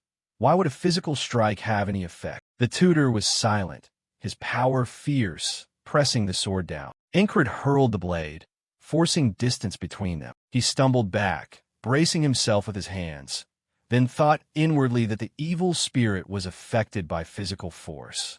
No, this one is different from an evil spirit. If we try to subdue him, the tutor lifted his sword and charged straight on with no mercy. Incred immediately unleashed his favorite technique, yet it inexplicably vanished, leaving him stunned. The monstrous heart power couldn't activate. As Incred looked up, the sword's tip was already aimed at his face. Since when? You have to quickly slash back with a precise cut to survive that lethal strike. Incred gripped the sword and swung it back to gain momentum. He stamped his foot hard into the ground, gathering all his strength. Then Incred delivered a powerful slash, but the opponent dodged it all too easily. The tutor raised a razor-sharp arc of blade that made him falter. He saw through me, and in an instant Incred's head was severed. Back in reality, he released the sword, breathing heavily. Cries tilted his head at the noise and asked, "Squad leader, Finn is sweating, what's wrong?" Incred didn't answer right away, rubbing his neck where he'd taken the killing blow, thinking the cut there hurt. He must have been killed by the evil spirit. So why didn't he return today? He turned to ask how much time had passed. Cries, a bit surprised, answered, "What? Just a moment. About 5 seconds." Incred frowned and pondered. It felt like the fight lasted more than 20 seconds. The flow of time is different. A thought flashed through his mind while holding the ghost sword. Is that space completely separate from reality? Incred looked to the group and announced, "I was just killed by the evil spirit." Hearing that, they panicked. Faces went pale and voices trembled. Killed? Then as the one standing before us, Finn, ready and on guard. An evil spirit. He was too annoyed to speak. Only Lugargarn was reasoning things out and understood. She still looked very much alive. So, dying in there doesn't affect the body? She asked further, "Anything else strange?" Incred replied, I dueled the evil spirit with my sword." He recalled the brief fight and explained that it moved and read every move he made. It used a top-tier, straight sword style. Lugargarn rubbed her chin and nodded. "Swordsmanship, huh? I see." She said sternly that this was not an ordinary ghost sword. Her hand touched the hilt as she said, "This sword is a tutor." Lugargarn began to tell what she knew. In the past, a genius mage, wanting to pass power to descendants forever, transformed people into spirits and sealed them into the sword. But that mage didn't understand humanity. Those trapped in the sword as tutors have their mind and soul eroded, leaving them blindly focused only on passing down their power. Even if the wielder goes mad and dies 10,000 times, that instruction never stops. Only by fully mastering the tutor's taught power and using it to surpass the tutor does the imprisoned soul get released and the lesson end. Finally, Lugargarn concluded. In other words, the treasure Dolph's mentioned is. Incred's eyes widened in surprise. Swordsmanship. She sighed and warned it would be best to give it up. The human mind can't endure the pain of repeated death. Anyone would become irreparably insane. He stood frozen. Wasn't the madman Lugargarn warned about actually him? Cries clutched his head, screaming, "Damn it, my fault." Finn anxiously asked if the barrier would open if they just waited. Lugargarn looked at her hands and lamented. "If there were a ring on the hilt, I could remove it." As Incred was about to say something, Cries went berserk, shouting, "No, I'll take responsibility here, and you can't wait any longer. he stamped the cold stone floor. Ingrid reached toward the hilt and declared, "Let me do it." She immediately grabbed his wrist to stop him. "Stop," Lugargarn warned seriously. "I know your will is unusual, but do you think this is a joke?" She firmly objected. "I don't want to lose my future lover for nothing." Ingrid suddenly called Lugargarn's name. He spoke with absolute determination. "This is something I can do," which left her at a loss for how to advise him. Then Ingrid gripped the hilt once more. The space changed instantly, dizzyingly fast. He immediately felt an immense pressure bearing down on him. When had the tutor charge forward, he swung a deadly, straight strike. Ingrid ducked to avoid the unexpected blow. He grabbed his sword, eyes cold and fierce, as if greeting an enemy. "So you've been waiting for me?" The tutor said nothing, only charged and fought. Ingrid raised his sword overhead, aiming precisely each second. Sure enough, neither sensory gates nor focus could activate here. Only swordsmanship would do. The two once again collided, the tutor unleashing strong, rapid strikes that demanded the opponent see and parry in time. Ingrid fought harder and harder, no hint of fear. He knew that even if he died, he'd wake back in reality. So there was no wasting time repeating this day. This was a place to learn and retry countless times. The tutor slashed upward with decisive force. He took that strike full on the ear, blood spattering, yet his lips curled in pleasure. Highly effective. There's nothing easier for me than repeating death. Ingrid lunged again, gripping the sword tightly, ready for the next hit, secretly enjoying it. That so-called tutor truly is the greatest tool. Outside, he just stood still. Lugargarn sneered, "What an idiot." She frowned worriedly and said even priests devoted to patience and suffering fail at this 9 times out of 10. Finn sighed and replied that to escape the trap, there was no other choice. Suddenly, she realized something and spoke emotionally. "Maybe he's trying to protect our spirits, so he intends to shoulder everything alone." At that moment, Ingrid released his sword technique, a smirk tugging at his lips as he muttered to himself. "The swordsmanship cut off my arm at the last moment." Impressive. Then Ingrid seemed mad, waving his arms up and down, voice tangled. Clearly the tutor moved like that, but something felt off. He seriously returned to the dais and declared, "I'll go in and check it out." Ingrid looked genuinely pleased, as if he was starting to get the feel. Finn was so shocked he was numb. "Sorry, I was wrong." Cries, used to it, felt normal. "Have you forgotten our squad's name? Is the Crazies?" She turned and agreed. Already crazy can't get much crazier. He added, "Maybe he'll stay like that a while. Well, let's go have dinner." Lugargarn bowed her head, mood heavy, and asked, "That said, it's still puzzling. You don't feel pain? With your talent, it's impossible to know how many times you'll die." Ingrid bluntly replied, "It's not real death anyway." He turned his head back, eyes sharp, a corner of his mouth lifting. "Is pain really a problem?" Lugargarn broke out in a cold sweat, thinking he seemed perfectly fine. Or am I hallucinating that he's actually enjoying the pain? Ingrid stood firm and declared confidently, "No matter the pain, I'll learn everything I can." He tightened his grip on the sword, voice resolute. That's how an untalented person moves forward. She sighed helplessly. No matter how untalented, he's not quite an unstoppable lunatic. So Lugargarn stepped forward to give some pointers. Footwork. The movement he kept trying needed him to step his right foot further forward. He exclaimed in surprise, "You're an expert instructor." She explained, "Among my scholarly duties, I research swordsmanship, and teaching it is part of my role." Lugargarn placed a hand on her chest proudly. "Teaching is my specialty. By agreement, I can't teach you an entirely new technique, but I can add as many supplementary moves to your existing swordsmanship as you like." Ingrid stammered. She spoke up with her view. "If you insist on trying despite my warning, then let me help." Lugargarn smiled and declared wryly, "I'll help you overcome the tutor's sword style." He felt his whole body heat up. A resolve as hard as stone was being reinforced. The two of them trained together through the entire night. Now the sun shone everywhere, its light gradually erasing the darkness. While Ingrid was absorbed in practice, his teammates slept soundly. At the same time, Esther tried using a bit of her power. She noticed an interesting fact. Her power was converging faster than expected. "At this rate, she'll soon escape the trap. I could destroy it. But her attention was drawn elsewhere. Lugergarn was calmly guiding Ingrid. That's not the correct motion. Raise your arm higher. She tried to explain as clearly as possible. Got it. Ingrid, though tired, forced himself to try again. Esther couldn't understand what made Ingrid so enthusiastic. If she destroyed the trap, would it stop him or not? She truly didn't know what to do now. Esther wearily collapsed, leaving them be. Maybe I should just watch. Lugergarn was there, passionate in instruction. His swordsmanship mainly relied on the heavy sword style learned from that blonde guy. But heavy sword, standard, phantom blade, speed sword, flowing water, every kind of technique. Ingrid cut her off before she could finish. All sword arts come from one root, so it's best to train them all evenly. Lugergarn agreed with him. Right? If heavy sword techniques are direct movements carrying power and weight, then the key of standard swordsmanship is reading your opponent, understanding every motion of the foe and luring them into your rhythm. That is the core of standard swordsmanship, anticipation and counterattack. Accumulate enough experience to read everything about your opponent.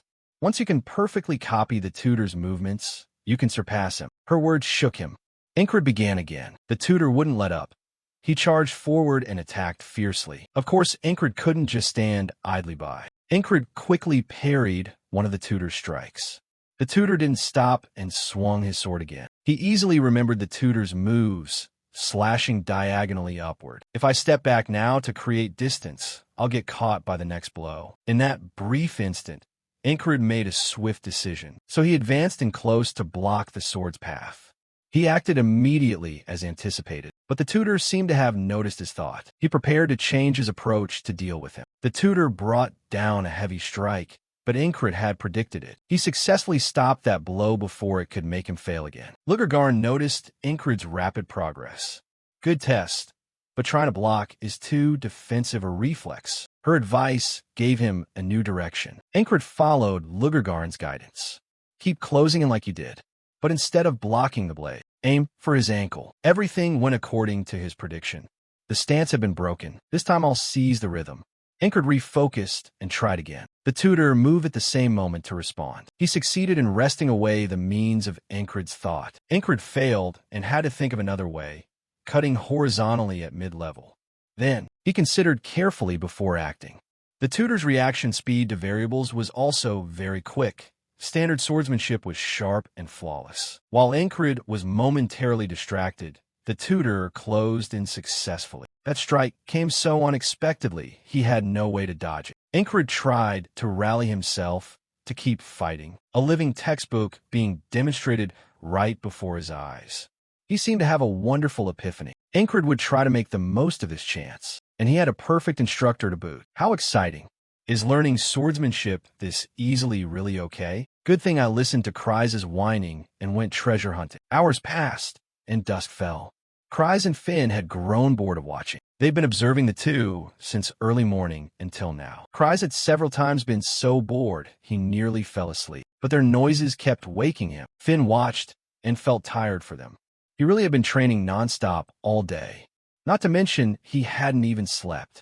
Kreis understood what drove Ingrid to such obsession. My God, if you're going to go crazy, at least do it with some style. Finn, in his usual manner, said it plainly. Now you're bored, right? Because there was no treasure? Kreis replied wearily. Why should I care about something I can't even sell?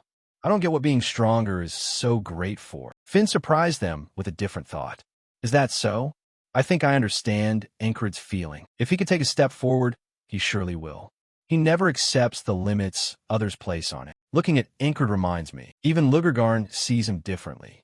A will so steadfast that no pain can stop it. He clung to the tutor and died hundreds of times as if nothing had happened. Perhaps that's why he became so proficient. His actions made her exclaim, good enough to copy perfectly. Every movement he observed while fighting the tutor. I witnessed Ingrid's talent with my own eyes. An idiot couldn't possibly advance that quickly. What is this, after all? Past battles gave him extra experience. When I learned the sense of evasion in the fight with the Knoll Pack, there was no time to think in my head. No choice but to gamble my life and feel it with this body. After countless times pushing my body to exhaustion, insight naturally came, and I found a way to grasp skills more easily. Those who pick up skills faster and more easily than others. Those are the talented ones. A talent I never had is beginning to sprout. Suddenly, Lugergarn made a comment. Honestly, what you possess isn't human will. It's terrifying and spine-tingling to the extreme. When Kreis heard those words, he exclaimed, "He's definitely possessed." Finn also felt he was haunted. Should we stop by the temple on the way back? Watching the two of them, playing off each other, Ingrid helplessly said, "No need." Lugergarn finally felt satisfied. That should be enough practice for now. Ingrid stepped in and moved past the tutor. He immediately did as she said. Ingrid slowly advanced inward to face the opponent. Meanwhile, the tutor had been waiting for him for a long time. He looked at the tutor's motionless stance, wondering why he stood so still. "Come on up." Suddenly, the tutor blurted out, "You really are the first person with such a temperament I've ever seen." Ingrid froze in surprise like a statue, mirroring him. He asked the tutor in astonishment, "You can talk?" He answered without hiding anything. "Of course. I was once human before becoming a tutor. I must admit your craving for swordsmanship is fierce. Your desire awakened consciousness." While he was still rambling, Ingrid struck first. Despite such an unexpected blow, he was still able to parry. He no longer cared. He was determined to take him down. "Enough talk. Let's fight first." Ingrid knew exactly what he had to do now. Having fought the tutor hundreds of times, he could read his movements. His strikes had angered him. That bastard. Ingrid, without hesitation, chose his target. A thrust to the heart. No, the angle of that arm is aimed at. He confidently poured all his strength into hitting that vital spot. The head. Ingrid swung a powerful, beautiful stroke. With this deadly strike, he successfully broke the tutor's attack. Ingrid was full of fighting spirit. He seemed to have victory in hand. He knew every movement of the man. "Now you are within my control." The tutor did not expect Ingrid to have such a strong will. Truly astonishing. Yet he still managed to block that strike of his. The tutor, watching this display, had praise. "You have improved a great deal since the beginning." Ingrid's following attacks were continuously parried by him. It had been a long time since he had a worthy opponent like this. From reading attacks to sword posture, everything was flawless. "You are so perfect." Yet in his eyes, you are still a shrimp. Every attack of Ingrid was completely seen through by him. Your weakness was discovered at once. But there was still an opening. The tutor did not expect those things to be part of his plan. And that exactly was what I wanted you to think. In a brief moment, the situation was completely reversed. The tutor easily accepted defeat and was felled by him. Although he had taken a hit, he still struggled on. The arrogant one.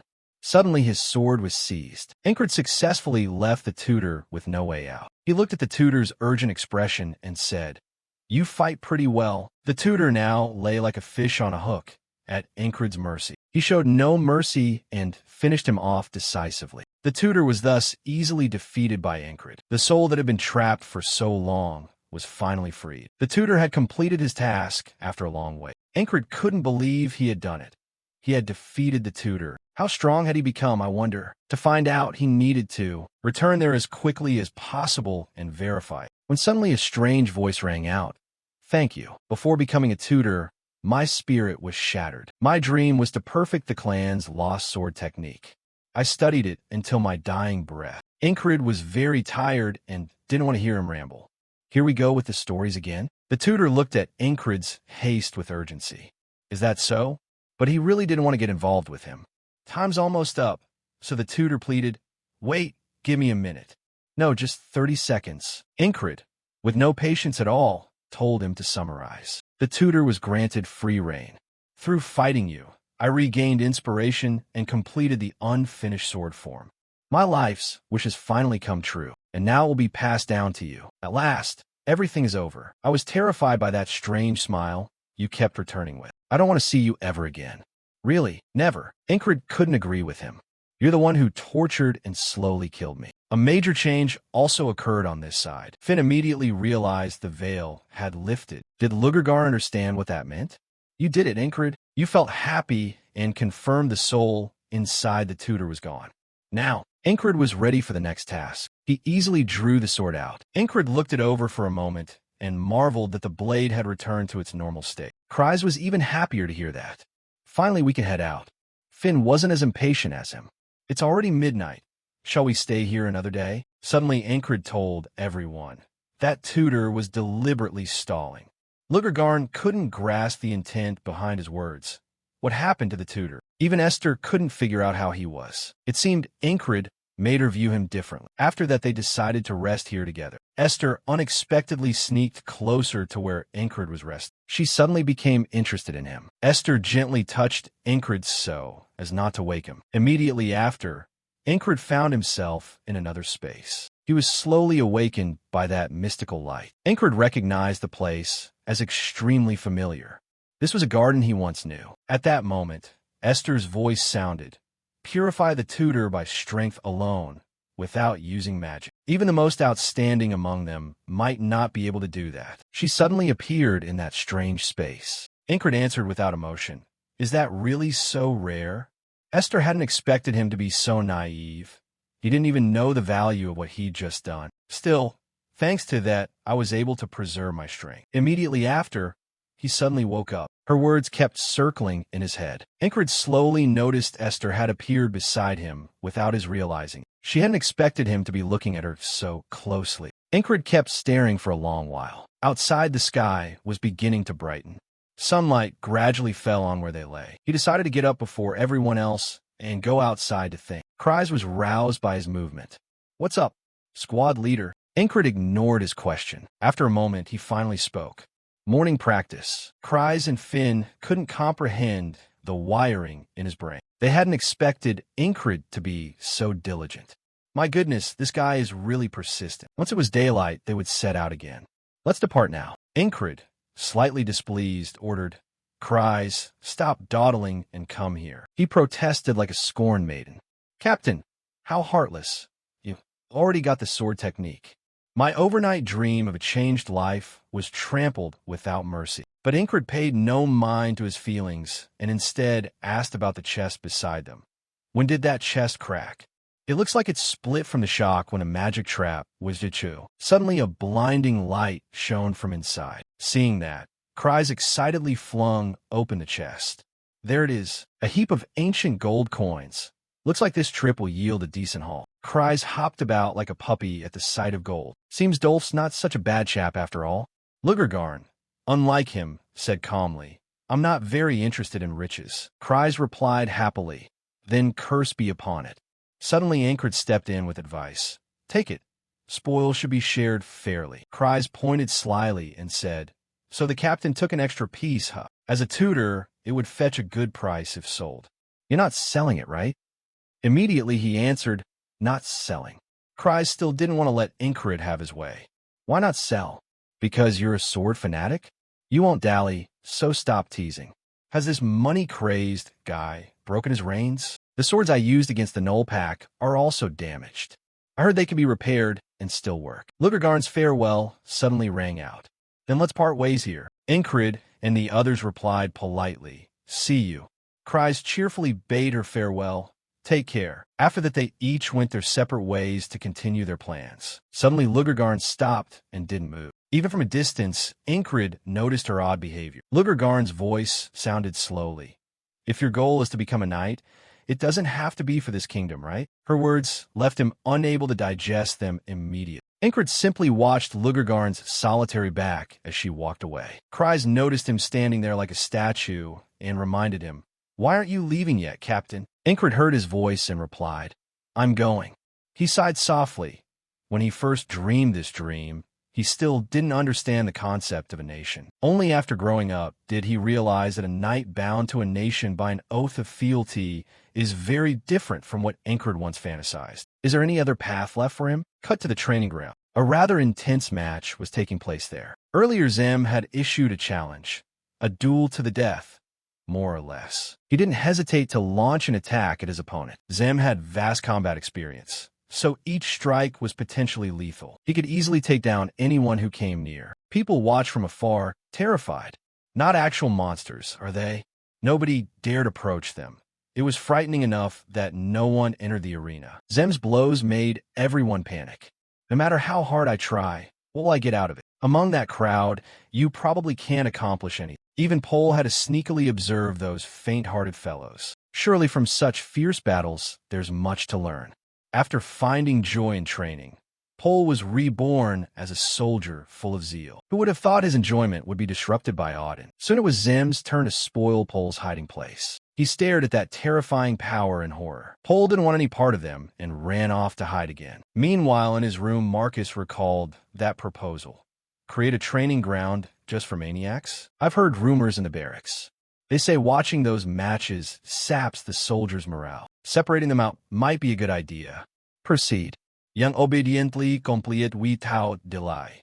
Then he suddenly asked, but is it true you've been joining the fights too? Cut to Yang training on the field, each of her strikes steady and controlled. Zem, bored of watching, spoke up. A company commander is busy, right? Is it okay for you to hang out with us here? Yang paused to answer. From what I've observed so far, if a fiancé behaves obediently for a while, he always surprises me afterwards. Her opponent, Ragna, must always be wary of those decisive strikes. Yang was stronger than ever. To reach this position, she understood, well, that simply receiving without giving back is not the way of a lover. Auden eagerly anticipated the moment. Even Zem's joy returned. This is something to look forward to, and if we return with nothing special, we'll beat them nearly to death just to make up for it. At the same time, Incred had safely returned here. He first went to report to Marcus.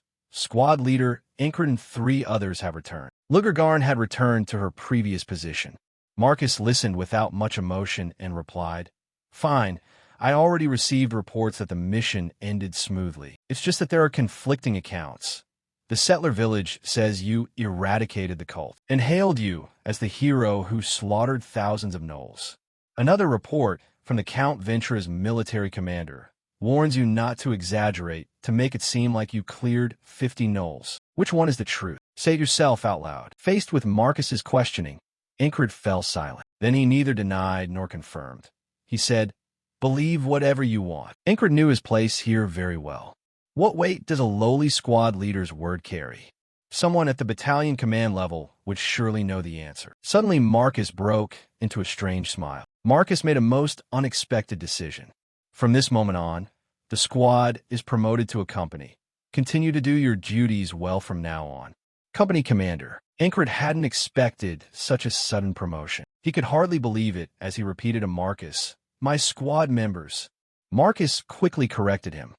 It's a company now. Incred protested helplessly. The company has fewer than 10 members. This doesn't seem right, but Marcus wouldn't let him refuse. I'm responsible for this town, so it makes sense.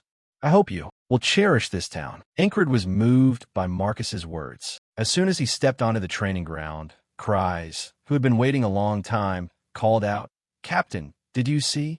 We now have a training ground for our squad. He turned to tell them the shocking news he had just received. It's a company now.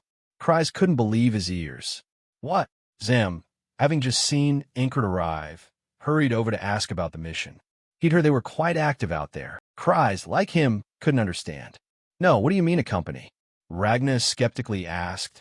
You didn't break a bone somewhere and then come back, did you? Cries, hearing that, really wanted to use language unfit for polite company. Everyone took that as license to tease him. Our company commander is so small and fragile. But Incred showed no anger at those remarks. Zem watched his expression a long moment before asking, What's so funny? If you don't want to haggle, just answer and be done. It's no big deal. Even if you return to Incred's homeland, you wouldn't get this feeling, would you? This happiness put him in high spirits again. Let's have a duel. Cries didn't expect Incred to be in such a rush. He hadn't even unpacked yet. Ragnar was surprised Incred got excited right then. Right now, Phoenix. Auden was always energetic and seemed confident. Zem was also ready for a match. I've been waiting for you to say that. Let's see how exciting this gets. Even Incred really wanted to start the fight right now. Incred drew his sword and prepared to fight. He stared at Zem, assessing him. Before he knew it, it had become a measure of his own strength. Am I weaker than him? Or are we evenly matched? Or am I stronger? What about now? What level is my skill at? Everyone around watched the duel between Incred and him intently. Zem stood ready in a fighting stance, then charged forward and swung his sword to attack. He immediately raised his guard to block one of Incred's strikes. The two weapons collided heavily, producing a small clang. Zem, quite excited, said, Going all out right from the start, huh? He then seriously warned, if you don't fight seriously, you'll be overtaken by me. Hearing that, Zem couldn't help but laugh. Such confidence, eh? A second later, he flung Incred away and got up. Then he seized the moment and lunged forward strike. Incred immediately swung his sword to block the move. The two charged and clashed fiercely, neither gaining the upper hand. After a bout of fighting, Incred gathered his strength and slashed towards Zem. Zem gripped his haft, watching Incred's every move. Then their weapons crashed together with force. Incred's blade skimmed Zem's axe and bit into the ground. Auden watched them fight and thought to himself, astonishing stamina. Even if he's borrowing that ruffian's technique, his endurance to sustain it has risen noticeably. Jackson was surprised too. Has he grasped force synchronization? He clearly wasn't adept at dodging before. When did he become so skilled? Ragna was utterly astonished, thinking, a sword style I've never seen. Formal swordsmanship? It's not something you pick up casually. He's blending it into his blade work, producing moves that feel utterly natural. Meanwhile, Incred was bristling with killing intent, gripping his sword tight. He quickly swung his sword towards Zem's weapon. Zem was pushed back, exclaiming in surprise. Zem assessed inwardly. The rhythm of the fight hasn't broken at all. Up until now, he'd only provided enough excitement to warm things up. But now, the thrill and adrenaline have spiked so high that I'm willing to bet half my life on this duel. So he unleashed a full assault on Incred. Zem felt something amiss.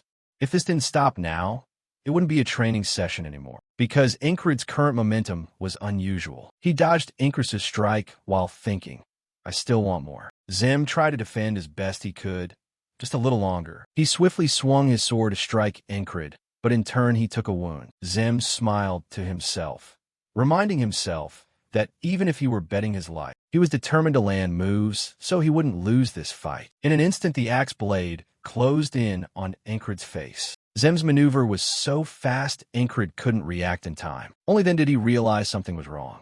I couldn't defend in time? Now it's too late to pull the axe back. Just then someone rushed in and chopped Zem's axe in two. The axe's tip flew off and lodged deep into the ground. Zem froze, stunned at how events had turned. Jackson rushed over, glaring at him displeased. Were you trying to actually kill him? Zem, annoyed, brushed Jackson's hand off. Interfering is annoying. I could have stopped it cleanly myself. Auden came up and said, but do you understand why he couldn't stop? Ragna also commented, that surprised me. You've improved bit by bit. At this moment, Incred was bracing his sword on the ground, panting heavily. Zem looked at him from behind and said, but suddenly you pressed the blade to our throats. Cries anxiously ran over to Incred.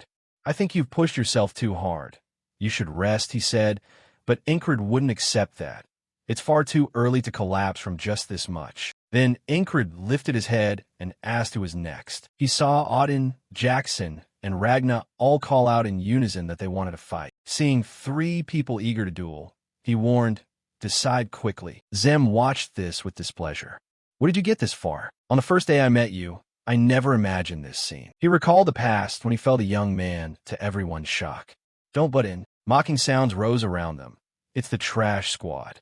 The man on the ground stammered, why hit someone who's just sitting there? Zem casually swung a fist and replied, because I was bored. Just then someone reached out to stop him. That someone was none other than Incred. The rescued youth hurriedly fled. Interrupted, Zem angrily demanded, who are you? Incred glanced at him and introduced himself. I'm your new squad leader from now on. Hearing that, Zem recalled past squad leaders who'd been useless fools. Once a braggart had strode in and proudly announced, I'm your new commander. Show me some respect. He acted mighty, but was easily put in his place when Ragna walked up and physically mocked him. What a nuisance. Another man had also appeared, loudly calling, Squad 444, fall in behind me. But soon after, that man was easily killed by an opponent. Then a third man showed up and said, I heard you fight well. Let's see who's better. He fought Auden and ended up leaving everyone around screaming, call the medics, while Auden clasped his hands, hoping the man would rest in peace. Zem ignored the shouts. Someone's in critical condition over there, people cried. Once inside, he complained to Cries, do they have brains made of goat dung? Who do they think they are to give orders? As he cleaned his gear, he mused that they wanted easy glory. Even a trash crew has talent.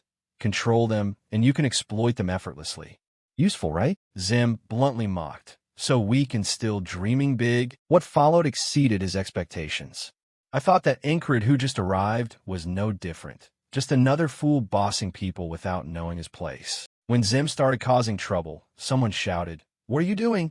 "Squad leader, your trash squad." He glared at Incred and barked. "Can't you see your subordinates are causing trouble?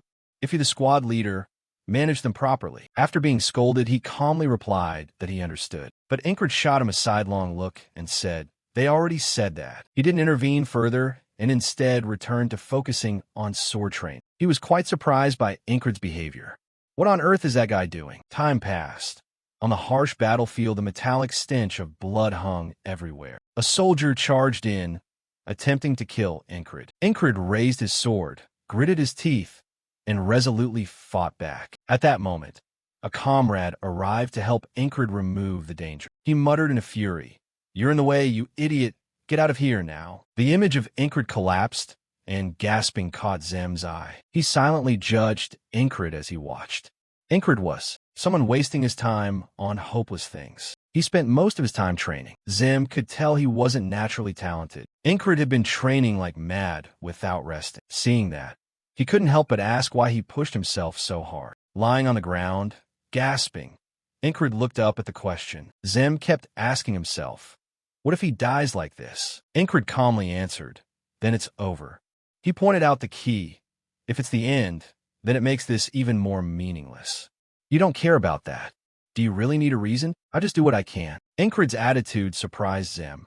Even without talent, he wasn't an unpleasant person. Then he bent down and asked Incred, "If I showed the squad leader a way to get stronger, would you do it?" Zem recalled his past, how he once offered to teach a squad leader the brutal heart technique, only to see no progress no matter how it was taught. "I nearly gave up." His efforts were finally rewarded when the squad leader changed. Incred could now swing his sword to easily cut down enemies and kept improving. Back in the present, while he lay recovering in the tent, Incred lay there dazed, lost in thought. Zem sat beside him and asked if he understood. Incred said nothing and glanced at him. "What's wrong with this guy? Why is he looking at me like that?" So Zem couldn't help but ask, "Did you do something stupid? Killed someone?" Zem snapped angrily. "What are you talking about?" Incred pressed on. "Or did you maim someone?" He replied annoyed.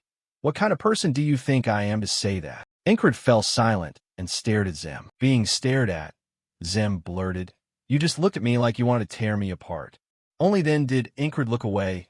Good, as long as no disaster happened. Suddenly Zem told a story. "When I was young, the first weapon I learned was the spear. My father was the one who taught me." Incred, hearing this, remarked that in hindsight Zem was very good with the spear. Zem quickly replied that actually he was good with any weapon, and just a few swings were enough to learn how to use one. Zem's smug attitude made Incred ask, "Showing off, are you?"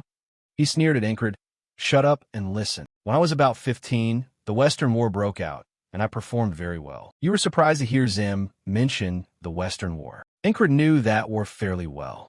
It was a conflict where many Western tribes crowned themselves kings, also called the Crown Wars. After a long campaign, one tribe won, but the losses were immense, leaving the entire West devastated, and eventually it was annexed by the Empire. Zem was only 15 when he went to the front. I, at that time, was just scraping by in a band of mercenaries. The gap in talent was such that time couldn't pass equally for everyone. Still, while he sat dazed in thought, Zem spoke up. "There's one thing I want to ask. Are you really going to become a knight?" Incred immediately confirmed that to him, and after he finished speaking, he thought to himself that he had never given up. Suddenly, both fell silent, each lost in their own thoughts. Zem sat motionless, pondering a question. After a while, he finally said, "Then I'll become a knight too." Zem told himself, "You must think I've suddenly gone mad. You'll laugh and say it's nonsense, that defeating a superior doesn't make you a knight. Or did you hit your head?" Who would have thought Incred would agree to his wish? Then go become a knight. Zem hadn't expected him to react that way. He couldn't help but judge. What an interesting person. After that, Incred put his clothes on and said, "You'll train with me in a bit, right?" Zem immediately confirmed. Of course he would. Then he took up his weapon and went outside. If he wanted this fun to continue, he couldn't let Incred outdo him. People on the continent think there's only one path to becoming a knight, but that's not necessarily true. In the West, there are figures similar to knights. They're called heroes. The name comes from an ancient legend about heroes who pioneered the continent. I used to be the best among the candidates for hero until I left the West. Should I try to reclaim what I left behind? Scene shifts to a dizzy hallway inside a building. The bishop moved slowly through the area, as if he carried many burdens in his heart. Just then a priest came running up in haste, calling the bishop's name. Seeing this, he admonished, "Don't run in the hallway." The priest, panting, said it was extremely urgent. Then the priest reported the matter to the bishop, and when he heard the truth, his face clouded. "We failed to seize the pioneer village, and all because of some lowly squad leader? Are you sure that person wasn't a knight?" The priest insisted he was absolutely certain. From the start, Nalilia lacked the capacity to freely mobilize an order of knights. "That's why we came here." The bishop pondered that information. "Externally, we face enemies like Aspen and demons from the abyss. Internally, there's conflict between the crown and the nobility. With so few knights, they're only capable of containing major problems. The kingdom of Nalilia now represents chaos. We invested significant resources and funds to increase the number of null packs. If we seize the pioneer village and turn it into a demonic realm, it would become a holy land, a strategic stronghold to bring Nalilia under the doctrine's control." He fell silent then, apparently weighing his calculations. Suddenly the bishop brightened and said it would be absurd to credit such a feat to a lowly squad leader. Perhaps it was just a coincidence of many factors. "We cannot cling to the past when there is so much to do," a priest behind him said. "So, no action will be taken?" At that moment, the bishop stopped and said, "We cannot ignore anyone who dares oppose the will of heaven. Punish them accordingly." Upon hearing this, he was utterly horrified. Could it be possible? The priest, fearful and hesitant, mentioned the manticore, the very thing the bishop had called it. Meanwhile, the bishop calmly thought, "Oh, unnamed squad leader, coincidences don't happen twice. So by natural course, return to the Lord." Elsewhere, a feral beast was growling fiercely, looking utterly terrifying, and it was being controlled by someone ready to appear on the battlefield. A full view of the massive border guard fortress beneath a clear blue sky. Inside the council chamber, the military leaders filled the round table. Marcus spoke up to ask if everyone had arrived. A bald official wondered why there was this sudden summons, since today wasn't a scheduled meeting. Marcus looked down at his cup and announced grimly, "The city of Martai has officially declared war on the border guard." The room erupted. Everyone was shocked that a new crisis had struck so soon after the battle with Aspen. Marcus muttered the name Martai with a contemplative look. He pointed to the map, explaining the strategic danger of this land, a region long contested between Nalilia and the Eastern Mercenary King. At present, someone calling himself the General has seized control of Martai and is turning it into a stronghold for mercenaries. Yang assessed that Martai surely wants to swallow the border guard to seize the vital trade route. Marcus listened in silence, cup in hand, though his face remained extremely tense. The earlier official fretted that their troops were too exhausted to face Martai's full force. A knight sitting nearby suggested immediately requesting aid from neighboring territories. Baron Bancento, seated apart, spoke skeptically, wondering if those neighbors truly wanted to help. The old man smiled a sly grin, saying those folk also covet this land and might even collude with the enemy to carve up the border guard. Marcus asked the old man in return if he had any better plan. Bancento curled his lip and said he had a very excellent option. He proposed forming an alliance with the Black Leather Guild. At that name, Marcus's eyes hardened, emitting a cold, murderous edge. The council unanimously objected. They couldn't trust those scoundrels who pillaged their own people. Bancento persisted, urging everyone to look to the long-term future of the city. Enough! Marcus slammed his cup down on the table, splashing wine everywhere. The room fell into a terrifying silence at the commander's fury. Marcus affirmed that the border guard soldiers were not so weak as to beg help from that kind of people. He declared he would accept no outside assistance. They would use their own strength to crush Martai. Bancento lowered his head, grinding his teeth in fury as his plan was brushed aside. The old man's face showed extreme hatred, veins bulging on his forehead. He stormed out of the chamber, leaving behind a heavy atmosphere. Marcus watched him go, noting that the old man seemed very furious. Yang replied that no one would foolishly pick a fight with someone nicknamed the Berserker. Marcus scoffed, taking it as a compliment, while the female knight curiously wondered who had given him that name. But then he fell silent, mentioning Baron Bancento's name with caution. Marcus knew the old man made no effort to hide his collusion with the Black Leather Guild, and the man standing beside him was surely a bodyguard they had sent. Yang asked whether they should just off the old man to be rid of him once and for all. Marcus said that although he disliked the man, killing a noble inside the city now would cause huge trouble. Better to wait for the right moment. Down in the streets at sunset, the bustle of people continued. Bancento was taking out his anger on the roadside vendors' goods, kicking a basket so the fish and apples scattered everywhere. The sellers could only cry out. The old man muttered curses at Marcus as he walked, calling him nothing but a lucky battlefield fluke. He mumbled that Marcus must have some backer to dare speak so boldly. He especially despised Captain Encred, insisting the tales of him slaying 1,000 men were nonsense. While he was busy grumbling and cursing, Bancento barreled into someone walking the other way. It was Encred. He stood like a stone statue, the impact rebounding Bancento so hard he nearly fell. Bancento clutched his face in pain, then adopted a haughty, noble tone to shout at the fool who dared block his path. Encred just stood there, looking at the old man foaming with rage from the collision. He offered a perfunctory apology about not seeing, then strolled on as if nothing had happened. Bancento remained rooted to the spot, staring after the young man's retreating back with simmering hatred. He cursed him under his breath as trash, unable to understand why Marcus trusted and protected someone like that. The hooded bodyguard asked to be sure if that was Encred. Bancento insisted that without that brat, his plan to ally with the Black Leather Guild would have succeeded long ago. Meanwhile, Encred quietly bent down to help the vendors pick up the fruit the old man had kicked away. The bodyguard suggested that if that soldier was the biggest obstacle, they could simply eliminate him and be done with it. But Bancento was more ambitious. He wanted to seize the entire border guard as a springboard to build a kingdom for the Black Leather Guild. He didn't want to waste another second on that lowly soldier. He ordered the bodyguard to immediately make contact with the Black Leather Guild's leaders. That night, under a perfect full moon, a band of assassins gathered silently at the forest edge outside the city. One of the group glanced toward the city wall and sneered.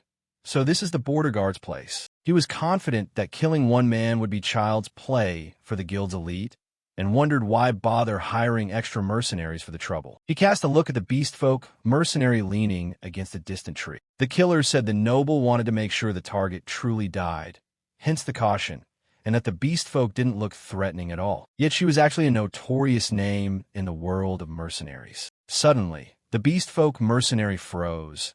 Her animal ears pricked up as if she'd caught an odd signal. Her nose twitched repeatedly, picking up a strange scent coming from deep within the forest. She instantly drew 2 short blades, her yellow eyes blazing as she stared into the darkness. The assassins, puzzled, loudly asked what she thought she was doing out here at night. She answered briefly that something was coming, and its presence was immensely powerful. The whole group immediately took combat stances.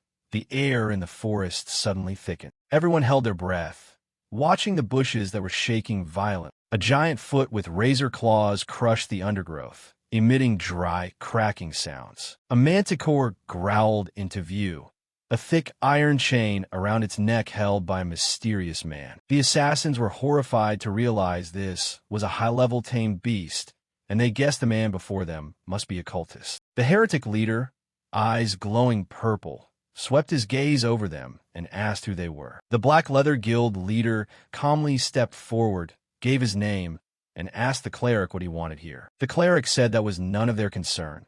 He had come to punish those who dared defy the will of the gods. He declared his primary target was Encred, captain of the Border Guard's independent unit, and that he would take the man's life tonight. The Black Leather Guild leader was slightly surprised to hear that familiar name from a stranger's mouth. A smug smile slowly spread beneath his mask. He ordered the beast folk mercenary to lower her weapons, saying the two sides were not enemies. He revealed that their target was also Incred's head. Seeing both parties shared a common enemy, he proposed an unexpected cooperation agreement. He believed that if the guild and the cleric worked together, success would be all but guaranteed. The heretic leader watched silently, seemingly weighing this calculated offer. Cut to a quiet wooden house under the late-night moonlight. While enemies hunted relentlessly, Incred kept training tirelessly. He shouldered a massive slab of stone, sweat pouring, every muscle straining as he pushed his body beyond the limits of an ordinary man. Incred was soaked in sweat, his face stretched taut like a bowstring from exhaustion. Under the moonlight, he was still straining to shoulder a massive boulder as physical training. Aldine stepped forward, noticing his pupil had been pushing himself too hard lately. He advised Incred to stop, saying that training like this was enough for today. Then he invited him to come on a night patrol with him to clear his mind. Incred dropped the rock at that and looked at his senior with a slightly surprised expression. The two strode along the towering ramparts, the darkness spreading far below. Meeting the guards, Aldine just smiled and said it was a routine patrol, nothing serious. He mentioned it had been a long time since he had been so unhurried, though Incred reminded him he had just been promoted. Aldine praised him for knowing how to use his free time better than anyone he knew. Incred replied solemnly that he couldn't waste even a single second. Seeing that determination, Aldine felt both admiration and concern for him. They continued walking, the steady thud of boots on the cold stone. Aldine quoted a line from a book, advising that steady progress is the most lasting. Incred listened silently, his deep blue eyes still firm with resolve. In his heart, he felt an unprecedented talent rising strongly. He told himself he must strive harder to master what was called the will. Aldine nodded satisfactorily, and Incred promised to remember this golden advice. Incred laughed, saying Aldine was actually the one who made people train like maniacs. A gust of wind suddenly blew, scattering leaves and signaling a coming disturbance. Down in the deep forest, the Black Leather Guild were leading a fierce manticore as bait. They were plotting an attack, intending to draw all the soldiers' attention there. Two assassins split from the group to contact the spy they had planted at the gate. The beast, with its curved horns, growled the moment its chains were removed. It charged with wind-tearing speed, heading straight for the fortress wall. The two guards on the wall were still unaware that death was hurtling at them from the dark. The manticore leaped high, easily clearing the sturdy stone wall. It opened its jaws wide and let out an earth-shattering roar right in the courtyard. Soldiers were flung aside, only managing to scream in despair at the monster's might. The loud noise made Aldine and Incred start and turn toward the source. Other soldiers panicked, crawling on the ground, screaming for reinforcements. The bad news spread fast. Everyone was terrified when they realized this was a high-tier monster. The manticore continued to pounce, its fangs and claws ready to tear apart anyone in its way. It moved so fast it created white gusts of air around its massive body. But at that moment, Aldine assumed a stance, his bandaged hands ready to face the beast. He grabbed the creature's head just as it was about to lunge at him. With tremendous strength, Aldine slammed the manticore's head down onto the stone floor. The stone floor cracked open, the beast howling in pain as it was completely restrained by bare hands. He casually pressed his foot down, crushing its body, turning the monster into a toy. Aldine smiled and said that at night this cat should learn to keep a bit quieter. The assassins watching from afar couldn't believe their eyes. One of them, stunned, realized their trump monster had just been taken down easily by a bear. One assassin anxiously urged his comrades to get inside quickly before they were spotted. The spy among the guards was ready to open the gate to let them in. He revealed himself with violet, murderous eyes, prepared to strike his own comrades. Without hesitation, the traitor drove his sword straight into the nearby guard's belly. The piercing scream drew Incred's immediate attention from nearby. He realized the enemy was not alone.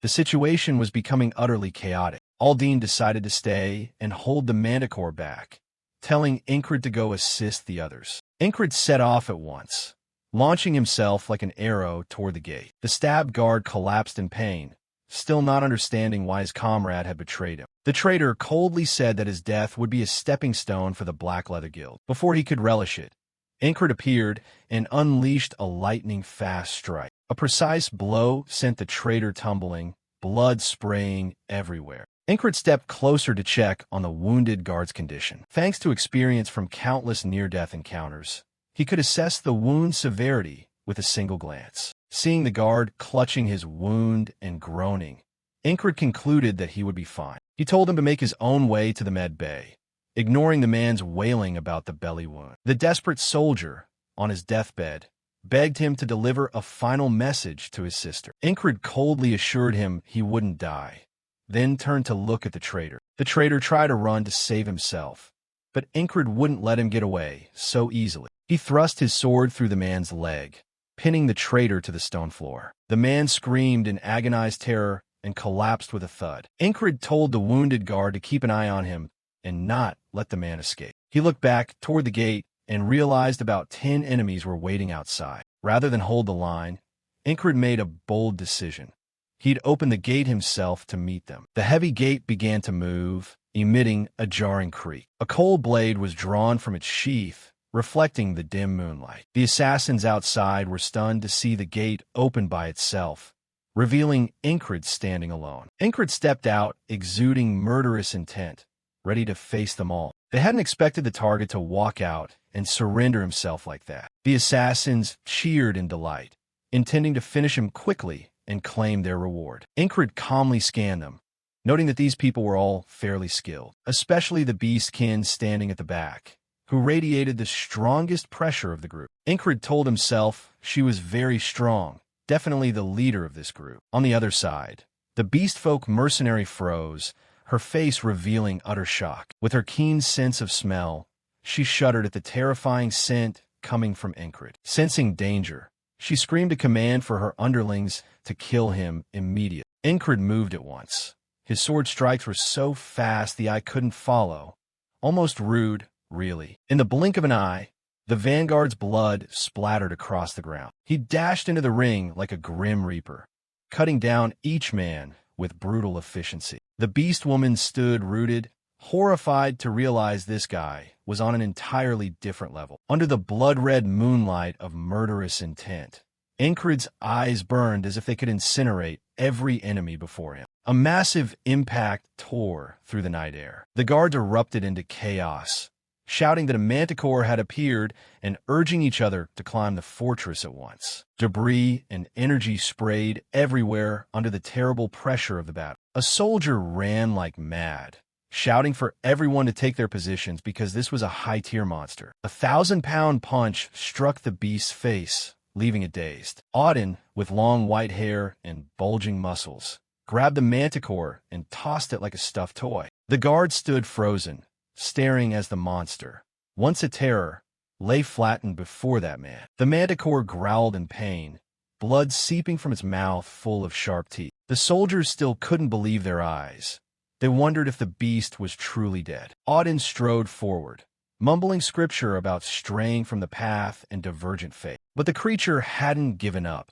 It snarled and tried to rise from the pool of blood. It lunged at Auden again in a furious charge, its screech full of hatred. The beast's razor claws swung, trying desperately to tear him apart. Auden coldly countered, telling it to submit to God and cleanse its sins. A vicious elbow strike slammed down onto the creature's back. He forced the beast to the floor, continuing his sermon about seeking forgiveness for its tainted soul. The manticore was now a wreck, only able to gasp under the crushing pressure. Auden lifted its neck high, telling it to pray for final salvation. With a thunderous blow, Auden drove the creature's head straight through the roof below. Those inside only had time to scream in horror as the ceiling suddenly collapsed. The beast's head was smashed on a pile of broken tiles, fresh blood flowing in a gore-filled stream. Auden stood on the roof, calmly looking down while the guards panicked, asking for ladders to lower the corpse. He began to ponder, since a high-rank manticore was usually very cunning and wouldn't attack so recklessly. Auden glanced toward the forest edge and spotted a figure sneaking a look. It was a heretic priest fleeing in terror. Auden leaped down in pursuit. He realized this was the one who had controlled the beast. The chase flashed through the dark thickets. The heretic was breathless, shuddering at the thought of facing a madman who could kill a manticore with his bare hands. He screamed in despair as he felt Auden's silhouette right on his heels. A loud boom sounded as Auden landed, making the ground beneath them tremble. Auden lunged forward with the speed of a predatory beast. The heretic tried to flee in a state of utter panic. Auden's eyes were cold. He reminded himself he had once been an inquisitor hunting monsters and evildoers. Though he no longer bore that title, his mission to cleanse the world was not over. He affirmed that he had never lost his faith. Auden closed the distance to the heretic priest in a single instant. He raised his massive fist and offered a blessing, hoping God would forgive his opponent. The heretic gaped in terror, sweat pouring down his face as he faced death. The force of the punch created a shockwave that rippled outward in a circle. The heretic was slammed into the stone wall, blood spraying everywhere. The blow was so powerful it left a deep dent in the wall. The heretic died on the spot. Up on the battlement, Zem watched and clicked his tongue, seeming to regret not jumping down to join early. Zem stood on the wall looking down, chuckling as he asked Auden if he enjoyed collecting the scraps all by himself. Cries ran up carrying little bear Esther, grumbling that Auden had been gone too long, causing the bear to start misbehaving. Little Esther turned and clawed at Zem furiously, making him yelp. Then he asked where the captain was. Someone else pointed down toward the gate, guessing that Ingrid must already be there by now. On the ground, the bodies of assassins and heretics lay strewn in pools of blood after the sweep. The surviving heretic soldier trembled as he looked at Ingrid, surprised that a mere-foot soldier could rival a true knight. Ingrid stood there with twin bloodied swords, an imposing aura radiating from him that cowed his enemies. The beast-folk mercenary panted, realizing she stood no chance of defeating this guy. A faint smile appeared on her lips, as if she had accepted the harsh reality. She told herself this might be the place she would die at the hands of a worthy opponent. Still, she forced herself to stand, saying she had long lived ready for death. Her blazing golden eyes flashed, thinking that if the final foe was someone like Ingrid, it would be a worthy sacrifice. Ingrid watched quietly, sensing an unusual fighting spirit beginning to erupt from his opponent. The beastfolk mercenary tensed up, asserting that this was a perfect place for a warrior's life to end. The soldier behind her looked puzzled, not understanding what she was muttering in this dire situation. A burst of pressure exploded, enveloping the entire body of the female beast warrior. Her legs transformed, sharp claws digging into the ground, tearing through the green grass beneath her. Ingrid squinted with focus, tightening his grip on his sword, preparing for a truly fierce confrontation. She fully transformed into a powerful humanoid beast, roaring a challenge for Ingrid to fight a proper match. Inwardly, Ingrid began to analyze the fundamental differences between beast monsters and true beast people. He understood that if a creature looked like a beast but had human traits, it was a monster, whereas the reverse made it a beast person. Beast people carry a fierce, wild instinct within them, which makes their fangs grow longer and sharper. The white fur on the female warrior's body thickened and bristled, radiating an irresistible ferocity. Her appearance changed completely, growing larger, more muscular, and far more terrifying than before. Ingrid was inwardly astonished, as this was the first time he had seen a beast person transform so profoundly. She charged forward at terrifying speed, her large body leaving shimmering streaks in the air. Ingrid responded with a respectful attitude, fully understanding his opponent's fighting will. The beastfolk mercenary roared, saying she had never met another of her kind with transformation power superior to her own. Although she was ready to die, she insisted she wouldn't throw her life away easily and would fight with everything she had. Ingrid tightened his twin swords, bracing to meet the storm of attacks about to come, hopefully without losing his hat. A high-pitched clang rang out as claws met blades, sending sparks flying like an overenthusiastic fireworks show. They exchanged blows at dizzying speed, whipping up powerful gusts that swept the area. Her claw swings were so fast they left only blurred afterimages in the air. Ingrid found an opening and flashed his blade. A deep cut appeared on the female warrior's arm, blood spraying out. Ingrid's gaze was cold and razor-sharp. He focused completely on the smallest movements of his opponent. Looking at the bleeding wound on her arm, she muttered in the ecstatic thrill of battle. The beastfolk mercenary surged forward crazily, vowing to fight to her last breath so she could die like a hero. Above on the wall, Zem's group watched intently, following the dramatic duel unfolding below the fortress gate. Snacks at the ready. A precise slash sent the beastwoman's hairy hand dripping with blood. Despite her wound, she charged like a maniac.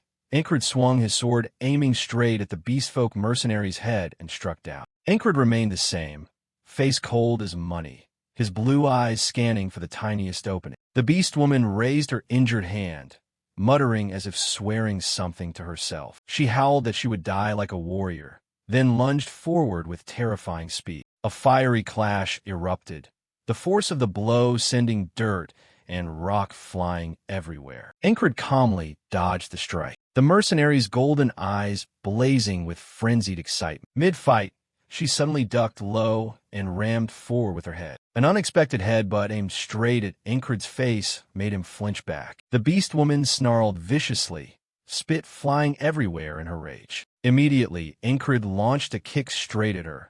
The two of them locked in a fierce struggle amid swirling dust. Incred recognized this as the characteristic Valen headbutt, a move only professional mercenaries used. She gave him no respite, spinning to deliver another lightning-fast attack. She used hands and feet to push off the ground, moving with the agile grace of a predatory beast. With eyes aflame, the beastwoman lunged at Incred once more. Incred analyzed her.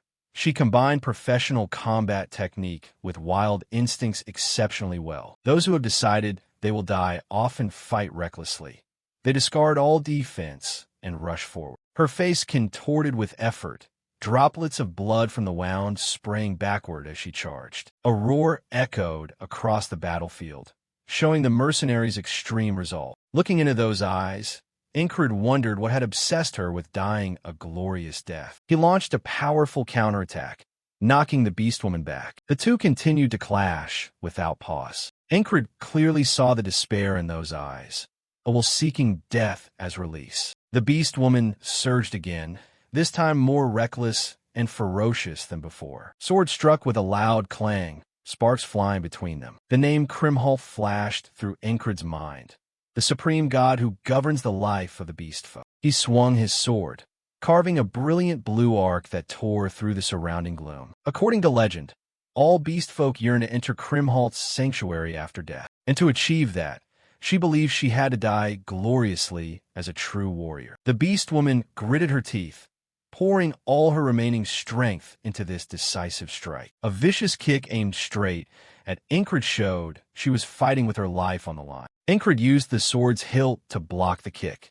The impact forced him to step back slightly. She roared "Kra!" wildly swinging her great blade at him with unbelievable crazed fury. She believed that fallen warriors would be taken by the god into an eternal world. Her desire to become Krimhalt's sword had completely clouded her reason. But Incred found an opening and swung his sword in a fatal slash across the opponent's chest. The beastwoman was flung far back, blood spraying in agony as she whispered the name of her god. Collapsing in a pool of blood, she sobbed uncontrollably and asked if she still had any chance to return to the gods. Sad childhood memories surfaced.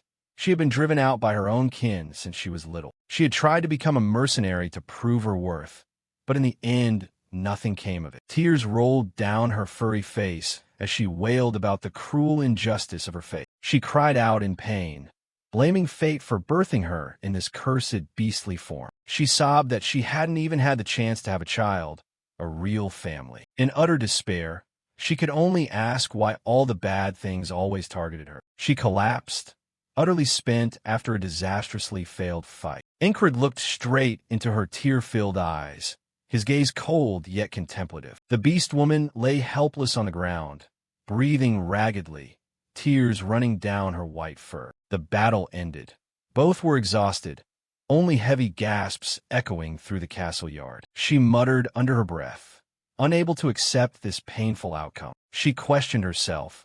Was this the life she was forced to endure from the moment she was born? Incred was silent for a long moment, as if weighing something very important. Finally, he asked a question that stunned her.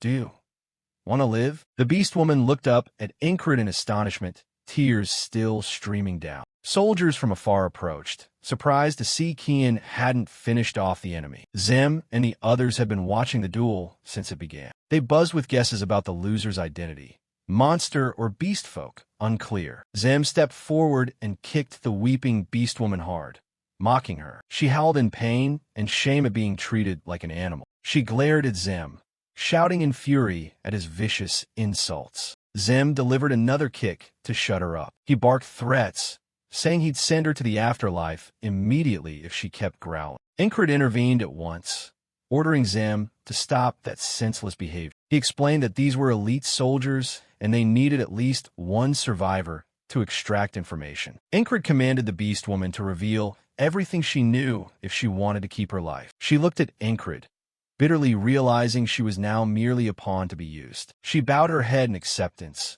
bitterly understanding she had to trade her honor for a little more time alive. Darkness enveloped her battered body, closing a humiliating chapter of battle. The beast woman was tightly bound, kneeling in submission under the watch of human soldiers. Ingrid turned his back, his expression unmoved by the enemy's misery. The soldiers began cleaning up the blood-soaked battlefield after a night of chaos. The beast woman was led away amid her weak screams and growled protests. Lugergarn complained that this creature had been causing chaos ever since Ingrid was gone. Ingrid ordered her brought inside to prepare for the upcoming interrogation. He decided to report the situation directly to the battalion commander before rest. Marcus listened to the report, not particularly surprised that the castle had been attacked in the night. He asserted with certainty that no one else but Bancento was behind this. Marcus pondered. Events were unfolding faster than he'd anticipated. He called Ingrid a mad commander, though secretly thanked him for the outcome. With a witness now present, he had the perfect excuse to completely rid himself of his political rival. Ingrid realized the battalion commander had in fact planned everything in advance. He believed that matters, including the beast woman's fate, would soon be settled quickly. Meanwhile, the beast woman was tightly bound, head bowed, quietly awaiting a gloomy future. Cheerful, right? In the guards' barracks, Ingrid had just returned after finishing his duty report. He sat on his bed while his comrades had already burrowed under the covers. Someone grumbled for him to turn off the light so they could sleep, even though he still wanted to review the battle's events. Ingrid lay down, but his eyes stayed wide open, staring at the ceiling as his mind kept analyzing. The Black Panther on the opposite bunk suddenly spoke up. It turned out to be the one who'd given him the necessary advice earlier. At last, Ingrid closed his eyes, trying to drift off to sleep. But in his subconscious, a still sheet of water began to ripple, signaling another space opening up. He found himself meditating in an indeterminate space, where he began to reconstruct the beastman's fighting form. His gaze turned icy as he remembered that person, a warrior who wanted to die, yet in the end begged and cried to live. Immediately, the illusion of that beast woman appeared right in front of him. Ingrid launched into a training match against a flurry of clones. He wanted to see how differently he could handle the situation. The beast illusion roared, swinging twin blades in a fierce attack toward him. Ingrid remained calm. He craved pushing his limits even further. Each of his sword strikes tore the phantoms apart into brilliant green petals floating in the air. Suddenly, a female voice mocked him for training so hard, even in his sleep. Ingrid paused and turned his head toward the sound. It was Esther, the spirit woman, standing there watching him with an uneasy expression. She scolded him as someone impossible to please, saying no wonder his body was always exhausted from never truly resting. Ingrid fixed his gaze on her and asked whether this was her true form. Esther was silent, her eyes deep beneath falling petals. Just then, the pack of beast phantoms roared and rushed in, disrupting their conversation. Without looking, Ingrid gave a decisive flick. The entire simulated training space shattered, turning into tiny shards of light. Esther snorted coldly, warning him not to be arrogant and think he understood this world completely. She turned her back and walked away while Ingrid only replied with a detached right. He thought to himself that she was clearly the one who jumped into other people's dreams whenever she felt like it. The next morning, Dawn light began to shine across the border town. The Black Panther was still fast asleep and snoring loudly on his bunk. Incred had woken up some time earlier. Cries pushed the door open, surprised to see the captain already awake and sitting there. He gleefully reported that the guild had taken the manticore corpse. This time, they'd make money from its hide to its innards. Cries also confirmed that the attackers yesterday were the notorious Black Blade bandits. Those scoundrels had tried to exploit the chaos with Martai to strike the border guards. Incred asked about Martai's situation. Word was the other side had finished deploying their troops. The territorial war was now imminent. Cries believed Commander Marcus wouldn't let this go, and sooner or later the captured beastwoman would be executed. Incred listened in silence, his eyes dipping into contemplation. In the city's dark dungeon, torchlight flickered, revealing the damp stone walls. Inside an isolated cell, the air was thick with tension. The beastwoman sat sprawled on the floor, her arms and legs tightly shackled with heavy chains. Commander Marcus stepped forward, wincing in disgust at the characteristic stench of the place. Accompanying him was Baron Vancento. The nobleman looked very anxious, covering his nose with a handkerchief and asking why he had been dragged down here. Marcus pointed into the cell, reporting that the beastwoman had confessed she was a mercenary hired by the Black Blade gang. At the news, Vancento's face went pale and cold sweat began to stream down his brow. Marcus strolled down the corridor, saying someone in the city had hired her to assassinate a man named Incred. The Baron trembled further when he heard that the spy caught at the gate had killed himself to cover the trail. A guard clenched his fist hard. The atmosphere in the dungeon grew heavier. Baron Vancento was jolted with terror at the news that his contact was dead, sweat pouring from him at the thought of exposure. The guard coldly added a killing blow, stating that the man had committed suicide before he could reveal anything. Vancento ground his teeth in fury, silently cursing the useless spy for failing to keep the secret to the end. On the dungeon floor lay the spy's body, his face still etched with despair. Marcus suddenly turned to Vancento and reminded him that he was the one who first proposed an alliance with the Black Blade. Vancento broke out in a cold sweat. He knew he was being cornered and had to find a way to escape these accusations immediately. He clenched his jaw, forcing himself to stay calm so as not to reveal any weakness before the crafty commander. Suddenly, Vancento lunged at the cell bars, shouting in the face of the chained beastwoman. He berated her as a filthy animal, accusing her of spitting blood to frame him and the Black Blade bandits. The beastwoman's gaze remained cold and vacant, as if she had accepted her fate. Vancento turned to Marcus, vehemently protesting that it was all a setup to ruin him. He demanded the beastwoman be tortured more brutally to unmask the true mastermind. Marcus was silent for a moment, then nodded slightly, saying he believed Vancento was innocent. He suggested that if the raid had truly been the work of the Black Blade, they had carried it out in an amateurish, unprofessional way. Marcus even praised Vancento as an exemplary noble of the guard, certain he would never collude with such a pathetic organization. Vancento forced a laugh and breathed a light sigh of relief, thinking he had temporarily deceived Marcus. However, Marcus lowered his voice and said the incident made him realize the border guard was severely understaffed. Therefore, at Vancento's suggestion, he intended to send an official request for cooperation to the Black Blade gang. Marcus proposed that Vancento accompany the delegation as the representative of the border guard. Seeing it as a good chance to inform his comrades, Vancento hurriedly bowed to accept the mission, promising to carry it out successfully. Inside the cell, the beastwoman wondered why they would send a delegation to meet the Black Blade bandits. She wondered whether they believed her testimony, even though she had said exactly what Aldine told her to. In the end, she gave up, thinking that since she was about to die anyway, there was no point in worrying. Once Vancento left, Marcus's expression immediately turned contemptuous. He called the man shameless. He was certain the Baron's arrogant face would be wiped clean before the day was out. Marcus immediately ordered the border guard to march out at once to carry out a secret plan. The troops had to arrive before Vancento's delegation to set up a surprise ambush. The subordinate officer bowed to accept the order, while Marcus remained preoccupied with the enemies surrounding the border. He knew Martai's spies had infiltrated the city to lay the groundwork for the territorial war. The Martai were clearly underestimating the guard after seeing them easily routed by a band like the Black Blade. Marcus smiled with calculation.